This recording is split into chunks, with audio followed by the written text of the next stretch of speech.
But you still got to spend money on marketing to be visible and put yourself in front of your customers. You can't just expect it. You can't expect them to find you without you talking out there. And I think for me, the important element with marketing especially is if you're really busy, that's when you should be accelerating your marketing. Yeah, I think everyone is guilty about not marketing themselves enough. You've got to go through some pain to really learn that lesson, and then hopefully you won't make the same mistake twice. You have to have a level of volume to understand what works, because something will over-index. A video will get 1,000 views when your average is 300. Okay, why? Don't wait for the perfect conditions, because there are no perfect conditions.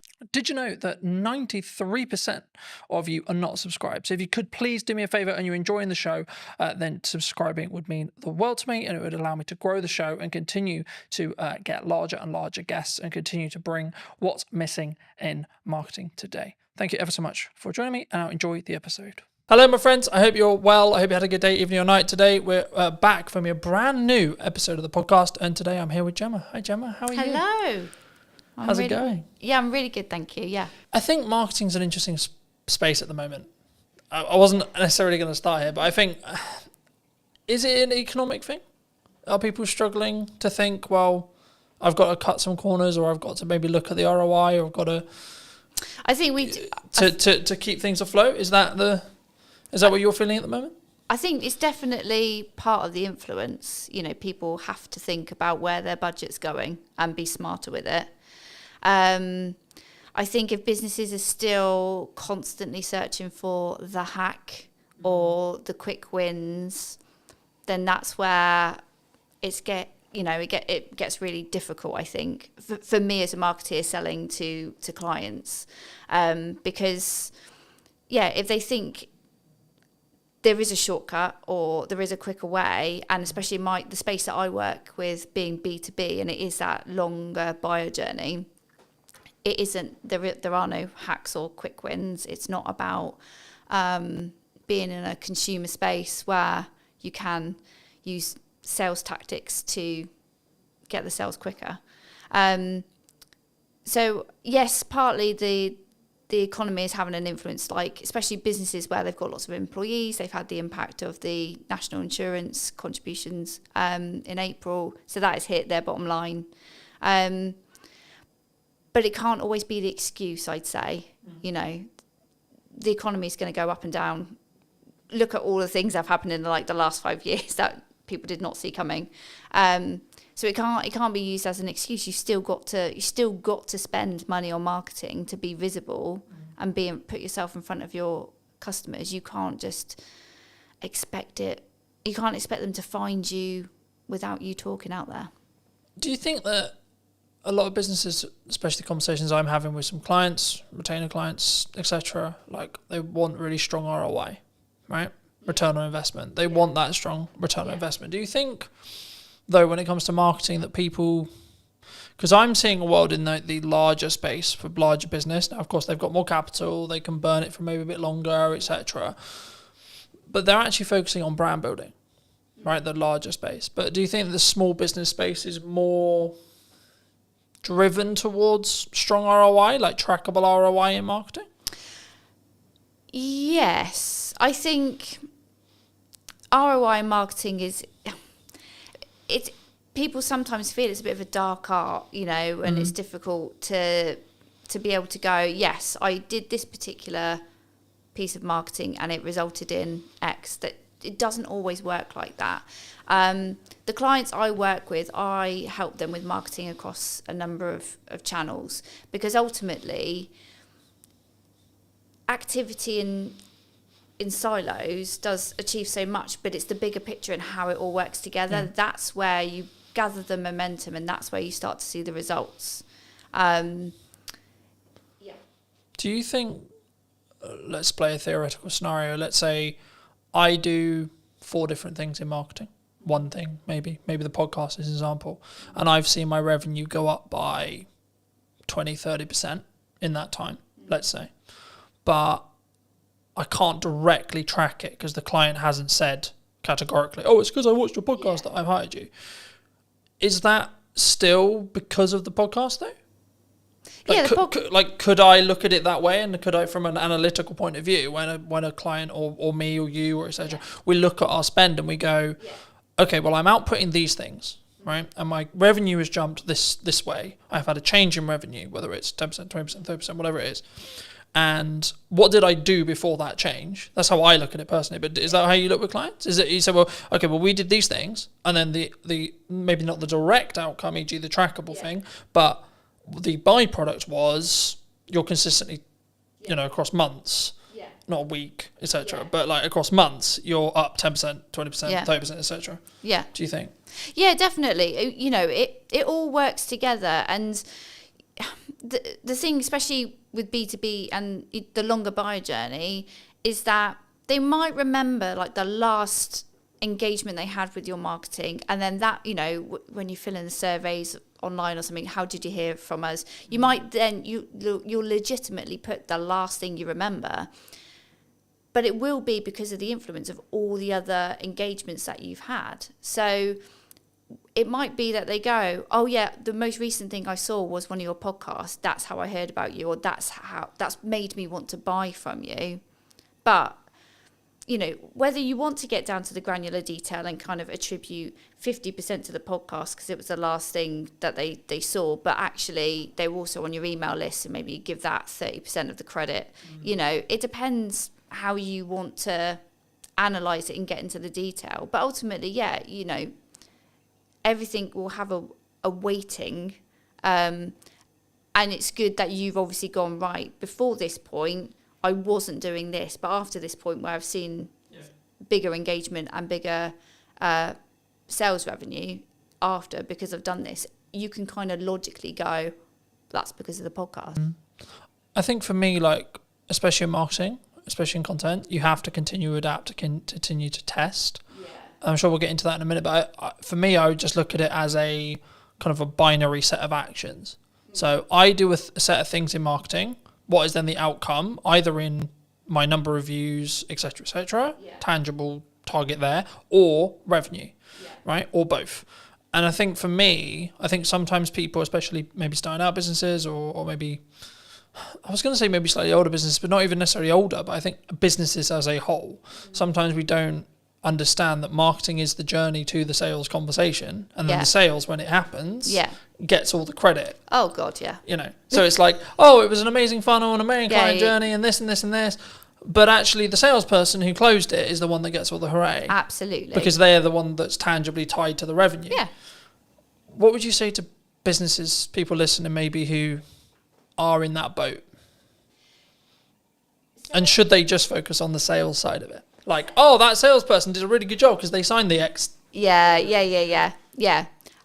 I mean, God, sales and marketing have had a crazy relationship over the years, haven't they? So they have to work together, because yes, sales will ultimately get the glory of converting that prospect into a client, but it won't have happened because that prospect won't have got to the point of needing a proposal or, having a sales conversation without all the effort that marketing has done to warm them up, to build up the knowledge of the brand, to build up the trust, to build up the credibility.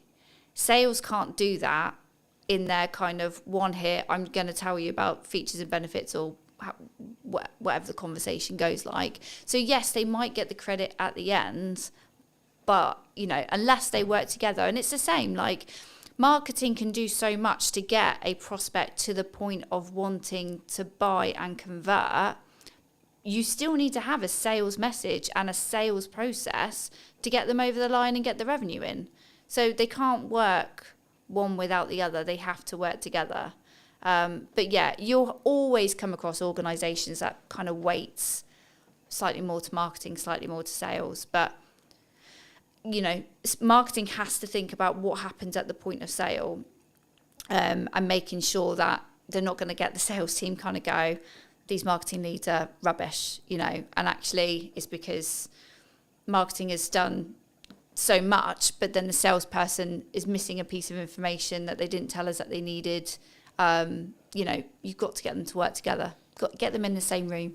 I see them in it. Well, there's two analogies I could use here. One, like marketing and sales is a dance, right? You can't have one without the other. But also, number two, I think that your marketing is like up or downstream, depending on which one you're looking at in regards to either sales or marketing, in correspondence to what then you get in 3 months' time. That's how I look at it. And I say, well, the actions I'm doing now, the actions I'm doing today, they won't have ROI today, but they will have ROI in 3 months, 6 months, or 12 months. Yeah. And when you're in a position where you can spend that little bit more on your marketing, maybe that's this month, and then maybe you have to pull back next month, or etc. Or actually you're in a really strong year, you should be pushing brand, you should be pushing marketing as much as you can, and investing where you can. So making the upgrades where you need to, making the for me, buying a new camera, buying a new lens, buying a new microphone, etc. That's then going to pay the rewards when things are harder, because I can lean into those changes and use them as maybe selling opportunities or selling reasons, right, in my marketing that will then trickle down into the reason why people made decisions. But have you always wanted to work in marketing? Have you always done marketing? How did you get sat in front of me today? Yeah, I knew exactly the career I wanted to take. I knew I wanted to work in business. I knew I wanted to work in communications. So I've kind of been your standard student who did GCSEs, A-levels, did a marketing degree, and went into a marketing agency. Just because that's the path I knew I've wanted to take. Never did I think I would actually run my own business. That kind of came over the last few years. I was always happy working for somebody else, working part of a marketing team. I was always, I didn't foresee the kind of the change. Why did you go freelance? Because some people are forced into it. Right? Yeah, no, they're I like, wasn't. oh, I'm good. Yeah. I'm in an agency, and then suddenly the dreaded redundancy call comes. Yeah, I wanted to do a bit more marketing. It was for me. So I'd had my son, and I'd sort of lost a bit of my work identity. So I started to do a bit of freelancing on the side, not in the freelancing that I do now. But then COVID actually gave me a really good opportunity, because I was at home, I could do loads of online networking, I could meet loads more people, and that just gave me the opportunity to pick up a few new clients, work with some other marketeers. I had an employer that was absolutely fine with me doing my little side hustle, it was no problem. And then I got to the point where actually I think I wanted to work with more different people, feel a bit more valued. So I sort of crunched the numbers, picked up a little bit more work, and then it was like, right, this is the moment. Let's go. Let's switch it over. My employer actually did become a client, so I was rather sensible with my sort of dip into freelancing. So I had a plan. I had a bank of clients kind of ready to go, and then it kind of went from there. Do you think people, maybe in the current climate, I'm always hesitant when I say that, right? Because I've been in business nearly 10 years now, which is a really nice place to say. Yeah. But also, I'm also aware that I've now got a bank of knowledge in my head, which is like, well, there was that thing 4 years ago, there was that thing 3 years ago, then we had COVID. So I try to be nice and try to lead with empathy when people are like, it's really hard, I'm struggling, the economy's hard, but I'm like, there's always going to be something. Always going to be, the government's doing this, geopolitics is doing this, etc. So I think for me personally, I always focus on my inner work in respect to A, how's my client delivery, B, what's my marketing, and C, how much is where is my pipeline, where's my cash reserve, etc., etc. Things like that. And I think for me, the yardstick I always use, and I've been thinking about this like a lot over the weekend, it's like the problems I'm now trying to fix are drastically different to where they were a year ago. So for me, that's clear growth metric. Yeah. Because I'm trying to fix larger problems. I've got more, whether that's financial problems or delivery problems, different problems, or etc. You always have problems, I think, in my view. Yeah. To I guess to phrase it into a question, people who are maybe looking at the economy as, should I maybe pack in what I'm doing and then go get a job? Or the other way, and saying, actually, well, maybe I'm a little bit concerned about my job security. Maybe I'm seeing redundancy in the next 6 months, either because their company's actually said that's going to happen, or they just have kind of a gut feeling that's like, I would feel more secure if I had something else.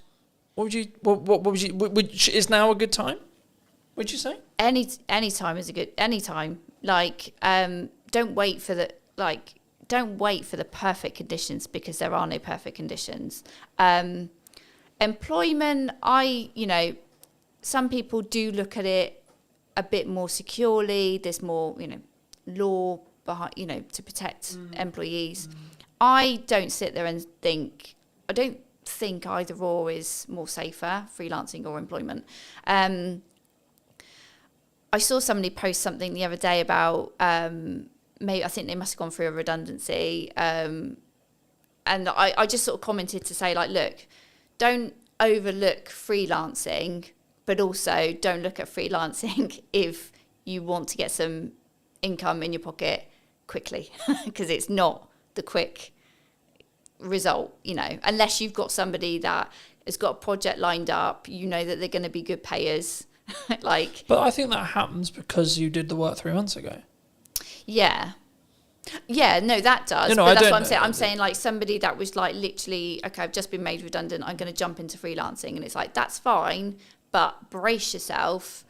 You are going to financially, you need to live humbly. Yeah, and I think for me, the key for me, and the thing I've learned the last couple of years, is you have to live below your means within reason, regardless of whether you want to grow or not. Because if you're growing, that requires money, but also it's in a scalable fashion where actually, if money starts to get tighter and you have to make cuts, then I'd rather be cutting the stuff I'm using to push forward, rather than I can't eat today. Yeah.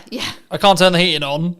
It's interesting you say that, because at the end of last year, I had a couple of clients, they kind of fell out one after the other, and it was a little bit like, oh, this is getting uncomfortable.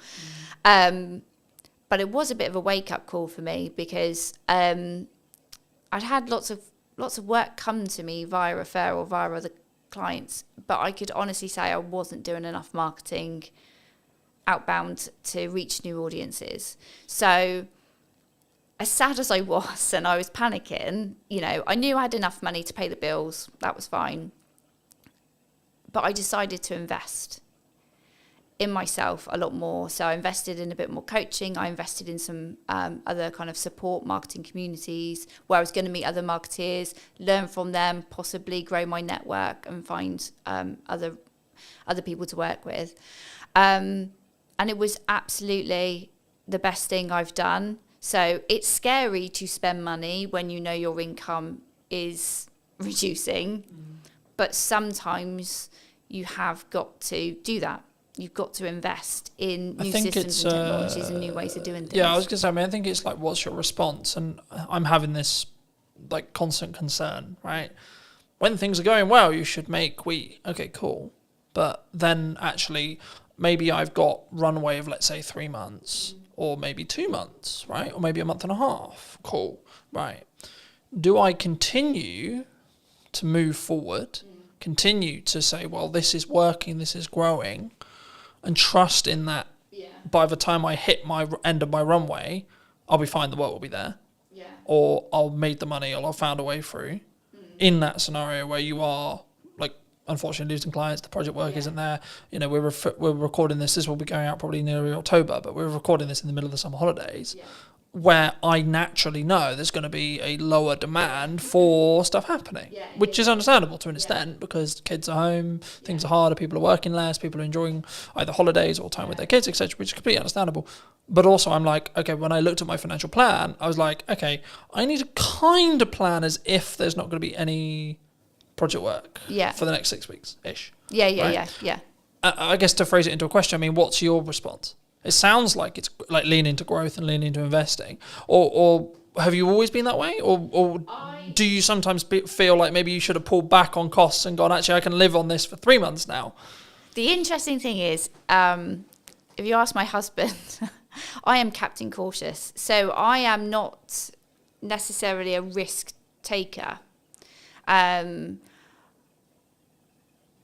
Like you mentioned earlier about sort of like living within your means. So I think you've got to be sensible, and it is. I guess it's a personality type, isn't it? So if you're somebody that really likes to live on the edge, and you're quite comfortable kind of going, it'll work itself out, then you might take more risk. You might spend more initially and kind of hope for the best, know that it's going in the right direction, you're investing in the right areas. So for me, in November last year, where I had less clients, but I knew I had to do something different, and I knew perhaps I was probably hiding away from really putting myself out there. Because it is scary. It's scary to put yourself out there. I was just saying, did that come from like, I've overused the word insecurity, but I can't think of another word to use lately. It's like, but is it an insecurity within yourself? It's like, what if, because it's the classic of like, what happens if people comment nasty things or etc. Yeah. It's pushing yourself out of the comfort zone. So when I went into my freelance stuff, I had a bank of clients. I grew, quite quickly. I was quite fortunate. Maybe I use that word too much. I'm good at what I do. That's why people work with me. But I guess I was comfy. I had enough money coming in, but ultimately I didn't have enough of an eye on my pipeline. And so, and that was in like the first 2 years. So I've learned a lesson, and I'm happy that I've learned that lesson. I don't think there was any other way I was going to learn it. Like, nothing was giving me the kick up the bum to focus on my pipeline. So when you say focus on your pipeline, what does that actually mean in tangible terms? What are you doing when you're focusing on your pipeline? In terms of having more conversations and lining up potential new clients, new work. So you're in sales? Yeah. So I think there's sometimes a misconception when we look at pipeline, which is like, I'm going to push marketing really hard. Because that is a approach to get more pipeline. My answer is yes and. Right? Yeah. Yes, and you should be doing more marketing. Yes, and you should be doing more outreach. Yes, and you should be connected with your clients. Yes, and you should be adding more value to your clients. Yes, and you should be trying to go above board for all of the clients you currently have. Yeah. When things are good and when things are bad. Mm-hmm. Because the result is identical. But I think if you can financially plan it and or plan in such a way where actually absolute worst case scenario, you probably got close to 3 to 5 months, you're going to be fine either way. Because if you think about how long that time actually is in regards to actionable things, it's so unlikely, if you look at probability, that you're going to then not have any other work within that window of time if you're doing all the right things. Yeah. You would, you know what I mean? Like it would fill me with a sense of, okay, actually, I'm going to be fine. Yeah. But also I think that comes back to the level of resilience you have, the level of experience you have. And this is one of the issues that I think maybe for starting out freelancers maybe have, is they don't have that evidence in their brain to go, when my back's against the wall, I need to make money. I know I can go in what I call going into the trenches, which is I'm going to have 15 cold outreach messages a day. I have stages. Like for me personally, I have seasons or stages, depending how you look at it, depending on where I see my pipeline, where I see things. When things are good, I lean into marketing as hard as I possibly can and try and add as much value in a short window of time. When I know that potentially I'm about to go into a season where I need to make sure things happen, like say like money hitting my account every month, then I'm like, okay, we're going to change gears now. Right? And I will potentially change the content a little bit, and it'll be a bit more pushy, not salesy, pushy in respect to, hey, remember me? But also what I'm doing in the background of that is sending 10 to 15, maybe 20 DMs a day. I'm calling old clients. I'm going back through my old list, etc. to go, hey, what's going on? How's it going? For people who maybe are listening to this, how could someone approach it, would you say, if they are in that position? Because it depends on where you are, I think, in business. I think you've got to make yourself as visible as possible, and just put yourself out there. Be confident, be yourself, but put yourself out there. And I would say get out from behind the screen. So it's great if, you're doing all your digital marketing, you're sending your DMs, hopefully you've built your email list and you're reaching out to them and saying, hey, I've got availability right now, grab it. But also it's being seen in person as well. Just try and be in as many places as you can. If you're really like, I need to get some money in this month, you've got to, and be honest. Like, I don't think there's any shame in anybody going, hey, I've got a gap right now. I need to make some money. My skills are going unused. Like, just be honest, because there are lots of people in the same situation, and like, there's no shame in there's no point lying and going, oh yeah, I'm fully booked until next year, when you're not. Like, that's not paying your bills. So yeah. I think for me, there's a couple of layers there. The first is, if you're in that position, you need to get yourself out of the hole short term.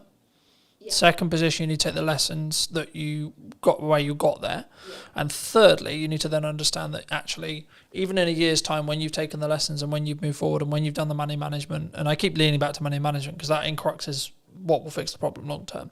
When you make money, stash some away. Yeah. When you make money, stash some away. When you make money, so on.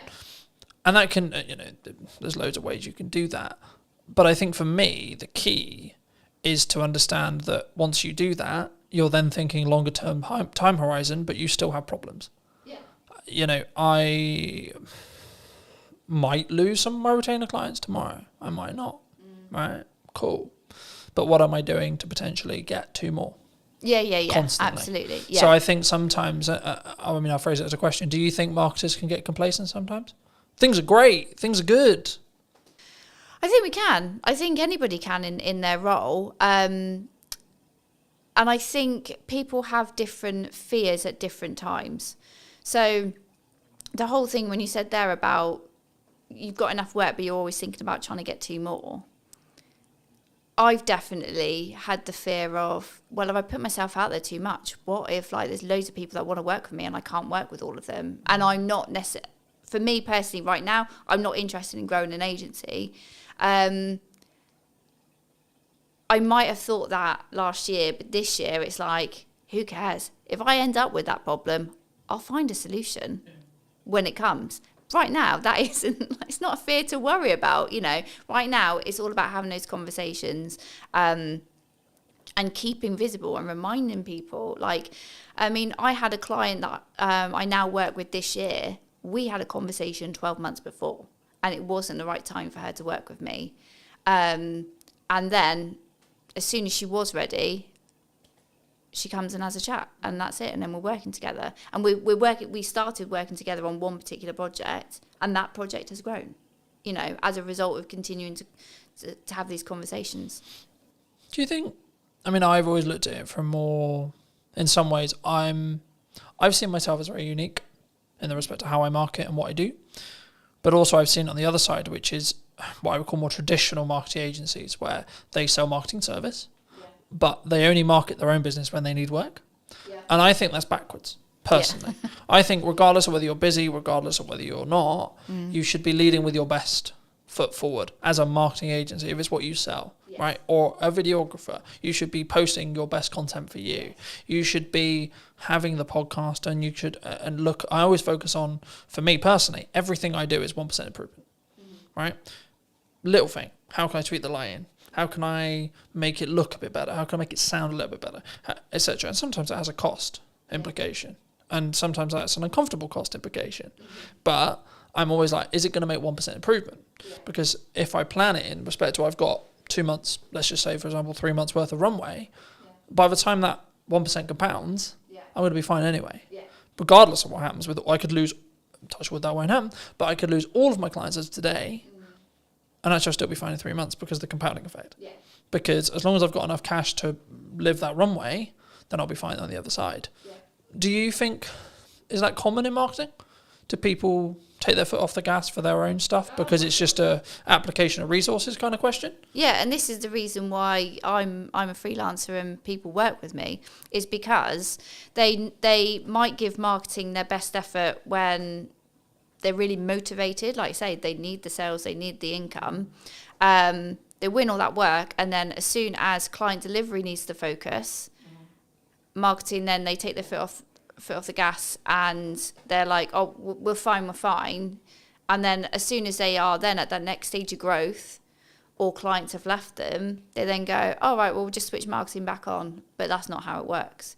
So everyone is guilty. I think everyone is guilty about not marketing themselves enough. And I think you've got to go through some pain to really learn that lesson, and then hopefully you won't make the same mistake twice. But yeah, it's not uncommon for people to ease the pressure on marketing, to kind of,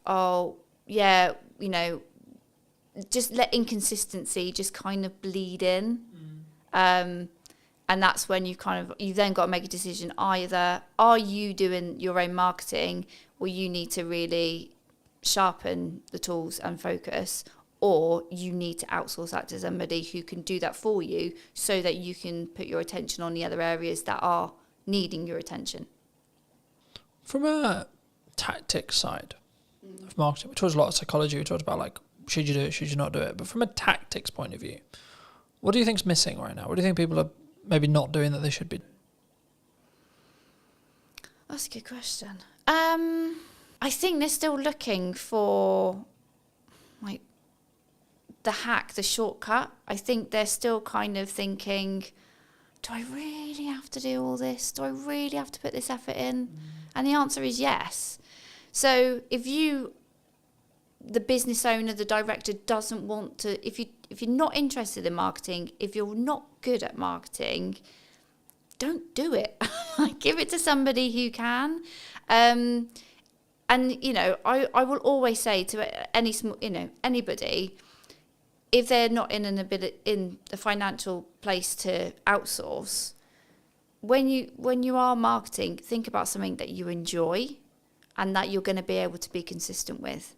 Don't sit there and go, right, I'm going to post on social media every day. If 1, you don't like it, 2, you're not going to be there to engage afterwards, and 3, you're not actually going to be able to commit to that, because it's just that you make yourself feel like crap. As soon as you don't post that one day, you beat yourself up over it. Find the joy in the work that you do, and if marketing isn't where you find the joy, don't do it. I think it's also a context thing. Like some days I'll post 6 times, other days I'll only post once, right? And it's tangibly, am I in my office or on my office or on my computer? 1. Okay. 2, where am I with client delivery? Do I need to focus for a third of the day on client delivery? Yeah. And I can only put out 1 clip of the podcast, etc. But for me, the key is being consistent, so that if you averaged it, it would be 3 a day. Okay. Let's say for me. And I say that and people go, 3 a day, that's insane. Yeah, but I have a system. Oh, but you've got different channels as well. This isn't like... Well, no, that's not one channel. Oh, okay. Fine. Right, so if you times that across 5, then we're talking 15 a day. Oh, okay. But the key is I've built a system. We're recording, to give you a very key example, I don't need to, at the end of the summer, record probably for most, I could probably not record until November and still have a weekly podcast. Yeah. Because I'm so far ahead. Yeah. Now, the issue with that, of course, is if we're talking about current event stuff. Yeah. If we're not, which 95% of my podcast isn't current events, I've got other content to talk about current events, but most of the stuff I have in podcast conversations is workable and will be workable in 6 months to 12 months. So actually, by me batch recording, I'm just banking as much as humanly possible. Yeah.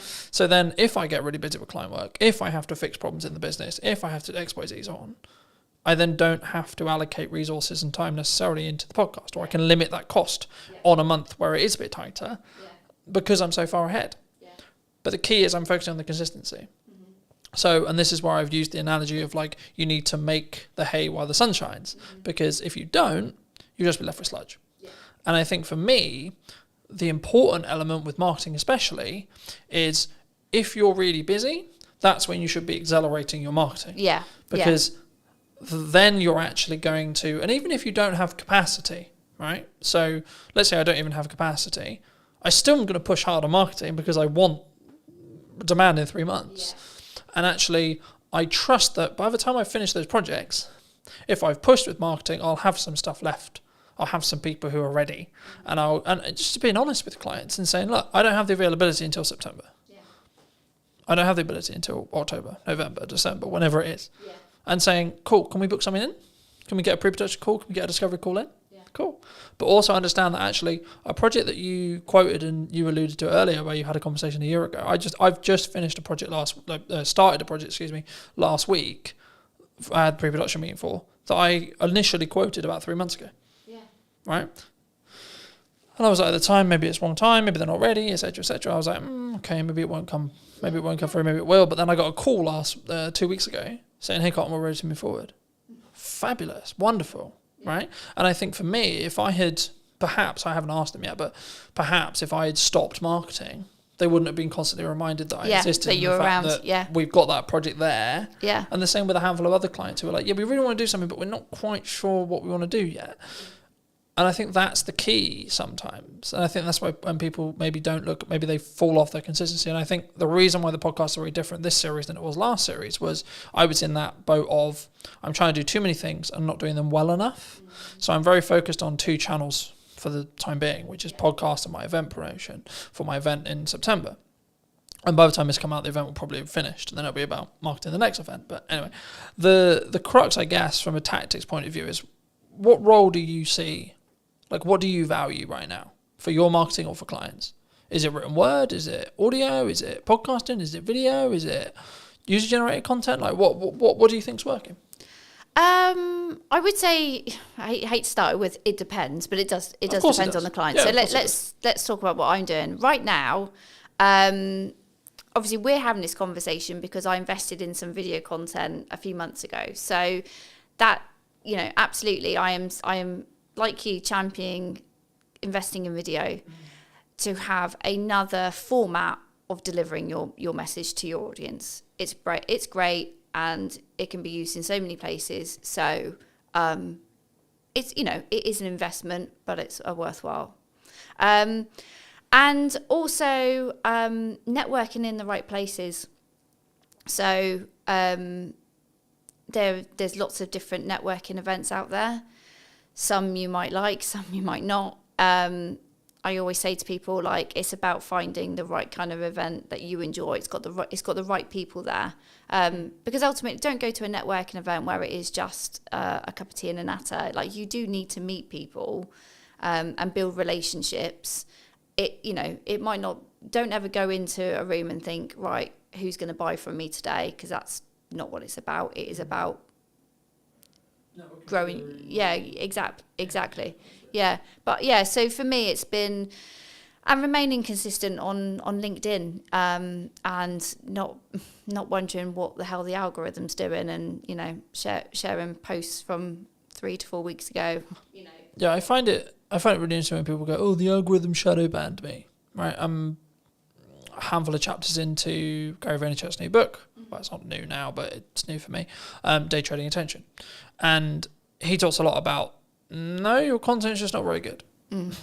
Yeah, hard love, right? But the reality is actually through posting a huge amount, you know what works. And you can gain customer insights through that. And you can gain what's working for your market through that. And I think that's the key there. I think it's, my next question was going to be about volume, but like the simple takeaway I have is you have to have a level of volume to understand what works, because something will over-index. Yeah. A video will get 1,000 views when your average is 300. Okay, why? But then if you do that consistently and you keep learning, then your average will become 700. Okay, cool. But then what happens when something gets 1,600 views? Then what is it about? Then when you analyse, what was that hook? What was that this, etc. Do you think people struggle with the volume? Maybe they see someone like me who posts a lot, right? And they go, I can't possibly do that, so I'm not going to bother. I think people are overwhelmed. And I think when you're feeling overwhelmed, you then procrastinate and then you just don't do anything. Yeah. So I think that's when you've got to have a strategy. You've got to bring it back to what your goals are, what you're looking to achieve. And then utilise someone like me who can kind of say, like, look, if we can do this one thing, so let's say invest in video, these are all the things that we can do with the content from that video, not just the physical video itself. And these are all the places we can put it. And it's not about constantly thinking about new ideas and new things to say. It's taking one piece of content and repurposing it and making it relevant for the different channels. That's where you get your visibility is amplified, but your effort is you haven't had to invest less than it could have been. Exactly. So I think people do panic and feel overwhelmed, and then that's when they just don't make a decision. And that's where you do need an expert then to kind of say, like, look, it's not, you don't have to be overwhelmed. This is the plan. This is what we're going to do. This is how it's going to be used.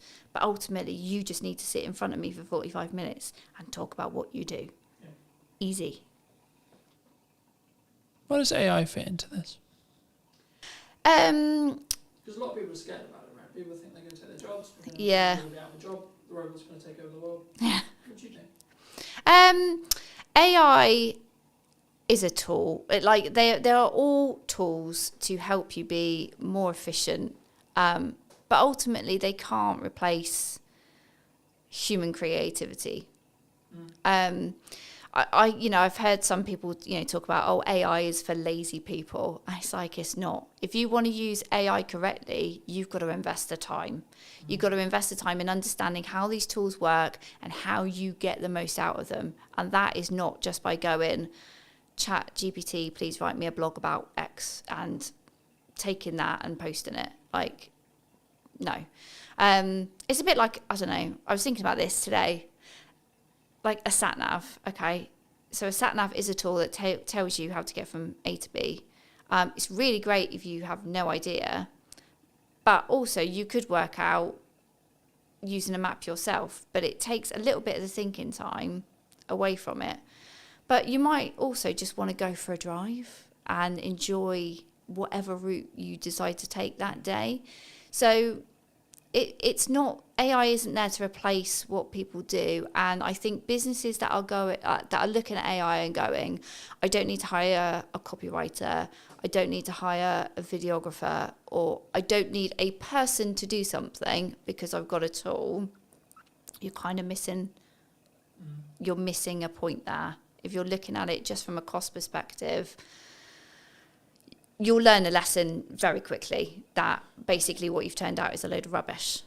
I think it's from my point of view at least, right? I think for me, it's understanding what tool is best for the job. And the analogy I've started using used to be, you don't want to necessarily put up shelves with a hammer, right? But actually, it's actually more, I think now, you want to sharpen the knife before you use it. AI can help you sharpen the knife, but you still want to be the one using it. And I think for me, the key, I guess, in that is actually, and this is where I think the trend sort of shifted originally, because originally it was, we're all going to be out of jobs because of AI. I think in reality, which I agree with, which is where the trend went, which was people who utilize AI as a tool are going to output more, be more efficient and be better than someone who doesn't. So in turn, it's human v human again, right? Yeah. And I don't like saying human v human because it implies that everyone's a competitor, sure. But for me, it's actually more about it's you v you and focusing on that mindset, just on a mindset shift really quick. But for me, I see AI as maybe a leveler or a tool rather than, it's going to take my work. If you're in a corporate landscape and your client's looking at you and saying, we need to cut some costs, or we're going to cut some costs and we're going to get an AI agent to do the thing you were doing. Okay. Ask yourself what you can control about that. The answer is probably not much. And then ask actually, well, did the client actually value what you were doing as much as they probably should have done, or actually, in the nicest way possible, are you actually that good? Are you actually better than a computer? Yeah. Right? And that's a harder one to ask ourselves, I think, because we then have to be vulnerable with ourselves. We have to say, hold on, shit, I might not be. Yeah. Right? Do you think you're better than a computer? Yeah. Yeah, because the computer And if so, why? Well, the computer hasn't got all that experience that I have picked up and all those situations and scenarios I have been in where I've had to think, what we're going to do about this problem, what we're going to do for this campaign, and pivot and react. It's not, that's not what AI is built to do. But AI is built to do what you tell it to do. So, like you, I use it as an assistant, and it's an opportunity really, because if AI can do some of the heavy lifting in your job, in the work that you create, if it can do some of the stuff and save you time, you then go, I've got more time, what can I do with it? And whether that is I can take on a new client, great, more income, or I can upskill in something else. I can use my brain in a different way. And I think that's the way I'm sort of looking at it.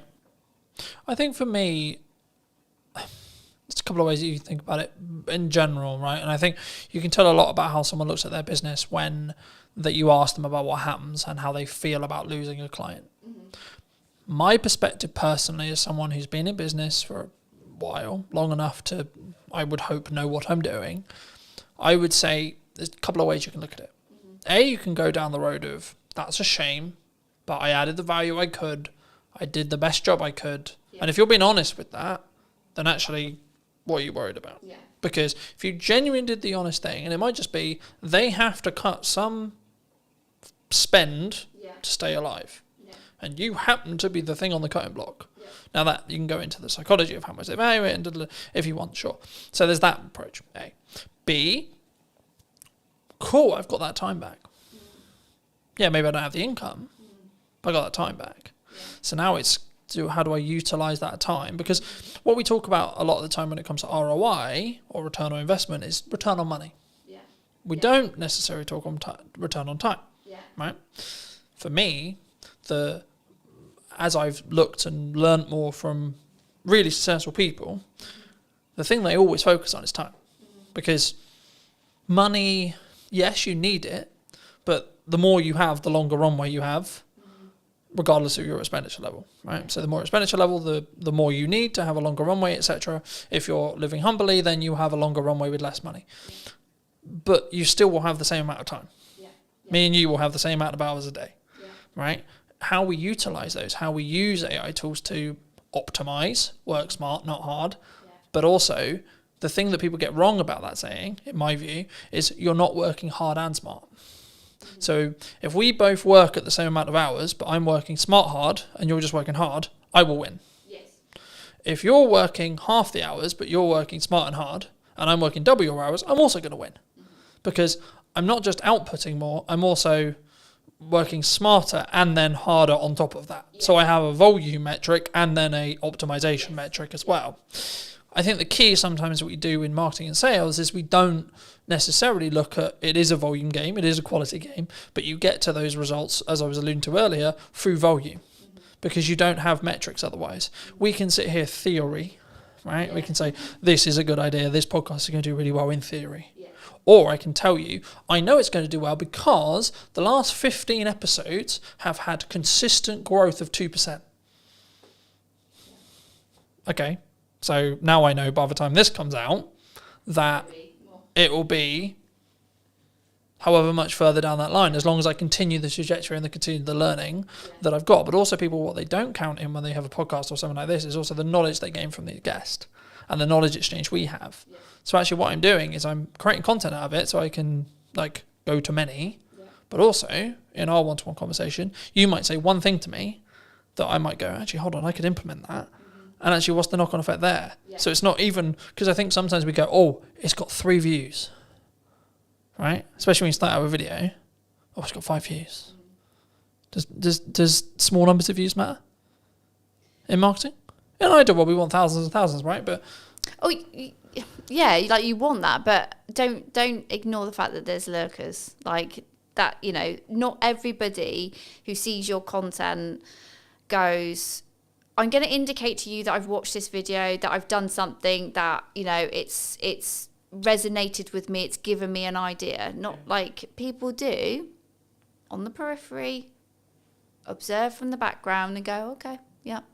And they don't show up in the engagement, you know. And if you just only focused on, you know, analysing your engagements, comments, likes, all that kind of stuff, you go insane. You know, you need to be having the conversations outside of it. So yeah, okay, people might have looked at it, but what else are they doing? How else are you engaging with them? And that's where it's like, you can't focus on one channel. You can't focus on posting one video. Like, You know, those 3 people might have seen it, but what else have they seen? What else have they digested?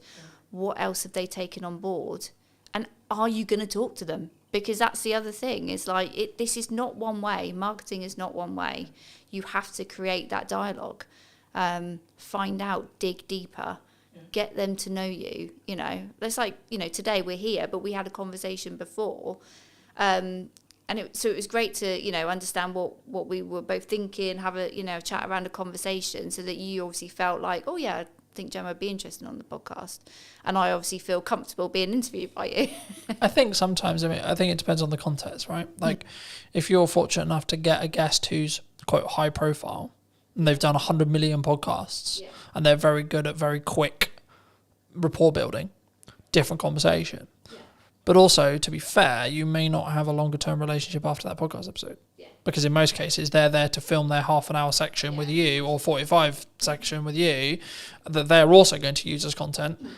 And then that's it. That's the transaction. Cool, I'll come on your show, but I'm going to film it so I can cut it up for my socials. Cool, sick. But actually, potentially what we're doing is what I've now replaced networking with. Because in the nicest way possible, networking is incredibly good when you're not time poor. When you're incredibly time poor, it's not overly efficient unless you're in the very targeted specific room, and that's specifically what you really enjoy doing. Everyone thinks, well, some percentage of people think I mock networking. I did networking for nearly all of my business, and I still do now. I do it slightly differently now because I'm very focused on content delivery. But the reason why is because I sell content delivery service.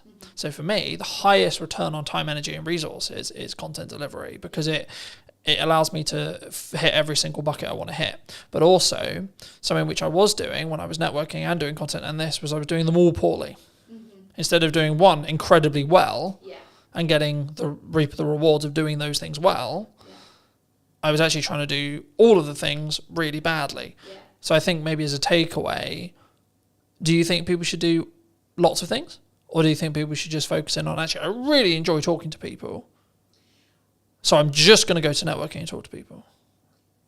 I think the joy, doing something you enjoy is one part of it. So don't, you know, if you're doing something in marketing that you really feel uncomfortable and it's not your bag, find another way of doing it. And if that's outsourcing, or like if you've got a firm of people and somebody else really enjoys networking, make them the person that represents the firm out in public. Oh, I just lost my thought then. So you were asking me about should you do lots of things? Yeah. Or should you just narrowly focus on? So I'll give it. So Alice Emosi would say, you just do content. Yeah. You just do ads. You just do networking. You pick one, and because you have either decision fatigue or optimization fatigue or etc. or performance fatigue. In when you're trying to pivot from, I'm going to do content, then go do networking, then go do this, then. So, yeah, my answer would be no, don't just put all your eggs in one basket, because I don't think that's efficient. And again, with my B2B buyer's hat on, they won't make a decision. They won't get to know you just through one channel. So you need to be in other places of where your prospects are going to be.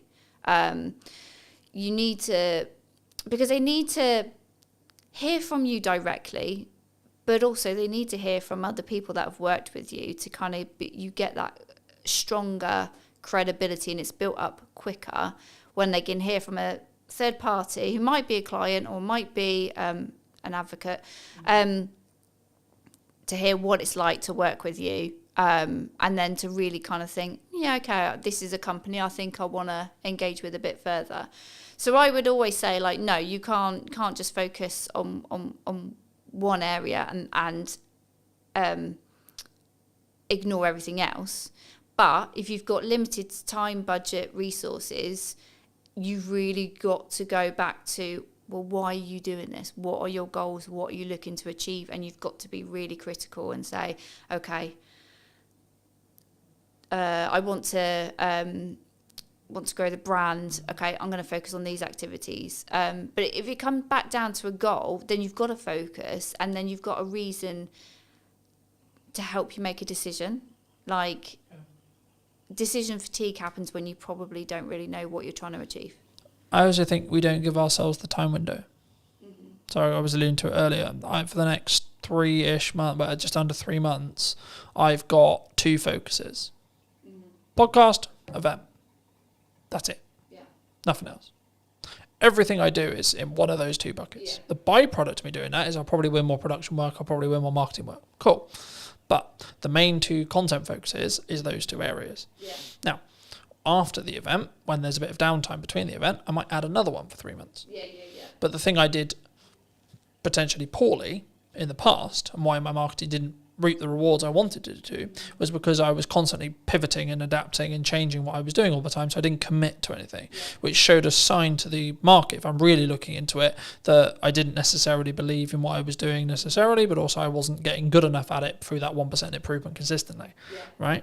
So I think, to be honest, if we have another conversation in a year, I would hope that one of the channels I'm still consistently focusing on is podcast. Because it's something I've committed to doing for the long term, not for the short term, because of the way I'm investing in it, because of the way I'm utilizing it, because of the way I'm testing it. It will reap the rewards in a window of time, either 6 months or 12, but I don't need it to reap the rewards now either. All right. But for those who maybe enjoyed this conversation, who want to connect with you, see some of your content, see some of the video content you alluded to, etc., where's best for people to connect with you? Find me on LinkedIn. That's where I am in my professional self. That's my main channel. And you can also obviously go onto my website. I do have a newsletter, so I don't bombard people. I send a semi-frequent newsletter, sharing tips and advice, and explaining to people how they can work with me. Fab. And I always like to end the show by asking, if you were going to talk to yourself 10 years ago, 5 years ago or 15 years ago. Yeah. What advice would you give to that, Gemma? Oh, God. If we went 10 years ago, my life was totally different. And I would tell myself, be more confident and value yourself more, because, I think it was like one of the other questions you sort of mentioned before about what have I sort of learned? And it's like I've learned that initially at the start of my freelancing journey, I was massively undervaluing what I do. So it is definitely confidence, and just fucking go for it. Thank you so much for the time, Gemma. Thank you. It's been good. And if you did enjoy this episode and would like to see more like it, then I'll be back next week with a brand new episode. So why not be subscribed and let me know what your thoughts are in the comment section down below. And I'll see you very, very soon. Hook. This is stopping the scroll. I'll use TikTok as an example because it's probably the commonality in the room. Scroll, scroll, scroll, scroll. Oh, what pattern interrupt? What thing, either visually or audibly or on screen, is going to stop me from infinitely scrolling on Instagram or Facebook or TikTok or etc. I redistributed it on short form. One without captions, one with captions. The one without captions got 100 views. The one with captions got 1,100 views. It's the same video. Done is better than perfect, and posting a lot is powerful because you can work out what happens. To quote Gary Vaynerchuk from his new book, you should market to get better at marketing. It's the market will tell me in views, reactions, shares, sales, etc. what's working. No one really cares who you are. That's why I didn't start this conversation with, hello, my name's Colton. I wanted to get the basics, or help you understand the basics of marketing before we start. So can I just get a show of hands? Has anyone read, listened, or watched something on social media or the internet today? This is an opportunity for you to have either marketed what you do, how you do it, why you do it, or been marketed to. By the fact that you've all consumed content at least once today, means you're in that marketing system. Now this is quite basic, but then the question becomes, well, what do we create? How do we create it?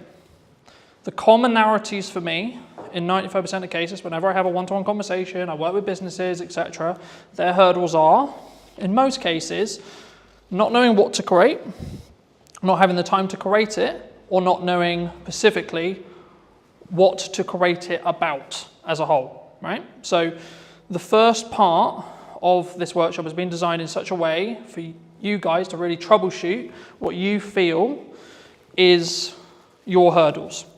So I'm going to apologize ahead of time about spelling, because I'll probably get some spellings wrong, but just quickly around the room, what is your main hurdle right now with either creating content for what you do or utilizing AI in that process. So standing out. Okay, yeah. So it has that feel of AI, yeah? Okay. How to use AI. Anything else? Confidence is a really common one, but it doesn't sound like that's really the issue for the room necessarily. So that would be content pillars. So what you're talking about there is content pillars. So what are your specific pillars that you're looking to build? So I'll use myself as an example. For this moment right now, I have 2 main pillars. Podcast, what's missing in marketing today, and Christmas promotions or service-based stuff. So it's kind of 3 in some ways. This would be counted under service, right? Because I sell knowledge, I sell teaching, but also I sell the application of that teaching if you don't have enough time to do it yourself. The key whenever you do any marketing, before you start, is firstly have an overarching strategy that will help your bottom line. So that's why everyone does marketing, right? We want to sell more. That's the honest truth. No one's going to be here and go, yeah, I would love to spend £1,000 and then get nothing back, right? But the reason why, in most cases, in my experience, why people don't have that is, I would probably say, this. So they're semi-inconsistent. So they do that example that Johnny gave, which was, we're going to post really good when we're not busy, because we've got loads of time and nothing else to do. So we're going to post 5 to 10 times one day, then nothing for 2 weeks, then 10 times again because I went, shit, I forgot. Or life got in the way, etc. Right? But I think the biggest thing for us is the standard. Yeah. Okay. Standing out is, I'll do that next actually. That's quite simple once you understand how that works. So very quickly, this is mostly video, but the same is true of written content, etc. Whenever you format your content, it should follow this structure, right? You've got 3 chunks, okay? Hook, this is stopping the scroll, right? Scroll, I'll use TikTok as an example because it's probably the commonality in the room. Scroll, scroll, scroll, scroll. Oh, what pattern interrupt, what thing, either visually or audibly or on screen, is going to stop me from infinitely scrolling on Instagram or Facebook or TikTok or etc. Right? This in most cases is roughly 3 to 5 seconds of your, again, video. If it was a blog post or something like that, it would be your headline and then your top 2 lines. If you do this wrong, you will not get someone to stop.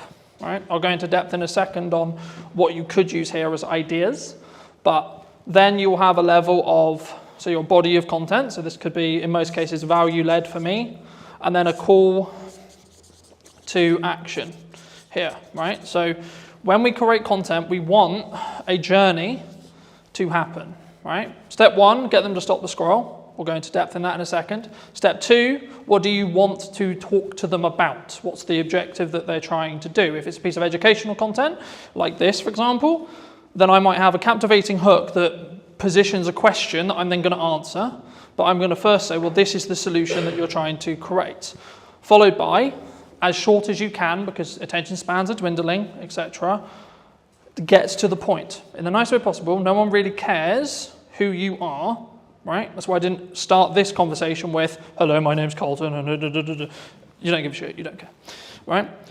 The bit they do care about is how are they going to make their life, the viewer's life, more entertained, more educated, or both. Hopefully, after today, you'll understand how to do that. And hopefully, I hope, today will be that valuable for you. So you should be entertained, you should be educated, right?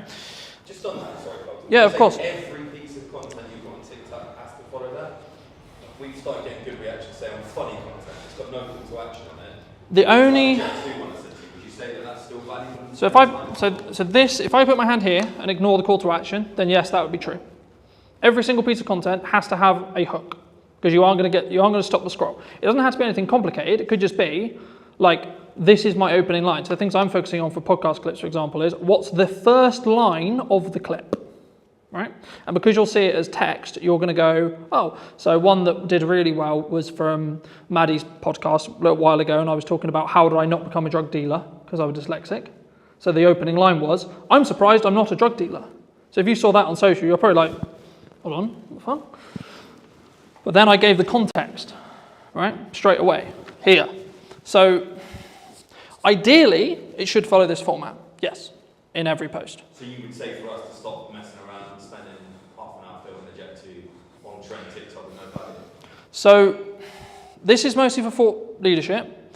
I will come on to trends in a second, because trends is a little bit different, and it depends on where it sits in the funnel as a whole, overarching. But this is mostly focused around B2B thought leadership stuff. But you could also do it for everything you do as well. Because if you follow this format, it's a known format, right? We were talking about marketing funnels yesterday. This is a mini marketing funnel that then leads on to your, so this could just be, so for example, a lot of the content I did for this event was, here's the thing I'm going to talk about. Here's the value I'm going to add. Hey, if you would like to see more like this, come here today. Yeah. Happy days, right? Or try and blend the trend in almost, like the Jet 2, yep. We could have finished it with, come and grab your pint here, yep. It's happy hour. So it doesn't need to necessarily be, especially at the start, you don't necessarily need to follow this format. It's being aware that this is the ideal format and then using it in the content where possible. When you specifically look at trending, so on TikTok, it's kind of controversial in some ways because some people think, yes, you should trend jack, okay? I'm of the mind of, you should if you see an opportunity to be able to gain eyeballs that you otherwise wouldn't be able to gain, okay? But it should be additionally, not instead of, additional content to doing this consistently, right? This is where content creation gets hard because you need a lot of it to be able to do it, right? If you can do this well, then you can do this. If you can't do this well, don't do this. Because I personally believe it distracts from this focus, right? For me, the issue with this is you know you're going to hit your demographical things, right? So I put out a video, I know it's roughly going to be hit by people in Salisbury because that's my following, right? The issue with trending is because you're in a trending sound, I'll use TikTok as an example, but Instagram, etc. is true too, you have no idea demographically where that's going to go. So you might get, let's just put a big number there, 100k views, okay? Wonderful. Okay, but if we look at ROI on a business and we ROI on time, what would you rather have? 100 views to 200 views on something like this, or 100k on a random video that's actually mostly spread across the Philippines, China, America, the UK, so on.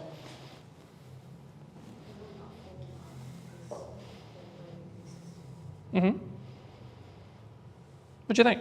We'd rather go for free and real people rather than 100,000. Because 100,000 looks good. Yeah, but 100,000 looks good. Yeah. Right? Yeah. But when we... 999,000 aren't going to become, or probably might not be close to your venue. And that's why chasing virality, yes, it looks fun, yes, it looks sexy, but does it really do much for your business?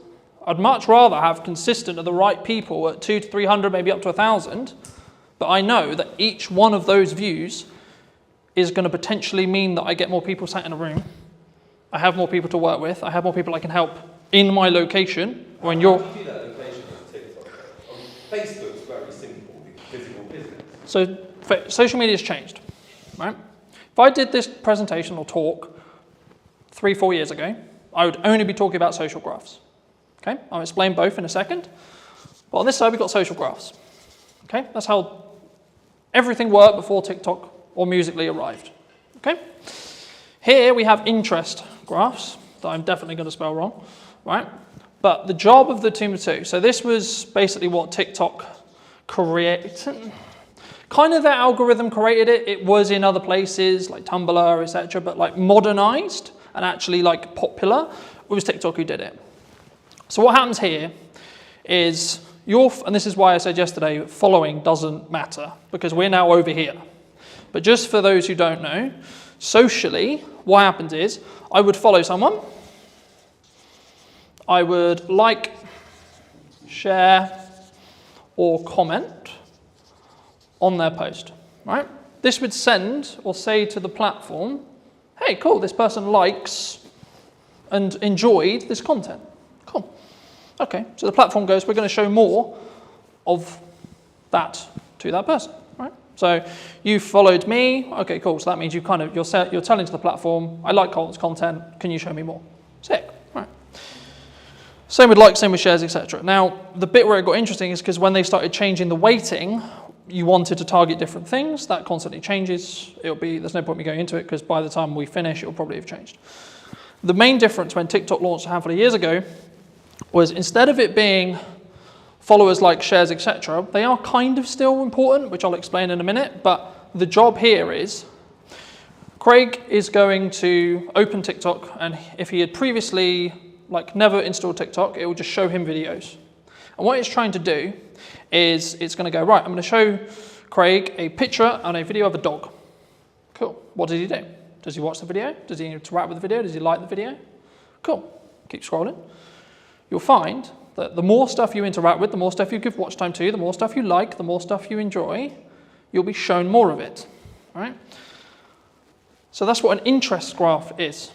Right? So is that what the FYP basically is on Facebook Yes. and Yeah. Reels? 100%. That's running that algorithm. Yes. But the main feed is still on the socials. They're moving from this to this. The only place where this is still prominent is LinkedIn. Really? So Every- the same people use the old Georgia example, right? We post on that a lot. We can get the same 30 people commenting on that. Yep. All the time. Mm-hmm. So they're still seeing it. Because that's interest-based. Not in an FYP of like TikTok. Because they are interacting on the posts related to that location. Right. So they're signaling the platform to say, hey, I want to know more about this location. So it's not as fully TikTok's 100%. The reality of socials, well, it will probably be in this line here for the rest of time, right? The future of socials is going to probably be, there's a debate at the moment, right? In the marketing space, in the etc. with Meta and so on. But my prediction, and probably the prediction which I think most people would agree with, would be in 2 to 3 years, you'll have 2 feeds. One that's like this, and one that's like this. Okay? So this would be your FYP, this would be for you to discover new content. And this is where, to an extent, trending would probably go into. So if you're trend jacking, following trending music, etc. Let's say you like, I'll use the example I used with Craig, dogs, cats, motorbikes, games, pubs, pick your topic, right? This is also where a concept called community talk came from, which was a specific hashtag around a specific thing. So when TikTok launched, everyone thought, oh, it's for dancing. Can I just get a quick show of hands? Who thought TikTok was for dancing? And for kids as well. Oh, for kids, yeah. That was the commonality, right? Everyone thought, oh, I'm going to go on TikTok and I'm going to do a... Thank God that people laughed at that. But the key is that's when it was Musical.ly. So very quick history lesson. TikTok is owned by a Chinese company known as ByteDance, who used to own an app called Musical.ly, where that was what the app was for. Lip syncing, dancing, etc. They bought this. They then launched it in China, did really, really well, and it was strong from an educational point of view. And then it moved to the West, and it became interest-based. But what they didn't realize was that interest-based would work so well, right? And that's why you're seeing, in the last couple of years, Instagram Reels launched, standalone, short-form feed that scrolls forever. Facebook launched, scrolls forever, so on, right? Even LinkedIn's now doing it. LinkedIn will probably have a video-only feed that's interest-based. The only post that will be social graph-based will most likely be carousel or image posts where you tag. So Johnny came to my event today. Thank you so much, Johnny. Do you want to tag you? Cool. How that quickly works, if you tag someone on socials, on a social graph, so this is mostly around LinkedIn, and they don't interact with it, it will be buried as a post, is the current conversation with the algorithm, right? And the reason for that is it stops people going, I'm going to tag whoever I want because I'm going to tag David Beckham in my post just to get more views on my post, right? Because unless David Beckham actually connects and actually, comments, likes, does something related to the post, it doesn't confirm that that actual connection happened. Because you need to remember, LinkedIn specifically is a recruiting platform. That's what it's designed to do. It's designed for you to get a job. Any questions on anything I've discussed so far? So the next thing I'll go into very briefly is creating a content ecosystem. I'll use mine as an example, and then we can go around the room and see where the holes are and see if I can help fill them. My content kind of evolves around, in most cases, 2 long form pieces. So it could be an educational piece like this, or my podcast. So for this conversation, it'll be a podcast. So this is an hour to 45-minute conversation between myself and a guest of choice, right? So most cases it'll be talking about marketing, could be talking about trends, could be talking about very similar to this. But you might say, okay, well, who's going to sit and watch the 45-minute presentation? Quick show of hands, who would watch a 45-minute presentation? It was interesting. Okay. If I've been booked by, I'm sure. That's the key. Okay.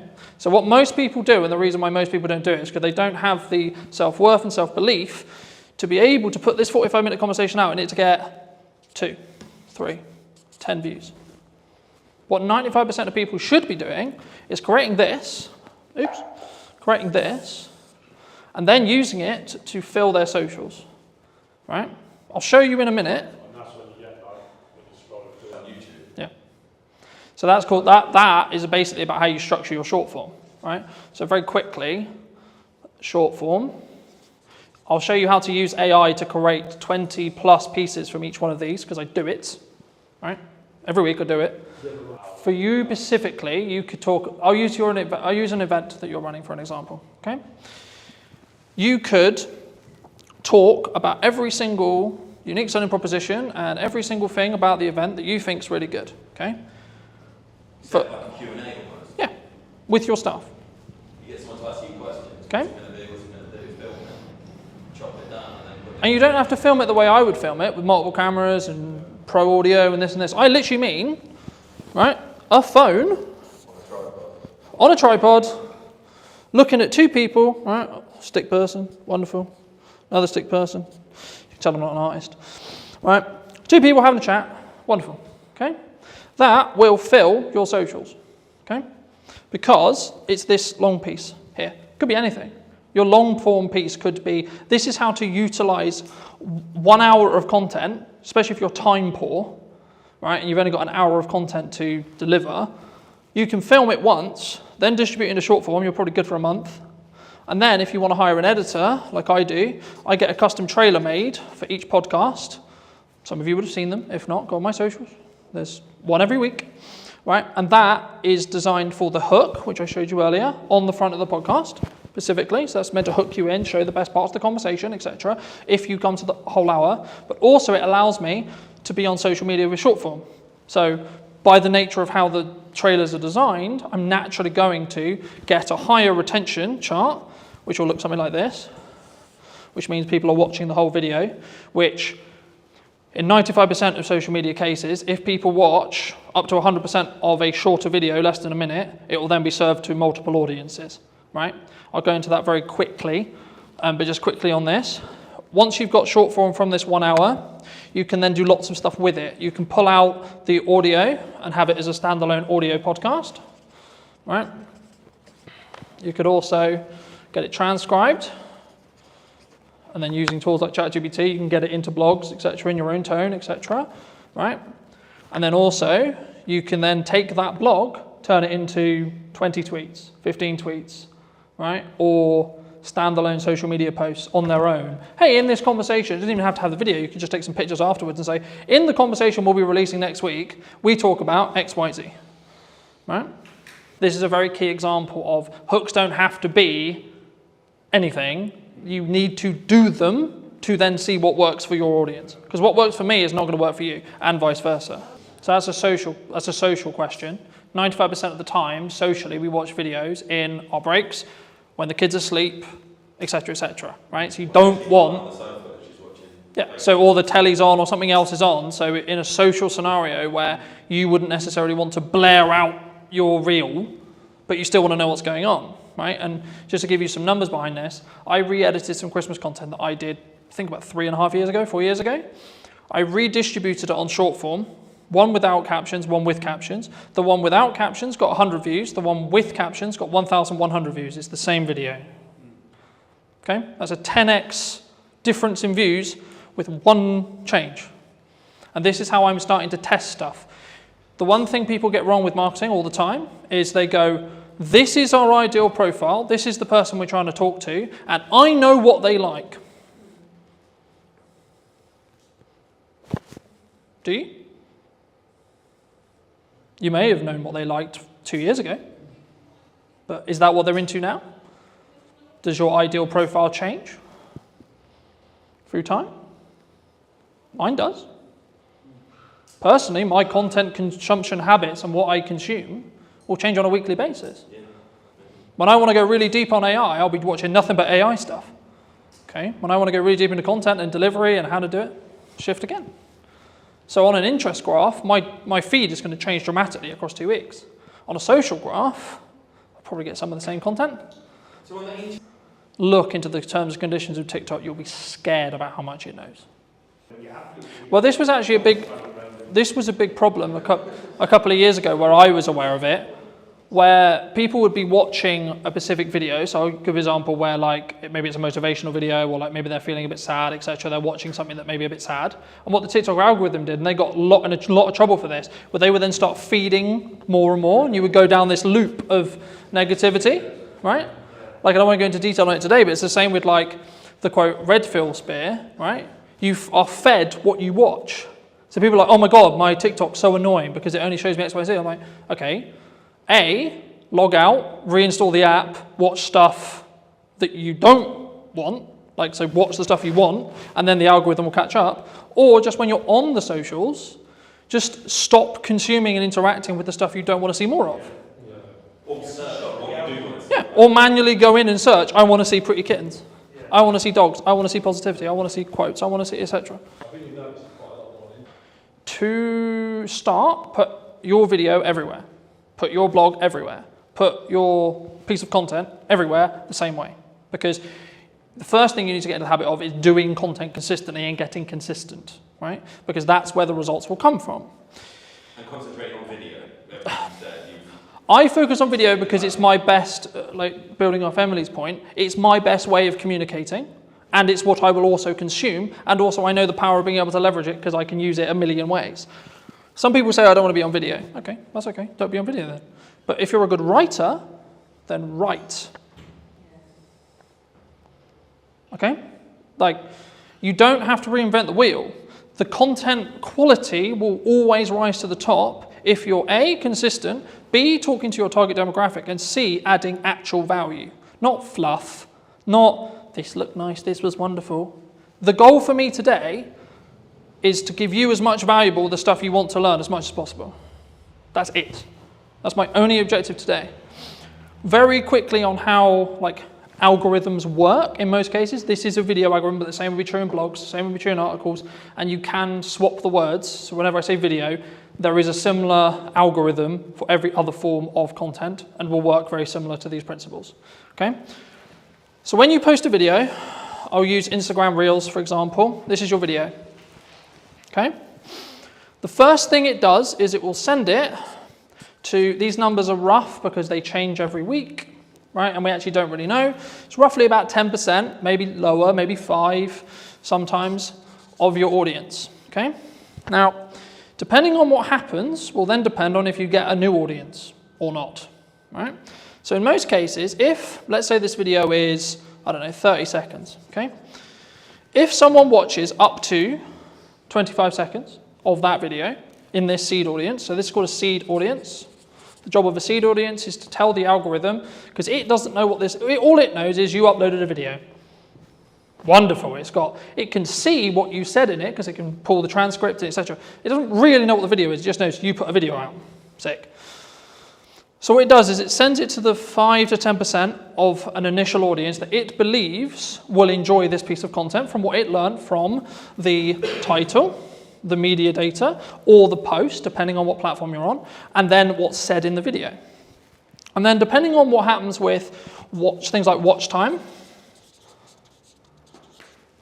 likes, a key one on Instagram, especially right now, if you save or share it, because this is where understanding each platform is really important. So Instagram specifically is designed for people to share videos around, share posts around, because it's a communication platform. It wants people to communicate with each other on it, not just consume content, but have content as part of the ecosystem, so that, oh, I really like this video, so I'm going to send it to Paul, right? That's what the algorithm wants me to do. So sharing/saving, coming back later. And depending on how well these combinations, and the weighting changes, that's why I'm not focusing on specific weighting, but the weighting will change. Depending on what happens will then change how much of an audience, what that audience is, and what the size of the audience is. So when things go viral, what's happening is this. So it's going, initial post, okay, cool, it did well. Sick. All right, first audience, did really well. Then there'll be a bit of a plateau, maybe for half an hour, maybe 30 minutes. Then another one. Did it do well again? If so, and so on. And eventually, it won't have a good reaction. And that's when it will stop. But if you can keep that loop, so there was a trend a little bit ago on TikTok where it would be a 2-second video with a load of text on it. Why do you think people did that? They were farming watch time. Because it's a 2-second video. So TikTok was going, is people who watch this video in that seed audience watching the whole video? Because it's 2 seconds. But to read it, you need about 15 seconds. So actually, the percentage watched on that video was close to 500%. So TikTok went, oh my God, 500%? So people are watching this video 5 times? Cool, we'll send it to loads of people. Now, they got on top of it because they realized that was the game. But for a long time, it showed a very clear example of how your seed audience can snowball your views. And it will copy the audience. Because every single algorithm wants to understand and wants... Okay, no, I'll ask you. Before I tell you, I'll ask you. What do you think the job of an algorithm is? To keep people on social media. For example. What does every single social media platform want? Eyes on it. Mm-hmm. So you never really target. How do they make money? So the sin, you could say, is taking people off platform. Because Instagram doesn't make money if you send them off platform. If you send them to YouTube, you're sending them to a competitor. That's why people started getting quite clever with their link in bios, because link in bio became a term which TikTok itself would suppress, because it was sending people to the website. For a marketing point, that's what we want to do, right? We want to send them to a landing page, we want to send them to a YouTube channel, we want to send them somewhere else off-site so we can potentially sell to them or retarget them or etc. or get their email so we can then email market it to them, etc. But purely from how does it perform point of view, and this is what I said at the beginning, where you need to start really delving into your content and really start working out, okay, so this one's going to be a very value-led piece, this one's going to be trend, this one's going to be for this purpose. And it can be overwhelming, but hopefully you're just going to get some ideas from today. If you can get some videos, and this is why done is better than perfect, and posting a lot is powerful because you can work out what happens. To quote Gary Vaynerchuk from his new book, you should market to get better at marketing. Right? So it's not about I'm going to market because I know what I'm doing. It's the market will tell me in views, reactions, shares, sales, etc. what's working. So I'll give you an example. A phone video over-indexed than a professional video in most cases for me. I follow the same format, hook, content, call to action, but because I story-told in the video and it felt more real, it got, I think, 4 times more views than my average. I think it's on like 1,300 now, because I told a clear story. So for those people who are like, I don't have a camera, I don't have this, I don't have that, I don't have all the kit, I can't create content, who doesn't own a phone in this room? You all own a phone, right?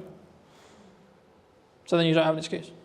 Because especially if you create it in-app, you can outperform, because there'll be a small performance bonus. For example, on Instagram at the moment, they launched their own editor. It's called Edits. It gives you the ability to edit in the same way I can edit with pro software, and deeper analytical data on every single reel you've ever posted, purely through the app that you cannot get through Instagram. So for that reason alone, you should download it, because then you can see your click-through rate, then you can see your percentage of your seed audience, and then you can tweak stuff, and you can tweak the hooks, you can tweak that first line, you can tweak your packaging. The same when it comes to your first line of your actual copy for this. Because if someone misses the video and you don't have captions on it, you might be able to re-engage them by getting a captivating headline. So if you're doing multiple kinds of content, you can learn from... That stops it just being lost. Yeah. Because you can then re-engage people. Something that also people worry about is, I posted a video and it only got 20 views. Okay. But what's happening when you first post a video for the first 24 hours, bless you, is it's only showing it to your seed audience. So on average, it will take 48 hours or so before you really start to see something pump. Unless you're trend jacking, that's a bit different. But on the structured content we talked about at the beginning, it will take roughly about 24 hours before the algorithm really understands it. The more content you feed the algorithm, the more it's going to understand what you do and what audience is going to connect with the content you're creating. Does that make sense? So what stage do you start paying for it? So at the minute You don't need to, nothing I've talked about today is paid ads. I know, that's what I'm trying to think. If you want to do paid ads, you can follow all of these principles, and what I'd recommend you do very quickly for those who are interested in doing paid ads, you should post a load of content, see what does best in regards to views, retraction, etc., and then take the best performing pieces of content and then amplify them with ads. Because then you don't have a question mark on whether the creative or the video or the blog or the post, etc., is actually going to do well or not, because you already know, because it did well organically. So that way you're not wasting money on amplifying bad creative, because you know that it's going to be good, because you've already tested it organically. Does that help? But if 10,000 people saw it organically, you go to millions if you pay for 10. yeah. But the key there is to understand that is that 10,000 the 10,000 that you want? Moving back to my original analogy of, do you want 100,000 or do you want 10,000 or 1,000? If the metrics align, as in you've got 10,000 of the right people, absolutely you should pour money on it. That's the hard bit. Because you've already done it. You already know it works with the target sector that you're trying to talk to. So of course you know. And then it's just taking the guesswork out of paid ads. Yeah, you should tweak the copy, you should tweak the text that goes next to it, maybe add a stronger call to action on the end to be a bit more salesy if you're going to, or maybe tweak the hook slightly, or tweak the video very slightly, but you know the bulk of the content's going to work for creative because it's already worked organically. How important is something like LinkedIn for a business owner or a filmmaker? Yes, LinkedIn is essential, I think, for any business owner. I've been posting regularly there for 8 years, I think, something like that. How do they up their prices? Because they struggle to actually put that into practice. If you're paying a freelancer £300 a day, that's way more than 30 grand salary for a full-time editor. Did you reach out to the brand you were looking to do the spec ad for? Because I think some people, when they look at spec ads, there's kind of like two approaches. One is like, do it, tag them in it, or send it to them and sort of see what happens. How did you navigate that initial process of making that spec ad? Anybody looking to scale their video business needs to double down on the brand. And people want to work with the brand, not necessarily just me. Does speed really play a factor, or is it more kind of standard to think about? Did you know that 93% of you are not subscribed? So if you could please do me a favor and you're enjoying the show, then subscribing would mean the world to me, and it would allow me to grow the show and continue to get larger and larger guests and continue to bring what's missing in marketing today. Thank you ever so much for joining me, and I'll enjoy the episode. Hello, my friends. Hope you're well. Hope you're having a good day. Today I'm talking to Carl from over in Manchester. Specifically, he runs a really, I would say a upper class or like premier video production agency on the higher end. And today I really wanted to talk to him about specifically branding, but also how I think a lot of filmmakers, we're stuck in this rut of like being quite maybe lowball or midball or just working on ourselves. I mean, how does would you say, and feel free to give any context you want, Carl, and do you think that people really struggle to sort of scale their business as a whole? Firstly, I've never been called upper class in my entire life, so that's really just thrown me off big time. We're definitely a premium offering though, so I get what you're saying there, so thank you for that. So yeah, I run a production company called Dead Pixel Films, doing video and photography for a variety of FTSE 100 clients, online brands, TV commercials, that sort of stuff. And what was your question? How do they differentiate themselves? Yeah, because I think a lot of people, they're very maybe solo space, and they're maybe worried about like how do they up their prices, because I think that's maybe the dream or the objective of a lot of filmmakers, but they struggle to actually put that into practice. Yeah, absolutely. So for context, we're a team of 5. So I'm not a solo shooter anymore. I started off shooting weddings, same as a lot of videographer journeys, I guess, shooting corporate videos, went to universities, then jumped into freelancing pretty early on. So I was a solo shooter for 4 years. I did weddings, corporates, bits of football, bits of TV, all sorts of stuff. And, I made a really good living doing that. And there was nothing wrong with that. And I loved doing it. And the wedding specifically was amazing. I was working with really happy people, and it was really, really good fun. But eventually reached a cap where there's only so much time in the day I have. There's only so much I can charge. And I just realized I was I was at a peak, I suppose, in terms of camera operating in Manchester as a technical skill and what I could therefore charge or how I could scale that into a business. So my next step was to go from a freelance camera operator, solo shooter, to a production company owner. And that was a monstrous leap because I alienated all my clients literally overnight because all my clients were other production company owners. And so suddenly they're like, oh, hang about now, you've gone from Cal Thompson camera operator to Dead Pixel Films, video production agency. You're now a competitor. You're not a collaborator. At least this is how it was perceived 8 years ago when I first set up the company. So I had to kind of start again, really, in terms of finding new clients and developing those relationships. I had some crossover for a year or two, but eventually it just fizzled away, and I had to then go after bigger and better clients that would, and then focus more on relationship building, and then scale it over time. And it's taken 8 years to get to where we are now. There's 5 of us full time. We've got a production studio downstairs. So I'm in the it's like a meeting space that we're in at the moment, and then we've got a 1,000 square foot production office, and that's where all the edits are being done. And then this downstairs is a 4,000 square foot studio space, and that's taken years to be able to have the cash flow and the regular clients to be able to build to that point to be able to afford to have a studio. We've been in the studio 2 years now, and we use that as a bit of a marketing tool as well to generate more opportunities. It's very challenging because it's very expensive to sort of keep it going and making sure that it's not just burning through cash.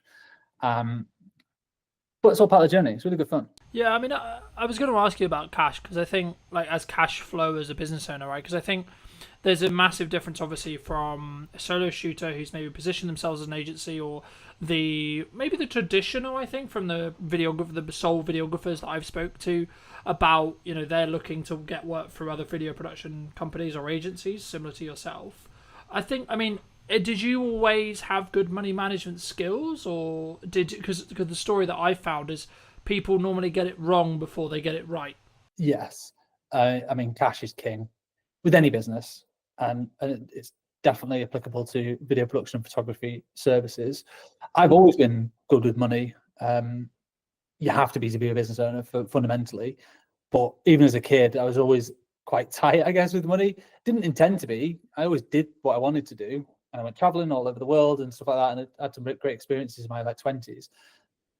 But I've always been quite strict with money. I've never been spending it on designer clothes. I'm not really fussed about anything like that. I bought my first house when I was 27, which I was really pleased to be able to do. Me and my wife got a mortgage together. So I've always been quite good with money. And that has served me well when running a production company. It's whenever an invoice gets paid, immediately save the 20% VAT. That goes into a reserve account. Immediately save roughly 20% corporation tax. That goes into the savings account as well. And then I've got the cash account of what we actually use for day-to-day spending and paying payroll and expenses and overheads and stuff like that. So there's always been a reserve account. I'll always have a figure in my head of the minimum amount of cash I'm comfortable with. And that's taken a long time to build it up. And obviously, when things like COVID come around, and that is a world-changing experience where you can't have all the cash that you've always wanted. You might have to dip into it, or you have a few quieter months. But in order to run a company, for me, to sleep well at night, I need to make sure there's months and months and months worth of cash flow sat there. And some people might disagree. They might say, well, you should be putting your money to work and making it work for you, so you're earning money in your sleep. And obviously we invest in the studio facility. we invest in our marketing and invest in our team and training and all that sort of stuff. But having a good cash buffer for me just makes me sleep much better. And it means I've got the mental capacity to pursue opportunities that I want and don't just have to take any project that comes our way because we need a quick 500 quid. Yeah, I think I mean, I think that does lean on to my next question, was going to be around like how does one attract larger brands to work with us either consistently or as like maybe one-off projects in general. But just to build on what you were discussing there, I think it's very key to understand, and something that I have struggled with maybe for the last couple of years, but not this year specifically, has been understanding your numbers, but then also giving yourself a little bit more like cash cushion than you think you're going to need, right? Like, oh, I'm going to be fine on X amount. And then in reality, if you have just a little bit more, then something will end up happening that takes that cushion, I think, for me. But just to reiterate the question, I mean, how, for maybe someone listening to this who's maybe solo or maybe looking to scale up, how would you say they should look at maybe working with, the Red Bulls of the world or equivalent in that respect, in regards to like the size and the scale of the actual brands that maybe they're looking to attract as a client? I mean, this is changing loads over the last few years. And what I've seen is historically the big brands would only ever work with big agencies for the longest time, and that is still the case for a lot of places. Like Coca-Cola will only ever work with WPP, or they have done for forever, because they feel like they need the resource. They need the WPP, one of the largest advertising agencies in the UK, in the world. They feel like they need the cushion and the experience of a big advertising agency, and they probably do. They need the strategy thinking and all these different resources they're going to pull upon. But what I can see is over the last few years, more and more brands are doing more in-house, and they don't necessarily need the big agencies or the big thinkers, from what I can tell. Now, I could be wrong, but a lot of brands are now doing that big thinking in-house, and they're bringing more smaller, independent specialist agencies. So rather than just like one overarching agency that handles everything in terms of their marketing and their branding and strategy and their content, they might have, okay, there's an SEO agency there, and there's a production agency there, and there's a web design agency there, and they manage it themselves rather than an agency managing that. And they just make sure that's all sort of aligned, which means that smaller companies have access now to bigger brands, and they're able to work. And basically, once you've got one, it's easy to get the next one, or easier. You still have to chase for it. It's more competitive for sure, but once you have a few bigger brand names under your portfolio, and the work can start speaking for itself. So we're able to attract bigger name brands because we've worked, like we had a Premier Foods Group, which is a FTSE 100 company. That we did over 15 YouTube pre-roll videos for those guys back in, it was like 2021, I think. And that's for their whole suite of brands: Ambrosia, Oxo, Bisto. Anyone in the UK will have heard of these brands. They're in every shop ever. So we did loads of ads for them. And by doing work for those people, it opened up doors to more foodie brands. So then we're suddenly able to work for BBC Food. There's another project we got off the back of that. Yeah, we had to pitch for it. We went up against 27 different agencies and a public tender to win that particular project, but suddenly we got that. And then I marketed the fact that we worked with BBC Food for a 9-month content retainer on LinkedIn. That then led to one of our current biggest clients, which is Uni, and they're the pizza oven company based in Scotland. And that's because I put out one post on LinkedIn about working, like a blog post about how we work with food and break down that process. So it went from one to the next. So you can, when you look back, when you're in the thick of it, it's hard to tell what's going on. It's just like, shit, where's the next client coming from? And you just want to do the best work you can. But when you kind of step back, you go, okay, I can see how that one has led to that one, has led to that one, has led to that one. But it's been I've been self-employed for 12 years. It's 12-year experience to be able to get to this point alone. And some people are way further on than me in terms of their career, but I'm really happy that we get to work with like some world-class brands. And just by working with one does tend to lead to working with the next. So I bet your next question is, well, how did you get the first one? Because that is the challenging bit. And the way I would say doing that is work for free, which I know everyone here is going to hate. By free, I mean make a spec ad. Speculative. I don't know if you've ever done it, but you basically need to prove your skills and your services and the quality of your work off your own back. So that's how we won we started getting to super slow-mo. That's one of our core specialisms, which works with food and drink kind of content, is the 1,000 frames a second, super slow-mo videos. We shot an ad for free with Whitley Neal Gin in a little corner of a studio. Me and my business partner at the time just kind of messing around, working out how does the kit work, how does the lighting work. This was years and years ago. And we put together a little 20-second montage. We partnered with a kit hire company who lent us the camera for the day. So that was very generous. All it cost us was our time and the ingredients. And then we pieced that together. And we used that piece of work as a marketing asset, piece of collateral, to then go and win the next one, and then win the next one, and then win the next one. And that just snowballed. We then became the specialists in super slow-mo and food and drink, which then led us on to the next project and to the next one. So that's always my advice to anyone looking to get into it. How do you attract bigger brands? Is you can't just go to university, study a bit of film, and then go, well, now I'm just going to either have my own agency or go work for another agency, and I'm going to be balling working on these big bad projects. Like, you've got to prove it. Education, you've got to prove it with your skills and your portfolio and your work. And if you buy fruit, you've got to just go out and do it.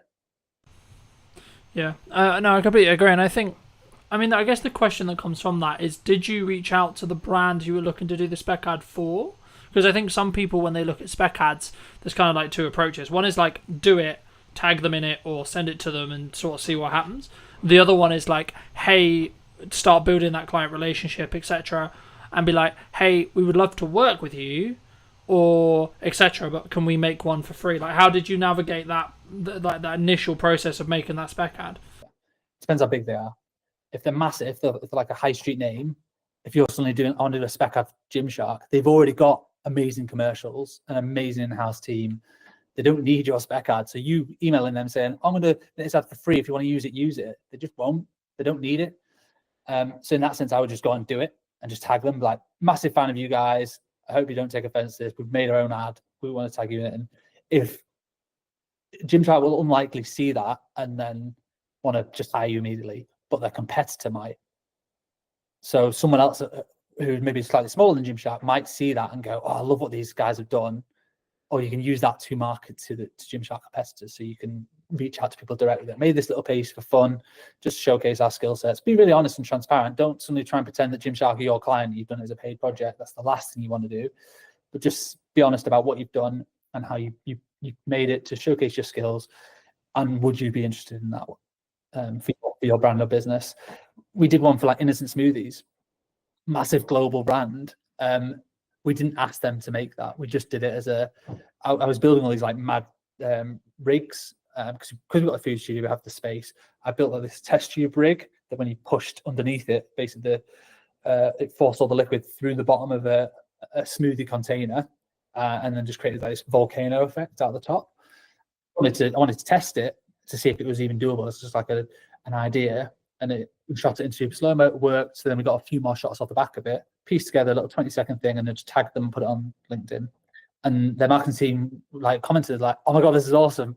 So glad you enjoyed the product." So from them, it was like free marketing. They didn't really ask for it because they didn't really need it. They were just really pleased for us to make something, and then we use that to then try and win the next food or drink project, or just a couple of little showreel clips to go in. It's in the showreel now. Do you think you've mentioned LinkedIn specifically a handful of times. Do you think that some people are worried about either putting up a spec ad or like maybe creating content that's not specifically for a client or for a production company, etc., that could showcase their work, could get them that next level, but maybe they're like concerned about either like what would the reaction be or like where people see, because I kind of see it in two respects from my experience with filmmakers. Some that are like really leaning into social media as like a personal branding tool and like as a marketing tool, but others who are maybe slightly more cautious around, I guess, how they post and when they post. In your experience, I guess the two questions there is kind of two-pronged. It's one, how important is something like LinkedIn for a business owner or a filmmaker? But then number two, like, why do you think people are potentially quite cautious? Yes, LinkedIn is essential, I think, for any business owner. It's still quite untapped resource. I've been posting regularly there for 8 years, I think, something like that, and built up a sizable following. I don't know how much work exactly we've got, but I could probably guesstimate we've generated well over 6 figures worth of work and opportunities through LinkedIn without spending a penny. Don't pay for any premium, anything like that. Don't pay for any sponsored posts. It's purely just turning up consistently and regularly, and I try and offer advice to my younger self in terms of the personal branding side of things, but just use it as a marketing tool, just to share the work, to share the behind the scenes that we do, so that people can see, oh yeah, it was those guys that made that ad, because I can see them in the behind the scenes. We use that a lot to show scale as well, which also subtly promotes a more premium offering. If you see a squad of 10 or 20 in a team photo, you know that's a big production. Doesn't matter if you're in the industry or not, you know that's probably cost a pretty penny, versus the behind the scenes of a solo shooter. You probably know there's a certain cost implication there. So subtly you're planting these seeds within your feed into your potential target audience, and you never know who's looking on a LinkedIn feed. And it's so different to every other platform, because when your contacts like or comment, it gets shown in their feed as well, and that's how your work can just spread and spread and spread. Literally, the behind the scenes that we did for the Innocent Smoothie spec ad got like 1,500 likes, hundreds of thousands of views. And that might not sound a lot on like Facebook or Instagram, but on LinkedIn, that is a viral hit. It's huge, and that just snowballed because it was just fun content. People just liked it, and people not in the industry were like, "Oh, it looks like a really cool project. You've been quite creative and innovative there." So yes, I'd say if you want to, scale a business or attract new clients and new opportunities, it's not just who you know anymore. Like it's who knows you. So LinkedIn is so valuable for that, and anyone could do it. Yeah, I mean, just because I think traditionally so much of filmmaking was like go to filmmaking meetups, meet another filmmaker, meet a gaffer, meet a sound guy, etc., and then you sort of build your, I guess, referral work from there. But for me personally, I've actually seen it as a builder now, where you should be doing that, absolutely, but you'll potentially get to a scale, especially as a production company, where you actually, and I guess it comes back to like who's your target client, right? So if it's another production company, then actually knowing other people is probably a better use of time. Maybe I'd be curious on your thoughts. But the key for me, if you're trying to get end clients, as we're discussing here, I think you have to put a level of best foot forward, either on LinkedIn or on socials, etc., because you need to gain the attention of the right marketing people. I mean, do you think it's solely down to like the target person you're looking to talk to? Yeah, it's 100% that. Like, who's your ideal customer? If your customer is video agencies or production companies that make high-end TV commercials, then your best job is to network with other crew members. If you're a gaffer, meet as many DOPs as possible. If you're a makeup artist, meet as many producers as possible. And you're a technician, your job is to get on set as much as possible, and you charge a day rate and you get to work on some amazing projects. That is completely different to being a production company, because you are dealing more with brand managers, marketeers who don't live and breathe that specific skill set every single day. They're thinking more wider strategy of the brand. So you need to completely change who you're networking with, completely change your messaging. So, I see filmmakers all the time like geeking out about the latest kit, and ultimately clients don't care. They don't know really what the kit is and what the difference is. They'll be able to tell the difference in the output, the final output, and the results it's given. But fundamentally, technology's got so good that I don't think people need to be geeking out about kit as much anymore. Technicians always will do. Like at my heart, I'm a DOP, and I'm a technician. I'm a camera nerd. I always have been since I was 13. So I do still love it. Doesn't mean my clients care about it. Really, they care about, okay, I need a super slow-mo shot. How do I get that? Okay, we need a £100,000 Phantom camera that we have to rent for the day. And we need the skill sets to do it. You need high-speed lighting and all that sort of stuff, and a lot of power. So they care about the results of the slow-mo and what it does, not necessarily the camera. They don't care what it's called or how much it might have cost. Yeah, they care about the rental fee. But in terms of like the specs of it and stuff, they're not really fussed. So you have to market to your respective customer and who that is.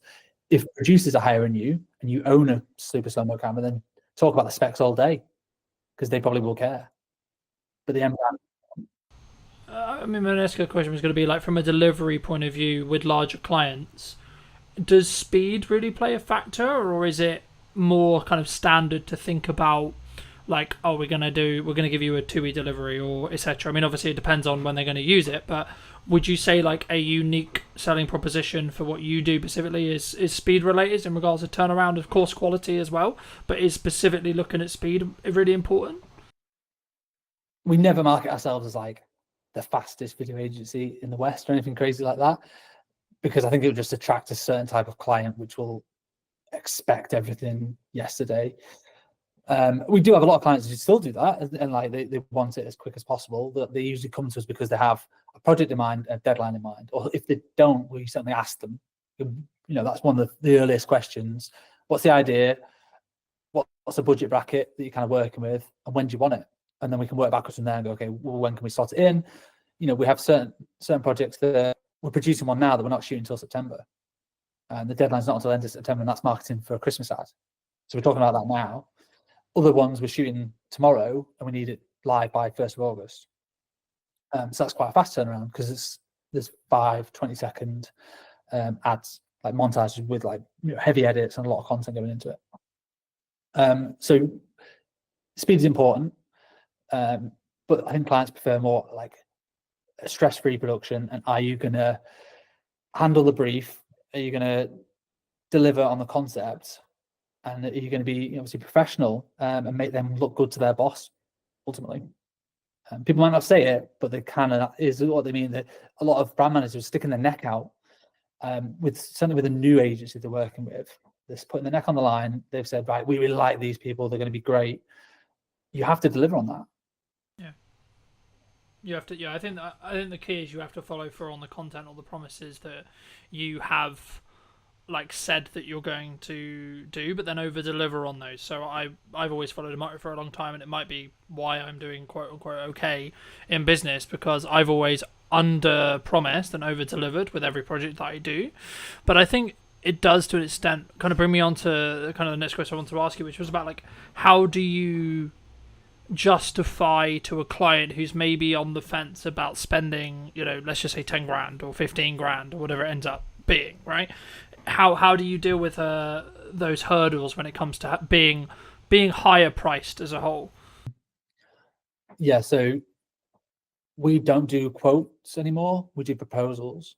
So for every single client, they get more than just a one pager. So we used to just do quotes. People come with a brief, amateur video. So you go, okay, put it together in a spreadsheet, put it onto a 1 or 2 page PDF with a breakdown of your pre-production and post, and this is what it's going to cost with a number at the bottom. And people either go yes or no. We don't do that anymore. We're now doing proposals. So pretty much every client that comes to us will get a bit of an idea. They might already have an idea and they want to just flesh it out. Here's a few visual references of the style that I think we can execute on based on your budget. I tend not to do this like on a whim. Like if I know they've got 20 grand, okay, I can work backwards from there and go, well, this is the kind of production that I think they might need. It's a couple of days, a couple of crew, there's production value there. I know what to spend, so I can know what the references are going to be. And we put that into 5 or 10 pages for every single client with a cost and a breakdown of this is exactly what it's going to cost you. The information that was in the original quote still goes in the proposal, but you've also got a lot of more visual references in there so that people can see you understand the vision. They're just taken from previous work or from the web. It's all internal stuff, so it never goes live. It's just like we're just trying to share ideas, and then we're trying to follow through with the execution. Like this is what you're going to get, and we found bigger clients kind of expect that a little bit more. They don't just want a one pager. Like what's going to separate you from if they're getting 5 quotes? How are you going to stand out amongst those other 4 companies? And you don't want it to just be on price. You want it to be that you understand the brief and the unique ideas that you can bring to the table to deliver on that brief. But it's free time. It's a massive gamble. We don't win all the ones we put proposals for. We lost one yesterday. You're like, oh crap, that took me a day or longer, hours spread out here and there to pull that together, pull together references, come up with a bit of a script. I think we're going to nail this. I thought we'd nailed it, and then they still didn't go for it. And you're like, oh, well, not sure what we've done wrong there. That's the game we're in a little bit. Some people might disagree with that. They might say, oh, you should be charged for that time. And we charge for creative development time, but sometimes that initial spark, we often give it away for free. Do you think that like that's one of the obviously that's one of the reasons why you do just stand apart? But is that the same? I guess the next question was going to be around like the confidence of maybe charging more or being value based price rather than necessarily the time. Obviously, there's always time that goes into it, of course, but it's more about, I guess, in some ways, when you look to attract those higher paying clients, it's also about how do you. It's the entire, in my experience at least, it's about the entire process and journey and the perception that that client goes on with you, rather than necessarily just the production day. And that's I think where it comes back to where you and I both agree, which is like they don't care that much what what it's filmed on. They care about what it's going to do for their business and what the return on their investment is going to be. But for you when you started out, was there a confidence kind of hurdle for you to say like double your day rate, for example? Probably, yeah. Not really thought about it. Often we just do it. I started off charging £250 a day. So as like a corporate filmmaker, if you like. I charge a lot more than that now. So yeah, there did just become a time we can't. I mean, you can base it off APA rates as well. That's a good starting point. Producers Association, it's like a union, not part of it, but they do set rough crew rates, and they adjust them every year based on inflation. So you can roughly see what a crew rate should be charging for those, and it varies between like commercials or dramas or photography or whatever. Everything's slightly different, and communicating with other people in the industry as well. Asking other fellow filmmakers like what sort of rates do you normally charge is a good way to at least set a benchmark. And if you're winning loads of business and almost like too busy and don't really feel it in the wallet because you're too cheap, and because you're just saying, yeah, well, here's a 500 quid video, that person will work on it for an entire week, and when you work it out, you're working for less than minimum wage. That's not a very good business model. So at that point, you need to pause and go, what do I need to change here? Well, I clearly need to up my rates and probably reduce the workload, and I'll still be earning the same, if not more money in the long term, because I'll have more time to focus on delivering that project to the best of my ability, and then creating marketing collateral to then help generate the next one, or more account management time to work with the clients to be able to communicate the ideas better and fairly, so that when it goes from ideation all the way through to production to post, that client feels like they've been looked after throughout the whole journey, not just been sold a dream and, you're going to get your edit in 6 weeks time and not heard from it. It's more communicating every other day. This is where we're up to. This is what the deadline is. This is how we're doing. And that always takes time. I can't do all that myself. And that's very hard to do as a solo operator. There's 5 of us here. There's 2 people full-time editing. And there's a producer and a studio manager. So they do a lot of the account management side of things in terms of liaising with clients and communicating and getting edits through the post-production workflow and then back to for amends and all that sort of stuff. So that does take a team to do it to the level that our clients demand. Yeah. When you were building your team, because you said at the beginning that you went from being solo into like developing the team, did you scale it from like 1 person, then 2 people, then 3 people slowly? And then if so, did you focus on systemizing how you did it yourself?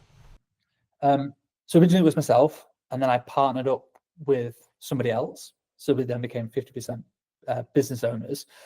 And that was just the 2 of us for probably a year. And I was literally doing all the shoots and the edits, and he was doing business development and operations. And that was fine, around COVID time, just surviving. But eventually the edits got too much. So it's like looking at the business model and trying to work out where are we bogged down with in terms of time. And it was edits. So it made sense to hire an editor. Great, let's work out what the finances are going to be. It can be quite daunting when you look at your first hire, like, oh my God, how am I going to find 30 grand or whatever you're agreeing that first initial salary is? But you tend not to look at it on a yearly basis. You just have to look at it on a monthly basis. I actually need to find 2.5 grand or whatever it works out at. Because obviously including tax and all that sort of stuff.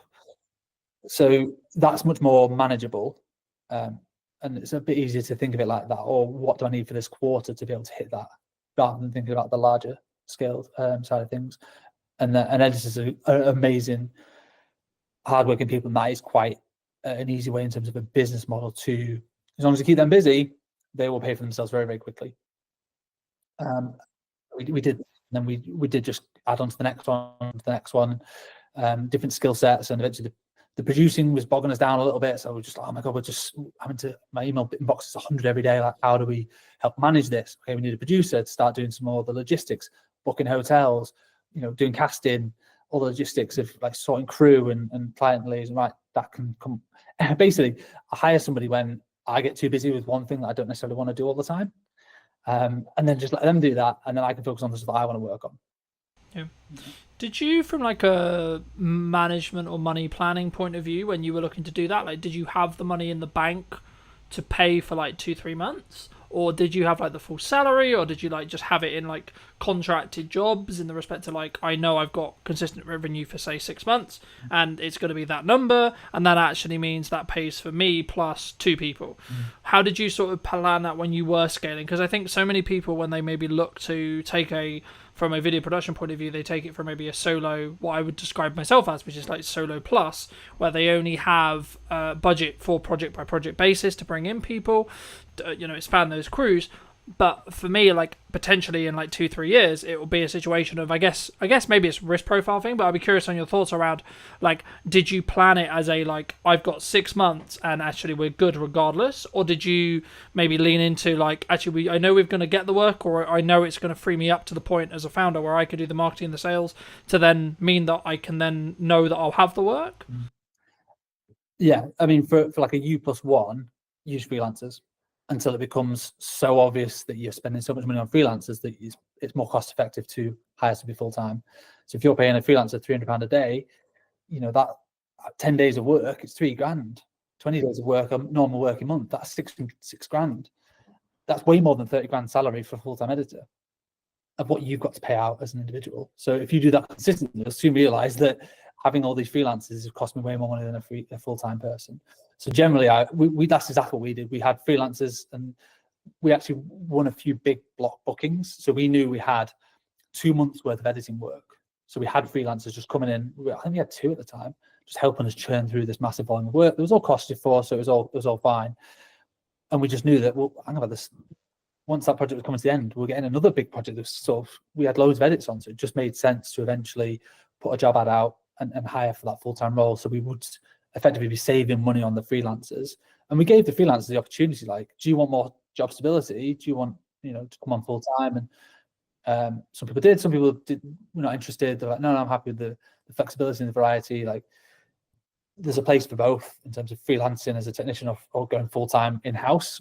Really depends on your personality and your personal circumstances. But from a cash flow point of view, I think we had at least, call it 6 months worth of cash to be able to pay that person. They could be sat around twiddling their thumbs. It'd be a terrible business model, but they could be without us necessarily worrying about how we're going to pay that person. Because also when you hire them full-time, you have an obligation to pay them. They're now an employee.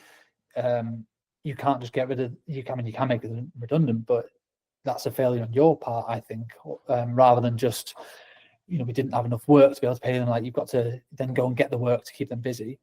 So that is part of the risk. It's definitely it's a high risk move. I mean, it's such a while ago now. I've always had staff members around me for the last 6 years, so I tend not to worry about that as much now. It's just a no-brainer that we are a team, and it takes a team of people to deliver on the projects that we have now. So if it does sound scary to anybody as an initial thing, I'd always just say, bring on freelancers until they become too expensive to not just hire. It's a no-brainer to hire somebody full-time. Yeah, I think I agree. I mean, I think, would you say that in that though, one of the things that a founder, like an origin person of the business in a video production context, like, they should spend, like, as they're scaling and as they're bringing in people to help with the delivery side, should they spend like a significant amount of their time in trying to, I guess, apply financial resources to getting more people to help them either with their personal marketing or the company's marketing or etc., to then, like, because I found, like, for me, that will have the strongest ROI by me creating my own content and me being in the world of marketing all the time as much as possible and not as much in client delivery. And if so, how did you transition? I mean, did you just end up, like you sort of alluded to it at the beginning, but did you have to transition all your clients because they wanted to work with you specifically? Because I think that's sometimes the weakness when we're very founder-led as a business, where a client wants to work with me because they've consumed my marketing and then they want me to have that touch on the project. And how do you sort of balance that with also then scaling it with a team? Yeah, I'm still figuring that out, to be honest. A lot of our projects are of a scale where it can never just be one person. That one person ideally should be on the job. That was a big USP for the longest time, is we weren't necessarily just another production company that brought on loads and loads of freelancers. It was like, you know, if you see us in the initial call, you're going to see us on set, and we're going to hold your hand all the way through the project. And that's done really well for us for the longest time. It's helped us build relationships with the right people. It's helped deliver good work. But that is only scalable until a point. I can't be on every single job if I want to scale the business beyond where we are now. So that's probably a bit of an ego thing that I've got to figure out and navigate and work out. There are other people who can shoot. Yes, technically I'm a DOP, and it makes good financial sense for me to be on the shoot, but also makes good financial sense for the wider business for me to be marketing and spending more time doing business development to bolster the scale of the productions and the bigger business and clients. As long as they are getting a good service from you as a brand, not necessarily you as a person, I don't think they'll fundamentally care that much. As long as it's not sell them the dream and then you never hear from them again. You've still got to check in, but that could be checking in with just emails, texts, how you finding everything. You know, I went on holiday last week and I was like, oh, all these productions are going to fall down. Well, of course not. I've got a team who've been briefed in and they looked after the clients and they did a smashing job. And I came back and I'm like, so what are we shooting tomorrow? It's all been done. You know, I just trust the team to do their jobs. Yeah, no, absolutely. And I think that's a really important thing for people to think about before they start scaling, which is like how they're going to set that expectation. At the end of the day, if the client's getting the customer service, the client experience, and the product that they are like they're paying for and they want, then I think that becomes lesser to an extent, right? Like, of course, you can't be completely removed from the service or from the entire client journey, but I think it become like if you have a trusted team and you're known as someone who has a trusted team, I think there's maybe a pivot or a change that needs to happen with marketing. But for those people who are maybe interested in seeing, you know, some of your work or looking to see some of these LinkedIn posts, etc., where's best for people to reach out to you or connect with you? I'll come on to that in a second. I just want to echo what you said about just build on what we talked about in terms of individuals and stuff. And I think it depends on your role. So if you're a photographer, quite often you are hired because you are, I don't know, Cal Thompson photographer, for instance. Not me, because I'm not like a world famous photographer, but an individual is often hired. From what I can see, people don't necessarily hire. There's a couple of very good ones in the north, but photography agencies where it's a different photographer every time. They just want that individual. Whereas video production, because it seems a bigger scale often, and there's more people involved. Clients aren't hiring just one person necessarily, unless they are just looking for a videographer. It depends on your clients. If you're just doing event videography, it is often that, okay, well, I'm expecting you to turn up on that day. If you're doing commercials, which is what we do, yes, I might be there, but I might not be, because there's also 10 other people that are going to be there. So that's a bit of an easier one to navigate, I think. But yeah, so I hope that answers. It really depends what your specific roles are, and you know, you don't go to Amazon and expect Jeff Bezos to be serving you on. You know, it's the brand and the strength of the brand. So I think anybody looking to scale their video business needs to double down on the brand, and I think that's one thing we've done quite well over the last few years is Dead Pixel as a brand and a reputation, that we just do good work in the north, and people want to work with the brand, not necessarily just me.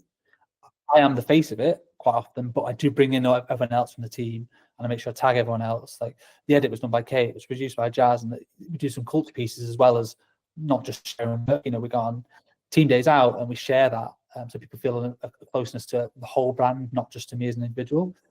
Same with Instagram. Like we don't just post just my headshots all the time. Like it's the work, and it's Kate's been with us 2 years. It's a nice little celebration post or whatever. So strengthening the brand will only help strengthen you as a company.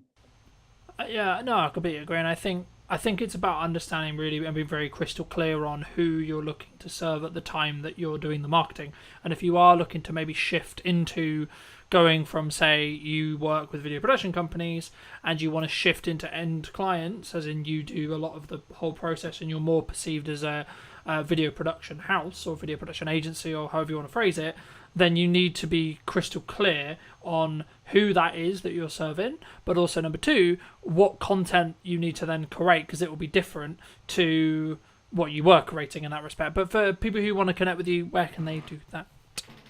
I'm on LinkedIn, just search Cal Thompson, CAL. short for Callum, but nobody ever calls me Callum, not for like 20 years. Cal Thompson's fine, and Dead Pixel Films on Instagram. We're quite big on LinkedIn and Instagram. There are 2 main core channels, or deadpixelfilms.com. It's our website. Magic. And as a final thought, if you were going to talk to yourself 10 years ago, what advice would you give to that person? Yeah, I love that question. I think about that every day. Not every day, but a lot. Certainly the older I get, the more I'm like, okay, what would I say to the person 10 years before? My advice to anybody looking to get into the industry is network with everybody. Be a nice person and be patient. And don't expect that just getting a degree, you're suddenly going to be Christopher Nolan doing feature films. Like, it's going to take time to develop skills, not just in filmmaking, but in like people skills and management and all those other softer skills that make you a better filmmaker are essential to your growth. So that's what I would say to somebody sort of myself 10 years ago is take your time, be patient, and be a nice person, and just do good work, have fun. Don't take yourself too seriously as well. You know, we're not curing cancer, ultimately. We're just making videos. Appreciate the time. Thank you ever so much for coming back and joining, ladies and gents. I hope you took value from this video. Leave me your thoughts and comments down below. If you're new, want to be subscribed, and I'll see you very, very soon. Where we sit now with deepfakes and AI, etc. But before we get too much into that, I mean, what do you think's missing today? I think creativity at the moment is the key, and being really good at using the tools. What would you say to people who maybe looked at AI or looked at X, Y, Z and said, oh, it's just a trend, it will die next week? I think they're massively wrong. I don't think it's like crypto. I guess, is it a doomsday scenario before we started, where I could have, in theory, not actually invited you? I could have used whizzy AI tech to create this Stuart. I think that's going to be a future problem, and I don't think it's as far away as even 2 years. I think we've seen with certain hacks happening out in Hong Kong, Singapore, where people are being invited onto calls with their entire board, and that call with their entire board was deepfake. Did you know that 93% of you are not subscribed? So if you could please do me a favor and you're enjoying the show, then subscribing would mean the world to me, and it would allow me to grow the show and continue to get larger and larger guests and continue to bring what's missing in marketing today. Thank you ever so much for joining me, and I'll enjoy the episode. Hello, my friends. I hope you're well. I hope you had a good day, evening, or night. Today, I'm with Stuart talking about what's missing in marketing today, of course. And also, I guess to an extent, Stuart, it's about where we sit now with deepfakes and AI, etc. But before we get too much into that, I mean, what do you think's missing today in marketing? Well, coming from Origin Secured, we're always going to say trust and verifying trust. I think one of the things we're seeing with lots of marketing agencies, lots of companies, is this model of make as much noise as you can, say whatever you want to say, no one can really prove whether it's true or not, and hope that it catches before you get caught out. And I think that's the biggest issue we see with marketing at the moment, is bringing the trust and the verifiability back into it. I mean, because we were alluding to, I guess, is it a doomsday scenario before we started, where I could have, in theory, not actually invited you. I could have used whizzy AI tech to create this Stuart, you know, which I haven't done, by the way, for the record, anyone watching. But there is going to be a potential world in maybe 5-10 years, or maybe, you know, technology moves quickly, so it could even be as little as 2, if not 1. You know, is that kind of where it comes from? Do you think the lack of trust, like actually confirming that, yes, I am talking to Stuart today, and yes, Stuart did actually come on the podcast? I think that's going to be a future problem, and I don't think it's as far away as even 2 years. I think we've seen with certain hacks happening out in Hong Kong, Singapore, where people are being invited onto calls with their entire board, and that call with their entire board was deepfaked, right? And I think they got away with like $20 million, whatever it was, in that particular one. So I think that's coming. I think that's going to be sooner rather than later. And I think we're seeing that online, where you'll get images of people like Martin Lewis or whoever saying something that just isn't true, or supporting a project that is a scam. So I think that's coming. But I still think just traditional trust, right, is a problem. How do I verify that I've worked with the MOD, as an example? How do I verify I've worked with this organization? How do I verify I've worked with this person? And I can make loads of noise and say loads of things about it, but I don't have maybe a podcast to prove that I've done it. So I think that in that sense, we have to find a way of enabling people to verify that information, but without risking all of the personal data that goes with it. I mean, I wasn't actually going to start here, but I think it's important for me to start here. Someone like me, right, who has been on the internet for, I'm going to say, shy 10 years. I might be in deep trouble when it comes to AI tech and AI training and deep fake stuff, right? Like, what can I do in your view? What, to protect yourself? Yeah. I think is very challenging. I think our product will go some way to helping that. But even still, even with kind of origin secured verification on top, all we're doing is verifying whether something is real, right? We're not necessarily proving something's fake. And I think you can argue that if it doesn't have that stamp of approval on it, or you can't verify it cryptographically, then it's highly likely to be a fake. But it still doesn't stop someone pulling their phone out on the street and recording you. That's still you. But it's going to be very, very hard to detect the difference. More, I guess as I think about it more, is it actually more down to an integrity and trust thing? Like, someone looking at it, you might look at it and say, well, I know Colin. I've known him for however long, 2 years, let's say 3 years, right? I don't think, my gut tells me that's not him, because he wouldn't come across that way. He wouldn't say it like that. He wouldn't, like, why is he involved in that? That's weird. That makes sense. Like, is that actually maybe the defense? Maybe, but I think if you look at the way things happen in the media and the press, that's typically not the approach that most countries take. It's very much kind of someone's appeared on an online platform doing something they shouldn't be doing, and they're instantly vilified, regardless of whether it was them or not. So I think there's an element of education and adaptation that we need to go through as a community. Absolutely, that will help. I think technology will assist. I think that will go some way to proving it as well.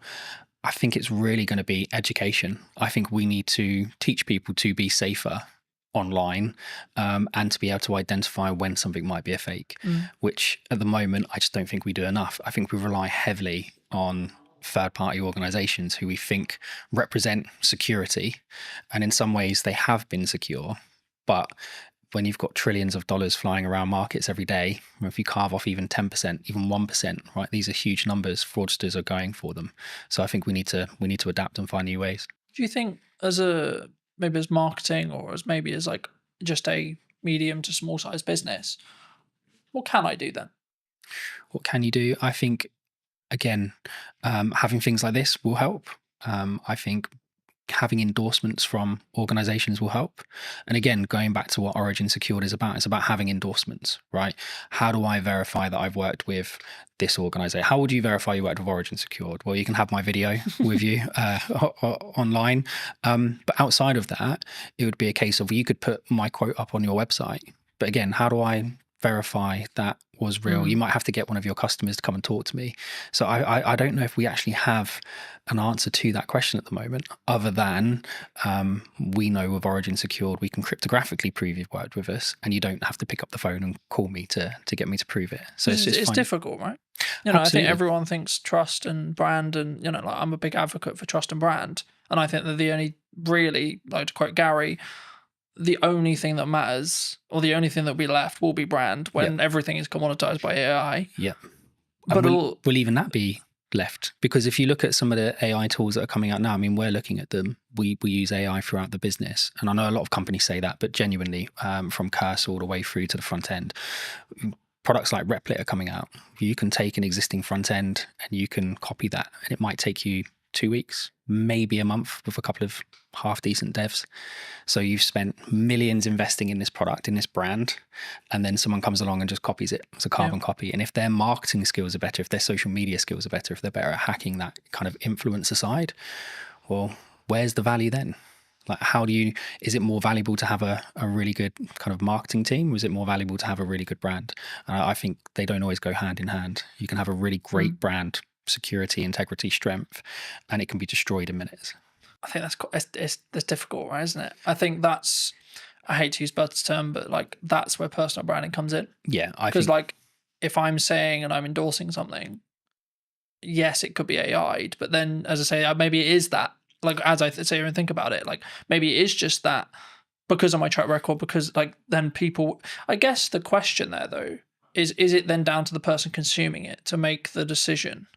Well, that's kind of the approach we've taken, right? So the approach we've taken is, it's down to the individual to choose who they trust and whether or not they believe that's true, right? So we can have, and we'll get into the tech more later, but we can have a series of endorsements for yourself, right? So we could endorse you cryptographically. You could be endorsed by the passport office, right? Or by an ID service provider, or by the DVLA, or by your bank or your solicitor. All of these endorsements build up trust over time, right? And the more of those you have in sequence, in the right time frame, the more people will trust you. And I think a big question on top of what you've asked is, if we're moving more to a solution where you need kind of integrity and trust built over time, how do people break in at the beginning? Because at the moment, the big reason that companies do that is they're trying to make a name for themselves. They have a great product, they've got a great idea. It's not always fraud. Often it's just a small company trying to make it. We need to be able to create environments where those companies have an opportunity to prove themselves. Because if we just say, well, you have to have brand integrity and you have to have a history, And you have to be around for 5 years, etc. then it's going to stop that from happening. It's interesting because I'm rapidly approaching like 6 years full time and 10 years like doing the thing. And I'm like, oh, it must be really hard for people starting out. But like genuinely, like when I was starting out, AI wasn't a thing. And that's the big conversation with AI at the moment. It's like completely obliterating those grunt jobs that people did as junior editors and junior tech people and etc. Is it down to us then as providers, like medium and larger, like to say we're going to choose, or is it purely just it's going to get commoditized because it's efficiency? I think there's going to be a huge amount of commoditization. I think there's going to be lots of consolidation, right? More importantly, there'll be lots of consolidation. I think standing out from the crowd is going to be challenging. I think it already is challenging, right? If you can have the best product in the world, but if you can't get the message across, or you can't convince people what it actually does or how it does it, it's not going anywhere anyway. I think we need to create more of a fair opportunity for smaller companies. And I know that the government have got lots of programs in place. We're working with the MOD at the moment. They've got loads of programs in place to try and fast track SMEs and give them opportunities to deliver. I think we need to do more of that. And I think we probably need to have better controls over how are these contracts won, how are they tendered for, because ultimately they're geared up for companies who have got hundreds of people to spend hours and hours and hours of time building this kind of knowledge up over time, and then you've got a small SME that's run by 3 people with no experience. But also, I guess you could flip it on the other side when you look at AI or things like ChatGPT, large language models, etc., where actually that could be the greatest equalizer that you've got, right? Because someone who's maybe solo or 2-3 people, then arguably, if they're leveraging AI and they're early, they could actually be keeping up with 100 staff in regards to workforce because they're working quite smart. Well, they can, and I think, look, we've certainly benefited from it, right? Lots of smaller companies are benefiting from using AI, but so are the larger companies. And I think if you, I'm going to get in trouble for talking about this, but one of my favourite TV shows is The Wire. And there's a scene in there where one of the characters is out of jail. Cutty, I think his name is. He's sat with this other guy, and they're talking about doing something they shouldn't be doing, and he gets handed a gun, and it's supposed to be a revolver, and he's like, oh, I'm used to using a revolver. And he goes, yeah, but that doesn't hold 17. And he's, oh, the game's changed. And the other guy goes, no, it hasn't changed. It's just got more fierce. And I think for me, that's what AI is, right? Yes, there's going to be less entry-level jobs. Yes, there's going to be less opportunity for people coming out of university. It doesn't mean anything's changed. The industry's still the same. It's just more fierce because the competition isn't now just with someone, one of your peers. The competition is now one of your peers who can control 4 or 5 AI prompts and do the work of 12 people rather than doing the work of 1. And so, yes, these companies will benefit smaller ones, but I think you're in a more fierce environment because those larger companies have access to just the same technology.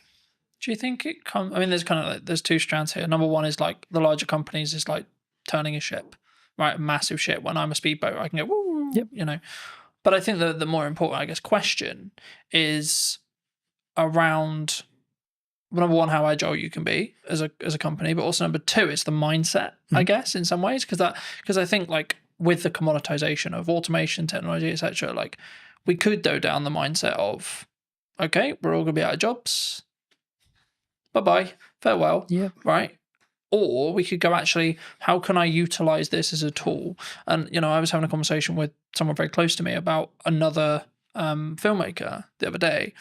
And I was very worried for his model, looking at his business model, because traditionally he's in this case, brought in as a camera operator for other video production companies. And there's been a large conversation in the space, for those who are listening, about you've kind of got two models that you can really like business model wise that are still profitable and can still work. Yep. Massive Hollywood stuff, which big crews, big money, lots of stress, and then the 1 to maybe 2 at most, like production size, right? The issue is, I guess, the middle class filmmaker, you could say, in my realm. Yep. Could be and potentially is going to be commoditized, especially if they're not utilizing or looking how to use AI, how to do prompts, especially if you look at like the AI generation stuff that's coming out and like Google VO3 and etc. Like I looked at it and went, oh, right, okay, I need to talk about strategy more then. Yeah, because the idea of filming stuff is going to become less profitable than I think it was. Yeah, potentially. And again, playing devil's advocate to the other side, does it become less profitable, or does it just shift into a different community? So is it now not the middle class filmmaker, right? Is it now opening this up for everyone to be able to access it? And actually you get more creativity out of it because there are people who are learning to use those technologies at a younger age and more efficiently. I think my cousin is doing phenomenally well in Sydney at the moment as a filmmaker, right? She's still going through school, but she's done several productions. She came up with this phenomenal idea about a particular singer, and she's been talking to their team about being able to produce a particular song. The idea behind it is incredible. You won't get AI to produce the idea, right? Not yet. That might come in the future, but at the moment, AI is just really, really, really good autocomplete. Lots of people are going to be really upset with that, but it is, right? They're just predicting tokens. We're not yet at a point where it is finding new ways of doing science, right? It might find a new mathematical way of folding a protein, right? But that was always there. It's just able to run more permutations. But it's not going, I've got this great idea for this film, and I want this, and I want that, and I want the other, and I want the other, right? That's still really a human kind of product. And I think... Do you think that's where the opportunity lies then? 100%. I think creativity at the moment is the key, and being really good at using the tools, right? I still think there's going to be lots of jobs. I think they're just going to change. I think you'll have less entry-level jobs, not necessarily a bad thing, but you might just have lots of people who are really, really good at doing the prompt engineering. That will become a big job in my opinion. What would you say to people who maybe looked at AI or looked at X, Y, Z and said, oh, it's just a trend, it will die next week? I think they're massively wrong. I don't think it's like crypto, right? I think my co-founders and I always disagree on this, especially one Mark. He's very, optimistic on the crypto side. You know, Mark, and he loves it. I'm still very much of the opinion that there's been too much happening with the mainstream cryptocurrencies from a dark web standpoint, right? From a criminal historic standpoint. So the AML piece and the KYC piece can be incredibly challenging if you can trace it back on the blockchain to criminality, because really you should be taking that as proceeds of crime. So I think there's a major issue with that. I think the difference between that and AI is AI genuinely has solutions, right? You can take someone who spent the last 20 years of their life learning how to spot tumors in lungs, right? They might have a really good accuracy, 80-85%. And then you can train an AI model to 92-93% accuracy in 3 or 4 months. That's a huge jump, right, for us as a species, in my opinion. So I just don't see AI dying. If anything, I think it's going to become more and more integrated. And I think actually what we're going to see is that AI is going to become smaller and smaller and smaller. And I don't think it's going to be long before it's fully inside your device, not in the cloud. It will be inside your device. You'll have your own private AI. And it will learn you more and more and more. And this is why Origin set out to do what it does, right? As more and more information is being collected, you need to secure that in a better way. You need to be comfortable that your data is yours, that you have control over who accesses it. And if they do manage to get access to it, that you can revoke that access. And if someone is storing your data somewhere, you've got some level of encryption yourself over that data. I think that's much more important as a conversation. Is not necessarily is AI going to be a great tool, 'cause it's not going anywhere. Is how do you secure the data? How do you scrub the PII out of it? I think, yeah. Because I know that, you know, other large language model providers, I'm sure, have done similar. But I know OpenAI, owners of ChatGPT, got into some hot water because they basically, what it seemed like was they were basically ignoring copyright law completely, and they just went, "Oh look, the internet's got loads of internet and information on it. Let's just take that, thank you." And I don't believe that could be undone now. We're kind of in the wild, like we're in the Wild West in that respect, as in like ChatGPT knows everything and they will know everything forever.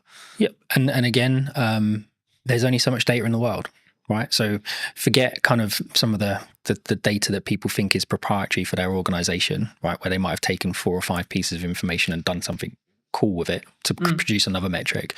The actual data, there's a finite amount, right? OpenAI found that out really quickly.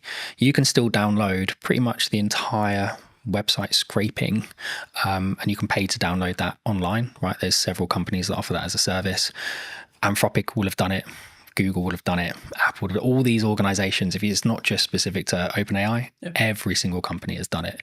And I think at that point, there has to be a kind of really important question being asked is, how are you protecting your information? Not just from a copyright standpoint, but even from, we were talking about this the other day. So M&S, their hack, right, which was social engineering.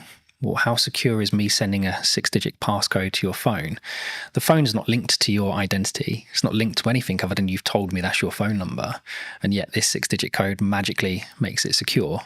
I think that's a big issue. And if I can now use an AI, and it doesn't have to be OpenAI, right? The safety protocols are there, but you can use any of the open source versions like Llama, whatever it might be, run it locally on your own machine. There's loads of tools out there like anything LLM that will allow you to do it.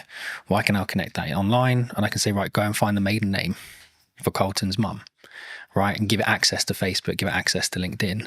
And what we were saying before about kind of marketing, whoever makes the most noise, whoever's connected to the most people, well, you don't know who half those connections are on LinkedIn. Yeah. So now if I can connect into you for all of these fake accounts that are being kind of managed and hosted in really not very nice environments, then suddenly your maiden name of your mum is not a security kind of question. Yeah, it's actually a security risk, right? First name of your dog, whatever it might be, school, so on. So I think that's really dangerous, and so we need to move away from just usernames, passwords, and security questions, and we need to move more towards contextual permissions. And it's one of the things that we do at Origin, which is create context around access rather than just you've got a username and password and know that my favorite artist is whoever. One of the things that a lot of people are talking about online right now that I wanted to kind of pick your brain on is AI influencers. Do you think they're happening? And do you think they will be the future? Because a lot of people are saying, well, how would you 95% of people aren't going to care that it's AI, even if they know, even if you can tell. I don't think anyone would be able to tell. I think there's already influencers out there that people have said are AI. I think the big one that I found quite amusing, we had a big chuckle of it. I think one of the adult content creators worked out to be an AI generated model. And I just think that's hilarious, right? That these people are paying for this personalized service and they've got no idea that it's not even a real person. And I guess the question, like you said, would they even care? Right? The illusion is there that they're receiving that personalized service. And I think it's the same for all of us. If you had the choice between ringing up the bank and them saying, press 2 for this, describe your problem, and just go around in an never-ending loop, or would you like to talk to an online chat agent that's an AI model that you know is not real, is not a real person, but at least is conversing with you in real language in real time? Which would you choose? I think, I mean, as someone who uses AI, and we both, I'm sure, do, in depth, I think for me, I think it's about understanding what the contextual relevance that you want from it. Like for me, if I want to analyze information and data quickly, AI will be a better solution in me asking you to, so I have all this data, Stuart, can you, create this, and this from it? Well, you're going to go, no, that's totally a pain in the ass. But when it comes to like emotional or creative decision stuff, that's where I think human connection will still come in. And I think that's going to be the thing that people maybe need to focus on. And that's why, like, I found it really interesting since launching the podcast and it having a hybrid element. People are, I guess if you want to go like strategically around it, like the show up rate is higher for in person than it would be online, right? And I think the same is going to be true when it comes to like in-person events and stuff. And I can see kind of this two camp book, which is like people utilizing AI, good idea, but also a constant want and drive to have that human connection, online events, online person, podcasts, online conversations, etc. And actually, from a marketing standpoint, if you don't have a podcast, I would say now is the golden age to have a podcast, because this is the kind of conversation people really want. They don't want you having a conversation with a robot necessarily. Do you think? I think there's a lot there. So if we go back to, I think in-person meetings are becoming popular again, right? We went through that stage. COVID was a nightmare, but even before that, lots of people were like, oh, it's much easier just to do it online. I was like, yeah, it is, but you don't get the same feeling, right? You can't gauge someone's reaction properly unless you're sat in a room with them. And I think there's a lot to be said about the environment, right? So the environment today, I can say something, and it's not just your facial expressions, but I can feel the environment. If you say something wrong, you can feel it change. If you say something funny, you can feel it change.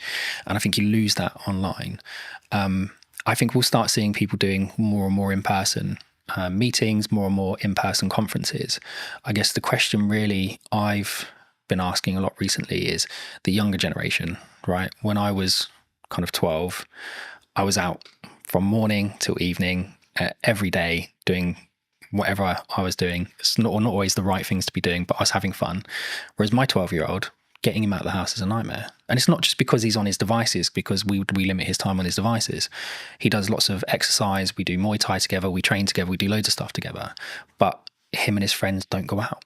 Like there aren't loads of kids in our area playing outside. And it's the perfect area to be doing it because it's quiet. There aren't many cars. There's loads of open spaces. So I don't actually know where it's going to go, if I'm honest. I think it really comes down to this next generation and the generation after. How do they interact with each other?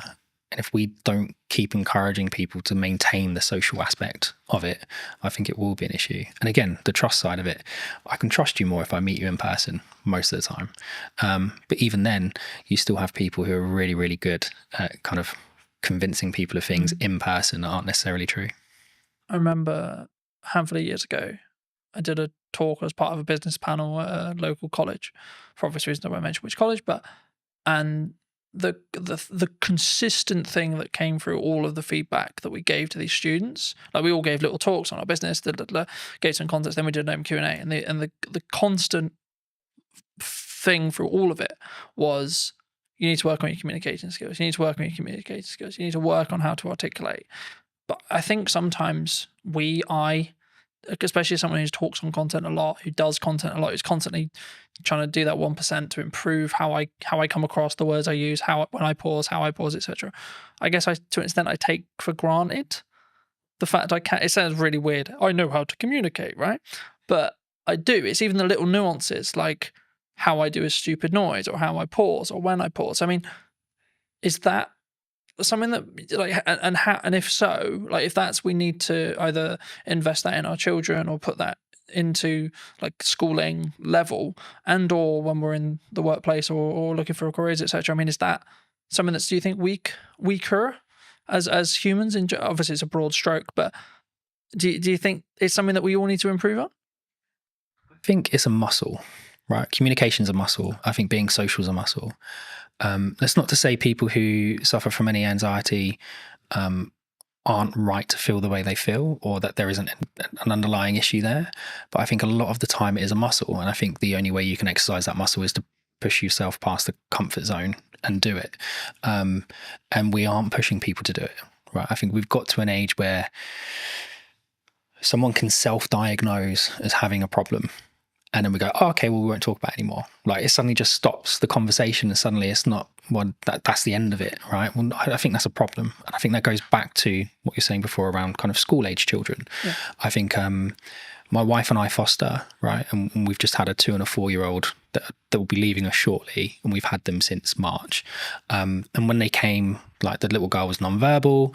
The little boy had some issues with kind of speech and understanding and some other bits. And in the last 6 months, my wife's done an incredible job getting them to a point where you wouldn't really know that they're that far behind. Like, they're not as far behind anymore, right? If you were to put them into a mainstream school when the little boy's starting soon, yes, he's going to need a little bit more help, but he's not that much further behind. But it's because we didn't just go, oh, okay, well, they've had a hard time, so that they get a pass, or we think they might have some anxiety issues. No, let's get them outside. Let's get them on the climber frames. Let's get them interacting with other children. Let's explain to them repeatedly. No, it's not just about saying, oh, kind hands if they do something they're not supposed to do. No, that's not right. Explain to them why, and spend that time educating them. And I think we don't do that with kids at the moment, right? There's so much, people talk about it all the time, but there's so much power with the kind of the child. And there needs to be some power with the child, absolutely. But you've also got children walking into schools stabbing people, right? That's a problem. I'm not saying we can solve that with Origin, not at all, right? But I think that's how far back we need to go. I think we need to start at schools. I think we do schooling wrong. Does that come from boundary settings? I mean, like the statistics from like a quote broken household is ridiculous. You know, like mine is true in that respect. You know, I didn't have my dad around for 20 years, and since about probably a month ago, 2 months ago, I spoke to him for the first time in 20 years. Mate, congrats. Right? How did that make you feel? Big deal. It was just like, it is what it is. You know, like I wasn't there to be like, right, I'm going to, and I wanted to make sure that when I did it, it wasn't coming from a place of anger.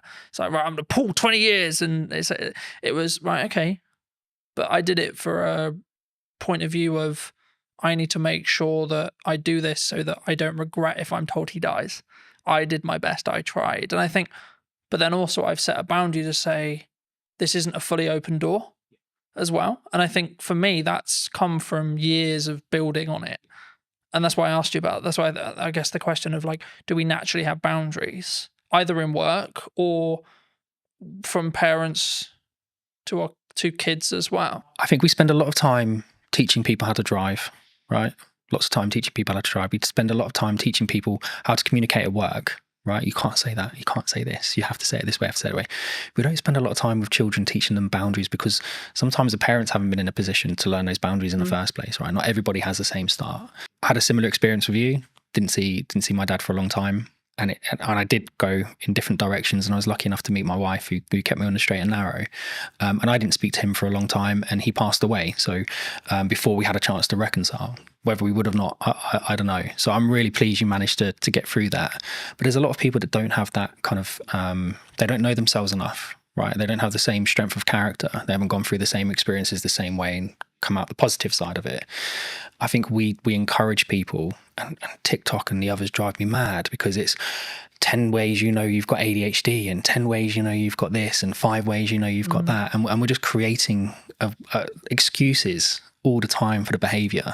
And so boundaries, I think we all know where the boundaries are. I think a lot of the time we just choose to ignore them. Is that personal though? Because my boundaries and your boundary may be different. They should be, right? Otherwise it'd be boring. They absolutely should be different. But I think there are some basics that we should be able to agree, right? Certain spaces are private. Yeah. Certain words shouldn't be used. Certain things are unkind. Certain things are kind. Well, it's just mutual respect stuff though, right? Like, oh, absolutely. Like you don't need to be, just because I think you may be acting in a manner that's maybe unkind or etc. That doesn't necessarily mean I'm better than you by saying that you're being a dickhead, for example. Do you know what? I was on the train recently and there was a gentleman using his phone in the quiet carriage, and there was a gentleman sat opposite him, an older gentleman. And I've never known how to turn around and say to someone like, why you got your phone on? Why are you listening to it loud? Why are you not using headphones, etc., etc.? Because it always comes across as really aggressive, right? And the old guy just literally leant over and went, "Excuse me, I just wondered if you'd seen that sign." And the guy looked up and saw his quiet carriage and he went, "Oh, sorry, mate," and left. And that was it. There was no big like hurrah. There was no shouting. And I thought, well, that's a mutually respectful way to approach that situation. Would he have approached it the same way if it had been a 13, 14-year-old teenager listening to his music loudly? Would the teenager have responded the same way the man did? You don't know. But I think we should approach things in a respectful way. And again, that boundary issue, mate, that's a hard one, right? There's people that have spent their entire lives working on that to try and find a solution, and they still haven't figured it out. I think I keep coming back to this whenever I talk about something like this, and I keep coming back to it's self-love, self-development, self-you. It's reflective of you. So, but from that perspective, I guess it's kind of down to you to do the work to then see the different reality, if that makes sense, right? And I think for me, that's sometimes where people struggle, where they for whatever reason they want to bury it, they don't want to deal with it, they don't, etc. And I think everyone has a level of trauma it's I don't know using that word, but the level of trauma will either make or break you, and then it's up to you to see how you deal with that to then move forward.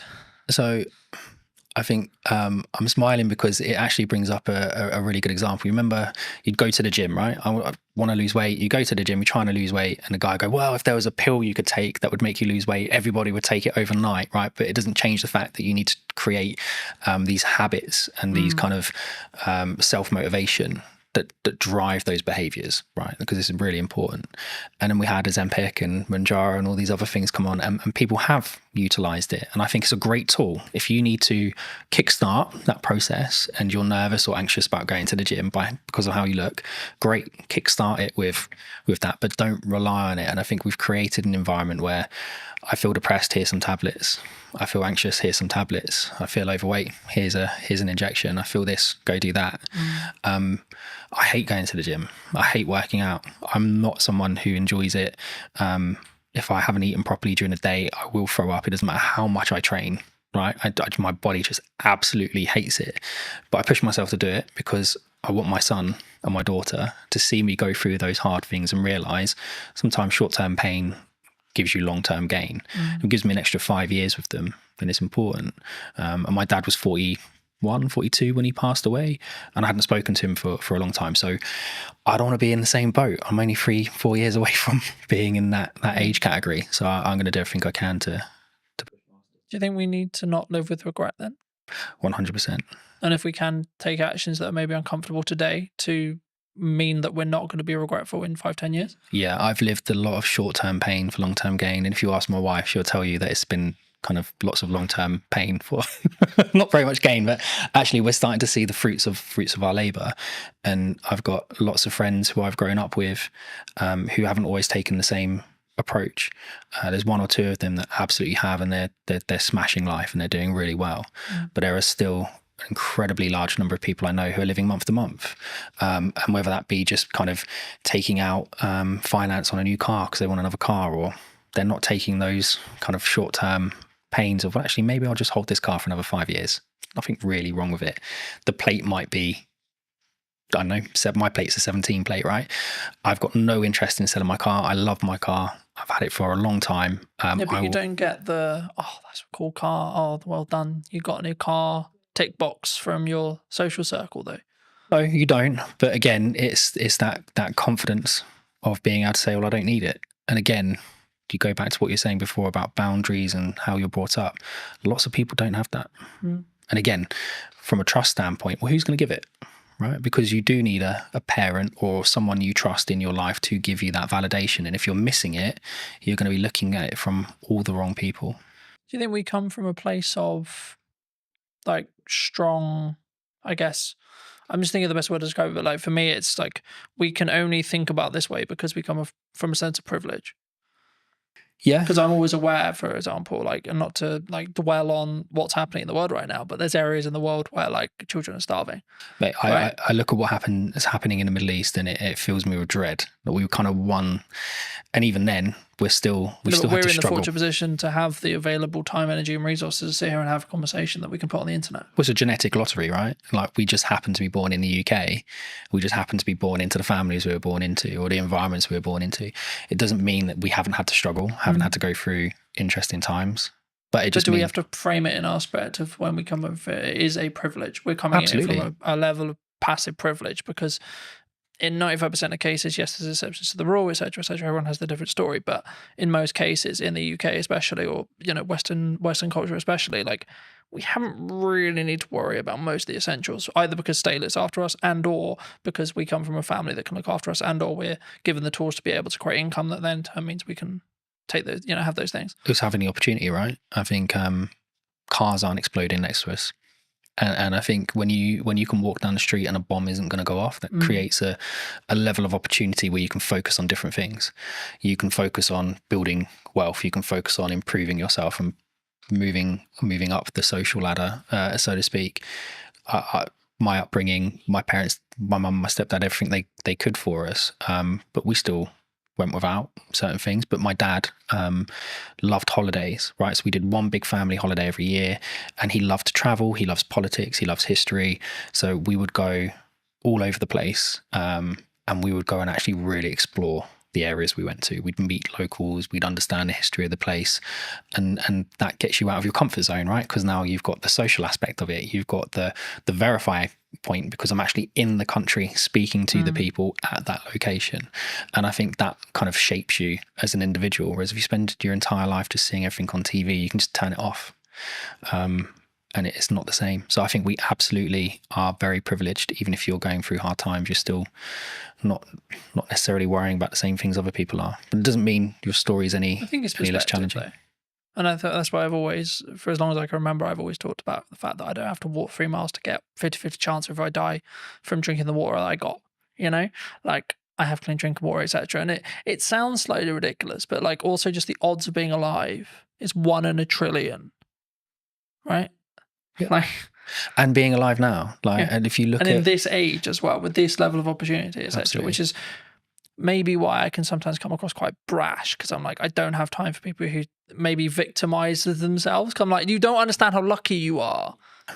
I feel the same. I've look, I'm not gonna get a violin out. My life hasn't been anywhere near as hard as some people, and some of the children that we've had come into our care, their starts to life have been like horrific, really horrific, and how they are going to shape themselves and cope through life, bouncing around kind of the fostering care system, I dread to think what the outcome is going to be at the end of it, because how can you kind of fix that? But then there are a lot of people who haven't gone through those experiences quite like that, who, like you say, kind of want every excuse under the sun not to be doing something, not to be doing this, not to be doing that. Why can't I just have a pill? Why can't I just have an injection? And I think that's one of the things that AI can't do, right?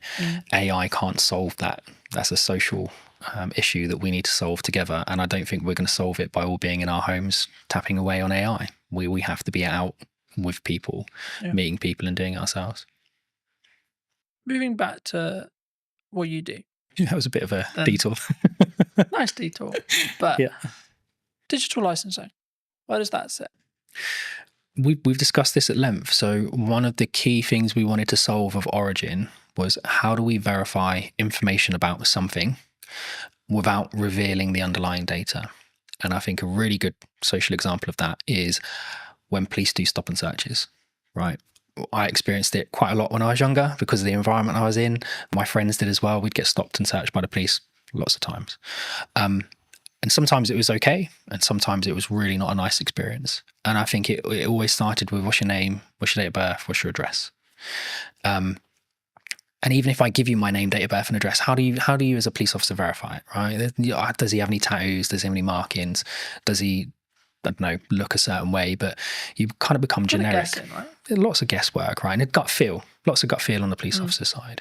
Whereas we wanted to try and find something that would, and it wasn't just for this specific reason, but it lends itself really well to it. We wanted to be able to provide technology to the environment, to the world, that kind of removed that friction. So a digital license isn't like an ID card. There isn't a centralized database of all your information in one place. That's ridiculous. If that gets breached, it's going to be horrendous. The fraud will go through the roof.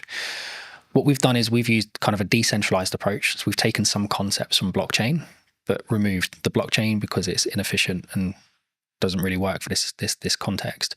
But the idea behind it is, you can have an ID service provider, right? So it's a government approved company, verify your identity and give you a cryptographic endorsement that sits on your digital license, which you can carry on your device.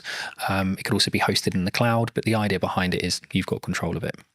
So now if I was to come and stop and search you, you would be able to present that credential to the police without revealing your name, your date of birth or your address, but the police would know to a degree, he lives within a 5-mile radius. There's no outstanding warrants. He's verified that is his identity because he's done it with a biometric check on his thumbprint. And we can see that biometric check that's linked to that IDSP hasn't been changed on that device.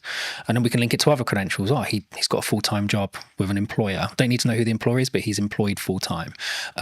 We can see that he is part of a charity, or he does this, or he does that. There's all these different aspects we can start to build into that check. And it all comes from, I still haven't revealed any of the data underneath it. These are all independent cryptographic proofs coming from third parties.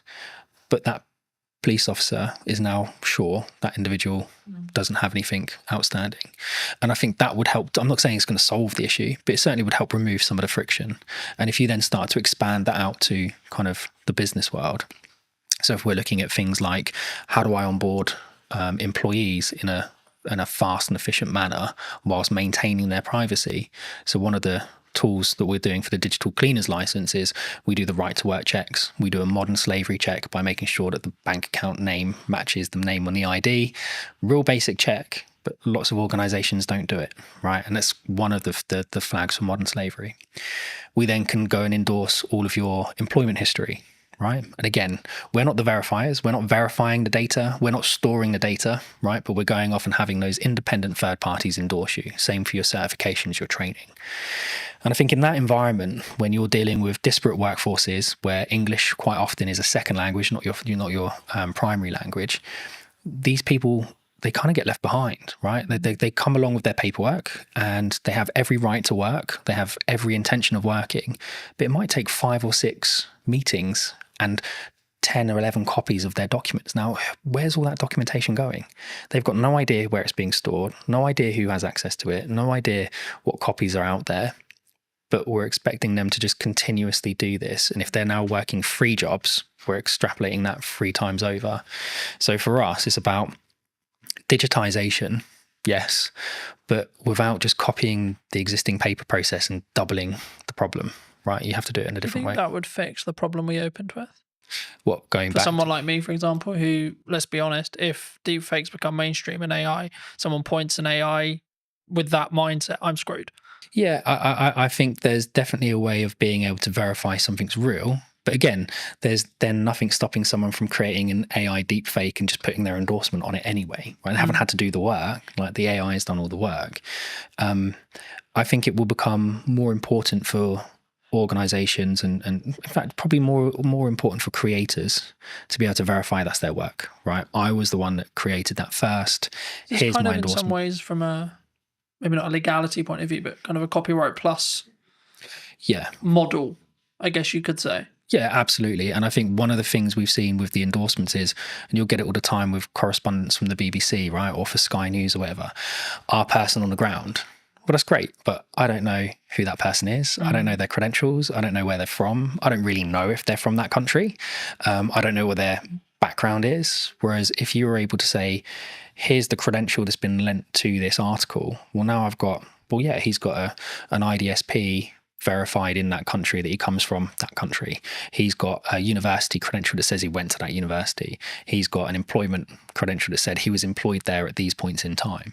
That's not to say people can't build those profiles up at a state level if they really wanted to go to that level, but it becomes much harder to do, right? The threshold for access to fraud becomes really, really high, because when we're actually taking these interactions and monitoring them, we create an encrypted hash of the interaction, and that gets stored on what we call event chains. So not blockchain databases, but the event chain is a point in time. And so you can't go back in time and put something on the event chain in the past. It has to be done in time. It's temporal. And so in order for someone to perform a high degree of fraud, it's going to take them 5, 6, 7, 8 years to build that profile up. And they will have to do it in multiple chains simultaneously.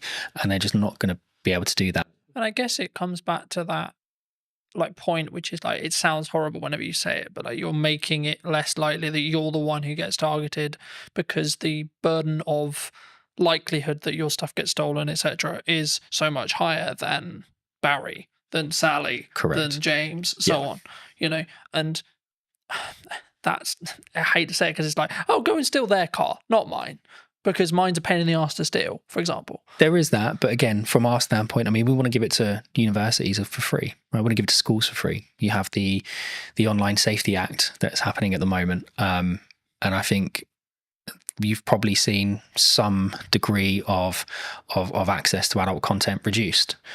But it's seen VPN usage go through the roof, right? Because we know how people are accessing it, just going around the issue. And I think they had, was it Keir Starmer's driver's license got leaked online, and people using that and a picture of him to be able to skirt around the sides of it.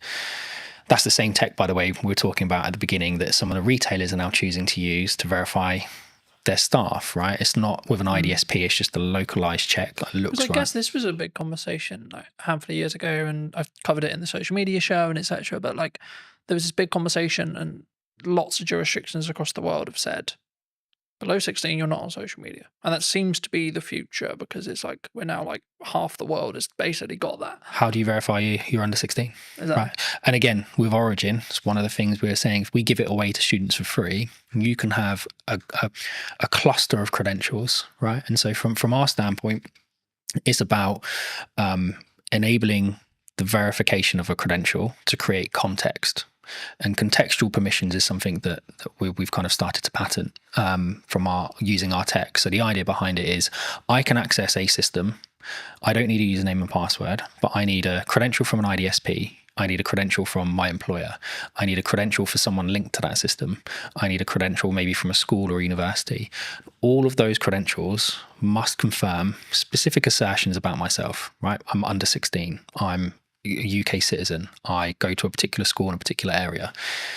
That means we're putting the control of the people that need it, schools, etc. But we're not then enabling people who have bad intentions to come along and manipulate that system, because they would have to manipulate it in 5, 6, 7 areas at the exact same time. So now if you want to access the internet, well, you could have your Origin handle with all of the credentials on it, and we would know straight away how old you are, right? And parents mostly can be trusted. So your parent could create a credential for you, but if that doesn't match your school's credential, well, then that's going to create an issue. So you don't have the permission to access that that service or that particular piece of content. And that for us is really important. Context is much more important than just, well, we think you might be over 18 because you click the button. Yeah. For those people who have enjoyed this conversation, who may want to see more of the content, delve into a little bit in more depth that what you and the team are doing, where can people reach out? They can reach out to us directly, so they can come to us via the website, or they can reach out to us on social media or LinkedIn. I think we're starting to put more video content out there. So going back to what you were saying before, about kind of verifying trust, how do you prove it in the marketing world? Well, for us, it starts with video, right? And yes, there are deep fakes out there, but from our standpoint, I mean, we're able to verify our technology in our videos with our technology, right, which is important.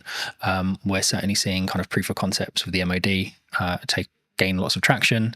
We're talking to OFDIA, the Office for Digital Identity and Attributes, about shaping kind of how the UK consults on digital identity. And I think all of those aspects are important. So it's not just about us. I think people should be looking at digital identity as a whole in a much more holistic way. And reach out to us, reach out to the IDSPs, reach out to everyone. I think is something that people need to understand more, is that digital ID is more than just, here's my JPEG of my passport and driver's license. But yeah, reach out to us on social media or online. Just before we wrap up, I mean, obviously you have worked with us in the past and you've done some video content. I mean, now the other side of it, maybe a year on, how was that experience? What was the things you maybe learnt from? Except, like, how was it as a whole? Like, not putting words in your mouth, but I'm actually curious, because obviously we haven't touched base since actually doing it last year. And I mean, was it how you thought it was going to be firstly from the perspective of what we did, but then also, like, was there any byproducts that actually came from like working with us specifically? I think we realized really quickly that video was the best way.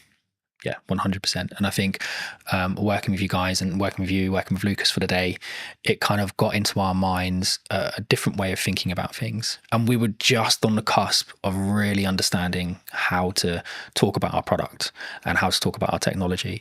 And by focusing on the video approach, and we've now released several other videos that we've kind of produced in-house, it kind of got us to where we are now, which is we know what our narrative is, we know what the story is, we know how to describe our technology. Whereas a year ago, we were still kind of trying to work out what it was that we were. And we were early to market, so lots of people trying to explain it to investors, trying to explain it to customers. It was a challenge. So no, mate, having that time with you and Lucas massively helped us kind of crystallize what we were trying to do. And then over the next kind of 2-3 months, I think that's when we nailed it. But it come off the back of the original filming we did, which was phenomenal. Yeah.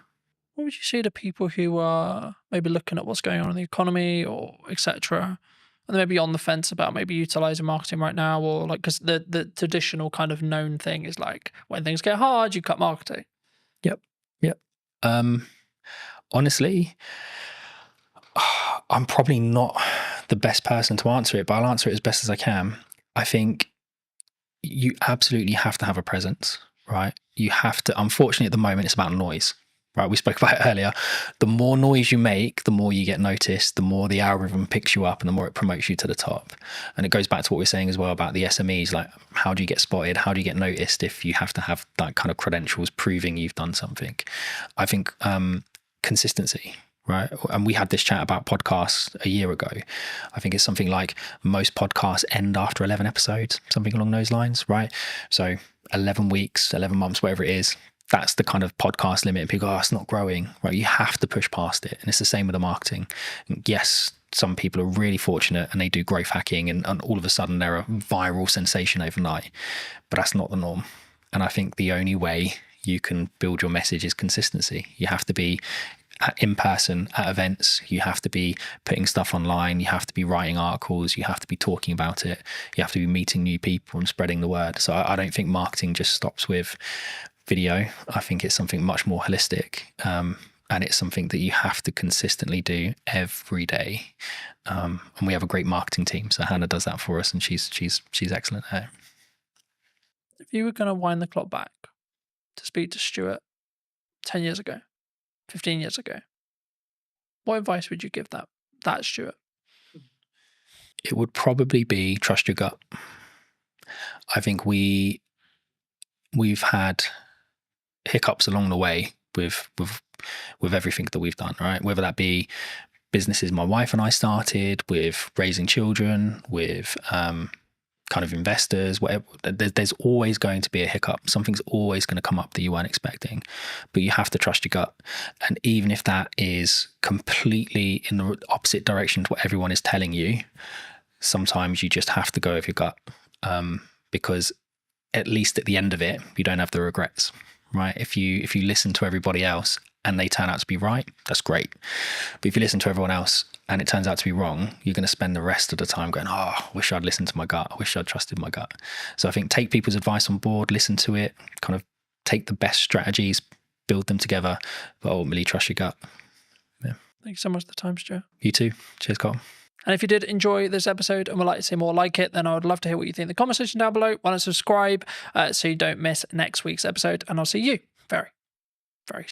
When you truly become comfortable in your own skin, that's when you become a more potent, authentic, and influential communicator. Why do you think storytelling is important? The storytelling is 100% something I focus on. It's just a part of a larger puzzle now, or a larger body of work. But stories are important for so many reasons, man. What is the excuse that we make for the reason why we don't do the thing? Have the podcast, write the book, run the business. So the 5 habits. Number 1 is transform your internal story. The second is ask conscious questions. The third is unearth your charisma. I think it's really interesting, right? Because a lot of the conversations I've been having the last couple of months has been around done is better than perfect. I'm a multifaceted human being. I'm not just one thing. And often labels can lead us, man, to shrinking, playing small and saying, I am this. But what if you're more than this? Did you know that 93% of you are not subscribed? So if you could please do me a favor and you're enjoying the show, then subscribing would mean the world to me, and it would allow me to grow the show and continue to get larger and larger guests and continue to bring what's missing in marketing today. Thank you ever so much for joining me, and I'll enjoy the episode. Hello, my friends. Welcome back to a brand new episode. Today, I'm going to be talking to Ravi, who talks all about communication and actually why is it important. So that's going to be what this conversation is going to be about. But welcome, Ravi. How are you? Good, man. I feel like we should have started rolling about 10 minutes ago because we had some good conversation about marketing, communication, books, all that good stuff. But I'm feeling good, man. As I told you in the green room or the coffee area, this has been a minute when it comes to me being on podcasts, given I've been focused on writing my book, being a dad and all that good stuff. So it feels good to be here, man. It feels good to be here. Well, thanks ever so much for coming down and for the time, of course. I mean, it would be wrong to not open the show with what you feel is missing in marketing today. I mean, we touched on it in the pre-show conversation a bit, but just to reiterate for the audience's sake, I mean, what do you feel is missing today? When you asked me this question beforehand, giving me the material to prepare, I had to sit with this And I had to sit with this for quite some time because I didn't want to give you a generic answer or one that's been heard before. And the one word that came up for me was intentionality. And actually, that's not just in marketing, that's in life right now. Intentionality. I mean, if you just scroll on social media, log on to LinkedIn, log on to Instagram, whatever it could be, there's an addiction to instant gratification, meaning, okay, I want to grow my follower account now. I want to achieve XYZ now. And as a result, I may put out AI content, which feels perfect, which feels like it's going to connect with people. But the truth is there's a disconnect because perfection doesn't exist, man. Perfection doesn't exist, and imperfection equals connection. And our intentionality behind things, our death grip on our desires, and the instant gratification that comes with it, it's just leading us to this place where, and it's funny to say this, the bar is so low in some senses that the number one way to stand out is by tapping into human connection. I think it's really interesting, right? Because a lot of the conversations I've been having the last couple of months has been around done is better than perfect. And I think that sometimes we look at the podcast idea we have, we look at the event idea we have, we look at the business idea we have, look at the book idea we have, etc. And we think, yeah, I'll add that to the list. Yeah, I'll put that on my to-do list. Do you think people need to is there a level of just you need to start doing stuff? Like you need to just choose one of them or two of them or three of them and say, I just need to do that? Because I think sometimes we put it on we kind of pin it up and we go, yeah, I'll get to that. But then we never maybe do.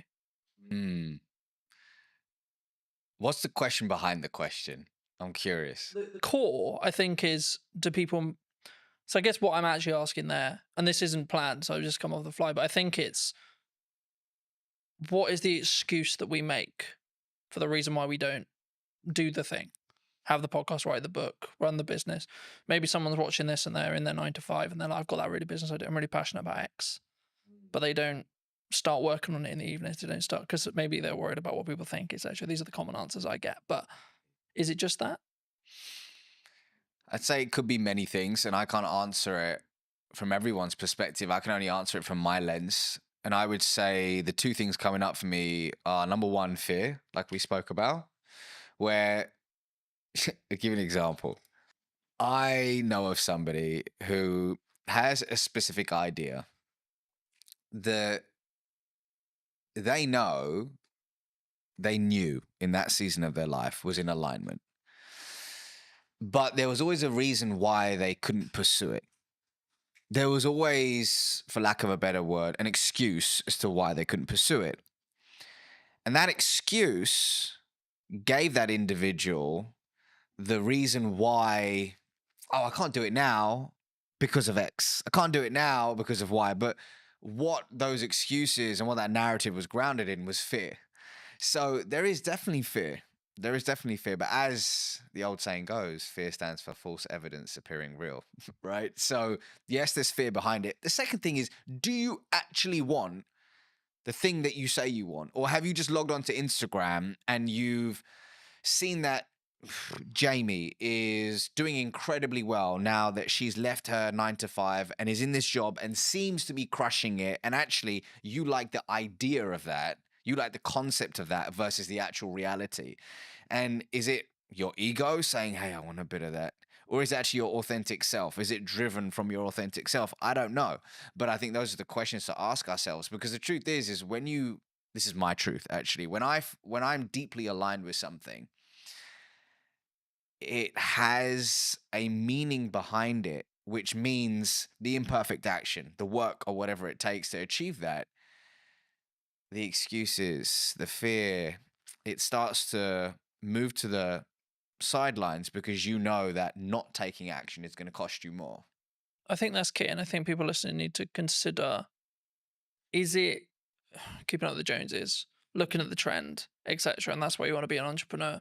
And I'm fortunate where I'm wrongly or rightly rapidly approaching 10 years in business, which is crazy in my head, and I'm looking at it going, right, okay, so the odds here are like I've kind of done quite well, because the odds are that I think I looked up yesterday. I think about 25% of business, like 25% of businesses don't survive longer than 5 years. Really? Yeah, and I'm just thinking why. And like from listening to what how you just answered the last question, I think for me the key is they weren't in line with, like, they weren't true. You know, they weren't willing to die on that hill or put the flag in the sand or etc. You know, I think entrepreneurship before COVID was cool, right? Because, or even during COVID, when there was loads of money floating around and it was, quote, easier, I think that's when people looked at it and went, yeah, that's cool, let's do that. Oh, work-life balance, oh, free, oh, I make lots of money, and I get all the time, and I get all the freedom.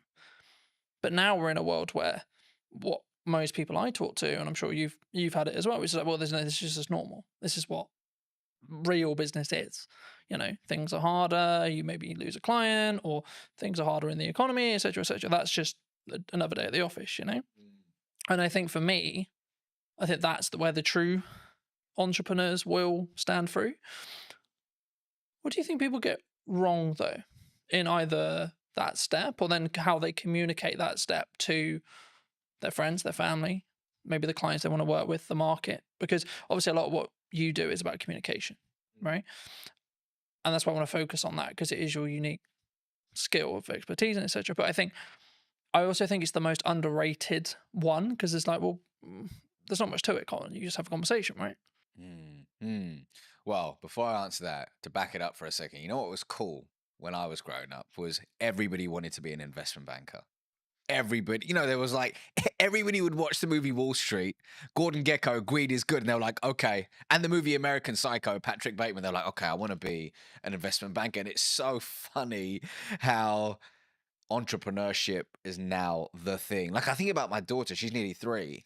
I think at 10, she's probably going to, a YouTuber won't even be a thing then. I don't know what will be the thing, but it's crazy to think how these things move in seasons and how whatever is flavor of the month, people gravitate towards. The question is it in alignment with you and your goals in this season of your life? You know, Ravi now with 2 kids under 3, married, is very different to Ravi in his 20s. Very different. But in answer to your question, so actually to back it up, is the question, what do people get wrong about communication in business, or have I missed or misunderstood that? What do you think people get wrong when they communicate what they're looking for, either in a personal relationship, let's start there, and then maybe then going into a business relationship, and how we show up and how we communicate? When you say what you're looking for, meaning how they communicate their desires to the external world, I think, actually scrap that. I believe that often we forget to look within before we communicate our desires to the external world. And I think it's important to, in today's noisy world, just find solitude, regulate your nervous system, and find neutrality so you can really figure out, hey, what is alignment for me? Is the thing that I say I want actually the thing that I truly want? Or is there a path that is more aligned to me in this season of my life? I think that internal communication is super important and really tapping into your unique genius. I believe everybody has a zone of genius. Everybody has a zone of genius. But so much of the time when we look externally, we say, oh, Colin's doing this thing. Colin's pushing out content 24/7. That looks so dope. That looks so cool. Maybe I should do that. But actually, your zone of genius may not be being in front of the camera. Maybe your zone of genius is writing. And you should go all in on writing. Yet, what looks good is Carlton on video. So you disown your genius and you move towards a path of misalignment. But hey, sometimes we need to have the disconnect to allow for the reconnect, right? And that's a part of the journey. So I think, once again, actually scrap that. I believe that looking inward is a step that is often missed in today's world when it comes to thinking about our desires in business and personally. I think that's really important for people to consider, but also like it made me think of where I was at the early part of my 20s, and now I'm in my later half of my 20s, right? And I think the definition of the word success when I was 20 was very different to what it is now. And I find, like, I can say this now, like, in hindsight, but I find that really interesting in how it's developed and changed. And I think that's kind of, to an extent, what some people misunderstand, right? When they look at, maybe I'm going to do this business and maybe it didn't work, or maybe they gave their all for 5 years and then actually they're like, you know what? Yeah, I could, but you know, like, I'm just going to go get something that is close, but not there. Right. And it's a job and it does what I need it to do, but then I can focus on everything else. And they're putting that first. Do you think that people sometimes struggle to, I don't want to say the word abandon what they used to call success, or what their definition of that used to be, but do we need to, as we move forward in the seasons of our life, do we need to constantly readapt and constantly be okay with changing what success means, do you think? It's funny you say that, because if I think about the version of me in my 20s and what I defined as success, so different. And it's wild.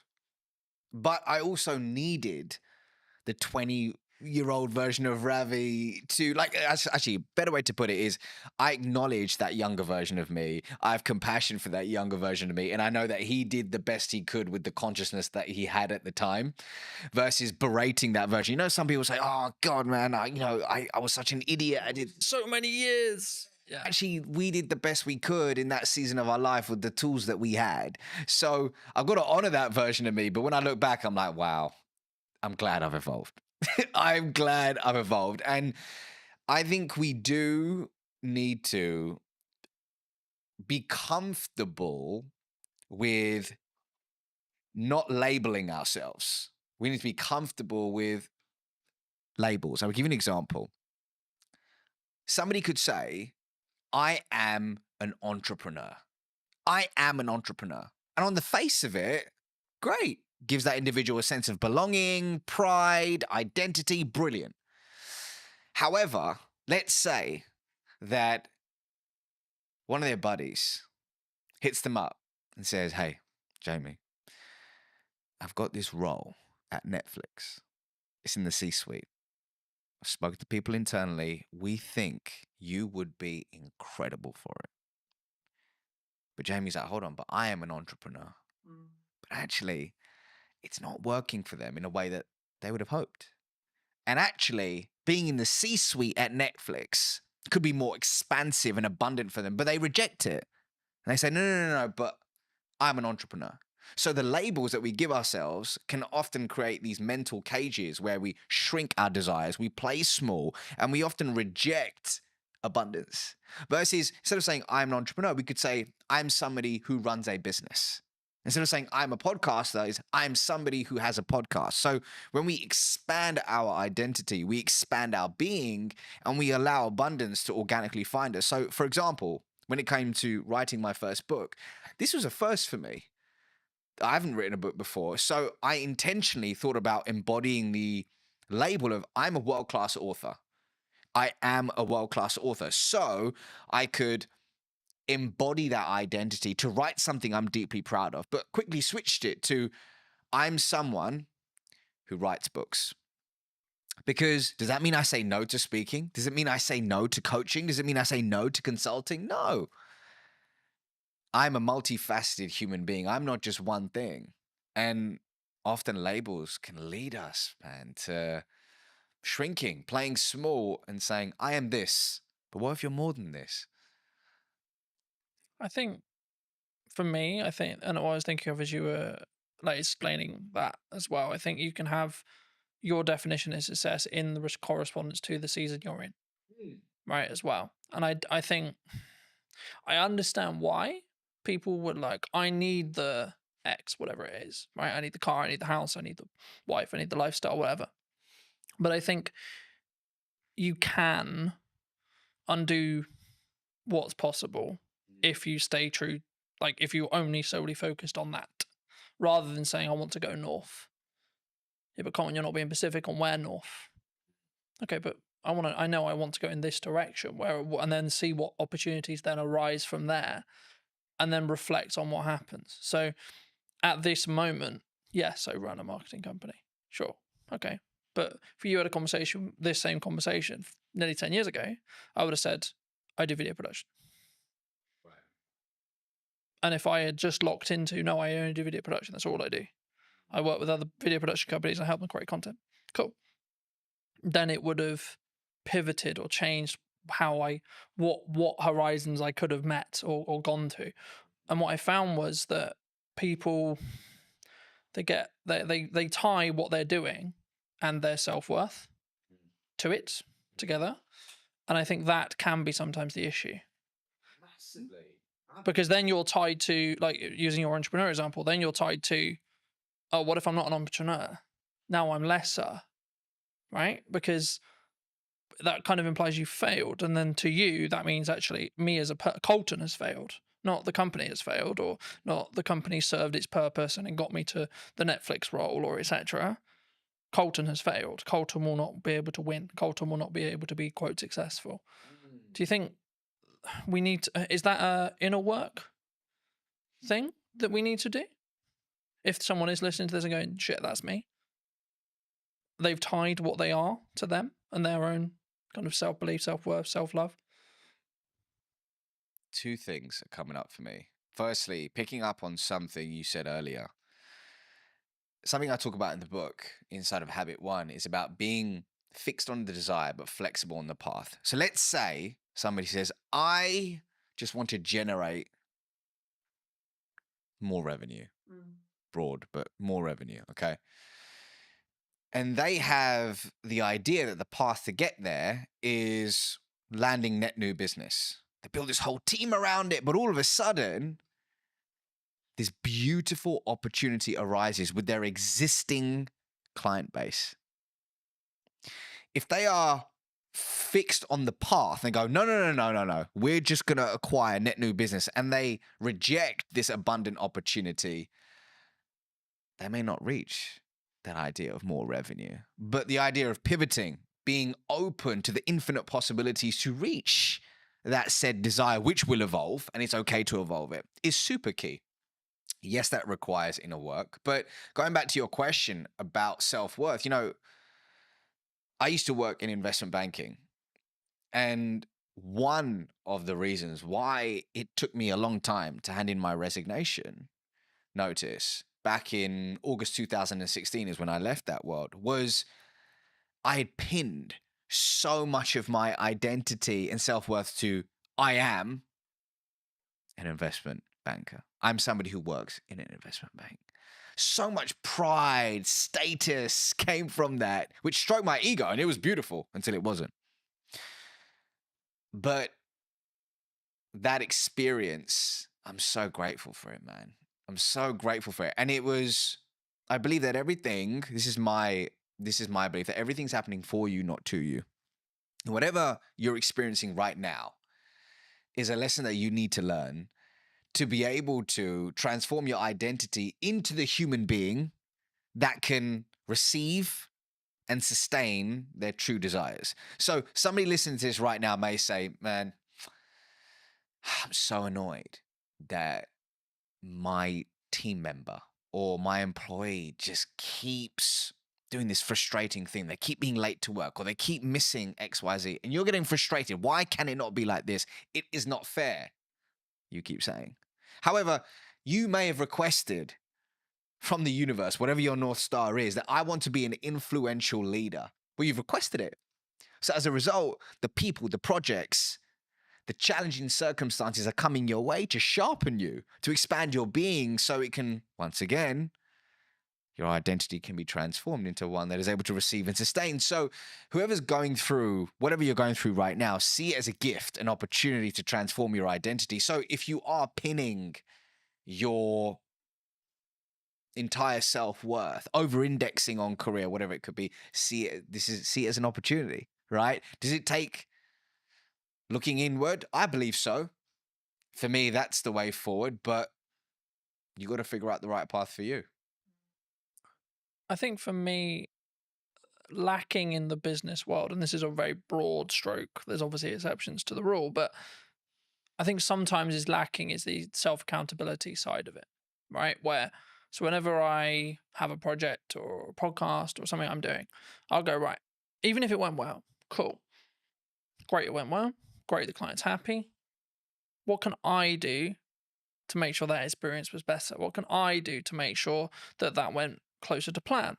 Where was the issues? And there may not be a lot, but even if I get one thing, that will allow me to then build on it and so on. And this really comes into effect when you have something maybe that didn't go well, or maybe you unfortunately passed ways from clients or etc., which I think, from my perspective anyway, is part of if you're growing, right? If you're adapting and you're changing what you're doing, the clients that you and a client come together and you both want to go north at some point, okay? Then a period of time passes and they may want to then go east because you may have got them to that point. And at that point, of course, you're going to part ways. But I think we in business, we sometimes struggle to think about, oh no, I have to have this client because they were my first client, or we idolize that person that we're working with, or the organization we're working for, etc. Especially when you look at like my dream client list when you start out, etc. But the reason why I think it links here is because it's then how you show up. It's then how you communicate. It's then how you communicate, A, in marketing, but then B, when you're having the follow-on sales conversations or continued client care conversations. Actually, do you think we need to take more accountability for that? As in the client needs to, some themselves, but also us as a provider. Accountability for what exactly? You mean that what we've done? Because I think it's very easy to go, oh, it's your fault. When something goes wrong, it's your fault. So just so I understand the question, is it when you're in a client customer relationship, something goes wrong, how does one react to it? Yeah. Or it could be just in general, like when you do, I'll give you another example. When you have an idea marketing wise and you go, right, I'm going to give my all to this marketing idea, and it doesn't quite go as well as you planned, for example. Oh, this should be this. And the reason why I never use numbers here is because they're all subjective to you. But, oh, we can keep pushing, we can do this, we can do that, etc. And I think for me, you have to sometimes tie the result from what you're looking to achieve in respect to the amount of effort, because sometimes that result is lagged by 3-6 months. So everything I've understood in business is I do stuff now for the growth I want to see next year, or the growth I want to see in 3 months or 6 months. And just to frame it back into the question, when you look for the relationships that you want to create and have, either in business or personally, I think they're very similar. Do you look personally, or would you recommend people look personally at looking for people who can take self-accountability when things go wrong? Is the crux. So just so I'm receiving that question, it's in business, when you're finding strategic relationships, is accountability an important is thing it that an you look important for? element, do you think, moving forward? I'll give you an example. Inside of my business, something happened in the past 4 or 5 days, and there was a mistake made. And I spoke to a team member about it, saying, can you help me understand what happened with XYZ? Now, they could have got defensive. They could have deflected, and they could have completely disowned the part that they had to play in that situation. But you know what this individual said? They said, I'm really sorry about this mistake. I truly own it. And here's what I'm going to do to ensure it doesn't happen again. And they provided a solution. Now, here's why I'm telling you this. That was the most beautiful response, which told me the following story about this individual, that they have a character of intention. And it told me that moving forward, I can deeply trust them. And something I talk about in this book is that when it comes to trust, one way to establish it is through the 3 C's: connection, character, competence. In this imperfect moment, which is a gift, I got the opportunity to learn something about this individual that would have never happened if everything had gone perfectly. I learned that they're self-accountable, and I learned that they're open to owning their mistakes. And they showed up with a character of integrity. It was brilliant. Simultaneously, I had another challenge, or gift, shall I say, in the business that happened about 2 weeks ago with a third party. That didn't occur. which told me a different story about the individual in question. It told me a different story about that company. And it really has left a sour taste in my mouth. And I probably won't be partnering with them in a different season of my life once this project in question is over. So it's everything, man. Accountability in that sense is everything because it leads to trust. And I don't know about you, but I don't have a meaningful relationship in my life that isn't built on trust. Yeah. I think, I think for me, of course, everyone's really happy when it goes well, right? But the reason I wanted to go there is because of what happens when it goes wrong. Yeah. And I think what someone does, what a person does, what you do will tell you a lot about A, the person, or B, where they hold that relationship, right, with you, if it's someone else. And I think that's why I always look at, okay, let's look at what I could have done better, but then let's maybe look at where the other elements, because everything is a two-way dance, right? But I think in some ways, whenever we bridge that across in business as a whole or in personal, maybe we don't necessarily go into each relationship when it's a new business relationship or a new partnership, etc., without the, I don't want to use the word baggage, but the residue maybe from previous relationships. I mean, do you think that people don't give themselves the time to reset sometimes? Like when it comes to either like you had a long-term relationship with a client and maybe you've got some other clients, but in that sector that you don't step back and say, okay, well, kind of building off that accountability question, you think sometimes we need to take that time to step away? Can you give me an example? Yeah. So let's say, for example, I worked with a client for a year. Okay. And for whatever reason, our relationship has ended. And I could, and again, it's kind of a level of privilege, of course, that can come from it, because if you're in the position where you can step back, it means you've got enough financial resource to survive at least for a period of time. So there's nuance to the rule, of course, but if you can do that, do you think you'll show up better for the new clients in your next season, or the new business, or the new opportunities, or the new content when you can kind of step back? Because I think I talk a lot about self-accountability, but it comes from a place of I can give myself that space to say, okay, this is where I went wrong. And maybe if it's because I'm trying to mend a relationship with a client, perhaps, or maybe it's actually a relationship has ended, or a new one is about to begin, and I want to look back and see how I don't. Maybe the issues were, okay, how can we set up this relationship so it's more likely to be successful by learning from the past? The definition of reactive behavior, in accordance to the spiritual wisdom of Kabbalah, is engaging in any behavior that is grounded, and I'm paraphrasing, in fear, lack, or scarcity.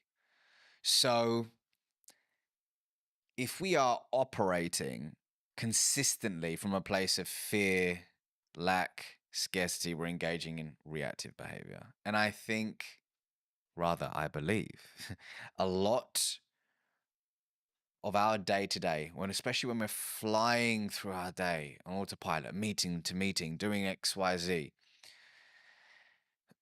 we can unknowingly slip into reactive behavior. We can unknowingly and unconsciously end up having unconscious conversations, and we don't leave the space to look within. So in your example, let's say if somebody has lost a client and they haven't really sat back and said, okay, let's look at the facts here. And what part did I have to play in that? And truly owning it, then they're going to make the same mistake over and over again. And they won't have the opportunity to transform their identity into the person they need to become to achieve said desire. So your point about self-accountability is important, but it's all down to the fact that, if your calendar is just, there's zero white space in it, and you don't have a personal practice in the morning or whatever it is in the day to ground yourself, it can lead to this unconscious behavior, which is a problem in today's world. Because in our conversations, one of the biggest problems is engaging in short-term behavior that kills long-term reputation. Do you think that people have too many busy things happening? They take too many meetings. They take too many opportunities. They don't know how to say no. I can't speak for everyone. I can speak for the clients that I've worked with. I can speak for the people in my world and through my lens and expertise. And what I can see in today's world is the addiction to being busy is real. And often work can be a form of escapism to run away from something we're experiencing, something we're feeling, or whatever it could be. However, I believe we've confused being busy with being productive. I believe that often the inability to say no isn't just, oh, I just love working on several things at once. You know, I just love just chasing all these different things. But what's behind it? Is it your inner people pleaser who's struggling to say no? Is it a story that you're telling yourself of I'm not enough, which is triggering, which is a launch pad for these behaviors? What's interesting is I heard a quote a little while ago, which is stop setting yourself on fire to keep others warm. And in a different season of my life, that's what I did. I consistently set myself on fire to keep others warm. And what I mean by that is saying yes to people, projects, and opportunities that were misaligned with who I truly was and my desires, and then saying no to myself, which is a recipe for disaster. The question is, why does somebody struggle to say no? And when an opportunity does come up to say no, how can you do it with warmth? And I'm happy to give you an example of something that I had to do recently to actually say no with warmth. But actually, some people want to say no, but they feel guilty afterwards. What are they going to think of me? They don't want to be not liked. Am I missing out on this? But there is a way to say no with warmth. Do you think that psychologically? Do you think we're naturally more likely to say yes because of that? We want people to like me. I'm going to say yes to you because I want you to like me. If somebody is struggling to say no, on the face of it, people give advice that like, okay, well, what is it costing you by saying yes to this? Okay, here's what we're gonna do. We're gonna focus on you figuring out what's aligned with you, so you can start saying yes to the right things and no to things which are misaligned. That's great. I mean, an exercise which Dr. Zoe Chance of Yale University does with a lot of her students, she's a senior lecturer over there, is she gets them to say no. She said this on my podcast many years ago. She goes, I get people to say no for 24 hours to everything, as long as it doesn't result in a divorce or anything crazy, right? But get them to say no to everything so they can start flexing that muscle, which is brilliant. And that's great on the face of it, looking at all those things. And then there's going slightly deeper is, okay, but why do I struggle to say no? What is the story that I'm telling myself? Is it true? How long have I told myself this story? How do I reframe this story? How do I find positive evidence to start stacking evidence for the new story I want to tell myself? How do I reinforce that story? And is that work, that messy inner work that often people don't want to do? But for me, when you commit to a journey of introspection, that's when the beautiful things happen. And that's when organically becoming no doesn't necessarily make it easier, but it feels aligned. And you start wanting to do the inner work because you know the fruits that come with it. I think for me, it's a mindset, right? I see it as something I've tried to do is like, I have a certain window of time, let's say 3 months, and I'm only allowed to say yes to 1, maybe 2 things at maximum during that window.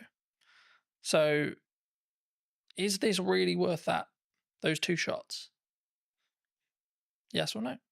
You know, and I think it's not like something you can like if it's a job offer, etc. And like look and go, okay, is that going to help? Am I the right fit for the client? And sometimes I'll go, I don't actually know. That's when you explore more, you have more conversations, etc. But the key for me is making sure that whenever you do work with a client, or whenever you do a body of work, write a book, run a podcast, etc., that it sticks into what you were starting to talk about at the beginning of today's episode, which was, is it authentic?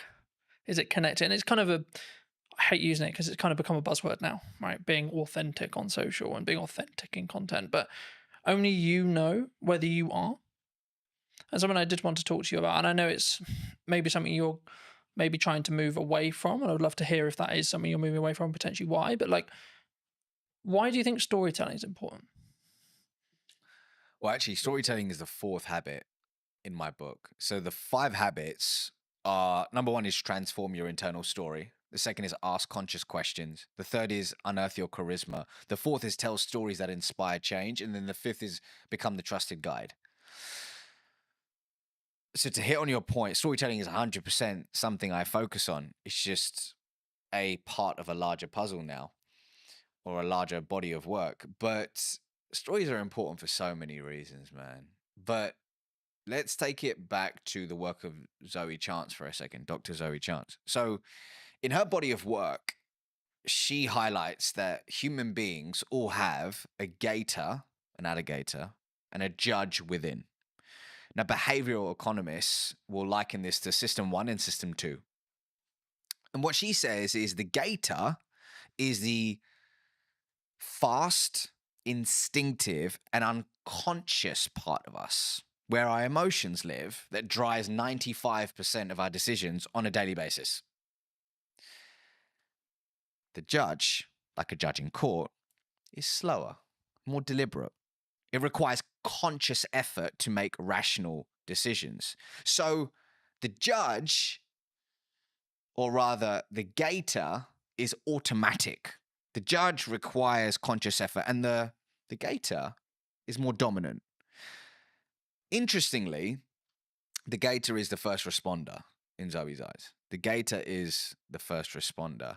And what it's doing a lot of the time is actually filtering what information we should pay attention to. And it's rationalizing, or rather, the judge is rationalizing the preferences of the gator. Here's why I'm telling you this, is that a lot of the time we lead with facts, we lead with figures, and we lead with data. And it's not about not using them, it's about understanding the context and when to lead with them. But for me, what we need to think about is how can we prioritize the needs of the gator so that we can then appeal to the judge. And one of the most potent ways somebody can do that is through impactful storytelling. But the $1 million question is how do you tell a good story? So from a lot of the work that I've done, whether it's training teams at Oracle NetSuite, T-Mobile, Sherwin-Williams, they all want to know, how do I tell a good story that inspires prospects, customers, and people to take action? And through my work, came up with a checklist. I call it the Acorn checklist of what really a good story in a business setting needs to have. There's several things. There's hundreds of things that it could have. But if I just had to pick 5, it would be these things. So A of the Acorn checklist is actively interrupting somebody's trail of thought. So that's through an effective hook at the start of the story. C is your story should contain a story arc. And the story arc that I traditionally teach is the 4 C's: context, conflict, change, conclusion. And we can talk more about that in a second. O stands for organically adding business value. Does your story organically add business value? Because this isn't this one time at Bandcamp and you're telling a story and it spirals off to Pluto and it adds no business value. It needs relevance. And then R stands for, does your story revive a 2-way dialogue? Not just talking at somebody, but does it spark a 2-way conversation? And then N, which is very important, does your story naturally, noticeably make the main character the hero, not you? And when you embody these ingredients, it really paves the way for somebody to tell a great story, which moves people.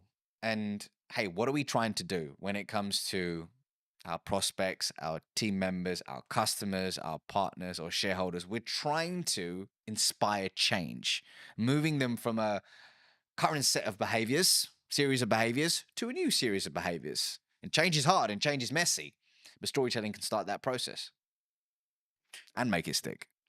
Do you think, because something that I hear from people who are starting out on video a lot is, yeah, that's great, but my story is really boring. My origin story is really boring. My day-to-day is really boring. I'm an accountant. I spend my life looking at spreadsheets. I spend my life looking at tax returns. I spend my life looking at paperwork. Is that true? It might be that person's truth in that specific moment. Is it, we gotta honor that that's their truth. That's their truth in this season of their life. However, is there validity in it? I don't know.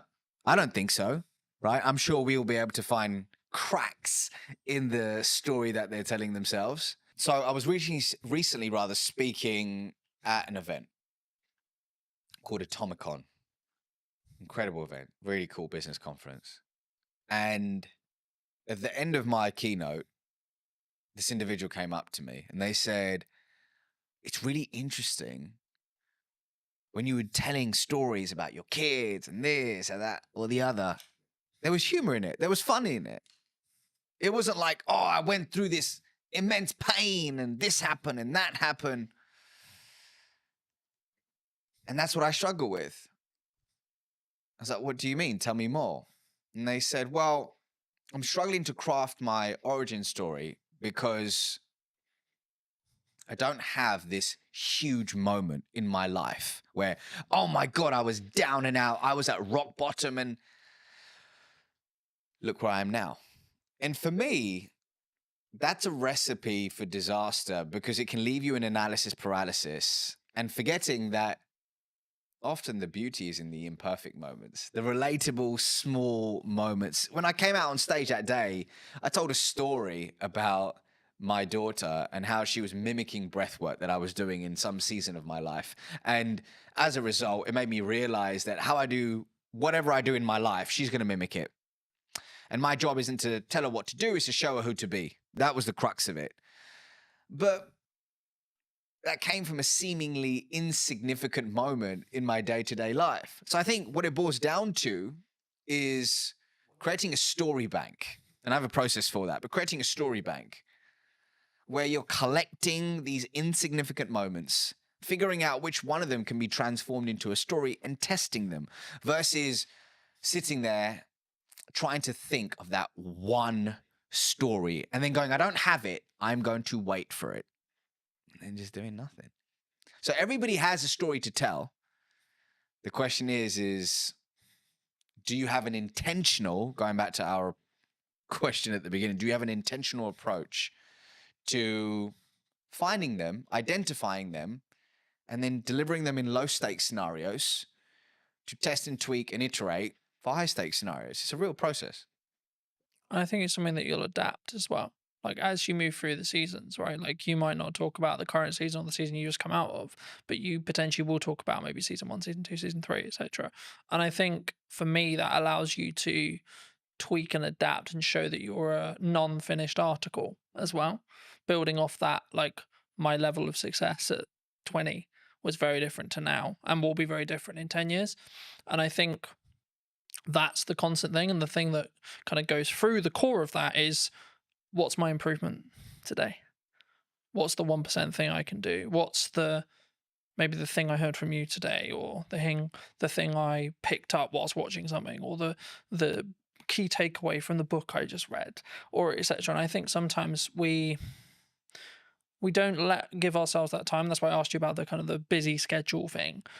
And something that I've tried to do is book less, like put more barriers in the way of those meetings, put more barriers in the way of guests coming on the show or etc. And then have more of a filter of who comes on, why, who am I having a conversation with, why, how can I be present in content, what content am I doing?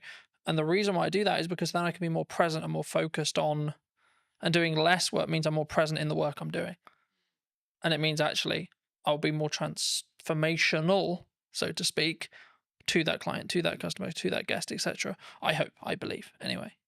in that respect. But for those who've really enjoyed this conversation, where's best to reach out to you?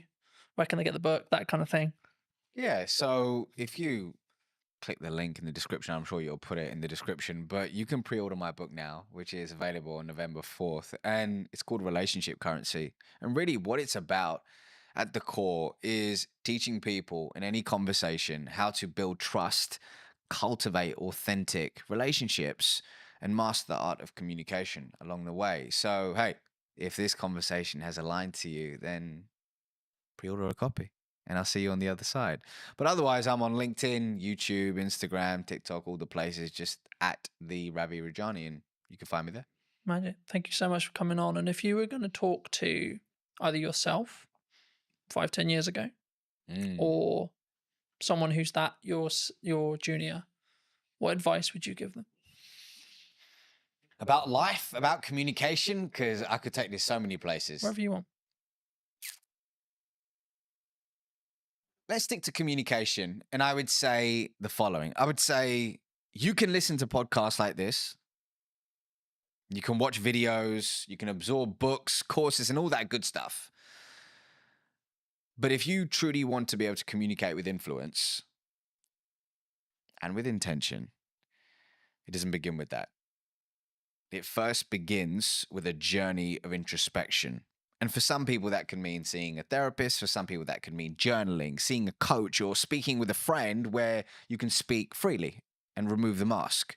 But here's my truth. When you truly become comfortable in your own skin, that's when you become a more potent, authentic, and influential communicator. So start within and then look at all the cool stuff, such as the podcast and the books. But hey, if you can't look within first, there's no hack, gimmick, or trick that will save you.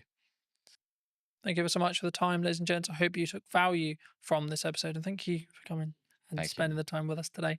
And I will see you very, very soon. If you did enjoy this conversation and would like to hear what's missing in marketing, probably tomorrow or today, then be sure to be subscribed. I'd love to hear what you think in the conversation down below. And I'll see you very, very soon. What would you say to people who maybe are on the receiving end of the obsession? I think you've got to be a part of it yourself and experience the ins and outs of the day-to-day, rather than just when the person comes home and they've had a bad day. I think that's true in anything that you do.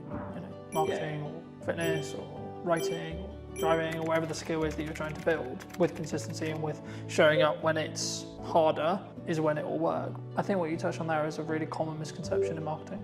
I'm not a fan of it. I'd much prefer the in-person world. If you were going to speak to either yourself or someone 10 years your junior, what advice would you give them? So I'd say take the risk, take it sooner. I waited too long. So I left it and I left it and I left it, and then I went, okay, I am going to do this now.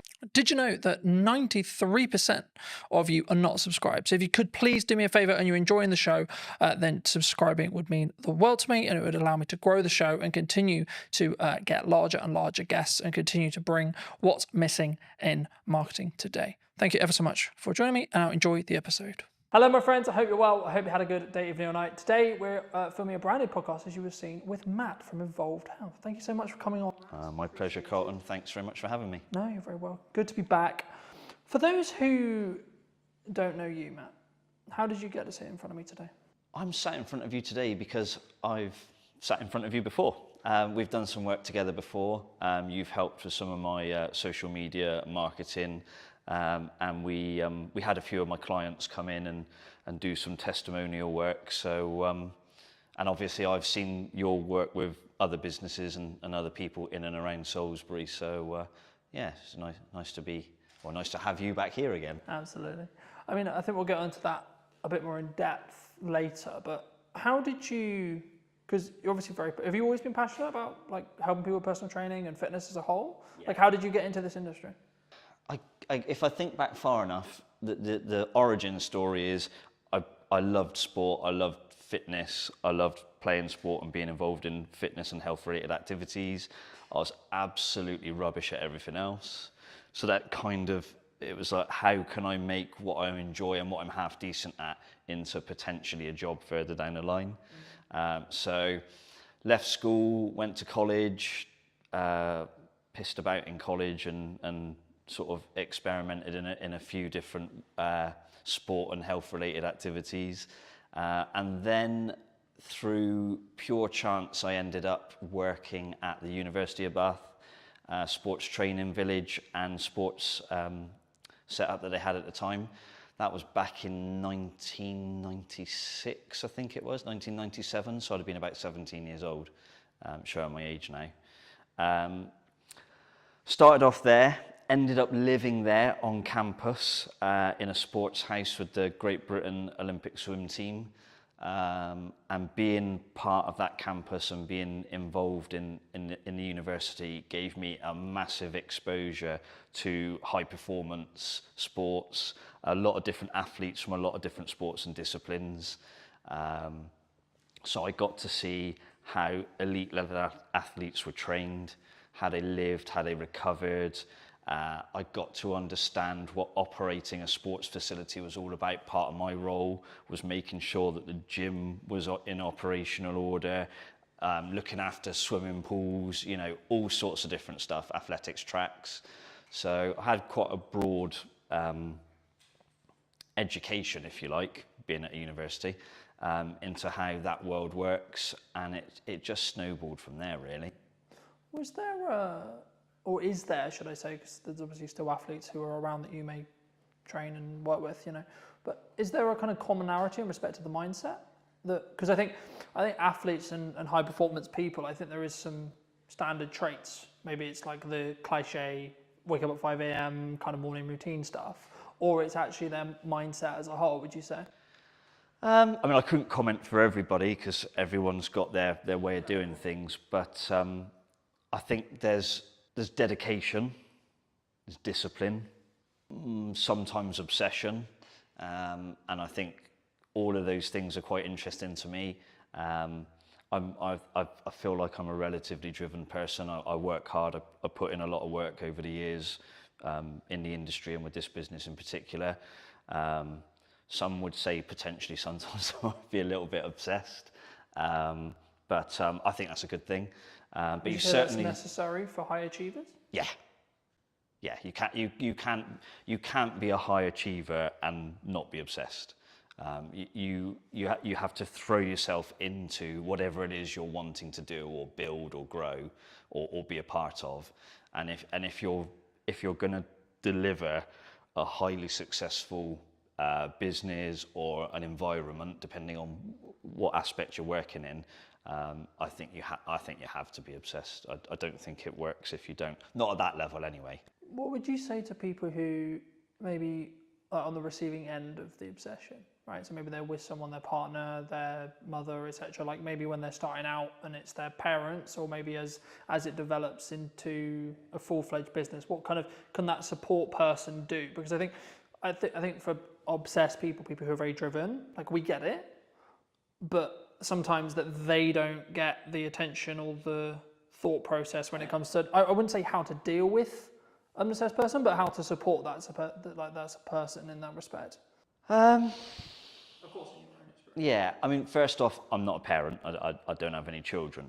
But what I do know from the backgrounds I've worked in is sometimes the obsession starts from the parents, and the kids or young people are pushed into something, and the parents, I mean, you know, when people used to say pushy parents, I think actually sometimes those parents are just obsessed with creating an environment for their kid to thrive, and sometimes that's awesome, and sometimes it can be, you know, sometimes terrible.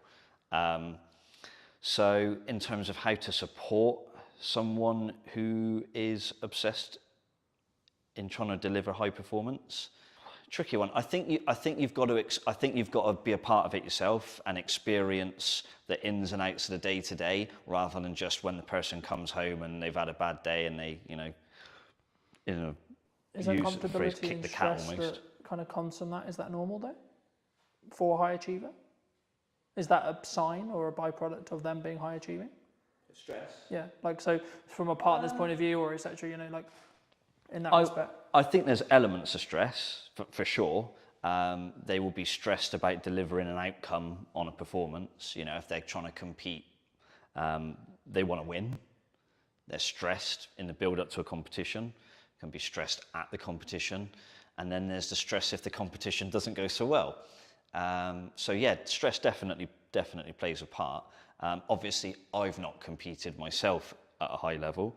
I've experienced and lived around those that have, and more often than not, I think the stresses are positive, like the person's responded to it, but I definitely saw a couple of occasions where maybe it didn't. And obviously maybe with high achievers, and especially in athletes, they maybe get knocked or they have an injury or equivalent. I know you do some, support in that realm. I mean, how was that kind of a byproduct of what ended up happening as you were learning more about training? And yeah, the manual therapy side of things has come in relatively late in my health and fitness and therapy career. Initially, it was fitness-based provision, be it circuit training. Back in the day, it was circuit training classes. Then I got more and more into the personal training side of things. And the therapy aspect for me has probably been the last 10 or so years, 10 to 15 years, I reckon.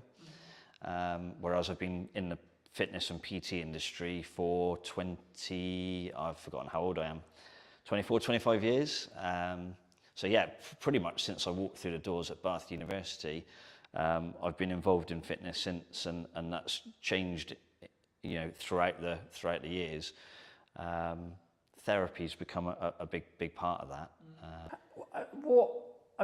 How was it a natural progression so you train people, Yeah. or maybe they have injuries, and then you saw it as like, actually I can help people here with X injury or Y injury to actually help them with their recovery to get back and train as hard as they actually maybe want to mentally. Yeah, I mean, but certainly their body isn't there yet. Yeah, it was a combination of things really. One, I started to listen to most of my clientele is Gen Pop, so general population. So it could be business executives, stay-at-home mums or dads, doesn't matter, but it's across the board, probably age 25, 30 plus, up to my oldest client's 94. So they would always mention niggles and aches and pains. And it was like, right, how can I train around it? How can I train through it? And then I was like, hang on a minute, why don't I just try and help them deal with it more directly? And because of the nature of my client base, the need to be able to do therapy work was becoming more and more clear to me.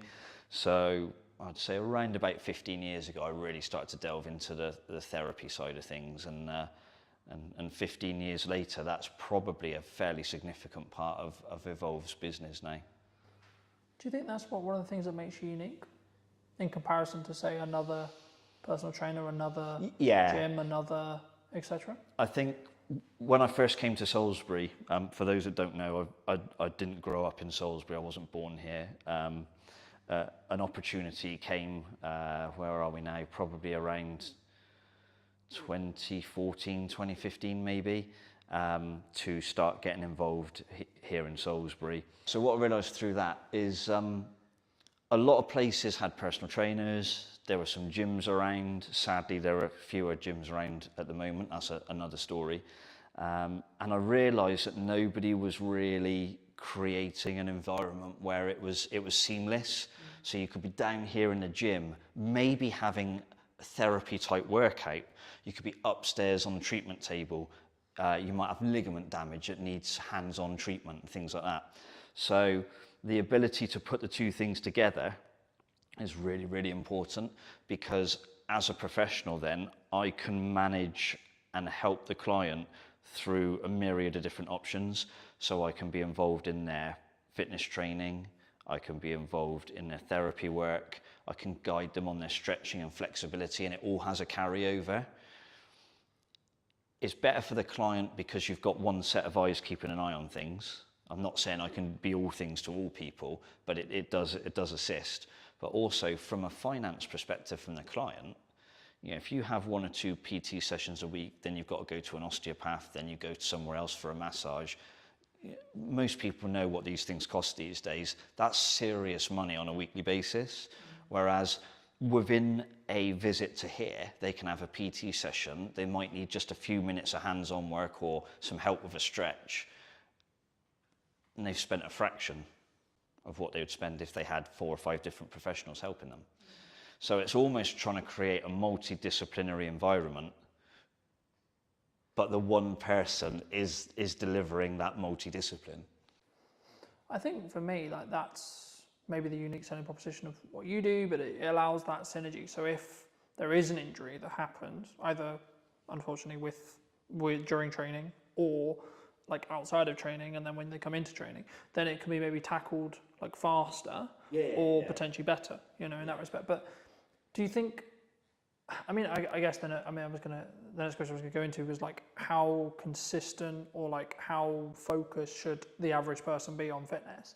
Because I think as a whole, it's always been a part of my life, but I think maybe I'm unique. I mean, we're looking at, like, I don't know the figures off the top of my head, but the numbers are like constantly changing, constantly adapting, and I don't think for the better in respect to obesity and other such concerns in that respect. And I think, is it a shift? Is there a like from what you're seeing, or is it still maybe it's upper middle class? Is the people who can afford it? It's, you know what I mean? Is it because from my perspective, it was always quite snobby. Oh, you work out. Is that it was always that for a long time?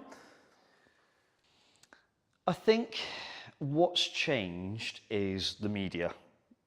So you look at anything in life now, the media get their claws into it, and that can be good or bad. There's definitely an increasing problem of lack of physical activity in schools.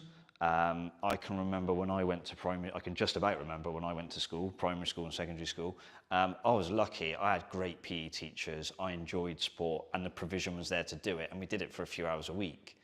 But talking to clients now who've got kids in certain schools, and they barely get an hour a week of like taught physical education or the chance to just explore different sports. And I think these days, a lot of that seems to be happening outside of school. And then it becomes choice. Then it becomes, can the parent potentially afford it? If you're in a school environment, it's kind of delivered for you, to you. But to have to choose to go out and take part in a sport, it's not just the kid's choice, it's parents going, I work 3 jobs, I can't take you to wherever you need to be 3 times a week. Or I can't afford for you potentially to have all the kit you need. I saw some kids walking along, I'm pretty sure it was hockey, and the stuff over their shoulders and what they were carrying or what they were wearing, I'm thinking, if you've got 2 or 3 kids, that is costing you some serious money. So the chances are you are in a slightly higher class. I don't like this class differential that people have, but yeah, it's definitely a problem. And I think, you know, I understand from my perspective what I charge for the work that I do is reasonable, and it certainly isn't affordable to the masses. Do you think the key is the educational piece then? Even if it's just like having resources or having more people talk about bodyweight workouts, calisthenics, etc. I think it's good to get the message out there that exercise is good for you, and sitting on your backside all day eating, you know, chips and whatever else is probably not very good for you. But I think the key thing is the provision of facilities that are free and accessible to anybody. These parks now where they're starting to put exercise equipment and like bars that you can do pull-ups or hang from and stuff like that, they're awesome, and we need more of those. But we also need people to understand how to use them. So we probably need to find some sort of community scheme where people who are big on calisthenics and outdoor workouts and almost like parkour and stuff like that. If you've got people like that who are helping kids from quite a young age get into that, then there's probably going to be a natural progression as the child gets older to, I want to carry on doing stuff like this. I want to go to the gym. I want to play in a team, or I want to partake in an individual sport, but I'm prepared to put in the work to do it. These are all the things we need. They're not being provided, not at the level they need to be. I'm quite lucky. I'm fairly well travelled, and a lot of places I go, you go to places and they've got outdoor, again, environment comes into it, climate, things like that. But even countries where the climate's a lot like ours, they've got outdoor parks, they've got outdoor physical activity. We're a long way behind in this country in certain areas, and that needs to change, and fast. Do you think, like, because for me, it's like, number one, it's a priorities thing. Number two, it's a mindset thing. Like, there's one thing having the education. Once you've got the education, you've then got to have the, oh, I'm really busy, but I need to do it anyway, right? Because I look at it from a perspective of, I'm very fortunate where I'm younger and I've had a level of fitness in my life for a very long time, but I understand that if I want to continue to be able to do the job I do, I need to be in better physical condition than so I can continue to do it for 10, 15 years. Absolutely, but what I'd say to that is, if you get the exposure from a young age, and it's a positive exposure, not, oh, I hated PE, they made me do PE in my pants and socks or whatever. I can remember, back in the days when I was at school, if you forgot your gym kit, it was plimsolls and pants and socks and off you go. There's no way that's happening now. It wouldn't be allowed. It's if you expose somebody to a positive health and fitness related activity from a young age, and you can do that consistently for a while, then the likelihood is you don't have to worry about mindset, motivation and things. It's almost inherently in there, ready to go. There will be people who went to school and hated PE and hated exercise who have grown out of that, and some will have gone, actually, I need to look after myself and my health because I've got a family now. And there'll be other people who go, well, I hated it at school and I hate it now. And we've got to get those people back then. If you were going to give advice to maybe those people who hated it at school, who maybe haven't done what they should have done, maybe they know they're not, like, I don't think you say to anyone who's like not in good shape, I don't think helping the problem is, haha, look, you're fat, or oh God, no. That's not, that's because they know. It's not like they see themselves Sometimes you've got to have hard conversations. Part of my job as a personal trainer is sometimes you have to have very difficult conversations with people, and in the best way possible, you're trying to explain to them that the situation they're in is not a healthy one, it's not a good one, and there's a desperate need to change. In terms of mass information, I think you've just got to say to people, like, hands up if you want to die young. Not many people are going to chuck their hands up. Yes, please, Matt. Yeah, do you know what I mean? I can't speak for everybody, but most people are going to, well, of course I don't. Who wants to live as healthy and as long as possible?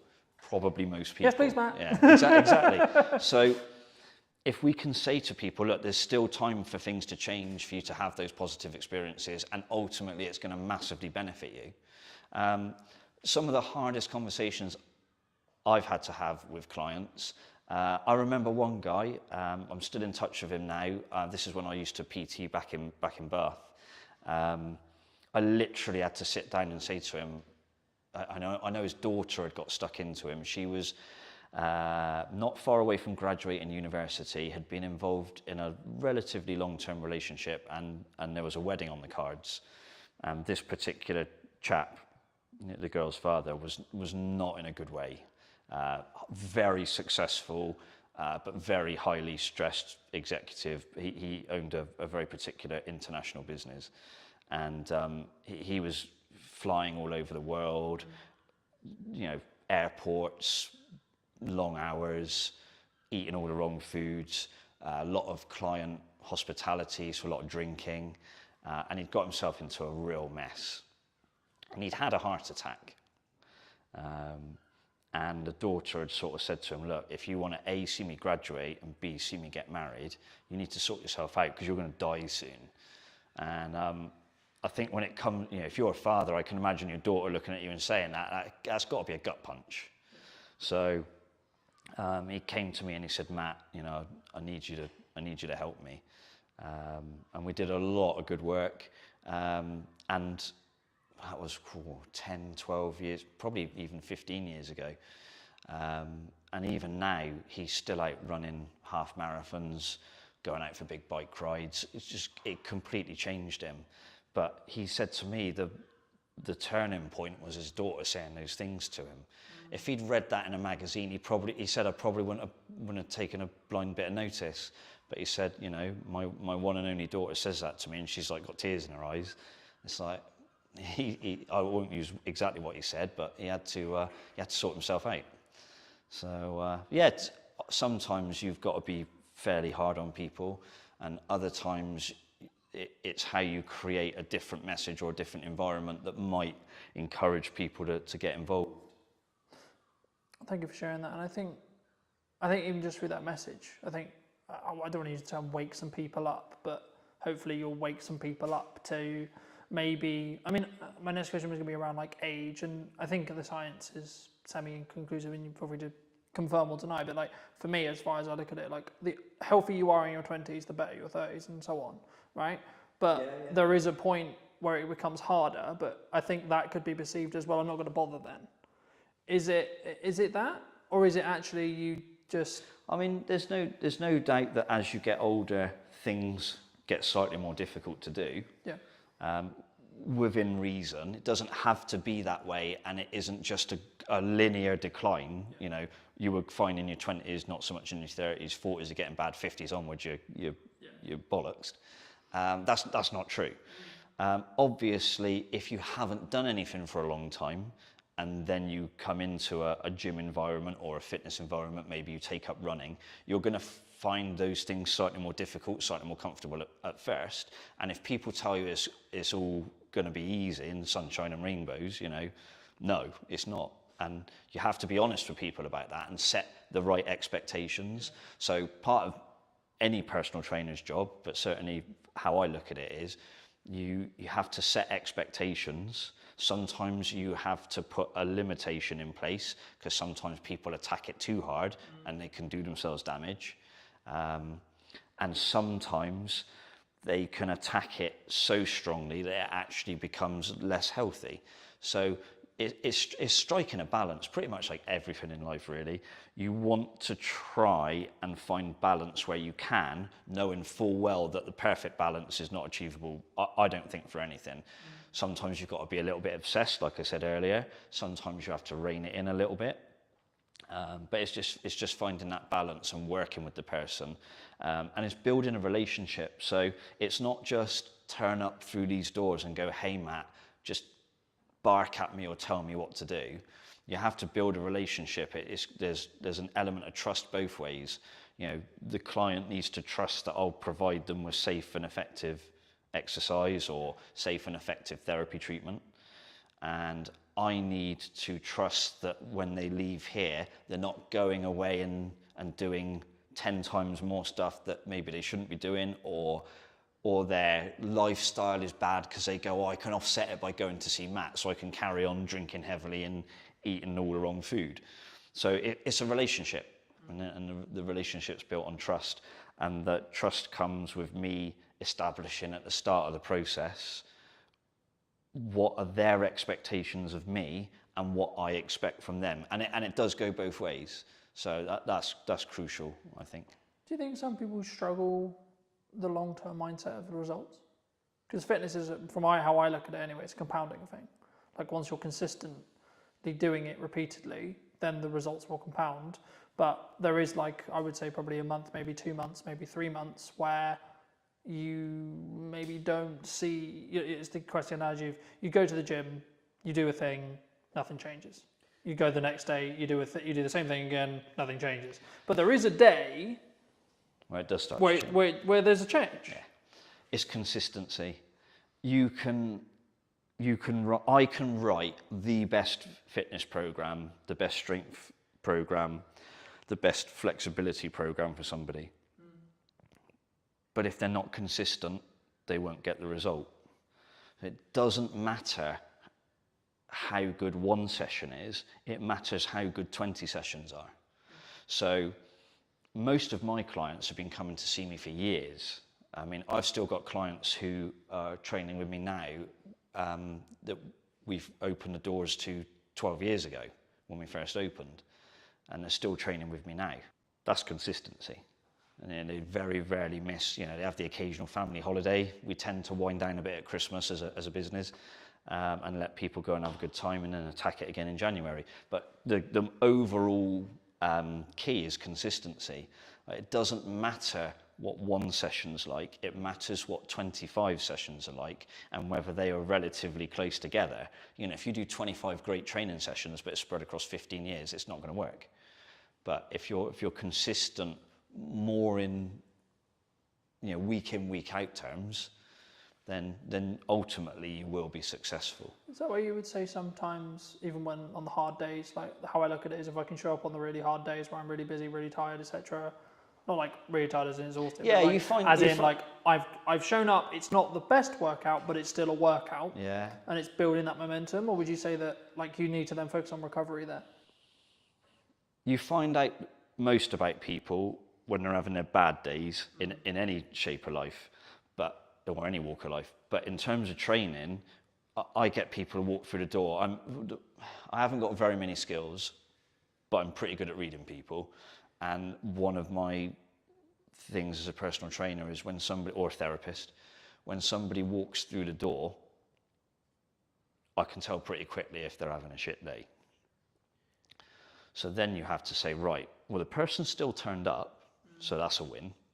So how do I structure the session now to make sure they go away feeling like they've had a win?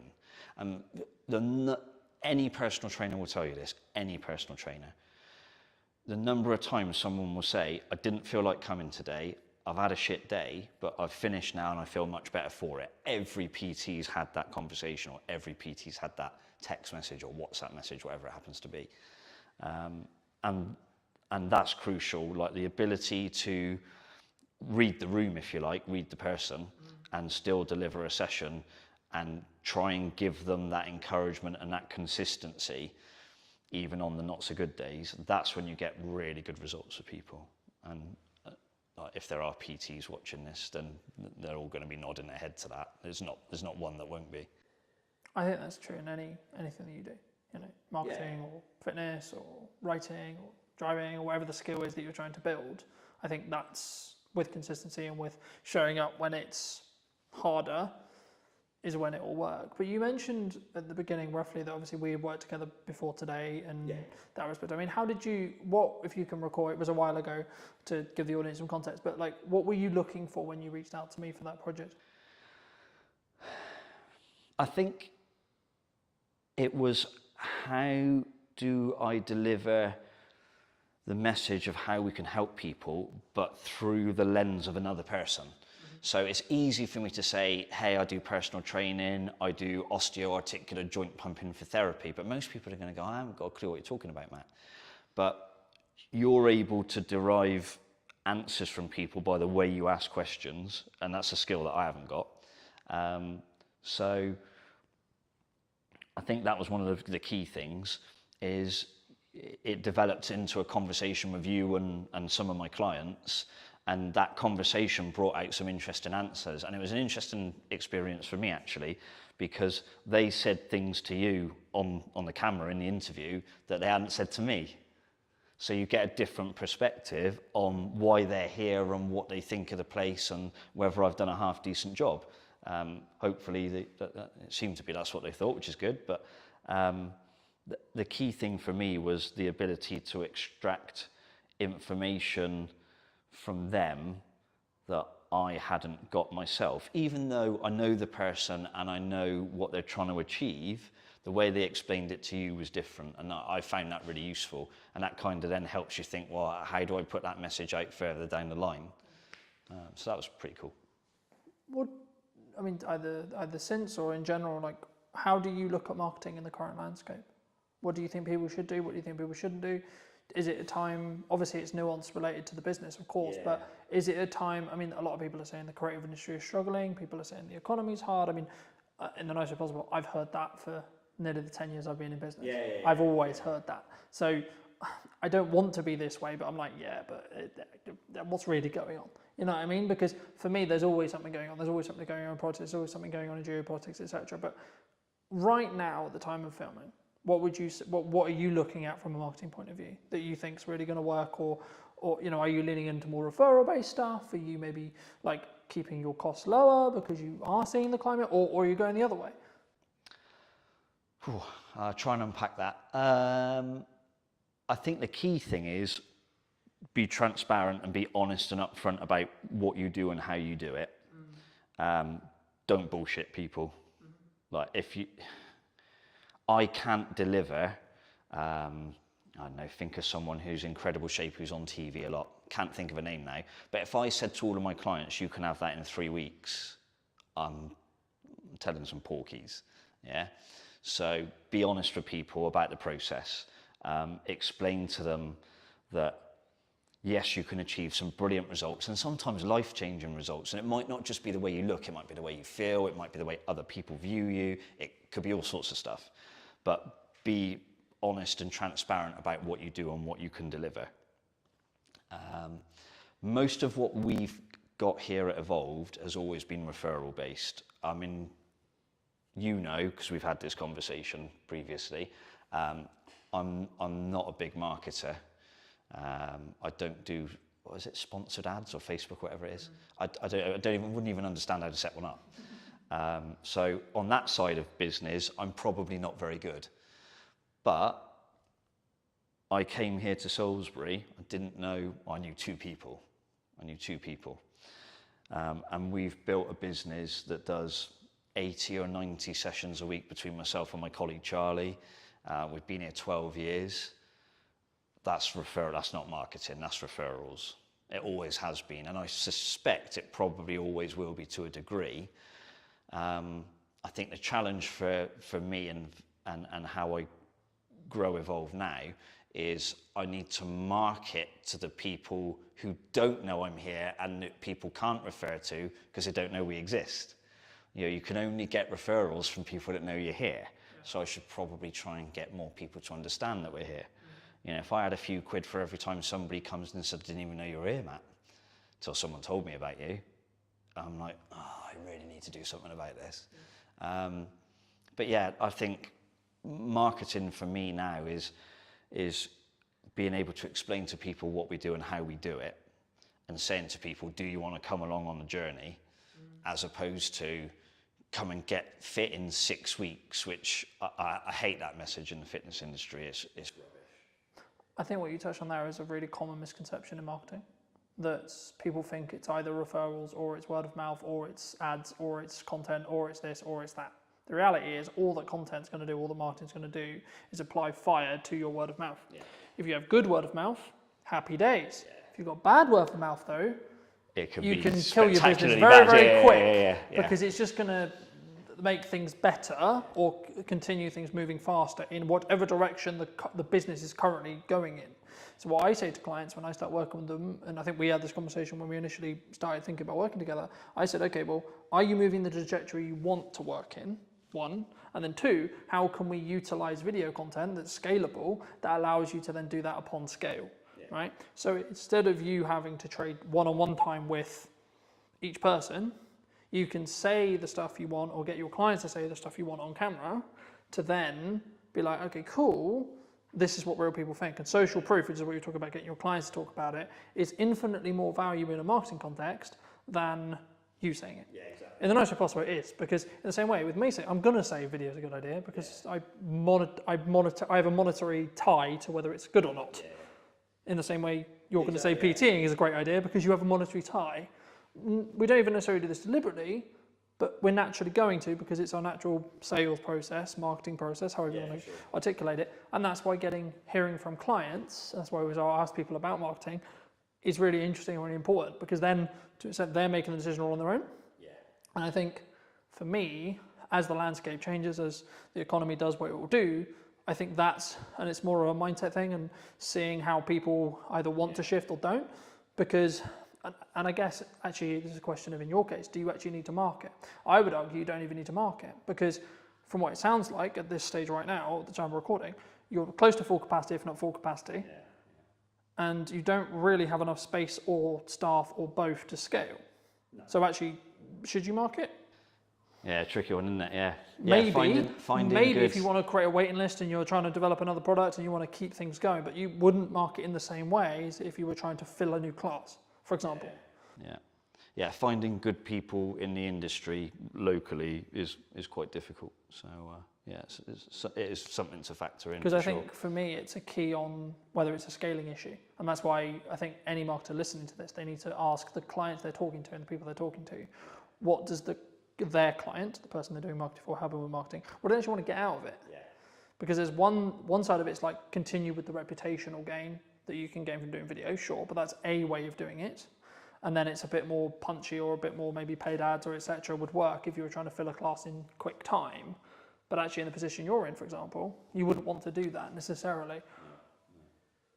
Are you, I mean, again, that also kind of changes to an extent of what stage you are in business, which will come to the next question, which is like, do you think businesses like have stages? In the respect of like when you're starting out, you're constantly looking at growth and then you maybe get to a size and you're like, oh, actually, hold on, maybe I don't want to grow beyond this? Either speaking about what you've done or in general? Yeah, I think it depends on the type of business. You know, this is a people business, it's a service-based business. Can I produce 10 of me to look after thousands of people? Not really. So there's that element of I can only grow to the extent that I am able to deliver sessions for people in some regards. Could I bring other people in? Potentially, yes, but there's challenges with that. Could I go online? Possibly, but I'm not a fan of it. I'd much prefer the in-person world. One of the things that COVID taught me was I don't like Zoom very much. So I would be keen to avoid that. So yeah, it's a tricky one actually. So I think in terms of stages for a business, I think it does depend on the type of business you have and where you want to take it. You know, do I want a franchise evolve? No. Way too much stress, way too much money involved, way too much leverage. What are the things about stages where you are in your life as well, right? Yeah. I mean, I'm 45, 45. Do I want to be franchising a business at this stage of my life? Probably not. I've certainly got a fair few years left doing what I do, and I feel good. But I'm not sure I'd want to put that sort of pressure or stress on myself. I'm pretty happy with where we are as a business. So in terms of growth for us now, it will be, I think it's improving what we do as opposed to doing more things or trying to be more things to more people. I would like us to go in a slightly more medical direction, and I am looking at maybe bringing a medical professional into the business, whether that's as a part of it or a service that is available to people. I won't go into the exact details of that because I know someone else will just jump on it anyway. That's one of the things I might do. But in terms of how businesses grow, I'm not going to pretend that I'm a sort of serial entrepreneur business grower, because I'm not. I've worked really hard at this one thing, and I've tried to be consistent. I tried to do the right things by people, and it seems to have worked so far. We've been, as Evolved Health, it's been 12 years now, and hopefully a few more years yet. But no plans in terms of trying to launch a huge business. I think those days have passed now. Is there anything else you want to mention before we wrap up? Being in Salisbury has been quite interesting actually, because it's a very different dynamic to where I was previously in Bristol and Bath. Obviously it's a little bit smaller. Everyone in Salisbury tends to know each other. And so for me as a outsider, it was relatively challenging to grow the business initially because people didn't know me. But thankfully, because my work seemed to resonate with people and I seemed to do a good job, the business has been able to build and grow. But I think if you're a young person trying to start a business in Salisbury now, I don't think there's ever been more opportunity, but I also don't think at any stage it's ever been harder. Whether it's, don't get too political, but there's a lot of financial pressures on businesses the last few years, and they're only going to get bigger potentially by the sounds of it. I still think there's too much red tape in business, and that needs to be looked at. But also, I think there's a scarcity of space and facilities for people to start businesses You know, if you want to go into town and rent a building there, you have got to have some very serious money behind you. And if you're a young person with a dream trying to start out, sometimes those stories happen and it works, but a lot of the times people are going to fall flat on their face quite quickly. So I think there needs to be some way in which young people who have an idea and something that can really grow are supported locally. I don't just mean by national government, but you know, maybe there are some property landlords who've got a space in town and think, actually, I could divide this building up and people could have, you know, some really cool startup businesses in here and I'll help them. I think that there needs to be things like that, and there's not a lot of that around at the moment. I don't know if there are any groups in Salisbury. I'm sure there's like a small businesses association or group in Salisbury that might be able to, you know, jump in and say, actually, Matt, we do that already. But I think we've got to try and support young people in Salisbury, because one of the things I have seen over the 12 years I've been in Salisbury is that the demographic is getting older and older and older. And young people now leave Salisbury, and I've seen it in the time that I've been here. They disappear, they go to Bristol, they go to Southampton, they go to London, wherever it is they've gone, but they're not here. And that's because they don't see opportunity. And I think that's really sad. I mean, like I say, I'm an outsider, but Salisbury's my home now. I live here now. I've lived here for a couple of years or so. I eventually got fed up of commuting to and from Bristol. But I think we need to make sure that we create an environment for young people. And I don't just mean fitness-wise. I mean any business. I think the local council need to do more. You know, the local Salisbury, Wiltshire Council as a whole could probably do more. On a national level, I think they've got to look at things like business rates. It is seriously expensive. You can have business rates that are higher than the rent you pay on your building. That to me is insane. Like, that's just stupid. So I think someone somewhere needs to get a hold of that. But yeah, anything to try and make the city, I should say, more vibrant would be a really good start. And there are a few businesses coming into Salisbury now, and in the town centre, different food and restaurant businesses and a few other bits and bobs. So there are some positive signs, but a lot of these people are older and have got money behind them, or they're chains potentially. So something for younger people to say, you know, we want you to stay in Salisbury, we want you to build life in Salisbury, build a business, yeah, and, you know, stop seeing it disappear 50 miles down the road. It's, you know, maybe I'm wrong, but hopefully someone else sees this and goes, he's right. But that would be my one thing for Salisbury, having been here a long time now and sort of seen a few different things. For people who may be interested, really enjoyed this conversation, they want to see more of you, they want to connect with you, they want to reach out to you, how best to do that? One of the best ways is probably on the Evolved Health website, which has got various contact details. We're on Instagram at evolved_health. I hope I've got that right. We've got Evolved Health Salisbury is our Facebook name. And if someone decides they just want to rock up and knock on the door, that's not always the right thing to do, because I might be with clients, but we're based down on Churchfields. We're in the Glenmore Business Park. There's normally an open door policy, so if someone wants to come and say hello, they can do. Or if they don't want to reach out directly through me, they can contact you and say, is it worth having a chat with this guy or not? Absolutely, would always be the answer. If you were going to speak to either yourself or someone 10 years you're a junior, what advice would you give them? What advice would I have given myself 10 years ago? Yeah, if you could talk to even maybe longer, when you first moved to Salisbury 12 years ago, what advice would you give to that Matt? With the hindsight and with the knowledge you now have sat in front of me today. Take the risk. Honestly, take the risk. I'm quite pragmatic, so I tend to I analyse a lot.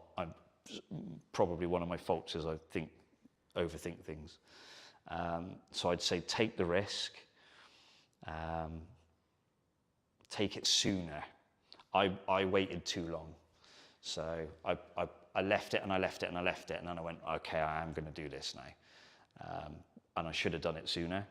So to anybody else, take the risk. To myself, Matt, you should have done it sooner, because it's been brilliant. But yeah, take the risk. Thanks so much for the time, Matt. My pleasure. And if you did enjoy this video and you would like to see more like it, make sure to be subscribed. Leave me what your thoughts and comments were down below, and I'll leave Matt's information down in the description as well as always. And I'll see you very, very soon. Entering the retail market was a huge step for us. Like how you want to perceive yourself in the market. It was a very difficult time, I think, for the business. Do you think it's changed how you show up as a leader? And it was honestly the most fun thing I've ever done. And it was stressful. What do you think's missing in marketing right now? When somebody rebrands, the general question is, has the company been dissolved? Like you want to, in some ways, make him proud first. I think if you've built brand loyalty, and by that I don't mean you're selling millions of products, but if people trust in you, I think as a person, you'll automatically gain respect within the market. Let's restart everything. Let's replan the business model. Let's replan marketing. Let's replan everything. And then funnily enough, when I executed on those things, things changed. The results changed. Work on yourself. Just work on yourself. Seriously. Like every day. Just be better every day. Hello, my friends. Welcome to a brand new episode of the podcast. Today's going to be a really special one because technically I'm actually interviewing my first client. Now, that sounds a bit weird, nearly 10 years in business now, but it is. So, welcome to me. Welcome back. It's been, I think it's actually been, nearly 4.5 years since we've actually seen each other? The last time I remember, I think we were shooting something on top of a car park in Salisbury. Yes, we did. And yeah, that's got to be about 4.5 years ago, at least. So yes, it's great to be back and great to see you after all these years as well. I know. Yeah. Super good. I mean, you were actually under a different brand then. That's right. We were. So our legal entity remains the same, but we have rebranded to Anand, which incidentally is our family surname as well. And that came about through some hard lessons, I think, in business. One of the ones being most probably that you never really stop learning, I think, and when you get to a point where you think you've kind of, worked everything out, there's like this curveball thrown at you. So that was sort of what happened with us as a company. There were some legal obligations that we had to meet, and the old brand no longer resonated or could technically be used moving forward. So I think it all came about because we entered retail as a business. Predominantly we are wholesale and hospitality, but entering the retail market was a huge step for us and sort of at a national airport as well. So when that came about, I mean, it was a huge shock to the system because we had just launched this huge sort of project. There was 2 or 3 in the pipeline, and then all been vetted and all sort of been mustered up with this brand, and then to all of a sudden launch something, and then I think it was about 3 weeks later we had something to say. There were some legal obligations that had to be fulfilled. It was a huge shock to the system. So it was a very difficult time, I think, for the business, because I think being a director, I always say you have huge responsibilities for your staff and your company. And I think I felt at that time that, this was, do or die kind of thing. It was either we really got this going and sort of made the necessary adjustments. And we did. And, Anand was formed off the back of that. So, and it was honestly the most fun thing I've ever done. And it was stressful because, you're running this medium-sized operation. We employ up to 50 people, and all of a sudden you're rebranding, and everyone's question is why. And there's a fine line where you can tell someone why openly and why you can't. And the majority of the reason was, it was just something that we had to do as a business. So the rebrand came as a shock, but honestly, it really taught us a lot of valuable lessons from within there. Because I think off the back of the name, we actually found a voice as a company. I felt for a few years that we didn't really know what we were. And I think that's really weird to say for a company that was fairly well established. I mean, you visited before as well. But I felt with Anand, all of a sudden we're back to this blank canvas, right? And we're creating everything in reverse, which is the worst way to do it, don't get me wrong. But because it had to be done, it kind of forced our hand to look at aspects of business that we never had before. All of a sudden we're engaging marketing companies, we're engaging branding companies, we're engaging companies that help you find your voice. I didn't know those things even existed. And all of that came off the back of my mentor saying to me, look, this is one of those times as a businessman where you either go big or you go home, right? And for me, it was like, we got to go big here. Like, I've invested too much time in this. Like, I've invested too many years, those sleepless nights, everything, to just, pack up and be like, yeah, we're done here. No, we're going to go big and we're going to spend big. And sometimes that's not the best solution, but we kept a control of that, because spending big wasn't just throwing money blindly at stuff. It was really taking our time, really looking at companies that met our ethos, but also companies that we felt genuinely wanted us to do well. So they didn't make us just feel like a number amongst their client base. And that was hard to narrow down, because we made some mistakes along the way there as well.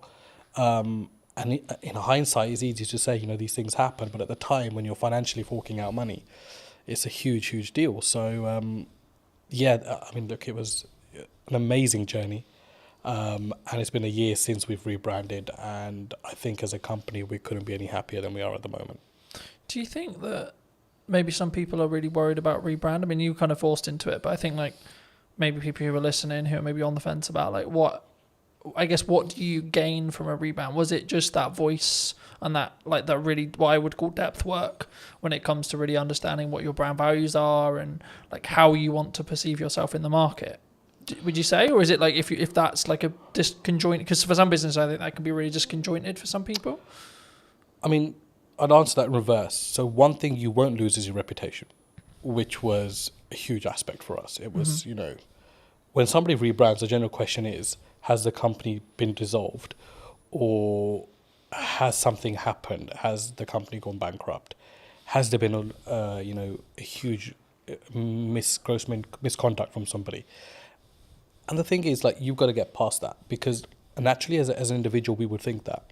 And you've got to put yourself in the public domain as well as a director personally yourself and think from both sides. So for me, I think if you've built brand loyalty, and by that I don't mean you're selling millions of products, but if people trust in you, I think as a person, then you'll automatically, especially a small to medium-sized business, you'll automatically gain respect within the market. So we didn't realize how much respect we had amongst our clientele until the rebrand happened. And I think that's what carried us through. So I think there's this illusion that if I rebrand, I'll lose customers. And that's a general worry, because, of course, you need your finances to run a business. And your clients are your clients. You spend years and decades working with them, whatever, right? But those relationships can be ruined at the drop of a hat as well. A split-second bad decision. So I think what I've learned the most is that if you are genuine and you are genuinely there for your clients, and if they're not just a number to you, which is how we do things at Anand, then you will be absolutely fine, because people will carry through. And that's what I noticed, that all of our clients said, we don't care if this company is called ABC tomorrow, but we want to work with the same leadership that we're working with within this company. And that's what made me realize that, not that I didn't know people were important, but it made me realize how important the team that we had were and how dedicated they were. And that all stems from, I think personally, from you as a director and what your attitude is within the business, how you look after people, how do you go about daily life, and how much do those people matter to you as well. And that kind of proved to me that, those things mattered a huge deal to us as a company, and it filtered right through. So I hope that answers your question. Yeah, no, absolutely. I mean, I think for me it's important to appreciate where you've come from, but also then understand, like, sometimes we have a growing pain, right? Yeah. So it's we're shifting into a new brand, we're shifting into like scaling up, etc. But One of the quotes that you gave me very many years ago that has really stood apart that I wanted to remind you of, but also ask you to apply some context to, is people are loyal to their needs. Yep, absolutely. Do you? I mean, how did you sort of? I guess that's a life lesson for a lot of people. But how did you? Where's the story behind that? So, I think just sort of I've been in business for about 10, 15 years myself, and I can't put a number on it now, to be honest with you, but it's been a very long time. And one of the things that you realize very early on is that it's very much a dog-eat-dog world. Like, as much as, you think you might be out there to set the agenda straight or to start this new, loving relationship with every single person, it never works out that way. And we realized very quickly that as a business, after surviving the first 5 years, like, a lot of people are just loyal to their needs. Like, when those needs are met, they will either move on or they'll no longer engage with you. And I mean, that's absolutely fine. It's a natural thing to happen as well. But to put it into context, I mean, if I look at how we operate with our clients at the moment, I don't think there's a single client that can say that, if their volumes drop with us, that we change our attitude towards them. Mm-hmm. Whether it's the smallest client on our sort of, accounting system, or it's a big renowned sort of company, it makes no difference to us. We work personally with every single client and every single person that we work with. And that might mean along the way you have to accept that once their needs are fulfilled, that they no longer will engage with you. But to put it into sort of context, that quote at the time came from, it was one of the things that we've always steered away from as a company. Don't be those kind of companies, or that company that is all over a client when it's hot. Yeah. And when it's not, they don't want to know, or they don't want to help them out with anything. And there are some clients that we work with that, we did millions of pounds of business with before. And all of a sudden, they have engaged another company.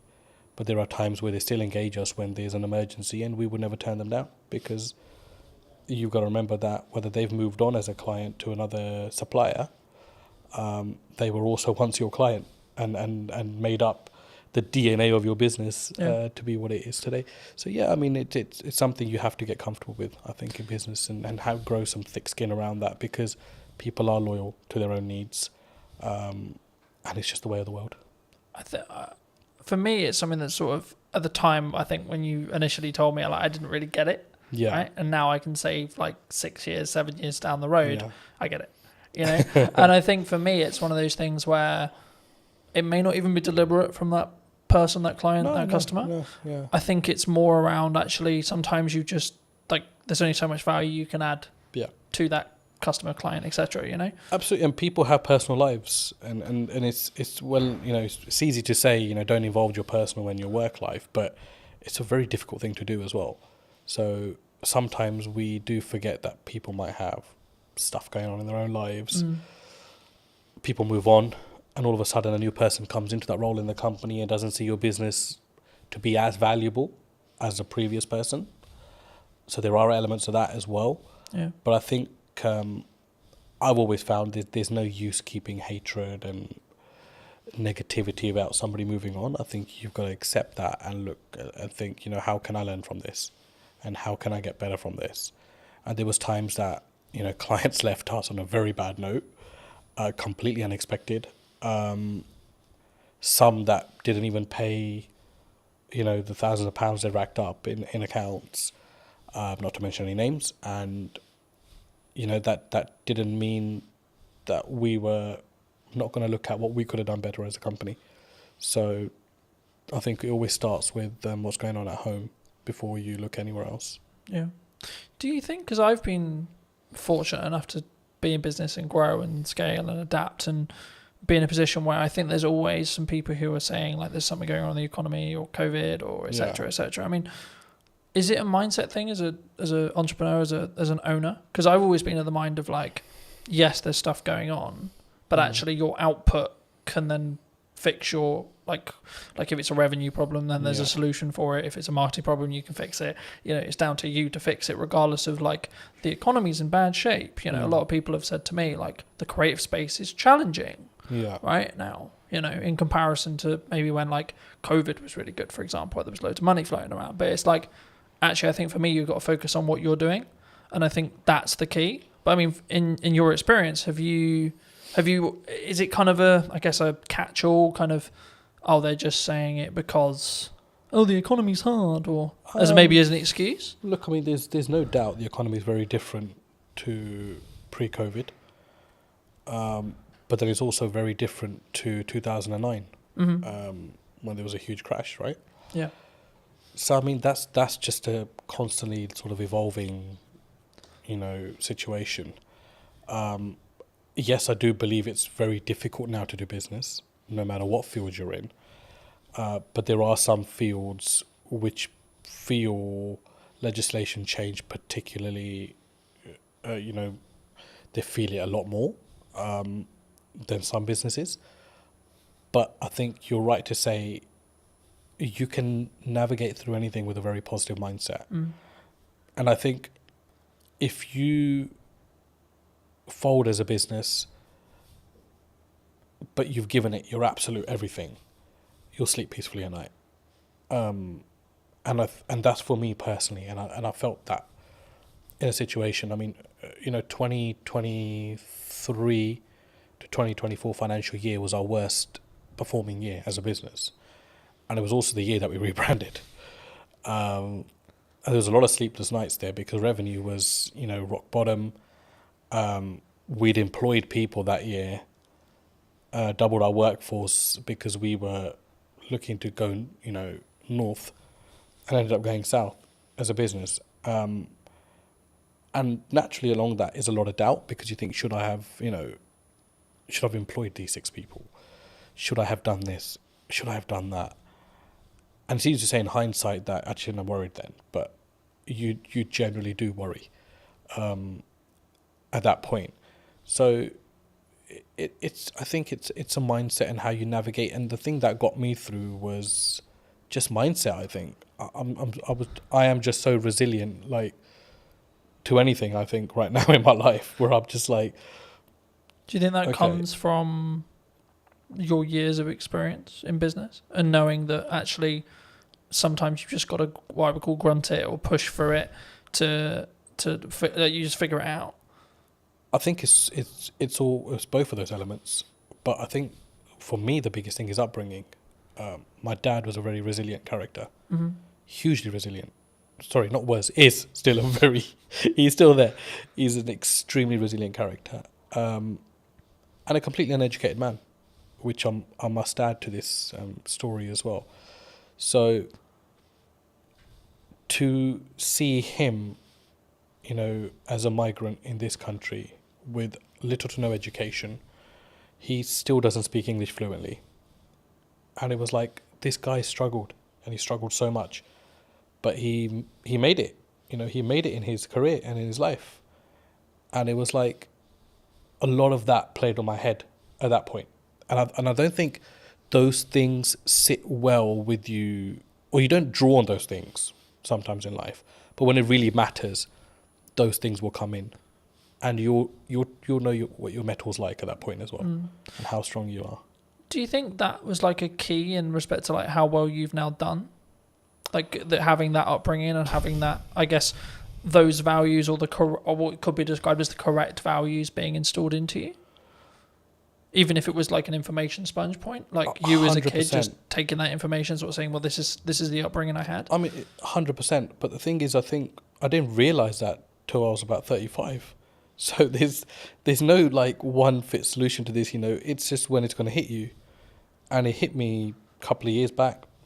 The big change came from COVID. To be honest, COVID was a blessing for us as a company. I mean, and that's not because we made money off unfortunate situations, but it gave me an opportunity to come out of the operation and be like, pause, because it's not something we could have done the way we were going at that time. You know, we were climbing as a business. There was no structure, there was nothing, and it was just like, this is going to be a massive train crash one day. And COVID came and just put the brakes on everything. And it allowed us to restructure. So when we came out of COVID, I'd say that's my real journey in business started then. Because all of a sudden now I'm responsible for totally different things. Because now I'm actually acting like a director. I'm not now, stuck in the operation. And there were so many things that were falling off the side. So it was about coming in, containing that, and then restructuring the business through that. And then certainly, obviously, the rebrand came behind it. There is that. And obviously, the resilience side, for me, I learned that from my dad. And I have a huge admiration for the man. And that's to say, I rub shoulders with a lot of businessmen. But I take my dad's advice very seriously in life. I always have. But I don't think you as a child or as an adolescent at the time, will particularly understand that. But if you're exposed to that environment, I think it does rub off on you at some point. And for me, I want to be like him. Yeah. I look at him and I think, just the way he stands and acts and stuff, right? So, huge influence on my life, yeah.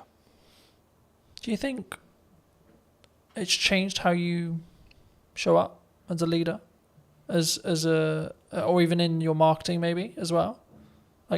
That core, you want to in some ways make him proud first, is what I'm sort of hearing from you. Would you say? I think I don't really think in that way, to be honest. For me, it's not about making other people proud. I think as long as you're on the right journey, I think honesty is very important in business. And I sleep very well at night, no matter what the situation is on the day. Everybody knows me, knows that once this guy is out, he's out for the night. So, and I think a lot of that comes from your ethos, and there are many shortcuts you can take, or there is the difficult untraveled routes that you can follow as well, or create yourself along the way. And I think I'm more sort of on that journey of testing my limits and also just not stressing out, along the way. And there are times where you obviously get stressed within business, right? But I think as a director, you've always got to have that sort of facade where everything's okay. And sometimes it's not, but you need to have that because you need to always give your staff and your company the assurance that you've got it under control, because the buck does stop with you, the director. To install that confidence into the team? I'd like to think they're confident without that, but I think what's your problem as a businessman should not rub off onto your team, because it's for you to deal with and put those things right. And I'd like to think we've created enough leaders now within our organisation that those sort of mistakes won't be repeated again. But that, again, is no one's fault. That's your responsibility as an owner or a managing director of a company. As I say, do you think people struggle with taking accountability for themselves? When things go wrong in business or when things go wrong, they're more likely to go, oh, it's your fault, rather than it's my fault and it's what I could have done better. I think it's an easier route these days. And society kind of allows you to get away with that now. Do you know what I mean? But I think in your heart of hearts, you always know when you could have done something better. And I'm that kind of person where even if something has 0% my fault within it, I'd be thinking, what could I have done better? Or what could I have done to negate this issue? Is there anything Do you think that what makes you stand out though? Because if you're going to say the culture of maybe the country or the and on average it's externally. Surely the unique advantage could be, actually it's my fault. How can I do it better? What can I do? I think any great leader, let's go back. I don't consider myself great in any sort of way, I don't think I stand out in any sort of way there. But one thing that I've noted is great leaders, whether they're businessmen, politicians, war generals, whatever, there's a lot of accountability. There's a lot of responsibility they take. And I don't think you can really take responsibility unless you hold yourself accountable. I know that might not make sense, but in my head it does. So I think that's really true, and I think that you have to take a self accountability to what goes wrong, right? Like I've spoken in content quite a lot about last year was really hard. Economically, business-wise, etc. Now, I could go down the approach of, well, it was a harder year, and it was financially this, and there was political uncertainty, and this, and this, and this. Or I could say, well, what am I doing? Yeah, right. Exactly. Like, how am I showing up? How am I? Am I leading with value? Am I leading in the right way? What's my office structure like? What's my business structure like? And then what I did was actually go, okay, right. So clearly something isn't working. Right, so let's go back to basics. Let's restart everything. Let's replan the business model. Let's replan marketing. Let's replan everything. And then, funnily enough, when I executed on those things changed. My results changed. You know. So I think for me, especially something that you can't overly control, right? Like who's in the government, what the government policy is, etc., etc. That's why you should focus on you. That's why you should focus on what you're doing and what your key is, I guess, in some ways. But what do you think's missing in marketing right now that people maybe don't look at, or like either what you're doing specifically or maybe what you're seeing as like potential opportunities? What I've seen, because we engaged with a lot of marketing companies before we decided to go with the one we did, it was just like how bad the quality of stuff is out there. And I don't know whether it's just that people settle for, you know, whatever's kind of fed to them, or don't challenge back enough on things. And for us, I was like, no, I don't want to look like a Pret or a Starbucks, because those things are fucking done. Like, I don't want to be that brand. No, I don't care how they're presenting their material. It makes no sense to what we do. And, you know, the comeback from some of the marketing companies was, oh, yeah, you know, but, you know, you're operating in a different domain. Yeah, we're operating in the aviation domain. It's a huge domain to this country. I mean, you saw what happened when aviation shut down with the ash cloud. I said, we're operating in a very high marketable area, but I don't need to be another one of these brands, you know. So there's this whole, you know, I think in marketing, they've kind of got these slots in their head. Where, oh, okay, you're in hospitality, so let's just follow the footprint of this company. You're in travel, let's follow the footprint of this. No, it needs to be personal to you as a company. And I think no matter what size you are, I think you've got to have that arrogance and you've got to have that strength to be like, no, this is shit. I'm sorry.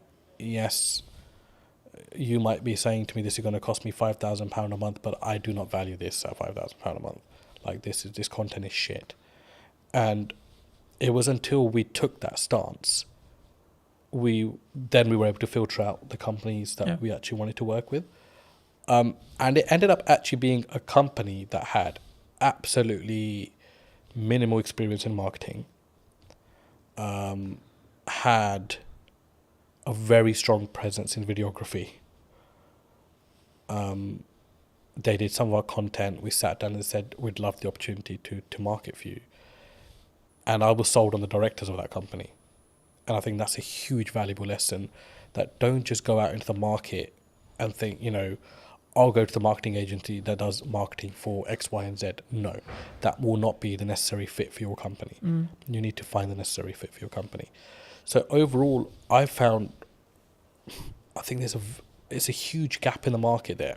If somebody's willing to come in a company and work personally with smaller businesses, I think it's a huge market, because everybody wants to catch the big fish. And big fish will potentially have the budgets just to pay and be like, yeah, the campaign didn't really work out. But as a small business, you can't really afford to do that. Every campaign has to work out. And whether you're small, whether you're a medium-sized business like we are, it has to work, because you're paying a lot of money for that to work. So huge gap in the market. I think there aren't many companies that I would look at and think there's a good reputation there, even though they work with big brands. Because they will just consider you a small fish and think that they can pull the wool over your eyes. And I think it's very important, no matter what size you are, that, you know, you're the captain of your ship. Yeah. No matter how small it is, how big it is, you've got to lead by example there. And if you have to have the loudest voice, then you've got to have that as well. I'm glad you mentioned video, because I think sometimes people, they're overwhelmed by it, they're concerned by it. Yeah. They're like, well, I mean, why do you use it? right, was the key of the question there. But like, I think there's so much that there's like, from my experience, there's psychology around like, oh my God, I sound like a dick on camera, or like, I don't like the sound of my voice, or this is how I look. But there's also then like the tactics or like the tech side, right? Now, obviously, if you're bringing in a videographer, you don't need to worry too much about the tech side. But I still think you should, at some principle, you should understand it. I mean, why did you, because you mentioned that you leaned into it. I mean, why did you lean into it? I was obviously introduced to yourself into videography. I didn't have any we know videos get made, but it wasn't something you ever gave, second thought to. For me, it was just kind of like, okay, I need to stop worrying about how I look or sound on camera. Like, just be genuine to who you are, like what you're talking about. If it produces great content, it does. If it doesn't, whatever. it's not the end of the world. And obviously, it was a changing landscape at the time as well. I think all of a sudden, Instagram changed its algorithms, like videos and reels, and all these new terms are coming out, and I'm like, what the hell's actually going on? And it was just something that came about. And for us, because we're hospitality and retail catering, imagery and videography is a huge aspect of what we do, as part of marketing as well. Of course, you can't just keep marketing with, let me take a picture of this and just keep sticking on social media. It doesn't really work that way. So for us, it was like, okay, we need to open our horizons here and actually look at things that work, and just keep yourself open-minded in the process.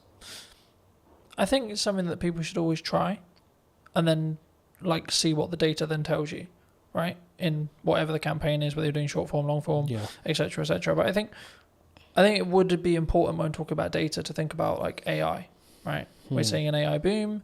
Do you see it as like we're all maybe in trouble, or like some people, like you're very obviously service based in respect to what you do, so it might not be as relevant, but is there elements of AI in your business? Do you utilize it? Or have you gone the other way and said, actually, no, we're going to lean into the fact that we are doing it ourselves and we're not maybe using it as a utilizational tool? Because I see it as a tool that can be sharpened rather than it replacing you. I mean, there were people in our team that were huge believers in AI. And there are elements of it that we use, no doubt. But I feel with what we do, if we invest too much into or rely too much on AI, I think it will stop your mind from working. And I think it's very important that you're engaged consistently. From just a cognitive ability. Cognitive ability. And I think you don't want to get into a situation where, you're relying on technology to tell you what to do. Because then all of a sudden you're not problem solving yourself. Or, use it where you can, don't get me wrong, if you're stuck or whatever. But I just think that there are certain aspects of business, old school values, that no matter, they've tested all elements of time and survived. So technology important, AI important, but I don't think it's do all and end all. No, I think that's a really important reflection. I think it can be, and I'm using the analogy of you sharpen the knife and then use it, right? Because I think it's a tool, and we need to be careful with how we use the said tool. But like for me, I'm also building habits around like doing more physical reading, right? Because I'm aware that if I use AI, my cognitive ability may become less. So I'm like, how can I actually increase my cognitive ability with effort and energy, right? And I think for me, that's the difference, and that's why I think like you can still be sharper. But were you always maybe looking at, like, because I think when we look at maybe the arbitrage, or maybe we're looking at for an advantage as a whole, were you always someone who maybe looked at technology and saw the opportunities it could give? Because I think sometimes people, they sort of put their defense mechanism up and go, no, we're not going to use it. We're not going to do that because it's scary and new. You've got to use technology. It's not, I mean, a side story, but a family friend, I mean, he owns about 20 to 30 industrial units in West London. And he's a landlord on all 30, and he accumulates rent of all 30, is the managing agent of his own estate, charges his own service charges as well. So huge business. And in COVID, he had an issue where his bookkeeper caught pneumonia and was hospitalized. So he called me and said, I need some help with software and accounting. And I remember driving to his place, thinking there's just going to be so much advanced systems here because it's a huge business. So I don't really know what I'm going to be able to advise him on. When I got there, I was completely shocked that he had no accounting system, no software, and he was doing everything manually. To the point where he was even adding up sums on a piece of paper or his ledger, physical ledger. And I was like, and these are not small figures, 7,200, 9,229, and he's calculating all this on paper, and he's got this account running he's got a book per tenant running, and I'm like, shit, there's no way they can't be mistaking this. Like, there is absolutely no way. So his first job for me was, I want to move all of this onto an accounting system. Yeah. And I looked at it and I thought, like, that is just madness. Like, it's absolute madness.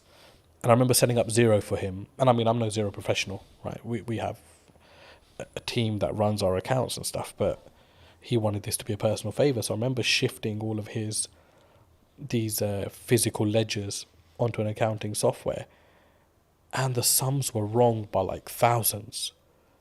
So his first comment to me was, I need to recover this £62,000, which is owed to me in rent.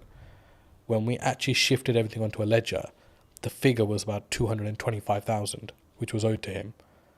So it's like nearly 3 times what he thought was owed. And that was his change at the age of 62 towards technology, that I need to adapt. And that was the point where he was like, no, Was it an eye-opener for him?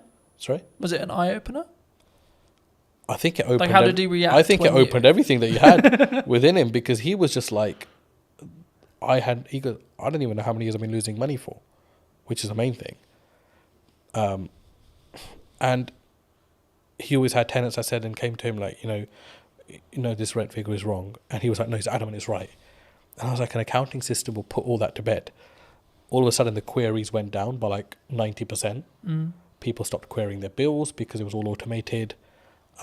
Each tax code was set. Every expense was set. And I mean, that was like, okay, there's also no time limit to when a person can wake up and see that they need to adapt to technology. And coincidentally, he got very ill last year himself. So he had his son come in and take over the business. And it was a very seamless handover because everything was sorted. So you could easily, you'd have to spend some time kind of understanding what's going on here. But it was handed over with something in place that you can just pick up and go with it. Yeah. Opposed to like, why is this or why is that or why is that? Everything was annotated. So yeah, look, you have to adapt. I don't think you can as a business. I mean, we didn't start using software till quite late into our business life as well. It was like 3 or 4 years in. We were creating invoices off Excel and that kind of stuff. And I was like, this can't be the way. And then slowly we've adapted to stuff. There are things that I think are really unnecessary in business as well. You don't need technology for absolutely everything. But yeah, basics like accounting and stock management, staff management, telematics on vehicles. You've got to have that. I mean, we had one of our drivers had a terrible crash last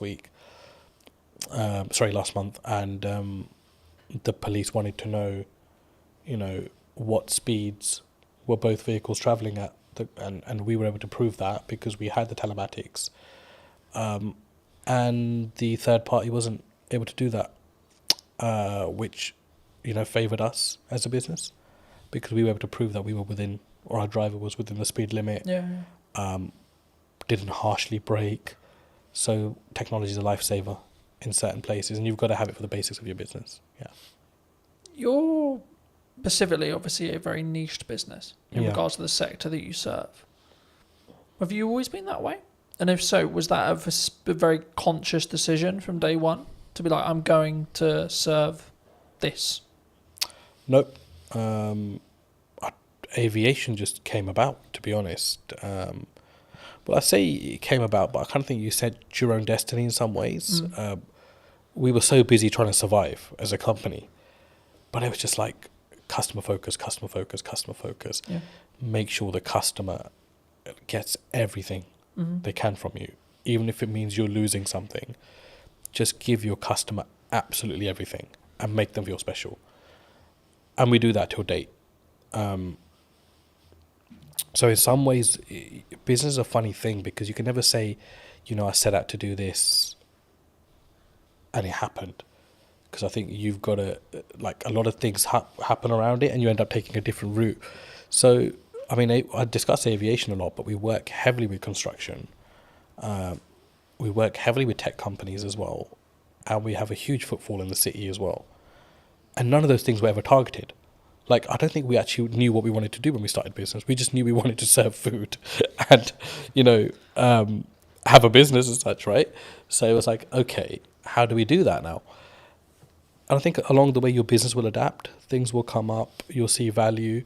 For us, it was about understanding our niche. And I don't think we understood our niche until post-COVID, which is scary because that was 10 years into the business. 10 years? 7, 8, sorry, maybe 8 years into the business. But it was what is our niche? Our niche is not aviation. Yeah. Because there's a hell of a lot of companies that operate within that. Our niche is short lead times. You get hold of anybody at any time of the day or night. We will solve your problems.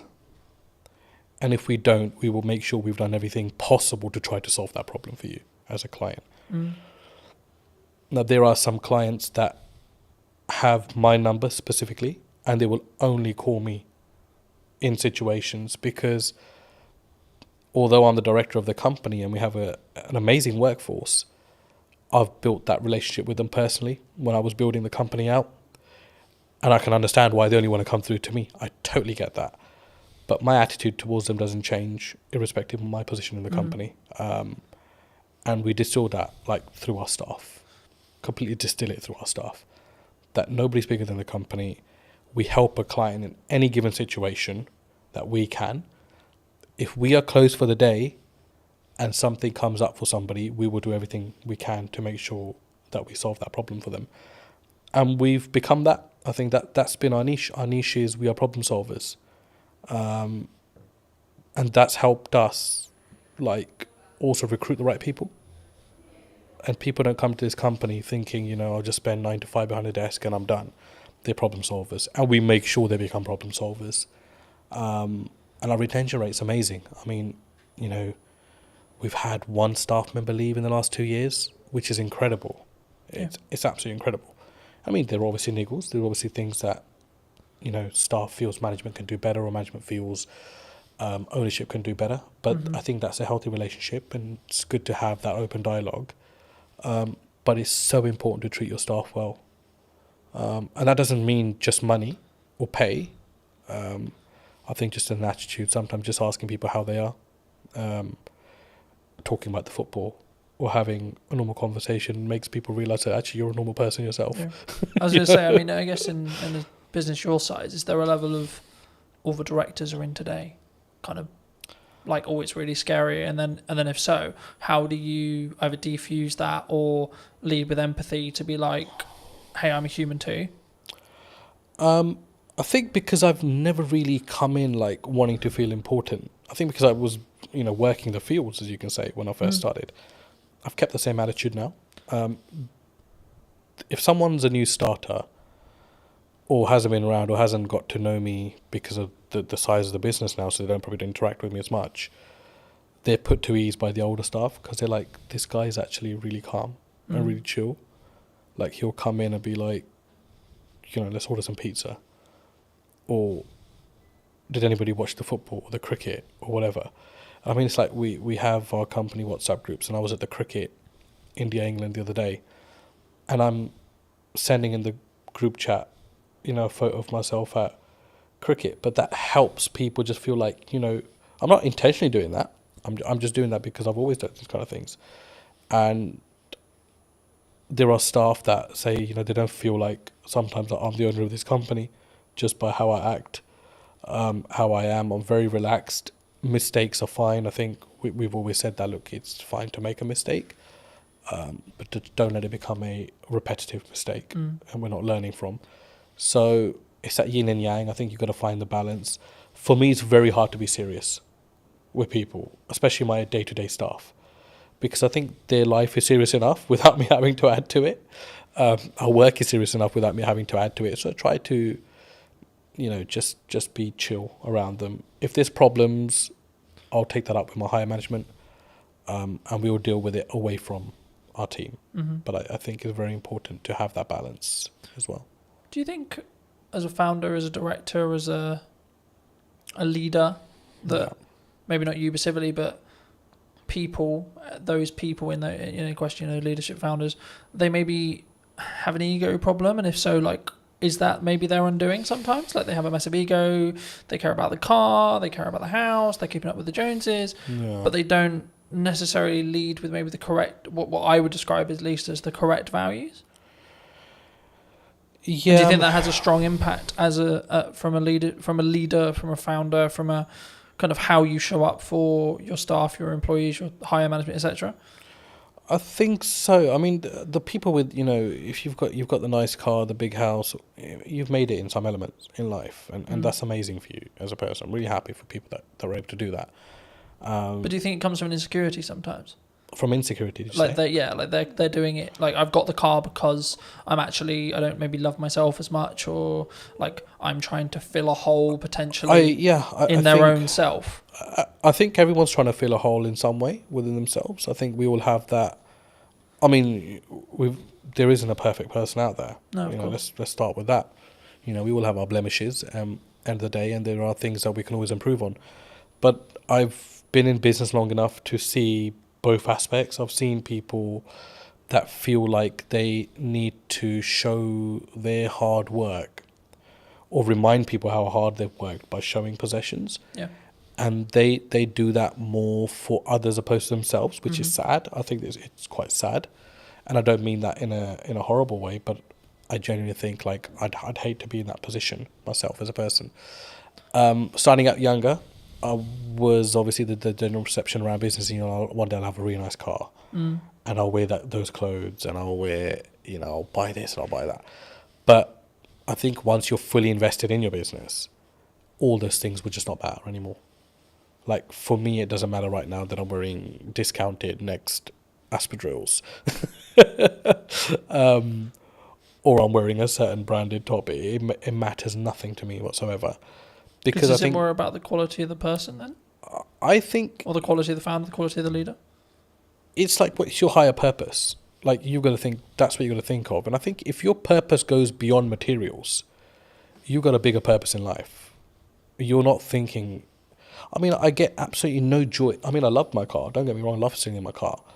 But if I get a phone call, the problems are still as bad as they would be on a bus or on a train. Yeah. So all of a sudden, that materialistic thing matters in no way. Yeah. Right? So for me, I think it's like, you've got to be like, okay, why am I in this? But what am I about as well as a person? And people lose one of those two aspects somewhere along in the business. They either forget why they're doing what they're doing, or they'll forget who they are. And for me, I can't do that, because I grew up eating dinner on the floor. I never sat on a dining table, because traditionally, my dad grew up, there was no dining tables, in his household in 1960, whatever it was, in India, because he was from a very poor background, post-partition of India, Pakistan. So they grew up sitting on floors and eating. So he distilled that in us. And there are times where we're just out and about and we're having a working lunch, and I'll just sit on the curbside, because I'm totally happy with that. Like, because I don't need to change as a person, I feel, to show my status or to show who I am. Like, for me, I'm another person in this world. Do you think by having that level of humility, that like humbleness, will keep you, I guess, in some ways empathetic or like connected with every layer of your company in respect to management and the people and the staff, and gives you more, I guess, humanity in respect to how you lead? Absolutely, because you'll be a human before you're anything else. a human that actually feels other people's pain and their situations, opposed to just your own consistently. But it's very important for your personal life as well, because, I mean, I've got 2 young kids. I was at sports day yesterday with them, and my he's just four now, and he's starting school in September. So yesterday was his sports day, and today's his last day at school. And the parents were all sitting together, and we're talking about schools, and we talked about, you know, where he's going to be schooling and where they're going to be schooling, and it was just like an amazing conversation, because no one's judging anyone, because everyone's on the same footing at this moment in time. Yeah. But you start to get a feel as life goes on, as you grow older, that it becomes, who's going to the independent school? Who's going to the state school? Oh no, they must have so much money because his or her son's going to the independent, or his or her daughter's going to the independent school. But it matters nothing if you as a person still have humility, I think. And it doesn't matter whether you're sending your kids to a certain aspect or spending X amount on yourself. It's how you are as a person, how you treat people. I think it's hugely important, and even more so when you know that the person you are treating well can't give you as much value back as you can give them. I think that's a huge aspect of you as a character. Yeah. I think also it's a pay it forward mentality to an extent, right? Like, I think what you output will also reflect back on you in 3 months, 6 months, 12 months, etc. At some point, it will definitely reflect back on you. Whether you believe in karma, whether etc. Right? Whether maybe don't go about our belief system, but like whatever your belief system is, there's always a crossover there. And I think, especially when we go back to business, I think that's true in marketing as well. Yeah. Right. A lot of the work I'm doing at the moment is actually, how can I scale out what I'm doing and then build systems so that it allows me to be more present for clients. So then in turn I can do a better job, which in turn means then when I take on new clients, I can ensure that the quality is the same, right? And actually, I think partly because I will say no to certain projects or certain clients or certain things. Do you look at that when you potentially look at a client or working with a customer, etc.? Do you say no sometimes? And if so, where does that mindset come from to be able to have the humility, I guess, or the confidence to say, actually, no, you're not the right fit for us? I think as a leader, you're responsible for a lot within your organization. And I think you realize that the more you grow as a business.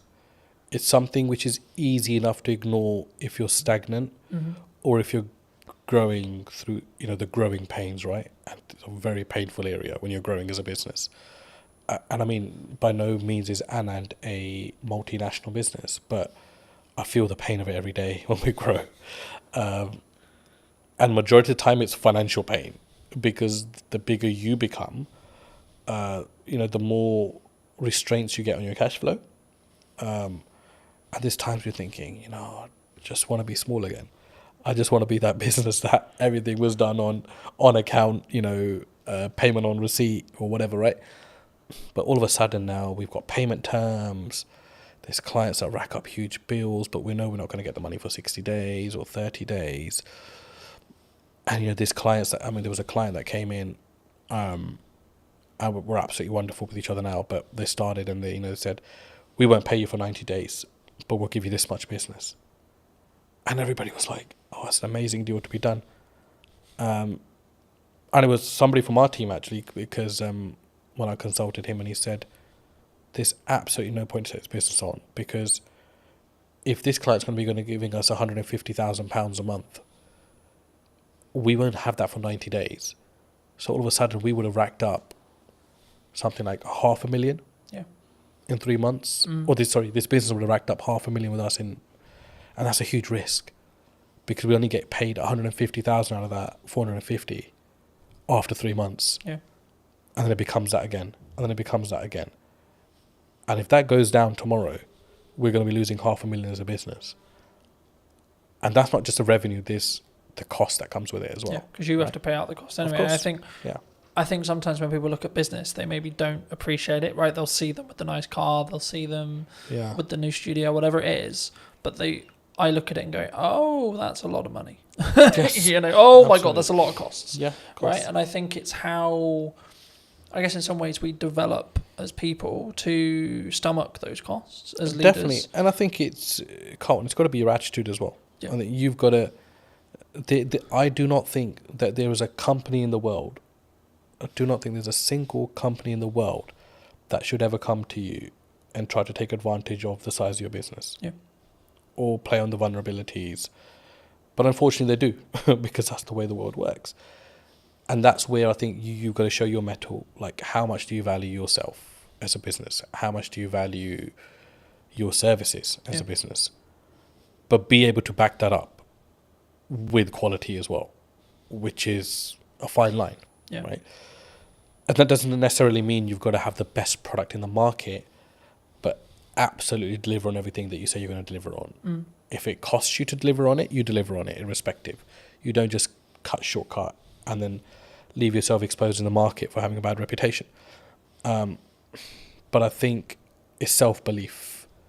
But I know that doesn't come when there's no income or little income, because only self-doubt's there at that point. But my last 2 years in particular in business have taught me, gotta value yourself. Yeah. And that doesn't mean you go and shit on people's parade, or you go and mistreat clients, or if somebody comes in trying to bargain with you that you mistreat them. You've got to hold your firm in a polite way, but you've got to know what your business is about, and you've got to know where you're strong and where you're weak, and you've got to be able to make the right decisions. And sometimes the first decision is not always the best decision. Yeah. But leave the ball open where you're still able to have dialogue with clients. There's times where we made, mistakes. We've misjudged, and we wouldn't be human if we didn't. But it's, how do you react to that? Yeah. How do you go back and manage that? How do you have the humility to say, we got this wrong, but still be able to have that relationship with your client? I think as well, and I had a very fortunate conversation a couple of weeks ago about this, and it was like, we just worked with a brand new client, and one of the things they said to me about why they chose us or me, however you want to perceive it, is that because I was the most expensive out of the ones they were talking about, and for like maybe a newcomer or etc., that sounds weird, right? Because it's like, why would you win the work but you're the most expensive?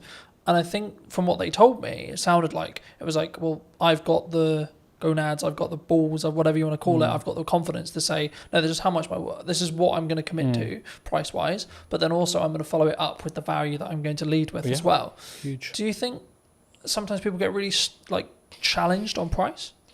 Always. You're always going to be challenged on price. And then how do you deal with that? I guess with them with the conversation, like, is there certain scenarios where you're like, no, we're going to maybe negotiate by this much, but our final price is non-negotiable here? I think there's two ways to do it. I mean, I've been on the opposite end of that spectrum where I've bargained just for the sake of taking on the business, and I've negotiated myself into positions that are like the least favourable in the end. But it's easier said than done as well. But I think you've got to know your costs, know where you sit, know what you're trying to achieve out of that deal, because sometimes you take on a deal with the hope that it's going to lead to bigger and better things, which is fine if you know your market. And that doesn't necessarily mean that it's going to happen in that way, but it's a calculated risk. Do you think sometimes you have to take something that's maybe not ideal client, if it is just I need to make this money? Or would you still say no? For us, I don't think we really have that, because we're quite niche in what we do. So everyone that comes to us generally needs us, or we need them in some aspects as well. But there are, you won't know until you start working with someone, I always say. And the ones that you think are going to be troublesome end up actually being the better clients. And the ones that you think, because they're a big brand, sometimes extracting money can be an absolute pain, which is why relationships are very important. And you've got to go above and beyond. A business deal is not just, here's my service, I've provided it, here's my invoice, you pay it, thank you very much. It's all the stuff in between, the dialogue, the things that you don't cost. It's impossible to cost a project, you know that. Yeah. To the T. You can't do that. Because we never add our own time into that, really, if we think about it, as a business. And even if you add your own time as a calculation, they'll still be like, oh shit, I'm still spending too much time on this business. But it depends what your end goal is. If your end goal is like, I just want to be done with this client, get their money, and I don't care whether they contact me again, then that's a very different mindset. Or if you want to always leave you never know when a client might need you, that's a very different mindset as well. I think when you've done 30 years, you're really invested. You're really embedded in the business. The risk that you face when you've been loyal to a company for that long. I mean, I've always been of the view that like content will work, email marketing will work, networking will work, going to a trade show will work, but only if you do one. That business gave me a solid foundation. I understood the basics of most areas of business. I experienced working with logistics, with marketing, with operations. I look at how many views did I gain between 4 weeks ago and now. Don't get me wrong, we've done that loads. I mean, email marketing was one for us. I can focus on three main things: the podcast, client delivery, and the event. Yeah. That's it. I think AI is the assistant and we're the leaders of that. Hello, my friends. Welcome to a brand new episode of the podcast, this time in London. Today we're going to be with Michelle from, I guess it's from Eden now, but it was, as you'll find out briefly, from I'm going to go with corporation that no longer exists. Sadly so, yes. So, no longer on the high street. I mean, it kind of does, but not in the same way. It exists under another name, yes. Should we stop being elusive? And we should definitely stop being elusive. It's W.H. Smith's. For those of you that didn't guess, it's W.H. Smith's, yes. I'll start here. How did it feel? Because obviously you were, correct me if I'm wrong, but you were a regional manager. Yes, so I looked after the north of the country for W.H. Smith's, yeah. I mean, I was with them for 30 years, so I grew from being a Saturday girl on the till to that position of looking after all the stores in the north. But yeah, at the point I finished, I looked after about 304 stores in the north. And what made you make the leap? Did you transition out? Because I think when you're in a position like that, maybe the money's good, or was it just like, oh my God, not this again. I hate the inside of my car. I don't know really, because I think when you've done 30 years, you're really invested. You're really embedded in the business. You are earning really good money. And you're super comfortable. And the reason you're comfortable, and this to me is the sort of the risk that you face when you've been loyal to a company for that long, you've kind of got into the zone of corporate muscle memory. So I didn't really have to think that much anymore. Yeah. So I was earning a good wage. I was doing a job that I liked for a company I was really invested in.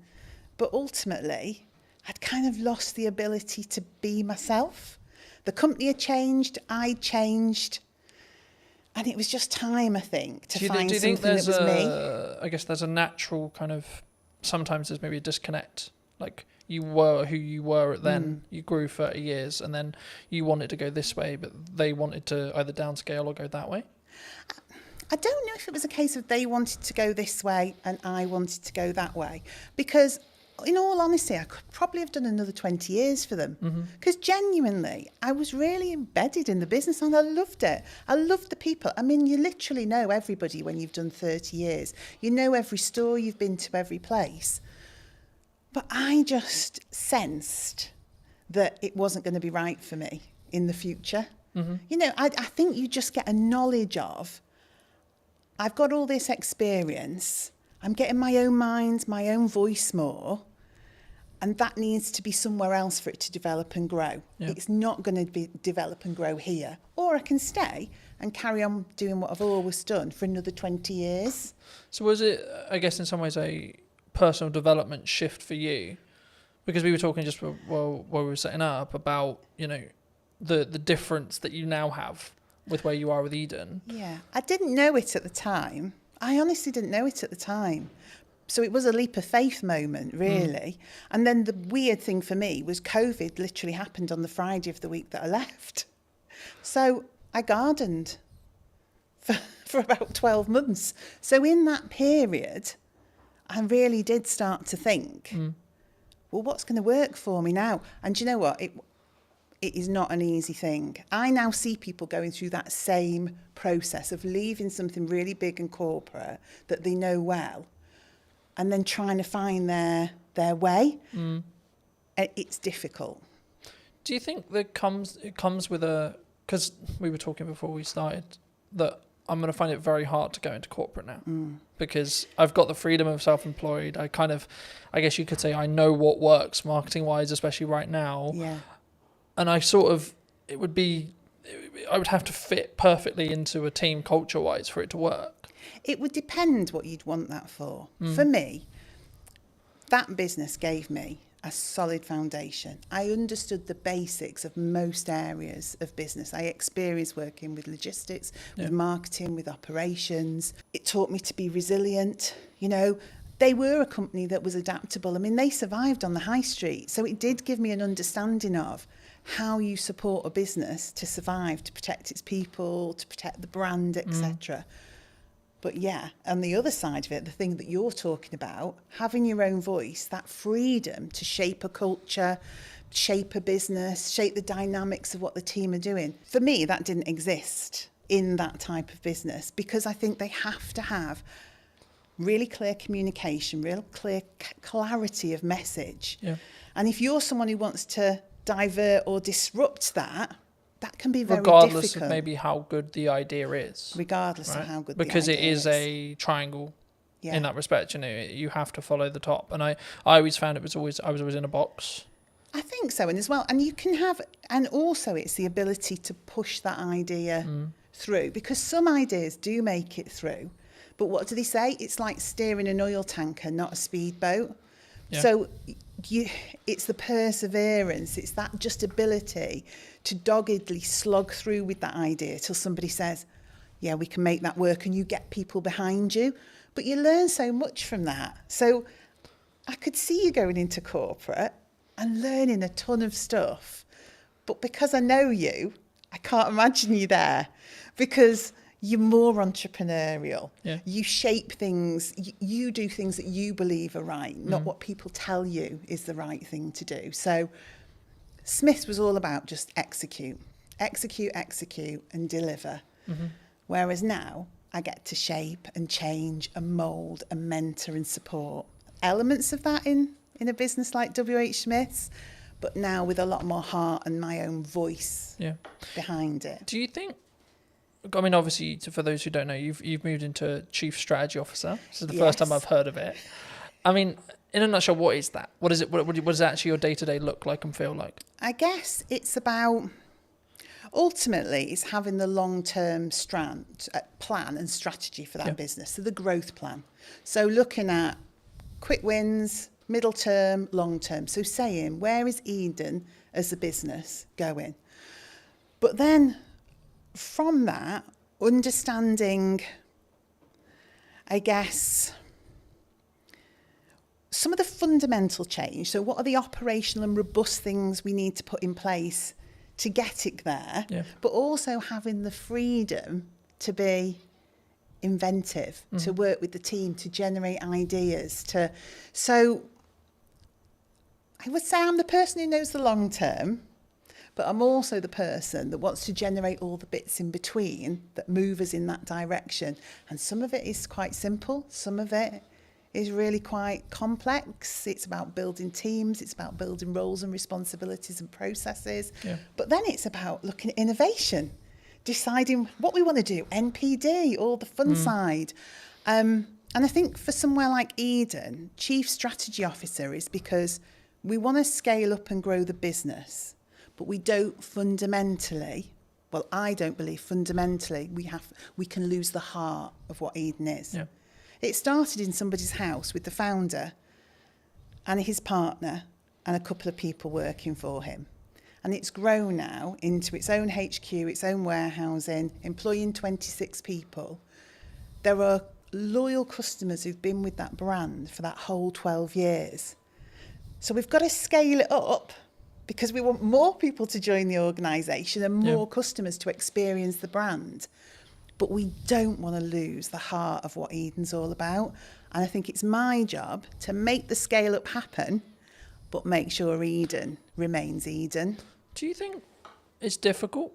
Because by proxy of scale, you have to somehow, like I'm in this, as we were discussing before, I'm in this struggle at the moment where actually things have gone like a lot better than planned.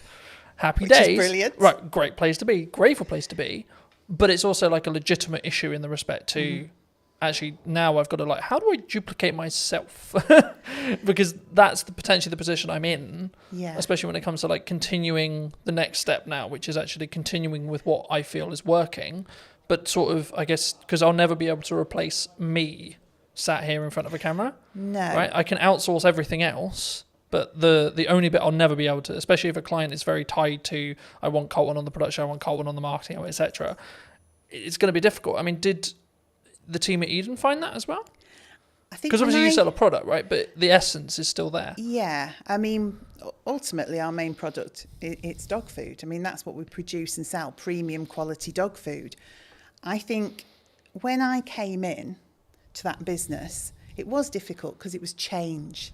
It was somebody saying, what you've done till now has been brilliant, because you have organically grown this business with people from the local area, not experts, just people with a passion for pets, a passion for the brand. And then I had to come in and say, that's absolutely brilliant, but we need some roles, some responsibilities, some routines, some best practices. We need to get back to basics. We need the foundations.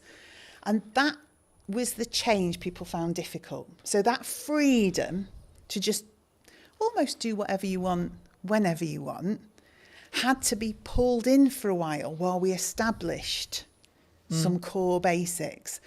But once we'd done that, once we'd got the right people in the right place doing the right things, once we operationally were robust, when we'd done our risk management piece that said what are those critical points of failure that sit within this business, then people could see, oh, actually, I can still operate the way I did before with freedom and creativity and innovation, but there's more support underneath. Things don't crash off a cliff. Actually, the structure's there now for us all to be able to do the things that we're really fundamentally good at, which is connection with the customer, the love of pets, the love of the brand, getting out, word of mouth, spreading the word of Eden, knowing that the business is fundamentally running well. Yeah. Whereas before, the business could have been struggling and we wouldn't necessarily have seen it. So we wouldn't have been able to make the changes we required to keep the business on in a good place and on track. Yeah. Do you think there's you, with your role, I think you'll look at maybe like the overarching strategic side of marketing. Yeah. But what are people missing right now in marketing, would you say? Because there's a lot of buzz around people saying like, oh, there's you can't get in, you can't have a podcast, you can't do content, you know? I think sometimes maybe it's not what are they missing, but it's have they sat and thought about the brand and their audience and what they want to achieve? Or are they just trying to follow trends and what people tell them they should be doing? So I think everything from your TikTok through to email marketing, etc., is all valuable and valid. But it is up to the business to understand, is that right for them? And maybe it's not right for me today, but it might be right for me in a month's time. Yeah. Or maybe something I've always done, I'm going to stop doing so much of that now because I want to change.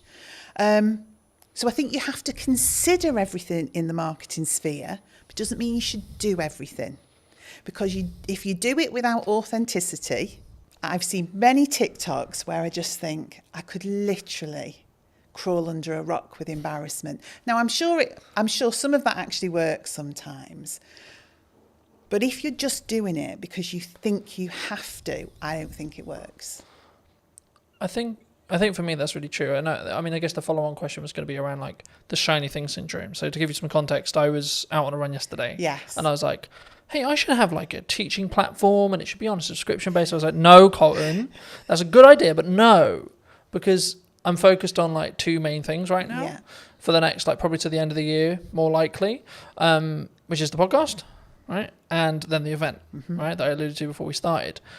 And the event's in September. So the reality will be like after September, I'll just be planning the next one and continuing with the podcast. Yes. Do you think people run into a challenge when it comes to like, they get some momentum with something and then they go, oh yeah, but this shiny thing over here is really cool. Yeah. And it's, and also if you're looking at your competition quite heavily, if you're looking at the marketplace and seeing what people are doing, you don't know if what they're doing is actually successful. But internally, you go, they're doing that. It looks great. I mean, of course it looks great because they make it look great. Yeah. It doesn't mean it works. Doesn't mean it's successful. But it's so true to say you can just be pulled off. I mean, I say to my team, I know it's a really old analogy of all of us pushing the boulder up the hill. If we all run off in different directions, we're going nowhere and probably going to get squashed. Yeah, who's going to get squished? Who's going to get squished? And that's what I say. Look, we've got some key pillars. Let's stay focused on that. Let's consider the opportunities, but don't run off and do it and just leave this hanging over here. And don't get me wrong, we've done that loads. I mean, email marketing was one for us. We wanted to do it. We should have been doing it. We kept running off and doing shows and events and sparkly fun things, never actually nailing some of the fundamentals, because it's more appealing, isn't it, to go to Crufts and meet dogs. Do you think there's a level of ego that comes from that? Like either from a founder or from a team? I don't know whether it's ego or it's what personally turns you on, what your own drive is, what do you fundamentally want to do? People do gravitate towards the things that do it for them, don't they? Yeah. I mean, I've always been in the view that, like, so for example, content will work, email marketing will work, networking will work, going to a trade show will work, but only if you do one. Okay. In my view, right? From what I've found personally. Yeah. When I've really focused in just depth on how do I make the podcast as best as it possibly can. Yeah. From a viewer's experience point of view. That might be how it looks, how it sounds, how I come across. Can I outsource it? I've got a balance, so because it doesn't directly make me money, but actually the marketing collateral that I get from it will make me money. Okay, cool. So then it becomes a game of we're keeping those costs and balancing those costs, sure, but actually how can I focus on the viewer experience? Yes. And then when I look at maybe something like the event, it's like, okay, how can I make this client experience incredible for the people coming, even if there's only 5 people in the first event, right? Yeah. And I think sometimes we get, and that's why I mentioned ego, because I think sometimes we go, but I'm only going to sell 5 tickets. It might be the possibility that I sell 20 tickets or 30 tickets, but like, what if I only sell 2? I get that. And it's interesting, isn't it? The business that yourself is in with you, and obviously you're looking to scale up and maybe employ, etc. Whereas now I'm sat with a team of 26, and so we've got the opportunity to do so much more. Yeah. But again, it is that decision on what's really valuable. I mean, and you just touched on something actually that I thought was really interesting. Doing things really well, you know, making sure that the experience to the customer is, well, I mean, we were in a whole cycle of wanting to be perfect and never actually doing. So we had 20 things we should have been doing. So we were going to a show, we were doing email marketing, we're creating a newsletter for B2B, we were doing, but actually all of those things had to be, to us, absolutely flawless. Yeah. And we were not delivering anything. So now I'm in the world of accept 80% sometimes, but execute and get it out there for the customer and do it consistently. Because I think sometimes, and maybe it is a bit of ego, you want to look at a piece of work you've done or something that you've done that the customers see and comment on. And when you're getting all the praise and, oh, that's so beautiful and that looks amazing and your brand is absolutely, but you've achieved very little, it's not really worth anything. Yeah. All that praise and adulation about something when you could have delivered on 20 things but done them at 80%. No, I completely agree. And there's a very quick psychology study. I've done longer videos on it, but like just a very quick synopsis here. There was 2 groups. Sometimes it's pottery, sometimes it's painting, sometimes it's sculpturing, etc. The lecturer says one half can only create one piece across a window of time. Sometimes it's 2 weeks, sometimes it's a month. And the other half can create as many pieces as they like, whatever the metric is, so pottery, painting, etc. And the result of the study was that the group that could repeatedly create something had a better piece objectively than the group that had only that window of time to create the one thing. Completely agree. And that's where done better than perfect is better. Yes. And when I say I'm looking at, like, I think it's a focus point for me on how can I create the journey or the viewer's experience or the customer's experience or the client's experience as a whole to be better across a year, not per episode, not per event, not it's the overarching strategy. So I don't look at this reel got 1,000 views. I look at how many views did I gain between 4 weeks ago and now, right? That's the metric I track, not what when I go into what's working. Sure, I'll look at specific videos, but on average, I won't. Mhm. I just focus on the output and then focus on how can I build each one to be 1% better than the one before. Yeah. And I think we do similar. I would say we start to look at consistency of communication. Are we building a community? Do people feel like we're engaged with them, and so that they're engaged with us? So it's a similar sort of metric, but in a different way. Because if you're brilliant once, those people soon just disappear. Yeah. But if you're constantly there, talking to people, engaging with them, they're able, you're responding to them, then over time, that just builds into we call it a community. We're trying to create a community, and we're always trying to draw people in to that community. Yeah. So the end result is growth. But I think we sometimes get into the world of we need it all to happen in one day, 2 days, 3 days, 4 days, 10 days, etc. That's me sometimes. But actually, in reality, if we just focused on, I can't remember the exact quote, but something along the lines of, we underestimate what we can do in a week, but we completely over-egg what we can do what we can over-egg in a week, but what we can do in a year is really underrepresented mostly. Yeah. And I think for me, actually focusing on that 1% is what that matters overall. Yeah, because then you're building that compounding effect. You're pushing the snowball down the hill a little bit faster, a little bit faster, a little bit faster, a little bit faster. Yeah, and also I think people can understand more. So if you are constantly jumping from one thing to another, your team just cannot grasp where we're going. They can't grasp the brand. What is the message? What is the strategy?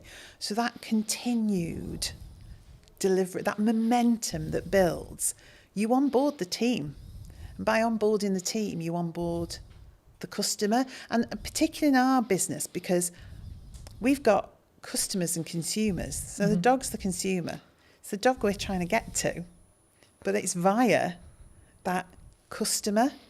And so it's almost like the baby food world, isn't it? Yeah. The baby's eating the food, but the parent's choosing which of the brands to buy. Same in our world. The dog's eating the food, the customer's choosing. A lot of that comes through trust. So that consistency, that slow momentum, is people don't trust people that flip from one thing to another, and they cannot understand what they're doing, and they can't see the message. So that repetitive, consistent approach. Oh, right, I know what Eden's about. I can see what the team's about. And because we're so accessible as well, a team of 26, we're all working in Stoke-on-Trent. You speak to one person, that understanding of the brand, you'll speak to the next person, you'll get that same message, you'll get that same education piece. So people start to think, this business knows what they're doing. And I think that's the same for yourself. When I see you online, when I see you doing what you're doing, I think that guy knows what he's doing. I also think it removes the pressure of being perfect every time, like building off the done is better than perfect thing. Yeah. Because as long as I'm authentic to me, then it doesn't necessarily, you know what I mean? It doesn't matter in the same way, because I'm not like, oh no, that's not, as long as it's on brand and on piece and still me, then I'm like, actually, that's cool, you know? But talking about that to its extent, I mean, we're in a world where AI's like risen, right? Are we all going to lose our jobs? No, we're definitely not going to lose our jobs. Is it all doomed? I think AI is the assistant and we're the leaders of that. And so you can use AI fundamentally to change your business. You can use it for insights, you can use it for planning, you can use it for content support, but ultimately it's the assistant to the business. It's not the business creative, it's not the founder.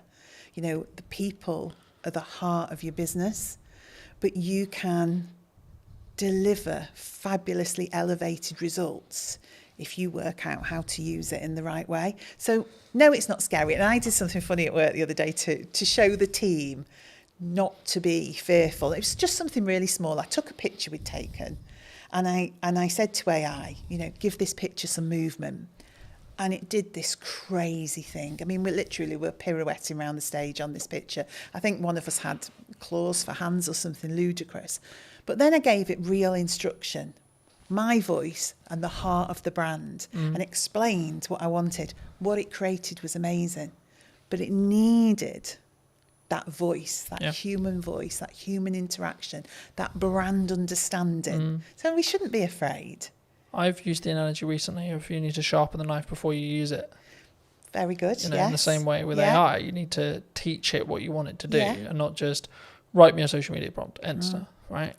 It's about actually understanding it as a tool and not just seeing it as a, like, I guess, a fix-all, right? It's the company assistant. It's like your PA. It's part of the business. It's part of your business. It's a tool of the business. Yeah. It hasn't become the business. And I would hope some of the more routine tasks that it will support people then to be able to drive more creativity and innovation, because they've got the capacity and the space to do that. You know what business is like. Sometimes it's incredibly busy, just getting tasks done, just executing things.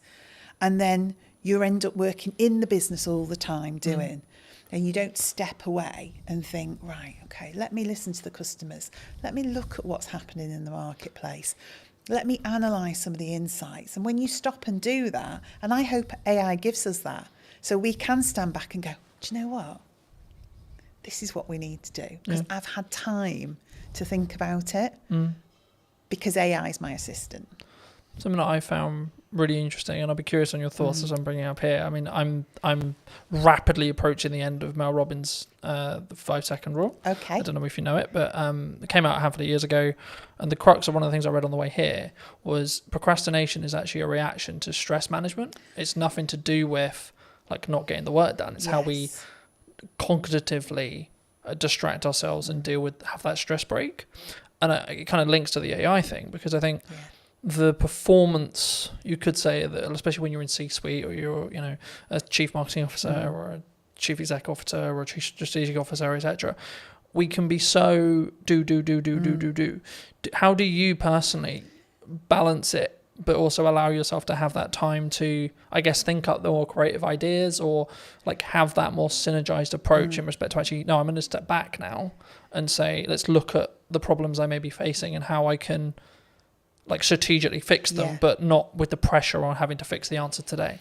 And sometimes I'm really bad at it. So if I'm overly excited about stuff, then I'm just do, just as you describe, really. There'll be days that fly by and I'm not quite sure what that day was about. I think there's a point in business there where you have to do that, right? Probably, yeah. Well, you do it because it's necessary, in the moment. But then what I also find, I like to be planned and organised. We were talking about this. I like my notebook. I like to think ahead because I like to show up in the right way. Yeah. I am myself. I'm always the same, but I do give thought to how do I need to show up tomorrow? What are the things that I need to achieve? Am I planned and organised around that? And when I am, that gives me those periods of time to step away with people. Do that for people in the business as well. Say, hang on a minute, let's just stop. Should we just go and grab a coffee, or should we go for a walk? Because we probably just need to think this through a little bit. Is that an environment thing, do you think, as well? Like you need to physically remove yourself from the office, the home, to get a change of scenery? For me it is. And I probably use that with other people. Now, whether that's everyone's reality, I don't know. But I am one of those, when I got home and walked the dogs at the end of the day, that's where things would come together. So all the strands from the day that all seemed very sort of disparate and all over the place would come together, and I'd think, right, that's what we need to do. But we talked about this in work the other day, actually, creating space, going for walks, having hours of the day where people put down their keyboards, they put down and we do something different.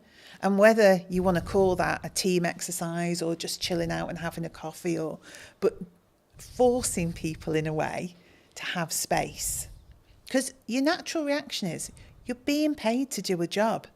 You see yourself as, I must be productive. I need to be able to demonstrate the things that I've done.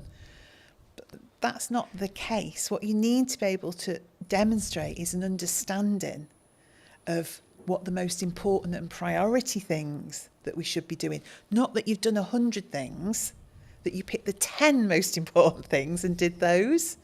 And do those well. And do them well, yeah. But don't do, like we said before, don't do them so well you don't actually deliver on anything. But, do them well. I think you need to personally ask yourself, I mean, I'm looking at it as to say, like, I can focus on 3 main things, right? And that's what I'm really leaning into across 3 months, 3 things. Yes. Right? And it's like, right, the podcast, client delivery, and the event. Yeah. That's it. You've got nothing else. You can't add anything else. And it's not that I don't have other ideas. I do. Yes. But it's actually, if I'm going to get what I want from this and I'm going to make those 1% improvements, I have to focus on those 3 things. So how do you, because to me it's capturing the ideas, isn't it? And that I think is the strategically important bit. I think you can, and I believe part of my role is to help people focus on the key things, because I think you are in control of your role and your business, and we've got 26 people there. One of my jobs is to help them prioritise what we need to be looking at and when.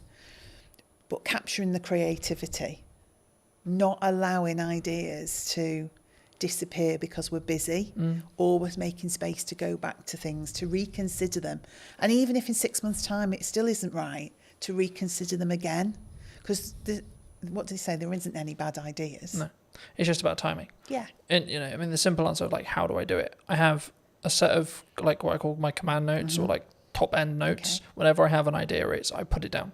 Don't care how I'm going to use it, don't know where I'm going to use it, etc. I'm like, I don't have the time to focus on how to build that out yet, but I don't want to lose it. Yeah. The other way, building off the AI side, is utilize chats in ChatGPT, for example, especially if you have a conversation in that chat, it will be able to, as in physical conversation, as in your typing, or actual conversation, you'll be able to then refer back to it. So if you say, hey, ChatGPT, for the next 3 months, I can't really focus on this thing, but actually it's a really good idea, I'm going to come back to you in the future. Can you kind of make a highlight list or make a reel or etc., or make a summary of like my thought process now?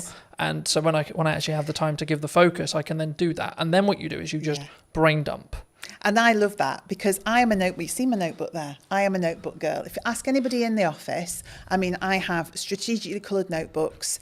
I lost my orange notebook the other day. I thought the business was going to completely go off a cliff because I'd lost the orange notebook. But that's me. I love to capture those notes. I sit in meetings, I listen to people. I'm thinking, oh, good point, good message, good. But I have started using the chat GPT to do just that. So I just sit and chat to it. I say, so-and-so thought of this today. Yeah. In terms of and it seems bizarre at the time. I mean, I did think I was losing my marbles a bit that I'd found this new best friend of ChatGPT. But I did. And I systematically would go through and think, right, idea. Don't lose it. So now I'm developing a combination of my old way of thinking, get it down on paper because that really works for me. But now capture it somewhere where it can't be lost. Yeah. And I think as well, like if you are capturing it either written wise, like some people are really into writing, there's a couple of things I would say, like get a tablet with a pen so you can just write it and it can digitally transcribe it for you, or just get into the habit of taking photos of those pages, because if you give those to ChatGPT, it's probably nearly smart enough from what I've found to actually be able to capture that information and then convert it into like a text format or whatever you want it to do, or even just capture it inside the chat's memory. I like that, because I'm a paper and pen girl. I really am. It's meaningful to me to put words. But that might onto be paper. actually that's how your brain's wired. Yes. And actually that might be your good idea. Yeah. And that's where your ideas flow. But then like in the result where you do lose your notebook, if you're also backing it up through ChatGPT's like chat memory, like you could just have one called idea dump, for example, right? And every single time you write a page in your notebook, take a picture of it. Yeah. And then tell ChatGPT, I'm going to refer back to whatever the note is. Can you bring this content forward whenever I ask for it? And it's how you then, and this is an example of like how to leverage AI rather than being scared of it. Yeah, and I think that is just it. And it's funny that naturally using ChatGPT in that way worked for me. And also that ability then for me to create patterns, trends and insights from it, because I will go back and say, are there any common themes? And I didn't know if it would work or not. You never know if these things are going to work. So can you see any patterns, any common themes, anything that's coming together as one cohesive idea? And it's so good at that in terms of analysing and pulling out insights.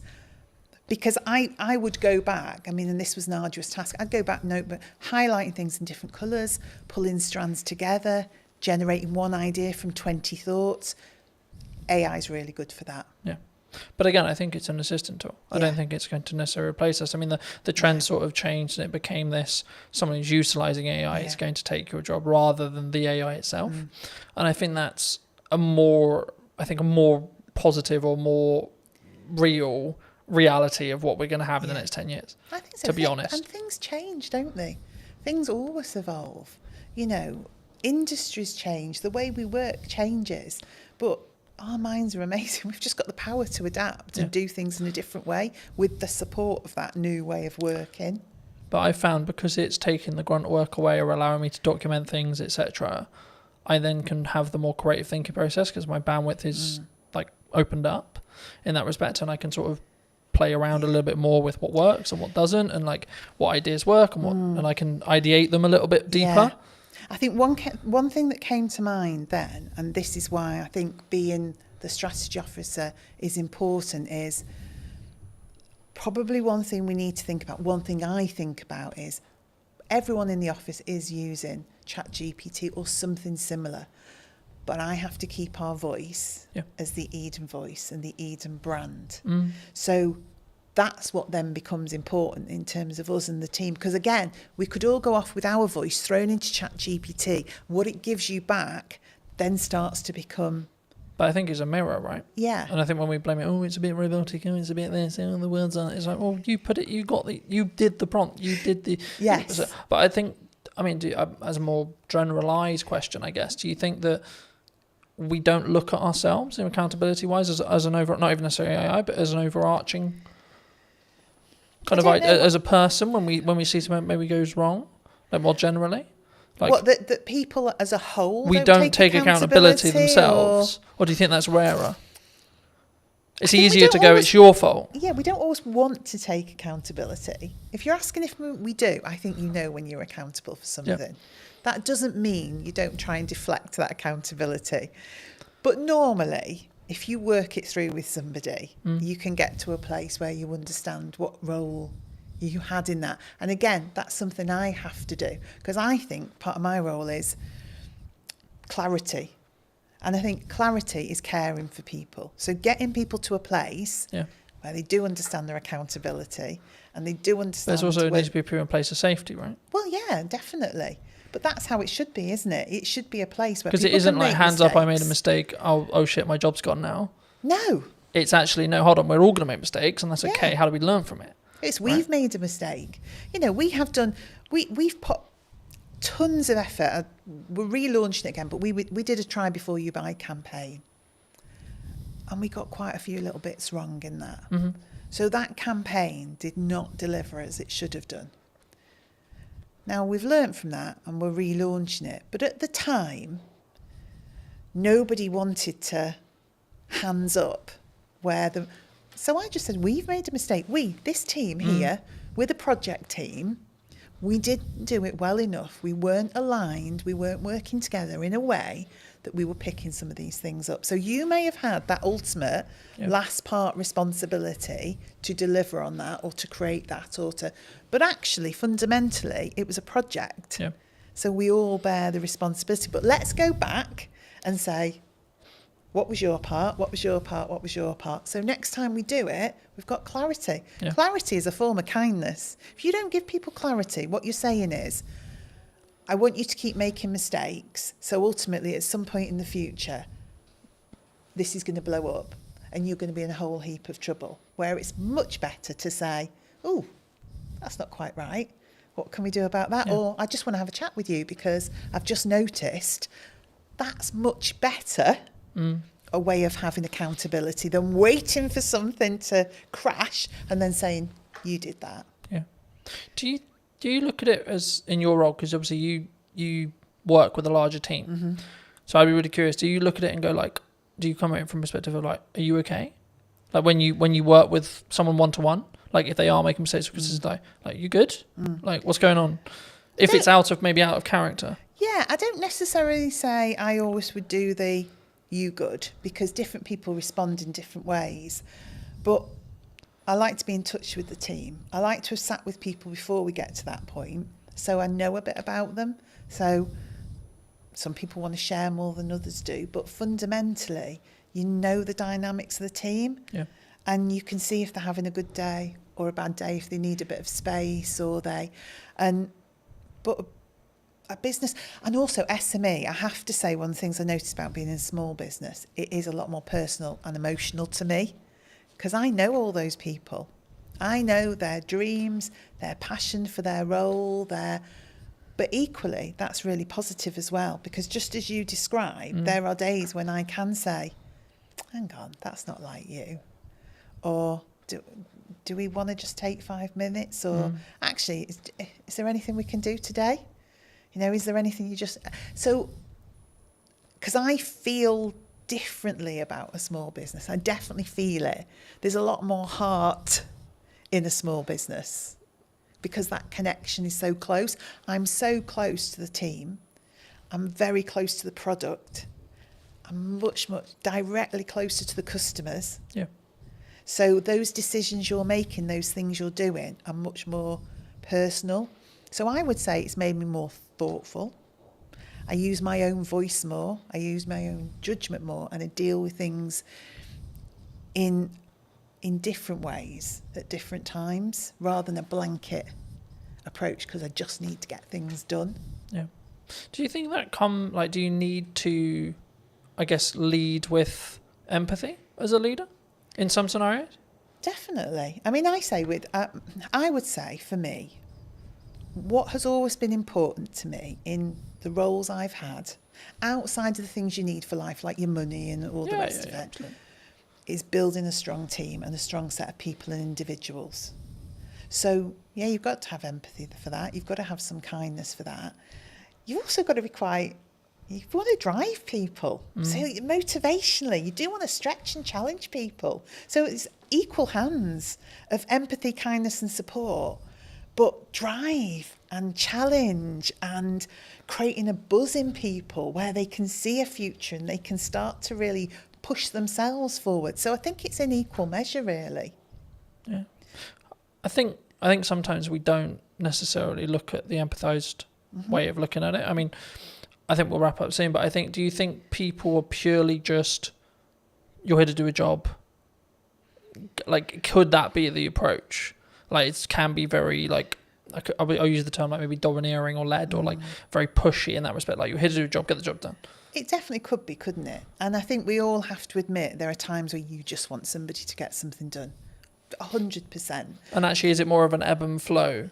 Yeah, in some scenarios, you need to lead with candor and you need to lead with empathy. And in other scenarios, you're like, come on. Yeah, because you're also thinking sometimes the mentality of just get it done is because you know what the impact of that is going to be for other people and other things if that isn't done. Yeah. So it is empathetic, but in a different way, because you can see the end result of that not happening. So say we get something wrong. We've got someone who's relying on our food, getting to them on a certain day for their pet, who's always at their food, has a health condition, and logistically we get something wrong. My view is I have to help that person. So in that moment, you just need to get that done. Because we really need to care for that customer, that pet. We have to do the right thing for them.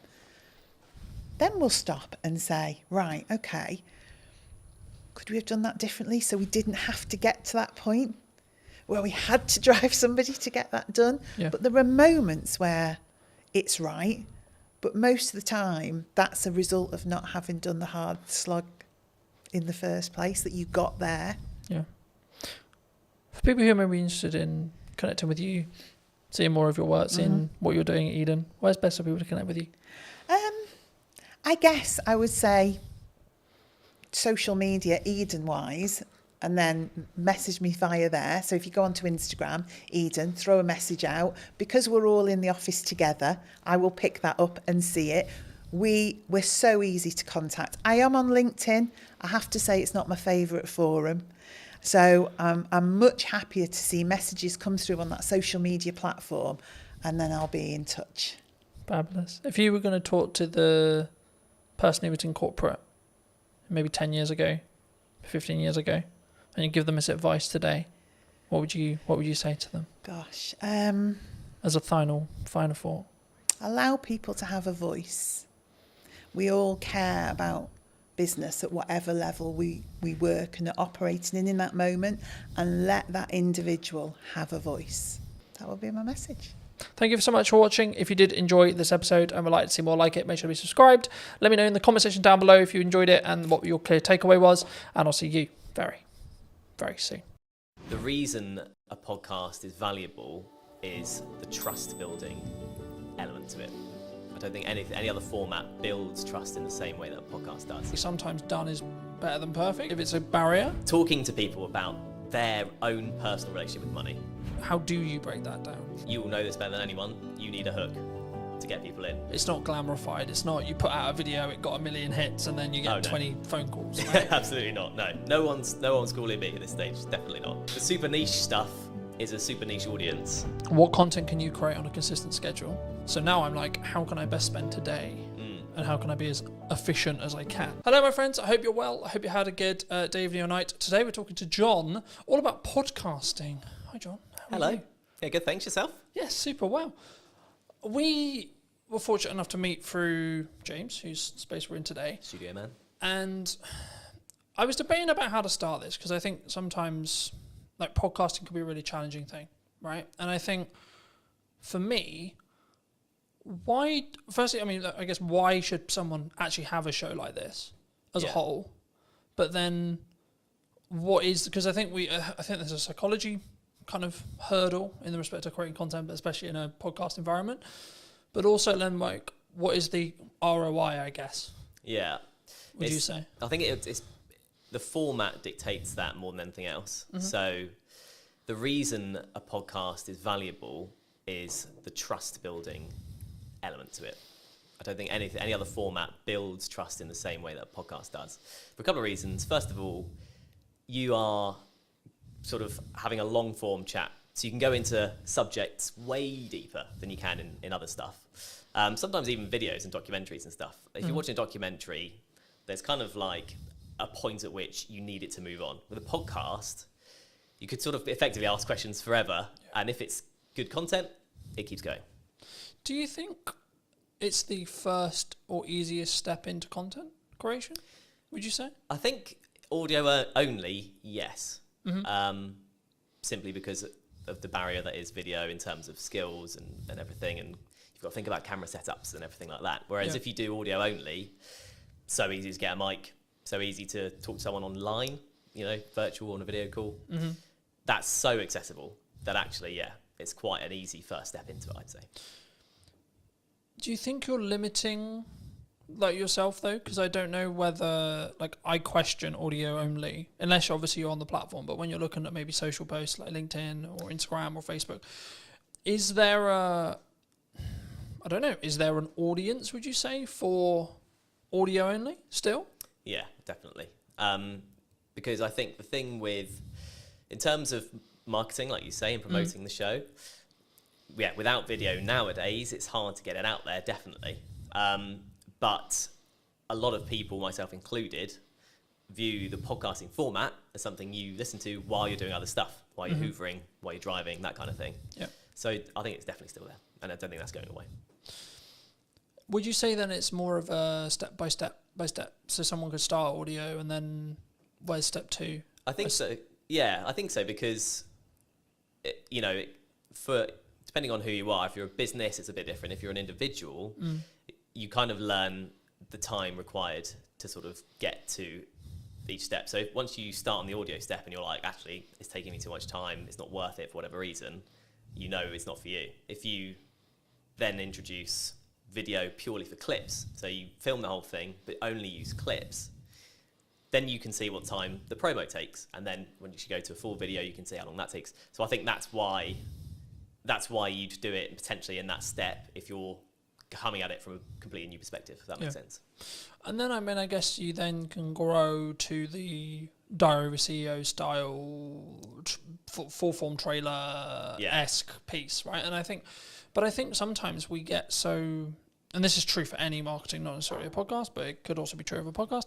I think we get so hemmed in I need it to be Diary of a CEO quality instantly, right? Yeah. And I think that we struggle with the idea of I'm going to take one step, make a 1% improvement, next step, 1% improvement, one step, so on, right? And I think for me, especially with what I've done with marketing, it's always been so this is the results I've got previously from this output. Okay, but what happens if I double the output, right? And it's constantly that testing period. I mean, in your experience with podcasting, how would you recommend people, or how would you look at like working with a client, because I know that's some of the work you do, to actually help them actually work out should they have a podcast? But then secondly, like, what are the nuts and bolts of their podcast in regards to topics and like theme and etc. And or does that matter now? Yeah, so I think in terms of the sort of nuts and bolts, you kind of have to have the reason why you're doing it first, then you go into the nuts and bolts. So like I said at the start, the reason why is the building trust element. I think you need, if that's what you want to achieve, and you have, say you're selling a particular service or a product that can be gone into in depth, then it's worth doing from a start. Then the nuts and bolts from there all depends on how you want to package that, I guess, to be unique or to kind of be the same, because everyone is kind of getting used to this kind of format. So there's options on the table for sure.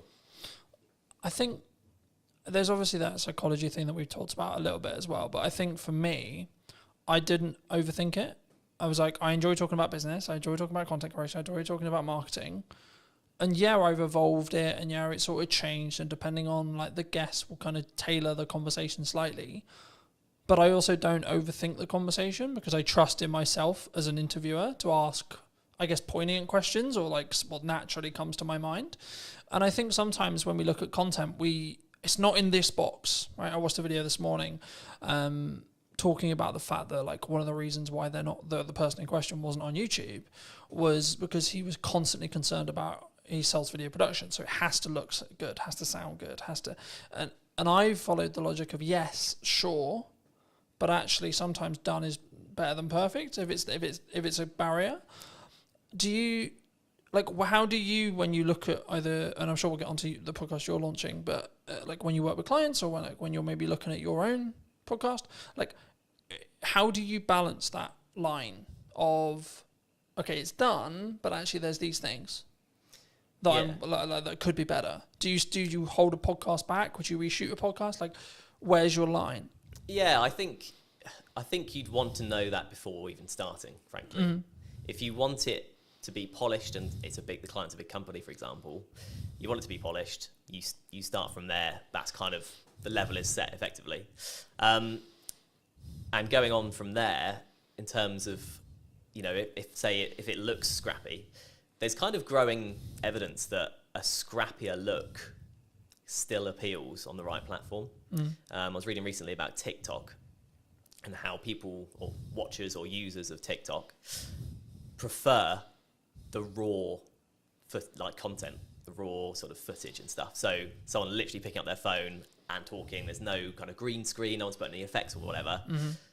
If the content looks like that on TikTok, it sells on TikTok. Yeah. Whereas on YouTube, like you were saying, people kind of expect a bit more of a polished thing. But I think authenticity is quite a big thing these days when it comes to content. And like you were saying with your questions and it's just coming off the dome and stuff, that's in some ways kind of seen as a more better or nicer to watch compared with a completely polished, you know, you've gone through 20 questions with a fine-tooth comb and you're only asking 10 because they're like the best ones only. It doesn't, like, conversations don't work like that, and that's ultimately what podcasts are. I think that's an important point. I think that there is obviously a line when it comes to like the quality, if like, especially if it's what you sell, like what I sell is video production, so there is a line.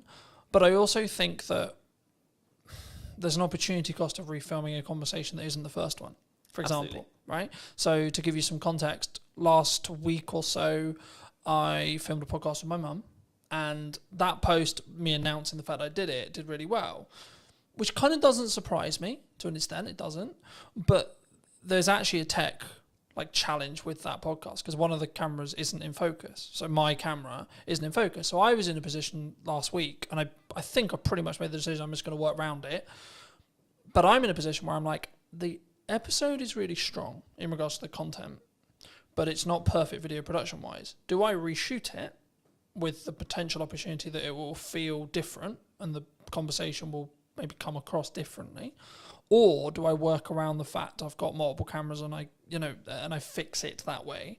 Or do I just go with, okay, it's out of focus. It's not far out of focus, it's maybe an inch, like a tiny amount. But is that an approach some people should take? Do you think they should get like out of the way of the content sometimes? Because I could really sit here and like lose my shit over the fact that one angle's out of focus, but it is what it is. Yeah. I think the content is what matters most. I think if you try to reshoot it, it's never getting anywhere near the same, especially if it was a good episode. Yeah. And it's your mum, right? So it's personal to you, and it's like an emotional element to it. Yeah. And I know what you mean.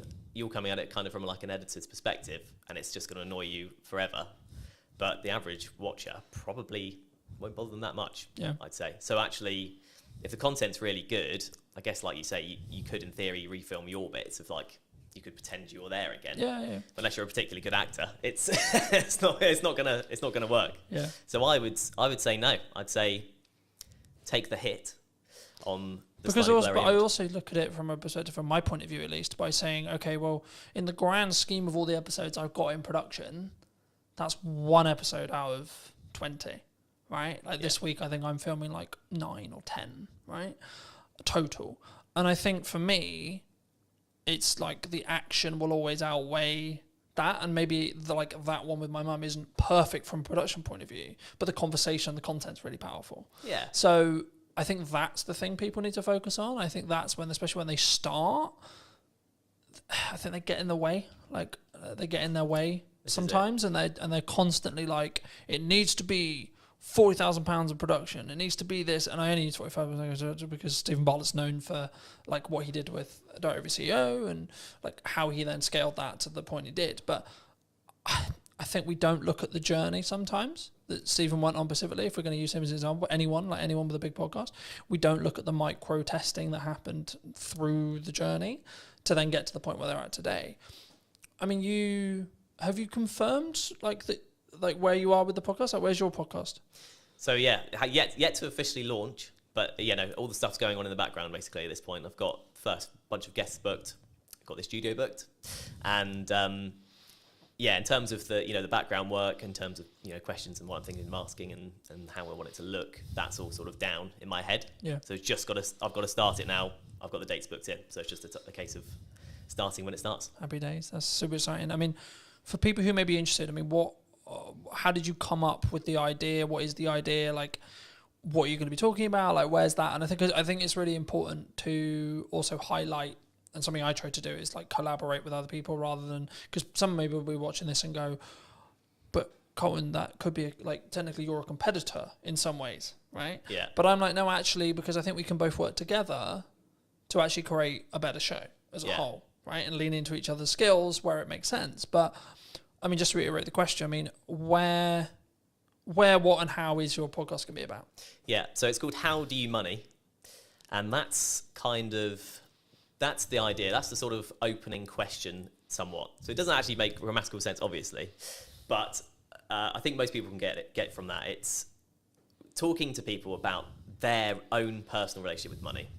Strictly not an advice show, because I'm not an expert with money. And it's purely human interest. So I'm talking to people about their money habits. Things like how often do they check their banking app? Mm-hmm. When you ask people these questions in day-to-day conversation, it's amazing how different the answers are. How people in relationships deal with money between them. Everyone does it differently.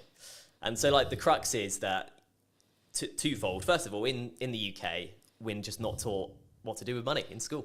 College, university, whatever. Do you think we should? Yes, absolutely. absolutely. That should be in school? Absolutely, yeah. Because it's a fundamental life skill. As you know, we had a short conversation about money at the start. Yeah, absolutely. So yeah, I think it definitely should be. But at the moment it's not, right? And so I think as a result, two things happen. Number one, everyone makes up their own way. Second of all, people are too scared to talk about it because there's no official like guidelines. Do you think from the start? Do you think that's an insecurity? Do you think like if I say that I only lost the business in 2024 or previously, that you're going to judge me? Do you think it comes from that? Absolutely, yeah. Do you think that I'm going to think that you think I'm a failure? I think that's a big part of it, definitely. And then let's flip it. Do you? Absolutely not. No. And I don't think anyone would, because, well, the main thing being everyone else will have their own story along the same guidelines. Because we're not taught about what to do, because life is a challenge anyway with money, because there are so many ways you can trip up with money. So it's very much the sort of low budget psychoanalysis of money, and it's kind of an accumulative thing. So no, it's not about the one episode or one particular episode or what one person says. The kind of my idea about it is looking back at the first 10 episodes and seeing all the different answers. I've got a killer question that I ask at the start of this podcast that everyone will definitely have a different answer. It's a one-word question, one-word answer. And I hope that kind of sets the tone for how the rest of it is going to be. Yeah. I mean, looking at your planning stage then for your show, I'm curious because obviously I plan mine in the way I do it. How have you looked to plan it? Do you completely pre-plan it? Do you have an idea of questions in your head? Obviously, you've already said you have the opening question there. I mean, what do you have the rest of it? Like, just break most of the audience's case, but also I'm curious as well. I mean, like, how do you break that down? Like, how have you broken that down? So I have kind of set it into 3 or 4 kind of different sets of questions that relate to specific things. So, like, I'll have 4 main topics, let's say, and then questions that come underneath that. One of my sections is clickbait questions. Okay, fair enough. Just being really honest about it. But are you doing that for the clip that you're going to extract from the show? So partly to do with that, yeah, okay. Absolutely. You will know this better than anyone. You need a hook to get people in. Yeah. That's just the reality. Yeah.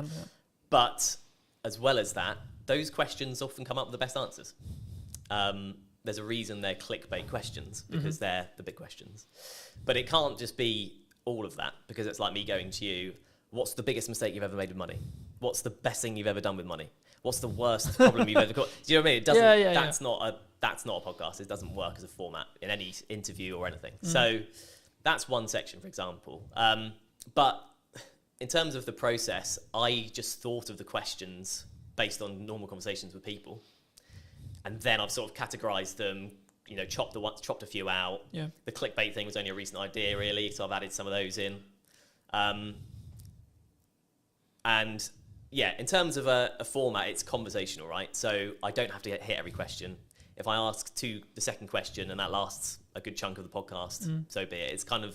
It's quite loose because I want the content to be real.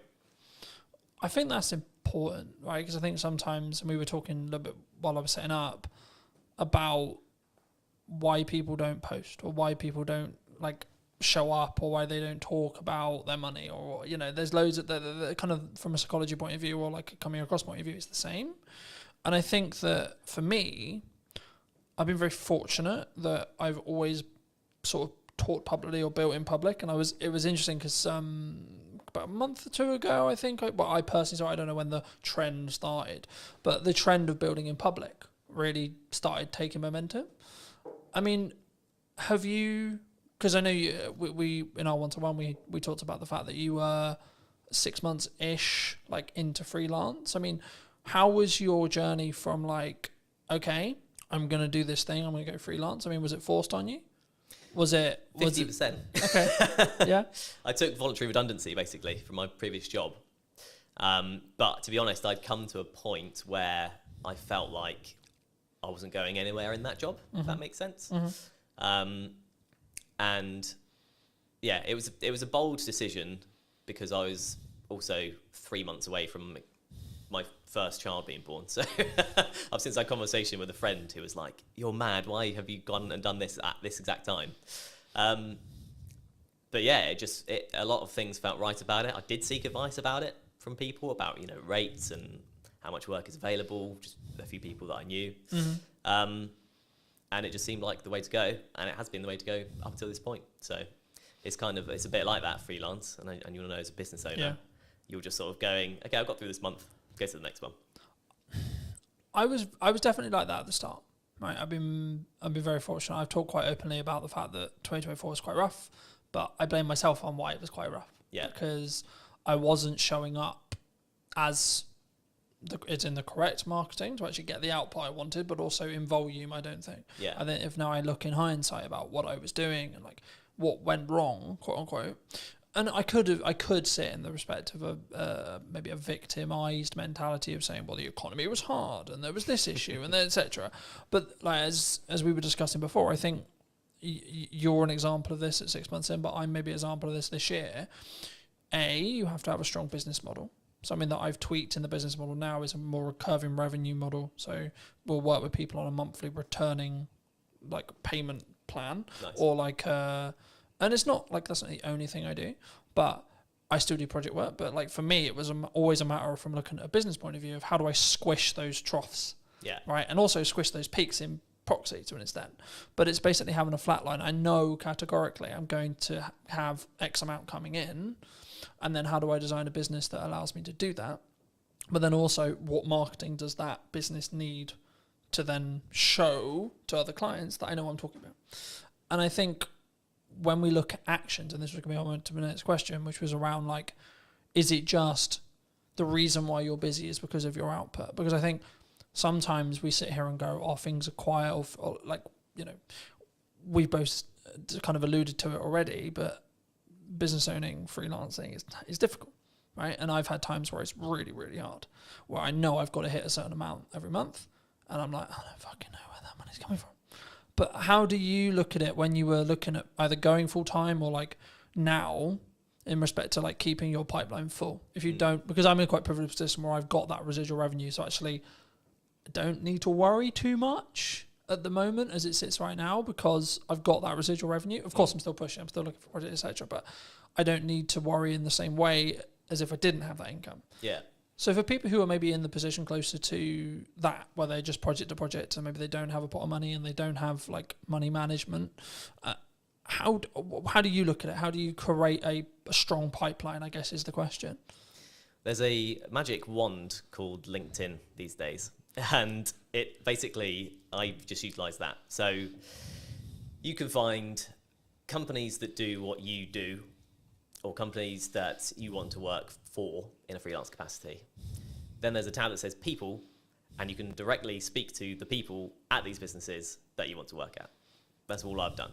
And the first 6 months, I'm thinking about 10 months in now, but the first 6 months for me, 100% of the work I got was through LinkedIn. Okay. So, and was that through what I would call in the trenches hand-to-hand DMing? Right. Yeah, absolutely. There's a strategy I call it. It's like cold DMing, cold outreach, cold warming. It's not glamorified. It's not you put out a video, it got 1 million hits, and then you get 20 phone calls. Right? Absolutely not. No one's calling me at this stage. Definitely not. But yeah, it kind of just through messaging people. Sometimes people I knew, and that led to work. Often most of the time, people I didn't know, and that led to work. And you know, it's you often hear in sort of success stories, it's like a lucky break or a sort of lucky thing. And I kind of did have that with my first job. But it was because I made that approach, and I said, "Oh, hi, you do these kind of podcasts. I've done these for this number of years. I'd love to do more." At that time, they happened to need someone because they wanted to do something new. Yeah. And I got the work because of that. And it's one of those things, isn't it? I think the quote is, luck is where time and preparation meets opportunity. That's it. Preparation meets opportunity is luck. That's all luck is. Yeah. You're prepared for an opportunity to come, and then you continue to keep yourself prepared and keep yourself ready. Like we're recording this just before, about a week and a half before the kids break up for school, right? A lot of people in business look at that as, oh Christ, everything's going to go quiet. Which understandably, they're going to spend time with their children, they're going to go on holiday, etc. I read a post the other day, there was something on the lines of, things are quiet, right? Things like the creative industry is struggling, like these kind of terms. And I was like, okay, that might be true. And it might be actually we're coming into the summer holidays, etc. But that's then an opportunity for you to A, output your marketing, B, look at maybe cold outreach or what you're doing there, and then try and set some stuff up for September. I mean, do you see, like, because I remember when I was just project, especially when I was like tighter on cash flow, it'd be this rush to get money in because I knew I would have 6 weeks where things would be a lot harder. Are you either financially planning wise or pipeline wise or etc.? Are you planning for that to be slower, or do you expect actually there's going to be a percentage of businesses that actually just keep going and work around everything? Yeah, I just feel like at this stage, I don't think I can really plan for it, if that makes sense. The planning is outreach. Yeah. Just message people, talk to people, people I know, people I've worked for before, people I don't know, people I want to work for, all that kind of thing. So yeah, I'm not at that stage yet where I could do that, but there are opportunities sort of on the horizon where I may be able to do that. So it's one of those, really. I don't know exactly how that planning would look like for me right now, if that makes sense. Yeah, no, absolutely. I mean, I think, and this is kind of like a bolt-on question to marketing or networking and how you tackle those things. For a long time, people have always looked at maybe traditional marketers as, I'm going to go to an event, I'm going to network in the room, and I'm trying to get work from that room. What I've always understood is it's networking through that room, right? But nowadays, because of time and because of what I do less of the in the room having a conversation stuff, but I'm still leveraging either the network that I have and then their connections that they're making potentially, or you as an example, or I'm actually just trying to utilize the network I already have to then lean into either creating more content or creating opportunities to have conversations in one-to-ones with very targeted people. And I think sometimes, especially at the beginning, and I look at it as phases in business, right? So I'll use you as an example. The phase you're in freelancing as a whole is you've got to do a lot of hand-to-hand, you've got to do a lot of time investment, you've got to do a lot of network events, you've got to, like, I think the term would be like kiss a lot of frogs before you get your prince or princess, right? And I think for me, it's then about like maybe looking at scaling. You may not have thought about this yet, but like how would you then look at, say, you're 3 years down the line, 4 years down the line, and actually you've got, like, not that you don't have a reputation now, but you've got more of an established reputation. How would you then like say to a person or a client or a friend that maybe was looking to scale, because the issue is when you're trading time like that, it's not as scalable, right? You can scale the unscalable by just working really hard and working smart, sure. But would you look to do content? Like how would you look at it from your perspective, and or what are you planning to do? In terms of content, how do you mean in terms of content? In respect to, like, would you continue to network and would you continue to lean into your own podcast and see that, because I expect what will end up happening, of course we don't know, it hasn't launched yet, but I expect what will end up happening is you'll get inquiries solely because you have a podcast, right? That's kind of, yeah, and that's part of the strategy, frankly. Yeah. You know, an ultimate goal for the podcast would be sponsorship eventually, right? Mm-hmm.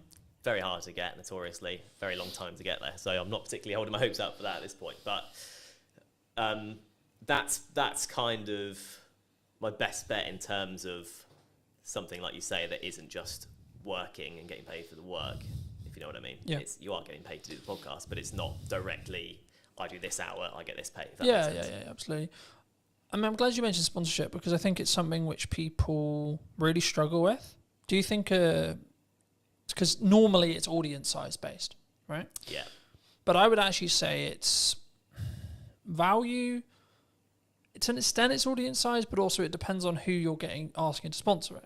Okay, if you're trying to get Coca-Cola to sponsor it, you probably should be pulling like a couple of million, right?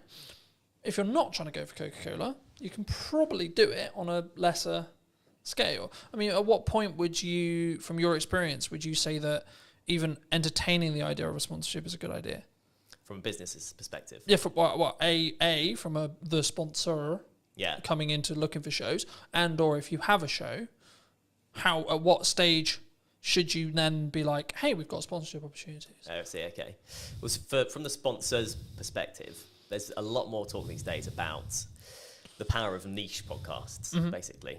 Mine isn't very niche, so maybe I've missed the mark there and I have to relook at it. But the super niche stuff is a super niche audience, and super niche stuff brings a super dedicated audience in a lot of cases. Because if you love barefoot shoes, I'm particularly interested in them, you're looking about barefoot shoe stuff all the time. People look about, how to strengthen your feet, what to do with toe spaces. You can go into mad detail and mad depth. And if you're a barefoot shoe brand and there's a podcast with 1,000 dedicated fans, you can put yourself in front of 1,000 dedicated fans. It doesn't sound like huge fry, compared to small fry, but it's dedicated people that if they like your brand will keep coming back. So it's kind of like a repeat customer concept. And also it's super niche. So if you're a barefoot brand and you go on the biggest podcast that's out there, you'll get lost among the noise of, the big brands like Coca-Cola. Yeah. So I feel like it's for a business, you want to look at the niche communities that you want to target. And then once you're in there, you're in there. As a show, then? As a show, I think you have to know what you are able to do with the show.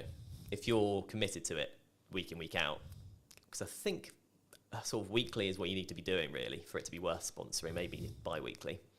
Yeah, you could go for it from day one. I could be chasing it now, but I haven't got anything to show. I can't say, here's the podcast. I can say, here's the idea. Yeah. I think if you have something that it looks good and sounds good and the content is good and a community are reacting to it or people are reacting to it or you're getting a good amount of, if there's a value proposition in there, you're ready to sort of offer it up as long as you're committed to keep it going. Because then otherwise there isn't a sponsorable thing, right? Yeah.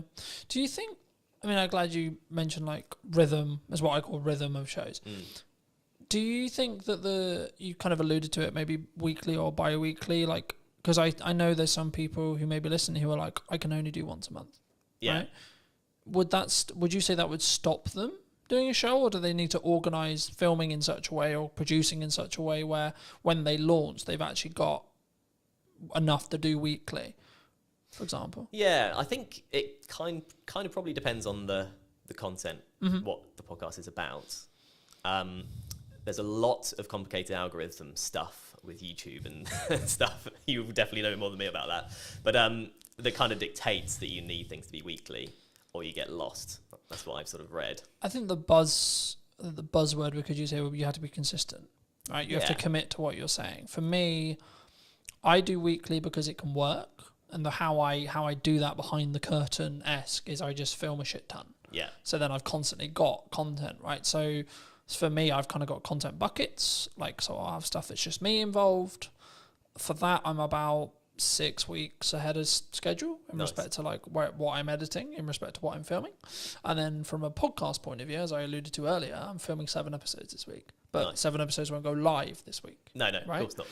In the first week, when I relaunched the show, 7 episodes, like close to 7 episodes did go live, but that was a deliberate marketing plan that was, we're going to push the podcast really hard.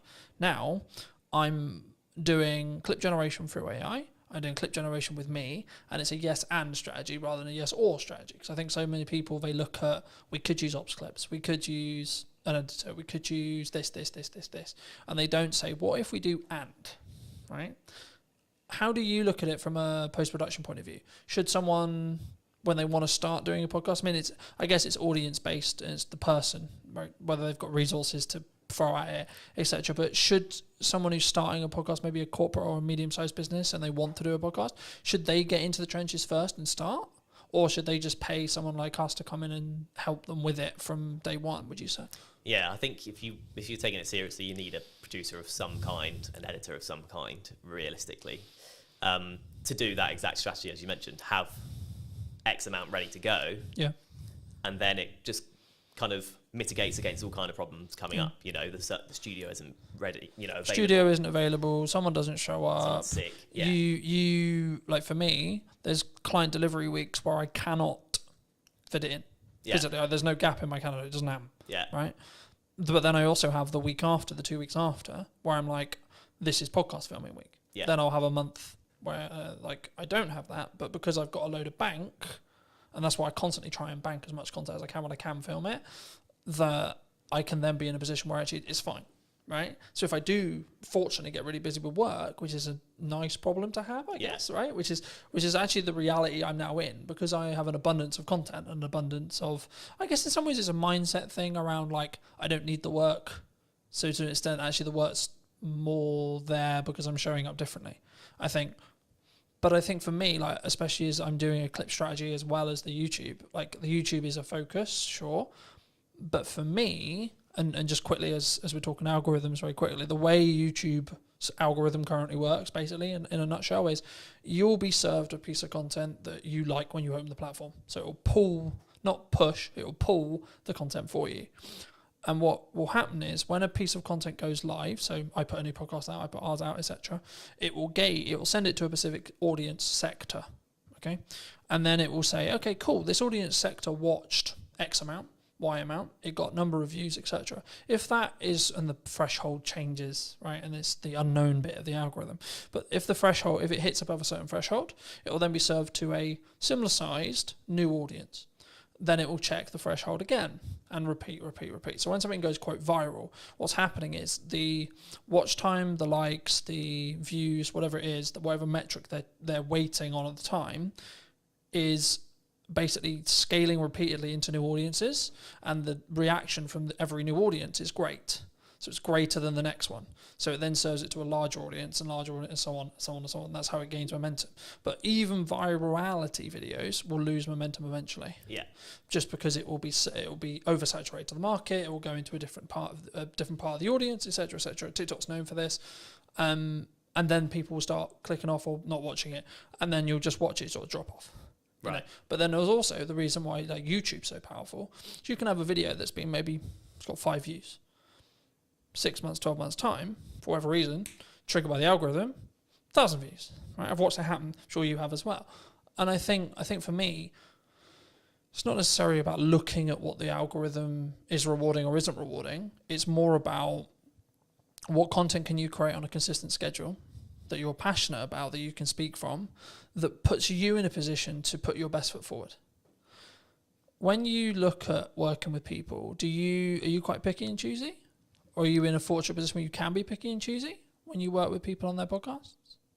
Just in terms of clients? In terms of clients, in terms of people you collaborate with, in terms of people you work with. Because I'm always curious whether it's just the nature of the beast in some ways. Like, as I said, I sort of explained the makeup of my business this year. I'm now in a position where I'm very protective of my time. Mm. And that's not like I don't want to talk to you. It's just I only have a certain amount of time, and that's the only barrier. And that's my hurdle now.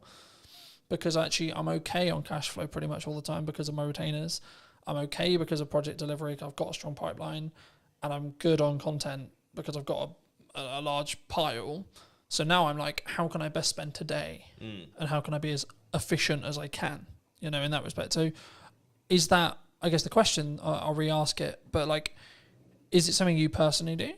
And if so, and or if it isn't, is it something that you think you'll adapt to as your business scales and grows in that respect?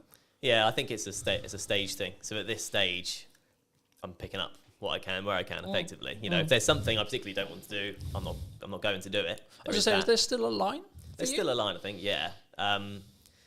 There's a line in terms of the day rate. Frankly, if that's not up to scratch, there's a line in terms of what the actual work is. Sometimes.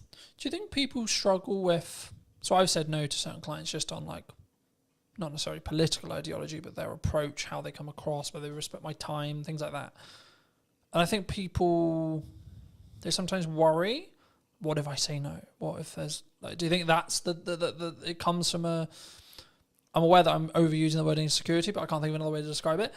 Is it an insecurity of like, there isn't going to be more work down the road for me? Yeah, well, it's the biggest insecurity, isn't it? Because money is security these days, really. Yeah. Absolutely, it is. I think in terms of people saying yes to literally everything. I think you're picky and choosy when you can be, probably. Frankly, if you go, the last couple of months are fine. I could do nothing for the next 2 months and be fine. Then you are very picky and choosy. Yeah. When you've had a barren 2 months, you're more likely to be like, I'll just take it. I also think it's a perspective of obviously synergize with the client. Can you add value? But also like, even when you have an abundance of money or you're in a strong position with money, it might also be actually my goal is to hit this amount, right? And this project might not be ideal, but it pushes me closer to that goal so I can hit it sooner as well. And I think I'm in two minds about it. Part like, because I'm a big advocate for you should say no, but also I'm a big advocate to get off your ego, get off your high horse. You still need to be in the trenches. Just because things are good right now, they're only good because you make them good for 6 months' time, etc. Right? And that's why I'm focusing on content. That's why I'm focusing on how I show up. That's why I'm focusing on constantly personally developing me, so that actually in 6 months' time things can be even better than they are, rather than I had a really good 25 for the first half. Do you think people sometimes just want the instant though? As a question, like, because we're very social media orientated in that respect. Do you think it's purely around short-term validation, short-term money, short-term deal, short-term this? I guess, yeah, to an extent. I mean, it's if you're in a situation where you'd like, I need money now, everything else will go out the window for some people, depending on your circumstances. This is the crux of it, is it depends on your circumstances. If you're comfortable for a while, then you'll be fine. Otherwise, probably you will just snap up the short-term things. But I think, in terms of what you're saying, I think... Of course it's nuanced, right? Because it's like, if my back's against the wall, then I need to go and do what I call hand-to-hand outreach, right? Which is I need to come up with an offer and I need to go to my network and I need to sell it and I need to sell it quick. Yeah. Right? But if I'm not in that position, I can then take my foot off that. I can step back and I can say, okay, actually, let's play the mid to long game now. Yeah. And that's what I try to do in my content all the time. It's not direct sales. It's not this. It's actually, hey, have you thought about doing this? Hey, da, da, da. But as a society, as like starting creators, as freelancers, as video people, whatever you want to call it, have you noticed that people are more, they want short term? And they don't really have, I guess, the patience to look at where you're going to be in a year? Yeah. I think that's a reality. I mean, I would have been quite sort of downbeaten if I'd had a different first 6 months to it. You kind of have to go through the journey to understand what the journey is. Yeah. Right. So with clients, with people approaching you, and you will have experienced this as well. You have 100 people you message. Yep. 30 reply, Yep. 10 say they'll have a call with you, 1 person gives you work. And if you think of it, if you go into it with that mindset, you'll live by that mindset, right? Yeah. So you'll keep doing it and you'll Yeah. keep getting work because you've played the numbers game effectively. You've hit as many people as you can. Eventually something's going to come up. You've done the rep, so to speak. Yeah. I think, I was going to ask you, it was about speed of delivery, speed of output, speed of execution. Do you think that's maybe a nature of why someone's more successful than someone who's, I'll do that tomorrow, from a mindset point of view? Do you think? So I'll give you an example. Like for me, when I came up with the idea to relaunch the podcast in the format that it was, so on location, in person, and or remote, and then within a week I had filmed 3 episodes of the idea. Within 4 or 5 days, the first one was out.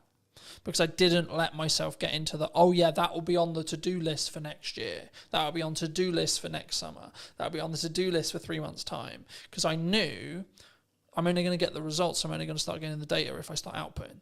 Yeah. Right? And now it's becoming actually a core part of the marketing strategy for the next 6 months to a year. But that's because I've gained a load of momentum with it. And I know I'm really starting to get into a nice groove with it. And that's why I asked the speed thing, because one of the unique selling propositions I have personally as an editor is, so I'll give you an example. At the time of filming, I did a media day for a new client on Monday. And today we're filming on Monday. He's already got half the content already. And it's a week, right? But also, it wasn't like that was the only thing I was doing. I've also put out, I think, nearly 40 pieces of content for me, etc. I've done a load of other stuff related to the business. So for me, one of my unique selling propositions, or one of the things I do is I work really smart and really hard consistently with no result, plan no result. But for me, from what clients have told me, one of the reasons why they continue to work with me is the speed. Yeah. Right? One of the things that comes up in conversation all the time, and James mentioned it a couple of weeks ago when I came to do 2 more podcasts, he was like, your speed's ridiculous. And it's because I've built a strong system to be able to work smart, but also just work really hard. And that's where I kind of come from that point of view. I know it's really important, but I know I'm willing to put the graft in and continue to put the graft in for 10 more years or more, if that's what it takes. But do you think that's uncommon in entrepreneurs as a whole? I guess potentially, yeah. I mean, you kind of touched on it. Because there's a level of complacency. There's the work smart, not hard mantra, isn't there? But like you say, if you do both, kind of double the results effectively. I'm going to outperform someone who's just working hard, sure, because I'm working smart and then doing the hours on the smart work as well. Yeah, right? That's it. Yeah. So I think it probably is in terms of that. I mean, the get up and go thing. If you follow Gary V on social media, then you'll get the get up and go thing, because that was very much me. This podcast idea I'm doing was, I think I first thought of it 2 years ago. I've been writing notes about it on my phone, month after month, something popped into my head. I'd be like, oh, that'd be cool. And then But do you think we have a culture of we're going to write notes about it? Yeah, definitely. Rather than execute on it? Yeah, absolutely. Absolutely. You know, because you have to, I think you have to go through that journey. You know, I'll be better at fitness next year. My diet will be better next year. Yeah, right? absolutely, yeah. You just need to go. Or next month or tomorrow. Yeah. It's okay. We've had a really long week. We can chill. Yeah. You know? Yeah. It's true. It is. It's and we've got that comfort, and it's the whole being in a comfortable position. You don't grow in comfort. You have to be in discomfort. But actually saying yes to things, you've got your yes and kind of mantra. Yeah. So just saying yes to things opens up. You realise, oh yeah, I can do this. Like if you just go, I'm just going to do it, and actually plan it. Like whether that's setting a reminder, put it in the calendar, write down, you know, on your fridge, this is what you need to do today. However you do it. Something I just building off that briefly. Something I found really valuable the last couple of years was, if it takes me less than 2 minutes to do, I just do it. I don't set a reminder to do it. I don't I'm going to write a to-do list or this or this or this. Like, I need to send an email. Send the email rather than write a reminder about sending the email, because the action will probably take less time. Yeah. 100%. And it's done. Then you don't need to think about it. Yeah. If it's a longer thing, I need to ask ChatGPT about that. I need to do some research on that. I need to plan the podcast, and it's like a longer goal thing. Start momentum by putting a reminder in your calendar and then stick to that. Yeah. But I think sometimes, especially with like fitness, I use that as an example all the time. It's like, I need to start running. Okay, but when's the first run? Yeah. You know what I mean? I think, and I've just finished Atomic Habits from a book point of view, and it talks about specifically, my girlfriend's driving mad because I keep using the word compounding, but it's the only word that matters at the moment, right? Which is that everything I'm doing is like, how can I compound? How can I small win? On the way here, I was reading my second book. I've started reading physical books rather than listening to them. For a long time, I listened to them. As a dyslexic, I was like, right, this year I'm going to read a book cover to cover. No excuses, going to do it. So I was like, right, let's get a book that I actually really want to read that I haven't read, that I know is actually quite good because it's got good reviews, and has been talked about in this whole improvement space for ages. So I was like, cool, let's start with Atomic Habits, see where I go. And then I went on to Mel's 5-second rule, which I knew about for a long time. Mel Robbins is a leading psychologist, for those who don't know, in Canada, and she's just launched a new book talking about they, them, and other people's opinions on us. It will be on my read list. But for me, the crux of the 5-second rule, for those who don't know, is you count down from 5 and then you move, right? So 5, 4, 3, 2, 1, move. And what it will do is it will trigger your mind to do the action step. So if you're like, I need to start running, okay, 5, 4, 3, 2, 1, go get changed, go on a run. Because we don't sit in that uncomfortable window long enough on average, right? I'm really embarrassed because I'm not good enough at health and I can only last 2 minutes of running. Okay. But then the next day do 2 minutes and 10. Next day do 2 minutes and 30, etc. And I think once we start building the compounding, right, is when the snowball effect will continue to roll. I mean, do you think that, is that what you've used to get to this point, do you think? To a point, yeah. I mean, the Atomic Habits, my favourite quote from that is, every choice you make is a vote for the person you want to be. Yeah. And once you tie it to your identity in that way, there is a bit of a mental switch. And you start doing even the smallest things, right? You know, like the eating healthy or whatever, you make the healthier choice on a menu or that kind of thing. You justify it to yourself in a way that's personal, and in a way that you can then live by effectively. So that's definitely helped. And you know, there's a lot of things in that book. That book's brilliant. You know, so yeah, I think definitely. Obviously I've read it as well, and it's probably helped me. I've signed up to the newsletter. I get that as well, and I do think there's something to be said for being in that world of like the positive quotes and shifting your mindset around certain things. If you look at it enough, you just will start to think like it. I think for me, I've been aware that like what I consume is how I'll show up, right? So like that's why I'm trying to build the habits from building off Atomic Habits, but in general, I'm trying to build the habits and build momentum. So like when I finished Atomic Habits, I was like, I've ordered another book, but it won't be here for 3 days. So I'm like, I need another one, because if I stop, then I won't do it. Then I broke the habit. And in the book, in Atomic Habits, they talk about streaking. And I'm the same with fitness, I'm the same with podcasts, I'm the same with everything. But for me, that's the key. So actually, I'm not like, my heart's not broken that my other book's not going to be here because actually it's now planned in for when I finish Mel's, right? So actually I'm constantly like, and now to an extent, my travel plans, my thought process, etc., like how I use my downtime is actually trying to change. And like, actually I'm sleeping better because I'm reading before bed, like I'm reading on trains, etc. I'm like using my phone less, and I'm trying to, I guess sometimes I did an episode that I'm recording about a week ago talking about digital detox. And I for me, I've been notoriously known for like, because we work in media, so we're constantly on our phones and we're constantly, etc. And it's a tool, but I hadn't given myself that. And that's, I think, why I shifted into physical books as well, because I was aware that I was constantly on my phone. Do you think that's, like, from a psychology or your own well-being, or like as a freelancer, that can be your advantage? Like having those non-negotiables every day? Yeah, I think so. Yeah, definitely. I mean, it's an interesting dichotomy, like you say, because when you're in the industry and when you're in a position where you can't not rely, but you're chasing views, but then you recognise that it's tough. It's tough mentally, or it can be tough mentally. Yeah. It's hard, but I think that is where a podcast comes in, particularly an audio one, because you don't have to be on your screen, and if it's got enough value, it's not just doom scrolling. It's one thing with detailed information that you go into, kind of like you're sort of talking about audiobooks is how we used to consume things. That's kind of what a podcast is. Yeah. Non-fiction, obviously. So I think that's, I don't know, I think that's kind of the power of podcasts in a way. It can be, you can consume without being tied to a screen. Yeah. I think also it's how you show up and the micro learning that you get from each one. Like, so for me, I'm not focused on how many books can I read a year, for example. And now I'm focused on, okay, how many pages can I weave in today? Right? Today's quite busy. I'm traveling a bit. I've got loads of client delivery stuff to do, etc., etc. But it's like, actually, I've got this window of time, right? So actually, how many pages can I get in that window of time?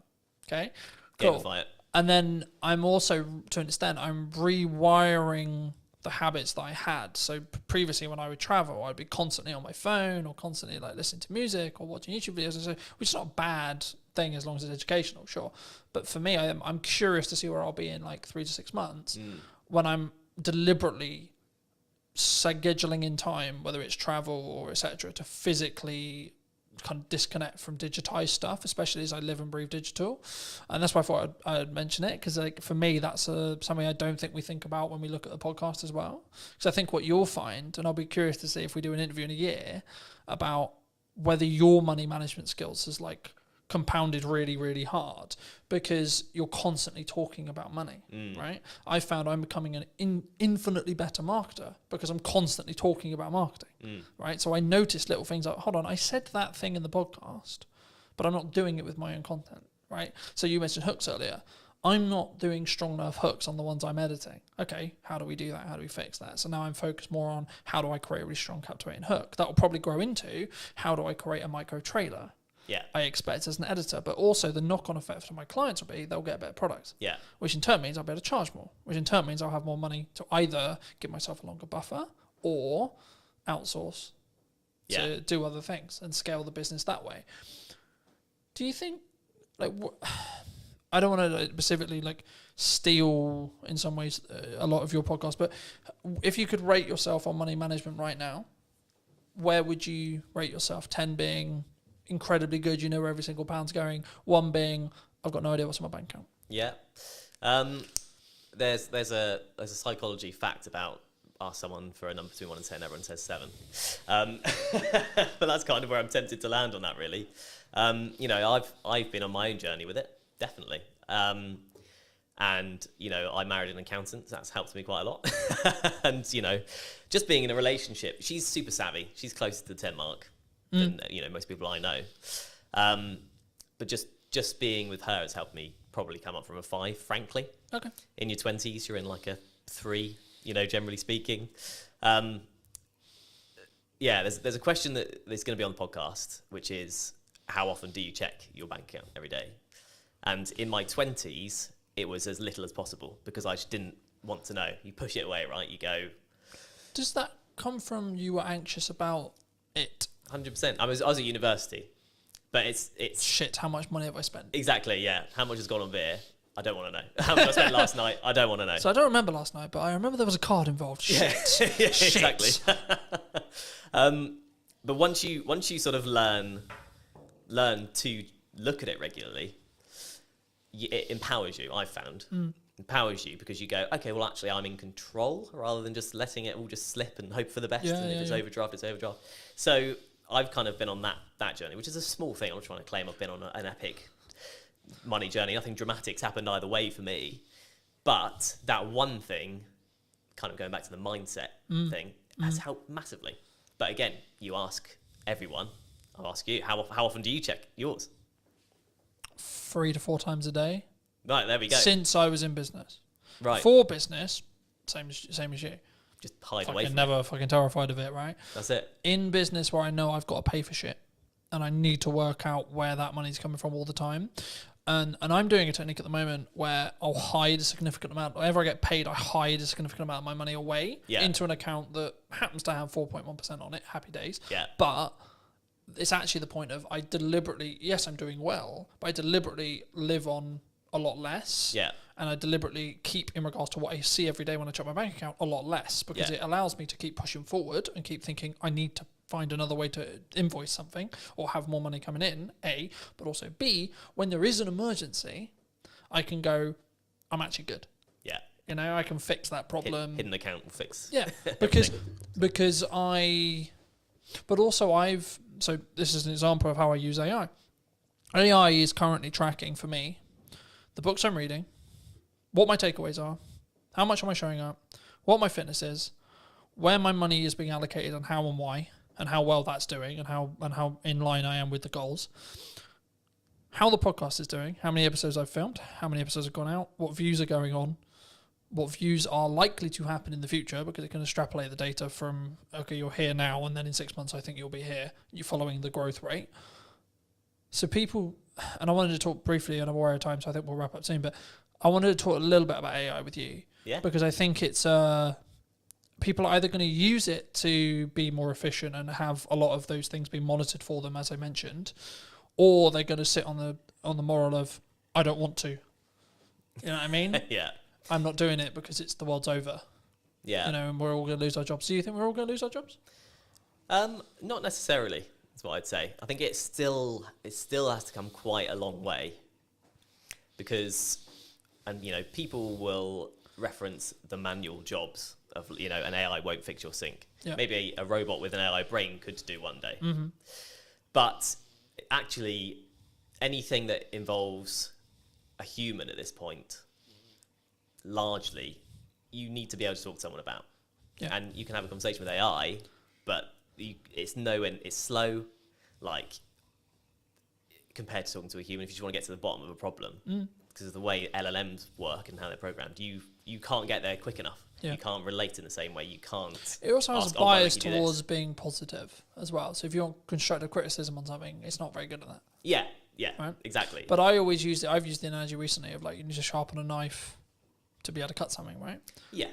So you need to sharpen the AI, tell it what you want. And that's what I mean. When it comes to data analytics, which is everything I basically just discussed of how I use it, it's actually really good. Yeah, absolutely. Because all I'm getting it to do is do the thinking for me. Yeah. But I'm also aware that I may lose my cognitive ability. That's also why I shifted to reading physical books. Yeah. Because it keeps my cognitive ability high. Yeah. Right? So actually I've got the best of both worlds now. Because I'm building more time because I'm being more efficient to then utilize my brain more in tasks which are more challenging, you could say, to then be able to utilize AI better and the snowball effect goes that way. Yeah. You know? Do you think people are naturally scared of it because it's the new thing? I think there's an element of that, yeah. But I think it's also, it's seeped into normality. Hello, my friends. Welcome to a brand new podcast. We're here with James in his wonderful space. Hey, thank you. How's it very going, much. James? It's going very well. Very busy, though. The space is launching very soon. We just started kind of putting the idea together for Hampshire Podcast Studios, and it launches July 1st. So I'm sure by the time this is out, it might already be launched, but putting together an all-purpose space for content creation, video podcasting, audio podcasting, anything you need, one-stop shop, walk away with your footage. So it's going to be fun. I think it's an interesting space, right? Because I think so many people find podcasting really hard to do to know how to do it. Yeah. But also, not even from a tech side, just being in the psychology around creating content, but especially having a conversation. I think maybe it's slightly more natural with the conversation element, but like, I wasn't actually going to start here, but I think it's a nice place to start. Like, why not? How would you say right now to people who are maybe watching this, who are looking at this and going, I kind of know I need to be doing content, yes, but it's terrifying. So I for a long time, so I've run a social media agency first. That's our main background for around almost 5 years now. And I think one of the biggest learnings I've taken from that is ultimately there's a lot of personal psychology tied up in even business social media if you have to be in it. And I really didn't realize that in the first few years of doing it, because for me, a lot of it, this is so common sense as like a marketing practitioner. It's like, we need to get you in a content surplus. We need to get you everywhere. We need to transform your brand into a media asset, essentially, like a whole brand in itself, churning out stuff all the time. I want to do YouTube channels, Twitch, TikTok. I want to go to town. And I took that attitude to everyone. And I obviously had to kind of bring everyone through baby steps. I had a lot of pushback all the time. So what's going on? And I realized that, it is how you feel about each app individually. For a start, so you've got different challenges in each thing, and also how you feel as an individual, because you've got to put yourself out there, whether you're the founder or you're a marketing manager. And I think in learning that is what attracted me more to the whole podcasting angle first, and video podcasting. When you try and drop someone straight in it to create 2-camera, YouTube videos and TikToks, you forget everything you've ever said in your whole life. Even if you're my mouth doesn't work, James. Yeah, literally you can be the most knowledgeable person in the world. You're like, what the fuck is going on? But if you can get in with a good co-host and you can just take some basic talking points and the theme of the show, and you're not too worried about the full show, again, you're just going for content volume, you can get so much value out and help so many people in a very relaxed setting, and it gets you used to it. So podcasting and video podcasting is my gateway drug into getting you into proper content creation and your brand into a new space. And also, we're seeing platforms right now like YouTube. We were discussing while we were setting up and such, that one of the reasons why I'm relaunching the show and how I'm relaunching it is because I'm seeing a demand in these platforms, firstly for short form, but secondly for a long form conversation piece that I don't want to say is fluff, but has value led, right? There's a lot of people who claim to be quote experts, right? And are they? Hard to prove these days. It's to an extent, I think it can be subjective, of course, right? Yeah, and how much expertise is actually valued. It actually does depend on the market a little bit, but from the amount of misinformation we see online, I think it's more about the trust and the brand of the individual as opposed to their knowledge base sometimes, which has its good and bad points. I mean, we're both in, unfortunately, potentially soon, a commoditized market due to AI, right? And I think having a podcast, having a conversation, having brand, having personal brand, buzzword, authenticity, buzzword, community, buzzword, right? Yeah. Is the reason why you'll be in business in 20 years. Yeah. Right. I mean, where do you see AI? Its point right now, because one of the USPs of Hampshire Podcast Studios is human-led, AI-enabled, right? We've kind of created a unique workflow where using like 3 or 4 different softwares, we can kick out a really good service much more quickly than it was ever possible before, depending on how fussy you are with shooting settings and all that kind of stuff. So it's right now it's beautiful for grunt work. It's beautiful for getting out of the way some of the things that were actually quite tedious. When it gets to the point where it can do the advanced stuff, then we're in a different space.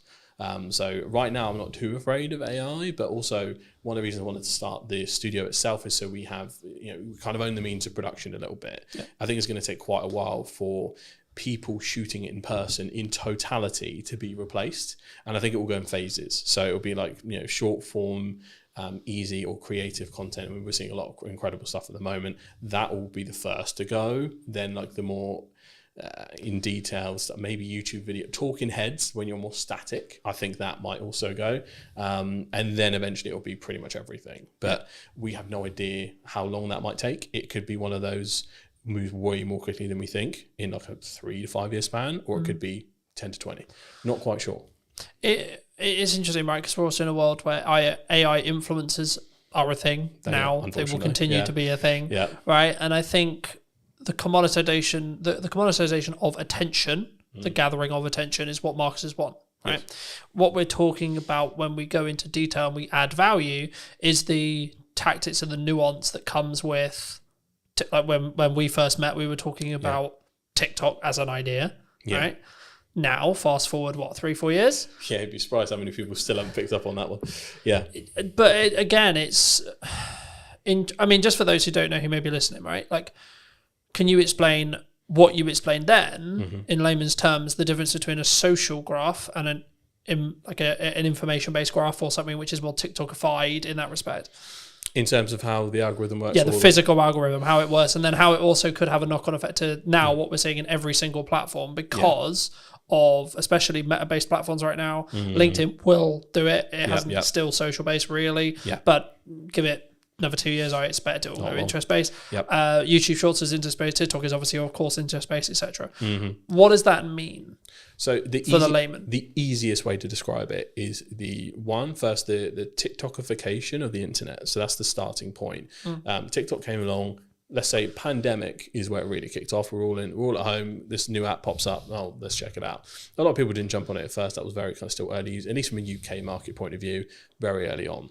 At some point, everyone clocked onto the fact that TikTok pretty much has the best algorithm going for interest-based suggestions. I'd say even more better than YouTube in terms of how that works. So it then became extremely addictive. Every other platform caught on to that, realized we're going to get left behind in the interest-based economy. We have to get on that. So now every single platform has an interest-based video feed, and now pretty much main feed, especially the Meta suite, that's gone full interest-based. I think X/Twitter, that has gone interest-based. Blue Sky has remained solid in the fact that they, for following, I think that's part of their USP. Even LinkedIn now is going interest-based feed they're testing it a little bit on the main feed, but mostly on that kind of scrolling video. So it is unavoidable. And that has essentially created a very interesting thing where it's the social part has been removed from social media. It's gone. It is just media. And if your brand, or personal brand, or as a freelancer, you're not part of that interest-based economy where you're churning out stuff that will eventually get to the right person, you will be left behind a little bit in that. Overthinking quality, overthinking substance sometimes can hinder your attempts and testing to get to where you need to be. I'm always a proponent of scale, test fast. Even if you need to post quite a lot, figure out what works, where are your golden veins that you need to mine, and then start improving little by little the same way a creator would. That's all I'm always looking at. I think it's interesting, right? Because when we first got here, we were talking about the difference in scale versus perceived quality or quality, right? And I think that so many people worry about what is the judgment of X, partner, friends, colleagues, so on, dog is equivalent, right? What are the, I'm going to spam them, right? What I'm going to post too much is part of knowing what works. Volume, would you say? Yeah, well, you need a certain amount of volume to test, and at what point does it become spammy? This will differ per platform, and some platforms is pretty much impossible to spam. So you got to think about user behavior. So if we take TikTok, 70% of content, I think, still, or probably more now, is digested on the For You page instead of the following. So people have to make an intentional step to head over to get everything in the chronological order of the people that they follow. That is where maybe all of your videos appear quite a lot. And you're like, okay, weird. But if not, it's just going out into the ocean. I see every kind of short form video you post is pretty much just taking a bucket of water and pouring it into the ocean at this point. Like, there is very little risk of it being seen a bajillion times. But that's when you get to a TikTok, Meta, Facebook point of view. If you're looking at something like LinkedIn, the algorithm is still early and it's still developing. So a lot of people might see the same thing. You'll notice on your LinkedIn that you'll still have the regulars engage first and often see it. They might get notifications if you engage with them regularly. And from that point, other people might see it based on if someone likes, comments, shares, because LinkedIn is quite good in the fact that someone comments, that might as well be a share. That's quite handy in terms of how that works. So per platform, it does change slightly. However, even someone with an extremely engaged following like me and you, we could probably post 3 videos a day and it won't bother anyone, or they might see one, they might see none, but they might see all 3 on Tuesday next week. You can't quite tell where that is at. So I'm of the opinion that you're never going to lose out by posting more often. What most likely is going to happen is someone's going to go, oh yeah, you're everywhere, mate. That's the place I want to be. I'd rather be top of mind and someone be slightly miffed. I'd rather take that risk. I was going to say, because that's the main trap for me. Like, you're probably the 5th person, 6th person I've met this week in person. and every single one of them's first reaction when they first meet me is, "You're fucking everywhere." That's the way. Right? Yeah. And for me, I'm like, that means I'm doing something right. Yeah, what an because incredible it advantage. means you're seeing me. Mm. Now, it might not mean necessarily you're consuming 100% of that video, that one video. Yes. But then my heart isn't, oh my God, James didn't watch my whole video. Yeah. Because ultimately, if you start knowing that, and especially that there is a massive silent lurkers user behavior on LinkedIn, I think goes underestimated. There is a large percentage, and I'm not sure the specific number, of people that watch video without sound that just kind of watch it without checking in. Yep. Now, if you don't click that video, I don't think it actually classes as an official like engagement. I think after a certain point in watch time, without kind of clicking the unmute button, that will then class as a view. But you'll have a lot of lurkers, which means your actual statistics won't show the true success of what you're doing. So this is where like you get into the debate between reach and impression numbers and which one you should really focus on. I'm quite focused on views at the moment. Views and watch time are basically the most essential KPIs now. But in terms of how you need to look at LinkedIn specifically, yeah, I think you just go nuts. But if you're going to make those slight improvements to really focus on the quality element, again, quality is subjective. For a lot of people, our content will be quality because we have good equipment, good knowledge. And a lot of people within our industry will look at quality as how good's the edit. What are the things that grab back attention? So there are nuances to the game, and it does depend on your audience. So I often just optimize for the silent watcher. Title that lingers for like the first 5 to 10 seconds, put the best bit at the front, and then let the rest of the story play out. Because you still got to manage your own resource. Even if you have a team behind you, they've still got to manage their resource. You can't do a full Diary of a CEO training for everything. And often, if you're not already quite big or have a large following, we have catching up to do compared to others. So different spaces for different places. I think, again, and it's one of those things where I think this should be a yes and not a yes or, right? So for me, I'm like, that's a good idea. Let's do that. And a podcast, and short form, and talks, and in-person events, best, right? and this, and that, and that. Because I don't then worry or care about this specific video has got X amount of views. I have absolutely no interest, to be honest, in what that standalone video does. What my views are as a whole across Meta, across Instagram, across LinkedIn, yes. Yeah. Okay. As a whole. Yep. Specific video, don't care. Yeah. Because I don't know what's going to go well or hit. The only way you can do that is test it, right? Yep. Test and it something and look at which the spikes on your graph. Yeah, and something when you're specifically creating content around a targeted event like an in-person event or a service you're trying to sell, etc. Yep. A strategy that's worked for me in the past and will work now is put out a load of short form stuff, see what happens, see what works, and then media buy, ad, Meta, placement, etc.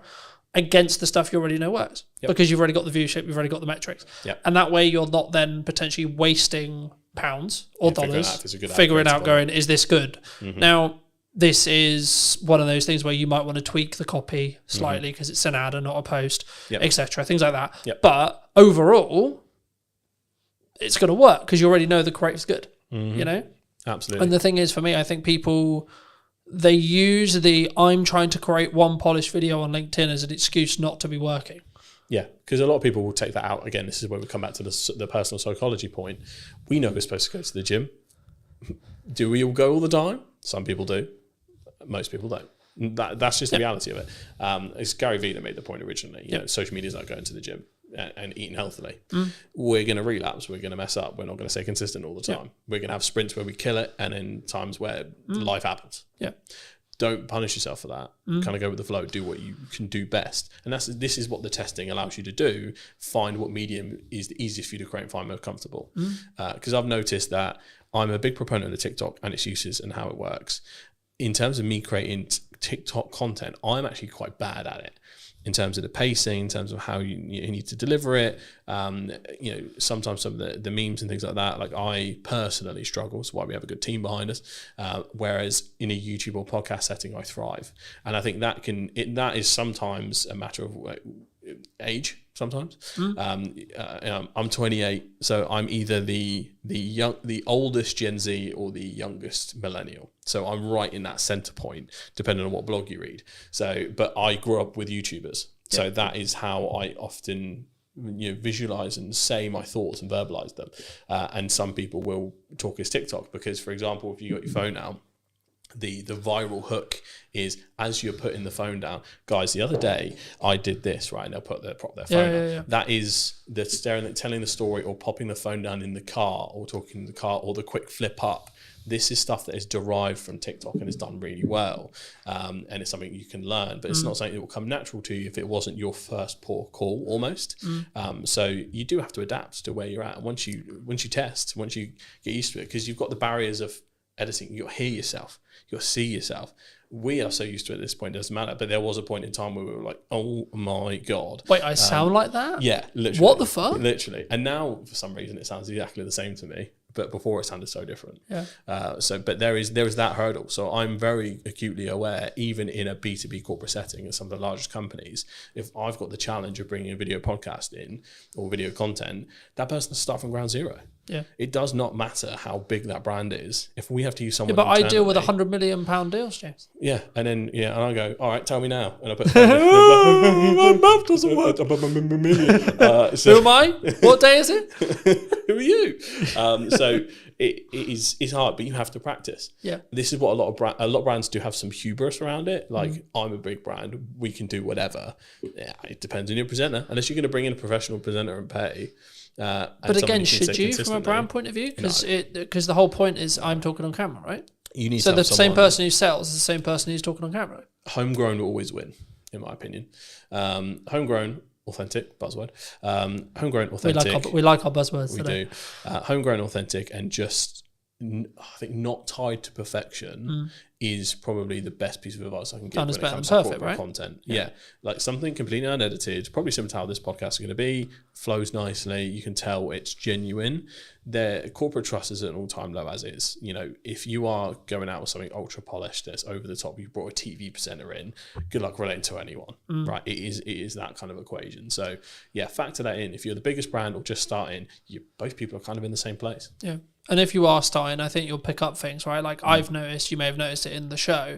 I didn't piss around at the start. No. It was you bang, this is who I am talking to, this is what's going on, bang, we're talking to James, cool, straight in, right? That's only because I'm used to doing long form content on YouTube. I've been doing it like 2 years, consistently for 2 years now. Yeah, because a lot of people don't realise the first 10 seconds is the new thumbnail. That auto plays as soon as you hover over the video. Yeah. So if you don't get straight into it, well, you've lost someone, and I know how the YouTube algorithm will work in the respect to, right, if someone sits and watches this for 10 minutes and is interested in this conversation, they're gonna then be then the video, the big podcast will be served to a larger set of people, and then so on. That's how stuff goes viral, right? Same with short form, but on a more narrow basis. The key, I mean, like, okay, we're probably at the point where people, if they're gonna click off, they're gonna click off. Hey, happy days. Yeah. So let's give people a bit of a history lesson on you, right? I mean, when we first met, you were not running this. You were running what, from my understanding, was a basically fully serviced social media company that helped B2B brands think like careers. Yes. In Crux, right? Yes. Okay, what happened? How did you get here? How did you start there, and then how did you get here? So it was really interesting. So the official journey was scroll all the way back, lockdown, I think 2021 or 2022, is somewhere in that range. We all start working from home, weird day for us. We think we're going to be back next week. Oh boy, did we mess that one up. So we were there, and I realized that, I felt like I was outgrowing the place I was at, to put it that way. And I was like, I could probably do this. So got an ad up on Fiverr, and for a month it kind of did nothing. Had no idea what I was doing. I came from an advertising marketing background, 4+ years in that, working in-house and agency side, so I had all of the knowledge to bring. It was just a case of how do I business. I had no idea. So that ad basically did nothing for like a month, and then suddenly it put me in this like featured creators section. So I had a lucky break there. Most people don't admit their luck, folks. That's how it happened. And then from there I got my first client, and then got my second client through Fiverr. I got my third. That pretty much got me to the point where it was around what I was earning, and I just went, see ya, and then I took a risk from there. And then from there it started to just me, one person, two person, third person. Ended up kind of, as we're going along the scene, working with the likes of the University of Southampton, Barclays Eagle Labs, American Express, Global Business Travel, people like that, over that 4 year period, almost 5 years, and it grew very fast. very quick. Didn't know how to business. So from that point, it was a tricky thing to navigate. And eventually I was just like, this is also isn't making me happy. We grew way too fast, way too much pressure, navigating contracts, chasing people who hadn't paid. It was that essentially, and overspending too. We had office space at the time because I was in my head. And I think a lot of people's minds, we still had the path to return to normal. So I was spending a lot on hybrid office space to go, come in if you want, you don't have to. But we have a space where you can still be creative, we can collaborate. And then trying to figure out what that was. But that was lots of extra spending on, mostly UK team. We had an overseas team as well and helped facilitate both. So we had kind of a hybrid model. But in the end, there was a few kind of financial things we ran into in terms of contracts, things like that with larger clients. And it pretty much was... It sunk the boat. But I then kind of took some time away because it also happened at the same time as some personal losses. So I was very anti-work for like at least a year or two, I'd say. I was in the mindset of like, why do we do this? Reading Buddhist scripture, you know how it gets. I'm going to go mountain, man. Yeah, literally, I was just like, bro, I should be. I'm going to vibe out. Yeah, it's I should all be good. out in the field. I was, when you get into watching like Outdoor Boys on YouTube, and you're just like, oh. Show me the jungle, man. Show me the jungle. Yeah, I was just like, dump me somewhere in the middle of nowhere. I know how to survive now. I watch your YouTube video. I can make fire because I watched it on YouTube. Man, make fire. So I was in that zone for ages, but then I rebranded, created a new agency with a different spin on it called Straw Hat Social. And you need a straw hat, by the way. Yeah, absolutely. It's inspired by one of my favorite shows, One Piece. I absolutely love it.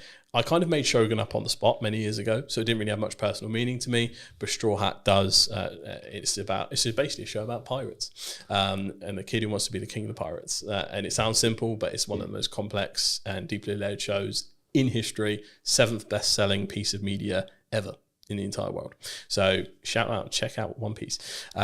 So from there, it's a very different angle in terms of how I approach it. It's a bit more of an in-house agency model in terms of I do spend time at clients' offices at times.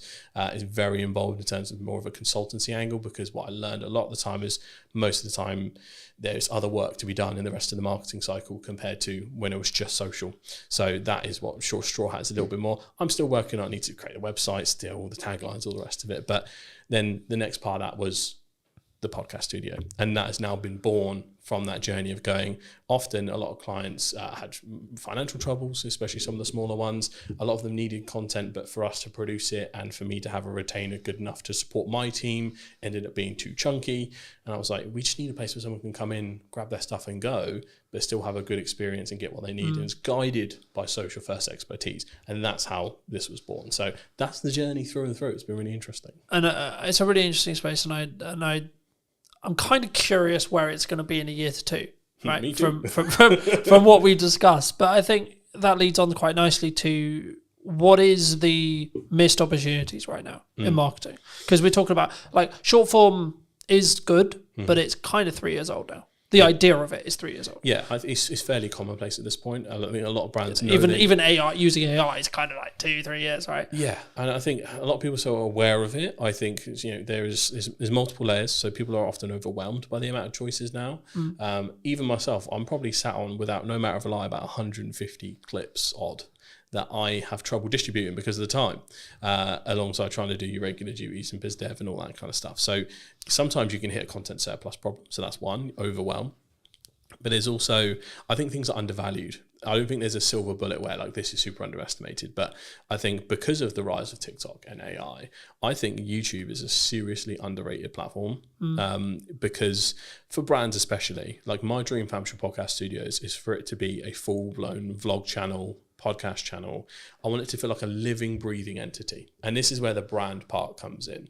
Eventually, I want someone following me around, the team around as it grows, and just helping people out as much as humanly possible in the most authentic, easy way possible, by also doing what I do on a daily basis.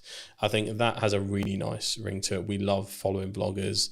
I think I'm lucky enough to, a lot of people do follow for my personality at times, and I can channel that big energy. So it's one of my unfair advantages. And again, a lot of people do have to tap into their unfair advantages, figure out what sticks, what works for them. But yeah, I think YouTube is just seriously underrated. I still think good usage of TikTok from a B2B channel point of view, underrated. And I think people need to just focus in on that platform and possibly looking at some new starters. Blue Sky I think especially if you're in the political space or if you're in the more thought leadership space, do open an account and start growing it, because that's new, fresh, fertile ground with the anti-Elon sentiment in the world at the moment. X kind of is very much transformed, as a lot of people know. So if you want a kind of non-toxic space, blue sky is where you need to be. I mean, Threads is Threads. For me, it's a bit of a non-starter. Most people just dual post across both from Instagram to Threads. So yeah, I think having some kind of home base and making it feel living and breathing is where I want to be at, because that's the part that you couldn't replicate that. I mean, you'd have to go through years and years of stuff and spend lots of time dedicating to prompt engineering to really get almost a sitcom. And this is how I explain this to a lot of big brands. Like, there's so much interwoven intricacies in brands that grow so big. The best example I could possibly give is the Goat Agency. They were like the king of pioneering vlogs, and they still do them to this day. That company probably has the best set of advertising for what work culture is like at Goat. I want to create that at some point and then distribute them through the short form channels, LinkedIn, TikTok, YouTube Shorts, all of them, because that it's like a home base, a secondary to your website. Yep. And that's where I want to be at, and where I think it's kind of undervalued. But you're also building that parasocial relationship, right? Like 95% of the reason why I have good relationships is actually nothing to do with how much time I spend with you personally, right here, sat here today. Yep. It's actually how much do we spend interconnected with each other's content, right? And ensuring potentially there's value being added or not. And actually, in an interest-based world, it's even easier. Because if I don't like what you're saying, I won't get served it. Sorry, I'm just not going to. No. It's not going to happen. Yeah. Right? Yeah. It's the same. It's like, so there's a couple of rules I introduced with that. Does it go through the Holy Trinity? Does it educate, inspire, or entertain? If it's not one of those three, don't bother. People's time, they'll be gone. And then the second one, act as the audience. Yeah. But you gotta be so brutal about your stuff. Like, would I have been hooked? Would I have scrolled? You got around 2-3 seconds max. We're looking at organic. You have to be better ultimately, and just post. But you don't have to be better straight away. Oh God, no. Right, that's I think the key there, because I think when you say that, people will be like, "Oh fuck it, why do I even bother?" You can your quality can be shite and your content can be shite, but you can still get really good at hooks. Yeah. But don't underestimate what you can do on a phone. Yeah, we specifically basically only use vlogging cameras because one, it's like for client stuff, because we only make social content usually, it's that perfect middle ground between high-end premium or like cinema line cameras and slightly better than a phone, so you can tell it's like made for purpose for a certain piece of content and has a slightly uplifted thing. Because sometimes if you go too far, if the camera's quality is too nice, sometimes people think it's an ad. Yeah. And I think that is a very subconscious, like, you're trained to scroll really quickly. Yeah, the only time I would say that that's not true is if you're selling video production. Big time. Right, well, if you're selling, if your product is, this is how good it sounds, right? You can have off days, you can have bad environments, etc., whatever. The value of the content is what actually matters at the end of the day. Yeah. But on an average, if you're selling something that looks and sounds good, every video should look and fucking sound good. Yeah. Yeah, definitely an exception for your business. Excluding that, absolutely, doesn't matter. Yeah, I think one of my favourite success stories from when we were doing work is we worked with a company called Skill Scaffolding, shout out to Skill Scaffolding, who wanted help starting their TikTok up. And what we did was kind of mic up the boys and did it in a vlog style. They just explained what they were doing, out and about on jobs. We did a tour around the site. Mate, I think we got millions of views from that. It was in the first 3 months. Like, there was a real appetite for industries that you wouldn't think so. Construction, massive. If there is a construction company out there listening right now, you need a TikTok account, and you need a YouTube account, and you need to go hard. I couldn't believe how much people were like, because it basically is all the boys that got home from work, like, oh, is he using a fucking 380D, or like, you can't be doing that, you got to wrap this up a different way. So there was the positives and the negatives of like going, oh, I would have done it that way. But there was this, like, again, that parasocial relationship there, even from the actions they were taking, because they were like, I do that at work too. That representation of something they didn't see before, I think, is massive. And I think a lot of companies, I think they're too boring to do stuff like that. Are probably I can't do that. I'm an accountant, James. I think the accountants could absolutely do it. Like, it would be so funny to have like a funny accountants podcast, or like just a vlog at the accountant's office. And the whole hook is, I'm going to prove to you that accountants aren't boring. And then you just show the work day. I remember that I did a strategic session with a networking group that unfortunately doesn't exist anymore. But the point was, an accountant asked me, how do I do hooks? And I said, think about worst case scenario, someone gets their books wrong. What's going to happen? Yeah. And the hook ended up being like, if your books are shit, your business is going under. Yeah, and this is and then they went into the whatever, right? But it's like you have to grab your attention straight away. It's like fuck shit. Yeah. Okay. And I think a lot of people, here's the personal psychology thing again, you resist that immediately because you don't want to come across as spammy or clickbait or think you're trying to over dramatize the situation. There is something in the this is why the Americans paved the way first in terms of content output, and then we adopt it later once we see it works, because one, we're just a skeptical nation, but two, we're all a bit too frightfully to make all that fuss. Oh, but we also want to speak like this and be stubborn off lip and not swear on camera, don't you know? Can't do that. No. Whereas the people that do... Meanwhile, in America, Gary's screaming on the stage, for example. Yeah, right? Exactly. And he's killed it that way for years. But I think there's an aversion to hooks sometimes because you're worried about perception, even on the brand level, which is really interesting. So there is a removal we need to do of that. Hooks/clickbait is okay as long as you actually deliver. If it's, I'm going to get you 1 million followers right now, and then it's just bullshit advice, that is bad clickbait. But if we... And also it doesn't work anymore. Yeah. So to give an example from this podcast, if we were doing, here's how my business completely went under, cut to black, and then I just told the story I did before. But that was the hook that made it dramatic enough to stick around. And that is what we need to focus on, essentially. But you still need to deliver in some way or form. I mean, the next thing I was going to ask you is about like fear related to AI, but I think it's actually about fear of being replaced in content or in jobs in general. I mean, do you see, in the people you speak to, your circles, etc., do you see people scared of AI? Are people like, okay, we're game over here, boys? Yeah, a little bit. I think especially when it comes to, because you can kind of see what's on the chopping block first a little bit in terms of, one, there's company memos going out all over the place. I think the Shopify CEO was like, before we put any new hires out, double check that an AI agent can't do this. So from a leadership level, there is definitely a ruthlessness that is kind of starting a little bit, where cost cutting is becoming the norm, especially in the economy we're in. It's a very risky place to be. So there's a political sentiment and like a fear-based sentiment from the top. So that's not good. The leadership shouldn't be thinking that way in general.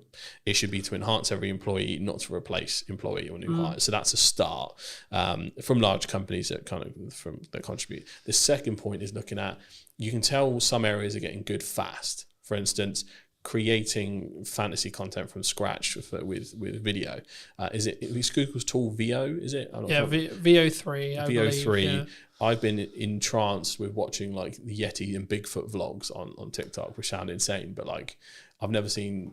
I watched one the other day where Bigfoot was working for the cartel, like dropping drugs in the rainforest, and it's just like we are here, and they are really funny. But you don't sit there and go, "Well, that happened. That's real," because it's Bigfoot dropping drugs in a jungle, right? I think that's why it's fairly accepted, because like it's received really positively, because it's a whole fantasy thing. It's clearly AI labeled, and it's using AI in a way that's funny and not scary. But if you try to then, let's say if you took an audio podcast and went transcribe this but put us in a fake studio and everything else like that, I don't think that'd be received very well at all, because that is just a perceived thing of, right, you've removed the cameraman, you've removed this, you remove that, you're cutting the humanity out of a humanizing process. So I think there's a way you use it can help. Well, we already watched this happen. I can't remember which YouTube it was, but there was a Minecraft YouTuber who was like, "I'm going to AI myself, and I'm going to make everything AI," and his entire audience turned on him. Yeah. The long and the short of that story was the entire audience turned on him. We're not in a place societally where it's like super accepted right now. Like, there are certain ways that are accepted, and some ways that aren't, and sometimes you can't actually tell where that is going to fall. And if you're a brand that's just doing nothing but trying to AI everything, whether that's individuals, like I had a studio tour, for instance. I like to take pictures with the people that come down. I forgot to take a selfie with a guy, and I was like, "Could you send me a picture of you?" And I'm just gonna like do a cartoon version, and say, "I fucked up. AI came to help us though, and here's a picture of us together." And that'll be my saving grace. And that's fine, because it's just a little helping hand, as opposed to, it's not like I could have sent that to a designer or a photoshopper and they would have made that happen, because the pictures would have been clearly photoshopped and weird. So it's a different use case. So if you can see it's helping someone as opposed to replacing someone, I think that's where the sentiment changes. But graphic design is what scares me for what comes first, I guess. That's getting scarily good fast, even better than the video side. Yeah. In terms of prompt engineering, if you can get that right, it's like, ooh, that's a bit mad. But I mainly worry for entry level positions, because a lot of the things you have to learn, a lot of the grunt work you do would be the base level edits, will be your standard graphics. It'll be like, that's where you learn your trade. And that's what worries me, because I know that big companies will try and cut that out fast. But is there the counter argument, I guess, to that is you could be valuable to a company that isn't leveraging AI by teaching them how to use AI to do that thing? Absolutely. There is, chaos is a ladder. There is an abundance of opportunity that comes from this uncertainty, this change and all that stuff. But this depends on whether you're looking at it from an individual solution or a societal solution.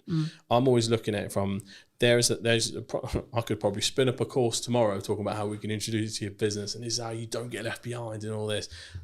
Morally, for me, I'm like, I can't do that, because I want to look at the societal solution of how do we get AI to help us and not replace people that sometimes you just want a job.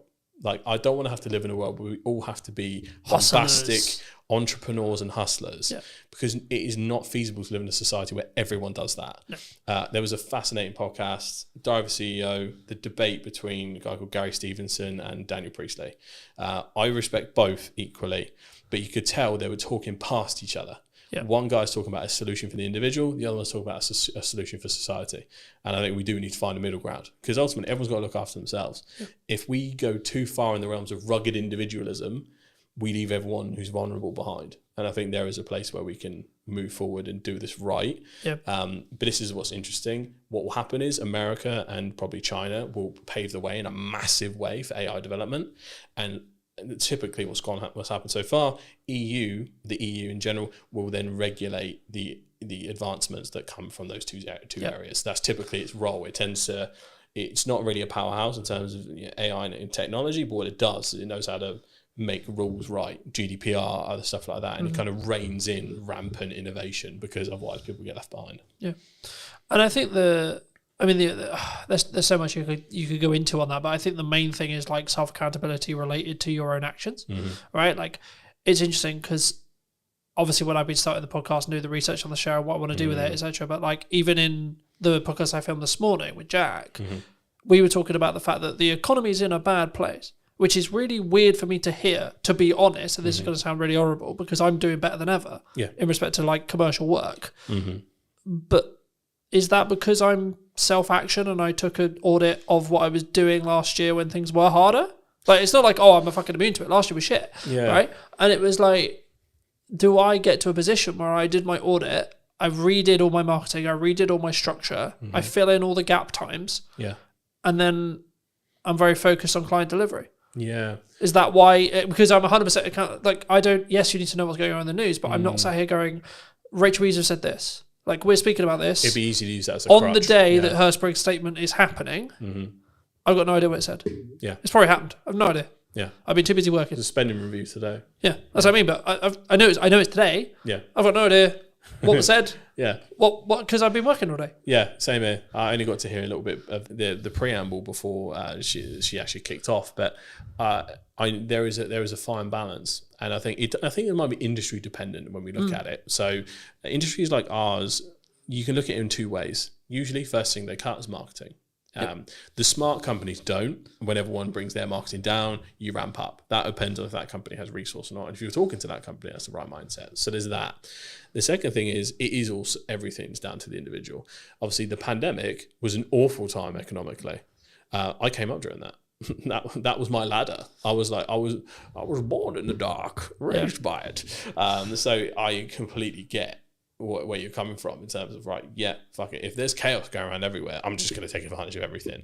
But I think you just need to focus. I don't think it's just as simple as business owners, like you just need to focus on what the fuck has worked and what the fuck you think is going to work, and then just get your head down, right? Stop getting heady or whatever you want to call it. Yeah. In XYZ person said this, or Donald's done this, or the PM's honestly, done this, or the news cycle so on. Is so draining at this point. It is. For most people's own sanity, and I'm super clued into the politics and news and all that stuff, it's almost impossible to keep up with America at the moment. And obviously that affects the world, unfortunately. The UK is a little bit more stable, but just not moving very fast. Mm. So, but I think the easiest way to describe it is like, I think that motorcyclists have a term for it when they get focused on the big truck that's next to them. If they stare at the truck, they will subconsciously get closer and turn into it. They're like, no, even though they could just like not go that way. Yeah. But like it's like their hands make it. It's like when you're supposed to look where you're throwing the ball and things like that. So for business owners, freelancers, everyone that has like the agency over what they can do, I think that they need to focus and really kind of hone in and, like you say, just like blinders on. I don't care what's happening. The world is falling down around me. I'm going to make this money. That's the opportunity we have. But then the socialist in me kicks in, where I just want the people that just want a job to be able to have a job, be stable, be happy, without having to be like, mega AI improvements, I'm going to upload your business. Because some people, we need the world to go round with people that just do jobs. Yeah, but you can call it like the people who, you know, clean the cars or clean the office or clean the shop or whatever, you know, there needs to be those people. Yeah. But I think people who are willing to be that extra level, right, they should, right? And I think it's important. If you can right now, if you're in a functional position where you can push forward, you can. Financially, you can. Energy, you can. Fires me up, right? Something I've noticed as I've started doing podcasts and other things is I'm less focused on where the business is. Now you'd be like, but that doesn't make it like that, so on. But with financial planning, I know that I'm fine regardless. Yeah. And actually, I'm like, okay, cool, but actually I'm then winning more work because of that. Yeah. Which is a really weird Tell you what, concept, you know? It's very similar. The biggest learning I had from when the business started to go down on my side was my lead tap almost entirely turned off when I stopped focusing on social. Social was my main pipeline. Inbound was our main pipeline. We weren't. It's not like we had like mega, you know, website inquiries or anything like that. That was my lifeblood. But what happened was, subconsciously, I was like, we've grown to a point now. Bigger companies don't bother with all this social media. Like, maybe I can just calm down a little bit. Ironic enough, considering what I did. But I was like, I almost sat in this complacency of they'll come to us now. I don't have to try as hard. Would it be fair to say your ego got in the way? A little bit, yeah, I think so. But also there was We're big enough now. Look at us. Yeah, it was also a point where I think there was not a safety in numbers thing, but we had like a fairly good sized team that was like, we are one of those stable, proper companies now. Like, it felt like we had like a, you know, when you feel like an institution can't go down or anything like that. So there was a little bit of that, but also because of all the growth and growing pains, there was so many fires I had to put out individually. Yeah. It just took my eye off the ball. It also drained a lot of my energy, so I couldn't really refocus back on. I couldn't bring that same enthusiasm. The ideas used to come to my head. That was almost taken from me by the stress of a growing organization. Yeah. And I think, again, it's probably another problem that people might be facing that isn't talked about enough. But ultimately, like, all of that combined, it made me deprioritize social. And that was essentially the start of the death of 1,000 cuts. So, yeah, social is important, folks. Don't be like me. But we're okay now. It's good. It's, well, I think in that respect, and I think to an extent, it's also about understanding where you are, right? If you don't want to grow and you're happy where you are, then yes, you should still do social. But it should be less of a priority if you're trying to scale. If you don't want to grow, you should focus on social even more, because you just that pipeline. You want it stuck there for whenever you need something. Just pluck something out of it, like a box of toys. And also, you don't know what projects are going to come from those connections, from those ideas, from those things. Nearly everything that I do now has come from a pipe idea that has happened while I'm asleep, while I'm there. The concept of the new format of the show. It will sometimes be remote, sometimes hybrid, sometimes on location, etc. That came from downtime. That came from me thinking, right, okay, I'm doing this on social, I'm good with this, but what about this? Yeah. The same with the AI workshop. And the content creation workshop I'm working on at the moment, right? Same thing. It was like, okay, cool, that makes sense. There's demand for that potentially, right? Needs marketing, cool, fab, cool. And the same thing, you know. And I know you want to talk a little bit about live streaming. Where's live streaming fit into this, Dan? Live streaming is really interesting. So when I'm always a proponent of looking at creator economies. So creator economy in general is essentially, where are all the platforms right now where people are making a living from? Where's a lot of the content coming from? Where's a lot of the trends starting? All that stuff. So it's so important to find what's happening right now. YouTube and TikTok essentially had dominated for a long time. Twitch has basically come out of nowhere, and a lot of people do stream on different platforms, but Twitch is the most important one. Live streamers, I think in general, have replaced YouTubers as the main go-tos, because what's happening is, well, in Gen Z circles anyway, what's happened is You've got Kaisenat, iShowSpeed, Drewski, all these people that are like more often creating content via live stream. They have so much more content they're able to distribute. They started dominating the airwaves, very similar to how podcasters dominate the airwaves via clip distribution. They started winning the war of attribution in regards to kind of just like getting clips out there here and there, and in interest-based content. So, but they have that huge file of long form to be able to then. These people stream 8 hours a day. That's what I mean. Like, if you look at political streamers like Hassan Piker, he literally streams 8 hours a day, Monday to Saturday.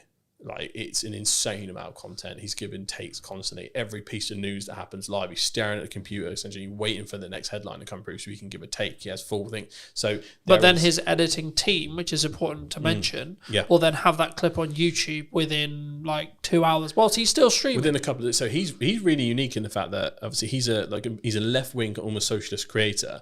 He opens the door, so he has no copyright on his content. So he allows other people to use his content and monetize their YouTube channels without striking them. So he has a content economy where everyone makes stuff for him. Yeah. He has his own channel where he monetizes and things like that, but his channel is often 1 or 2 days late. There are a multitude of clip channels that get stuff in while he's still live. It'll come out within the hour and it will just take that 10-minute segment or that 40-minute segment. It's incredible the speed in which those people work, because they make a living off of Hassan making a living. Yeah. So it was fascinating to see how this happened. But Twitch streamers have become like the front end of like the social cultural zeitgeist, to use a weird term. So ultimately, follow what they're doing. And I think the first few brands that get serious about live streaming, and I think brands like, we've seen Foot Asylum, for instance, lead the way in terms of YouTube channels. If they can find a way to do Twitch, if, even B2B brands, like, my dream would be to like live stream entire studio days, to be able to stream other people's podcasts if they were comfortable with it, to show what they could do through my channels, to kind of always be sharing the love in that sense. You would be able to see such an awesome mix of different things. Each industry, some industries won't be able to do it, some can, but I think if they're the first to market, there is a rare opportunity there to be taken seriously in that space, because Twitch has only been for like gaming for a while. Let's Chat style stuff has become more and more popular. That is now the most popular thing. It's less gaming and more essentially completely universal. Do you think that the TikTok live shopping experience is also going to be a game changer in the next 10 years? They are going hard on that. I keep getting ads for webinars to become like kind of a TikTok live agency, because they're trying to bring other people into the fold. It's really interesting. It's something we're considering for the studio, to have almost a live shopping zone, or to figure out how to kind of do that properly. We have sets for it, but there's a certain kind of aesthetic and way to do it. Live shopping is becoming crazy. TikTok shop, it sells insane amounts, without considering potential bans. At least in the UK, that's nowhere near anything. In the States, I don't think they'll ever ban it, because Trump gets too many headlines from TikTok and too many views. So I think he'll leave it the way it is. So I think, again, it's a serious, for e-com brands, serious business. Even just lives in general, even if you're not selling, TikTok lives and lives in general is so important. Like, there's people that, again, make a living off TikTok live just by, like, we've all seen have you seen the TikTok NPCs? Yeah, so people pretended to be different characters, or every time someone sends them a little emoji, they go, wow, emoji, thank you. And they act like robots for hours and hours, but they make ungodly amounts of money from it. But surely linking back to AI, that'll be commoditized by AI.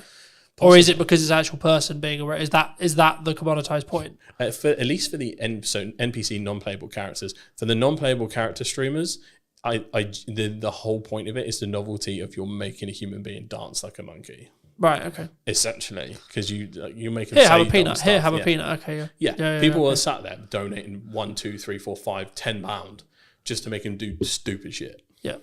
Which is a very dystopian place to be, but like that is. It reminds me of a Black Mirror event somewhere. There's got to be an episode like that somewhere. But yeah, no, absolutely. It will happen, because currently there are certain creators who are pretending to be robot AIs. Before that's available, if that makes sense. Yeah. So like they're in full cyberpunk like cosplay, and they're going, donation, thank you, and but they're acting like they're not real. So once that happens, it's going to be easy. But I think when people look at this, they go, AI is going to just replace all of these creators. I think there will be a bigger pushback than you think, in terms of people going, this ain't a person, I don't give a shit. And that will happen for a long time. Yeah.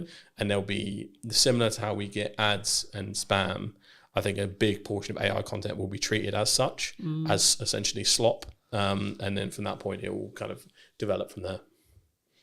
Yeah, I think it's a really important point. I mean, obviously we don't know, right? Like AI is changing every day, etc. Right? Like we'll see what the market chooses, because that's who we'll ultimately choose, will be the market, right? Yes. But as a final point to potentially wrap up on, if you could talk to yourself 10 years ago, right? So you're 18, roughly, like 17, 18. Yeah. What advice would you give? Oh, that's a very interesting one. Is it with what you know now? Am I back in that time? So apart from telling myself lottery numbers and what to invest in, is it more, or am I like, if I'm 18 today? Today, sure, why not? Okay, because that changes the advice. I think, like if you were 18 today, so you could gain 10 years, what would you say to yourself? But you have none of the network that you have gained in the 10 years. You don't have the resources. You don't have the understanding. You have you have basically been reset, but it's today. Yes. So you get given 10 years, but you've also reset everything you gained in the last 10 years as well. I think it's really interesting because I know myself, and I don't listen to advice. Whenever someone else tells me to do something, I kind of do the opposite. It's a very like ADHD thing to do. But I think the important thing to say is consistency. I bang on about social constantly. It's what I do for a living. If I'd have been more consistent with my own content, I think I'd be in a very different place. Specifically focusing on platforms that will make me money. Twitch, YouTube, TikTok, all that kind of stuff, and honing in and making sure that being a creator is part of a business model and a part of an overall personal brand. Like we talked about before, personal brand is going to become so important. Some people say LinkedIn profiles will end up replacing CVs altogether because if anyone's ever done recent job applications, it's awful. It's very much how you get around it and get knowledgeable and let the people know who you are. It's all going to be knowing who you are. So the game of contacts and black book has evolved to online. So if you are starting with no contacts today, it's probably the best point in time you could ever start for that kind of thing. But you have to have a clear strategy and try and conquer the fear of feeling like you don't know enough straight away. You can learn so much from the resources we have available on YouTube and things like that. Not to say you can become an expert, but you can learn enough to help someone else off your own back via online courses, YouTube channels, pretty much immediately. And all you have to do is just try and help people no matter what industry you're in. As long as you're earnestly and authentically trying to help people, you can kind of never go wrong. So you just mix authentically helping people with consistency, you'll be in a brilliant place given a little bit of time. So that's what I tell myself, just stay consistent instead of being on and off again. Thank you for the time, James. No worries. Thank you for having me, mate. Appreciate it. Do you want to shout anything out before we go? I suppose I do. Come down and use Hampshire Podcast Studios. It is a plug-and-play solution for entrepreneurs, businesses, and creators to create video podcasts, YouTube channels, pretty much anything you need. Unboxing videos, reaction videos, live streams. We pretty much got it all set up for anything. So if you're in the Hampshire area, you need to make content, come down, we'll have a cup of tea, we'll kind of plan out what you need to make, and essentially you can use this as a plug-and-play solution, or we can help you kind of manage the whole thing end to end. So if you need any help, create some content, come on down and let's get some stuff done. Thank you ever so much for joining me, ladies and gents. I hope you took value from mine and James's conversation. We're going to leave it there. I'll be back very, very soon with a brand new podcast. Who knows where I'm going to be? I might be in Southampton, might be in London, might be somewhere completely different or digitally. I'll see you very, very soon. Thank you ever so much for coming back and joining me. Take care.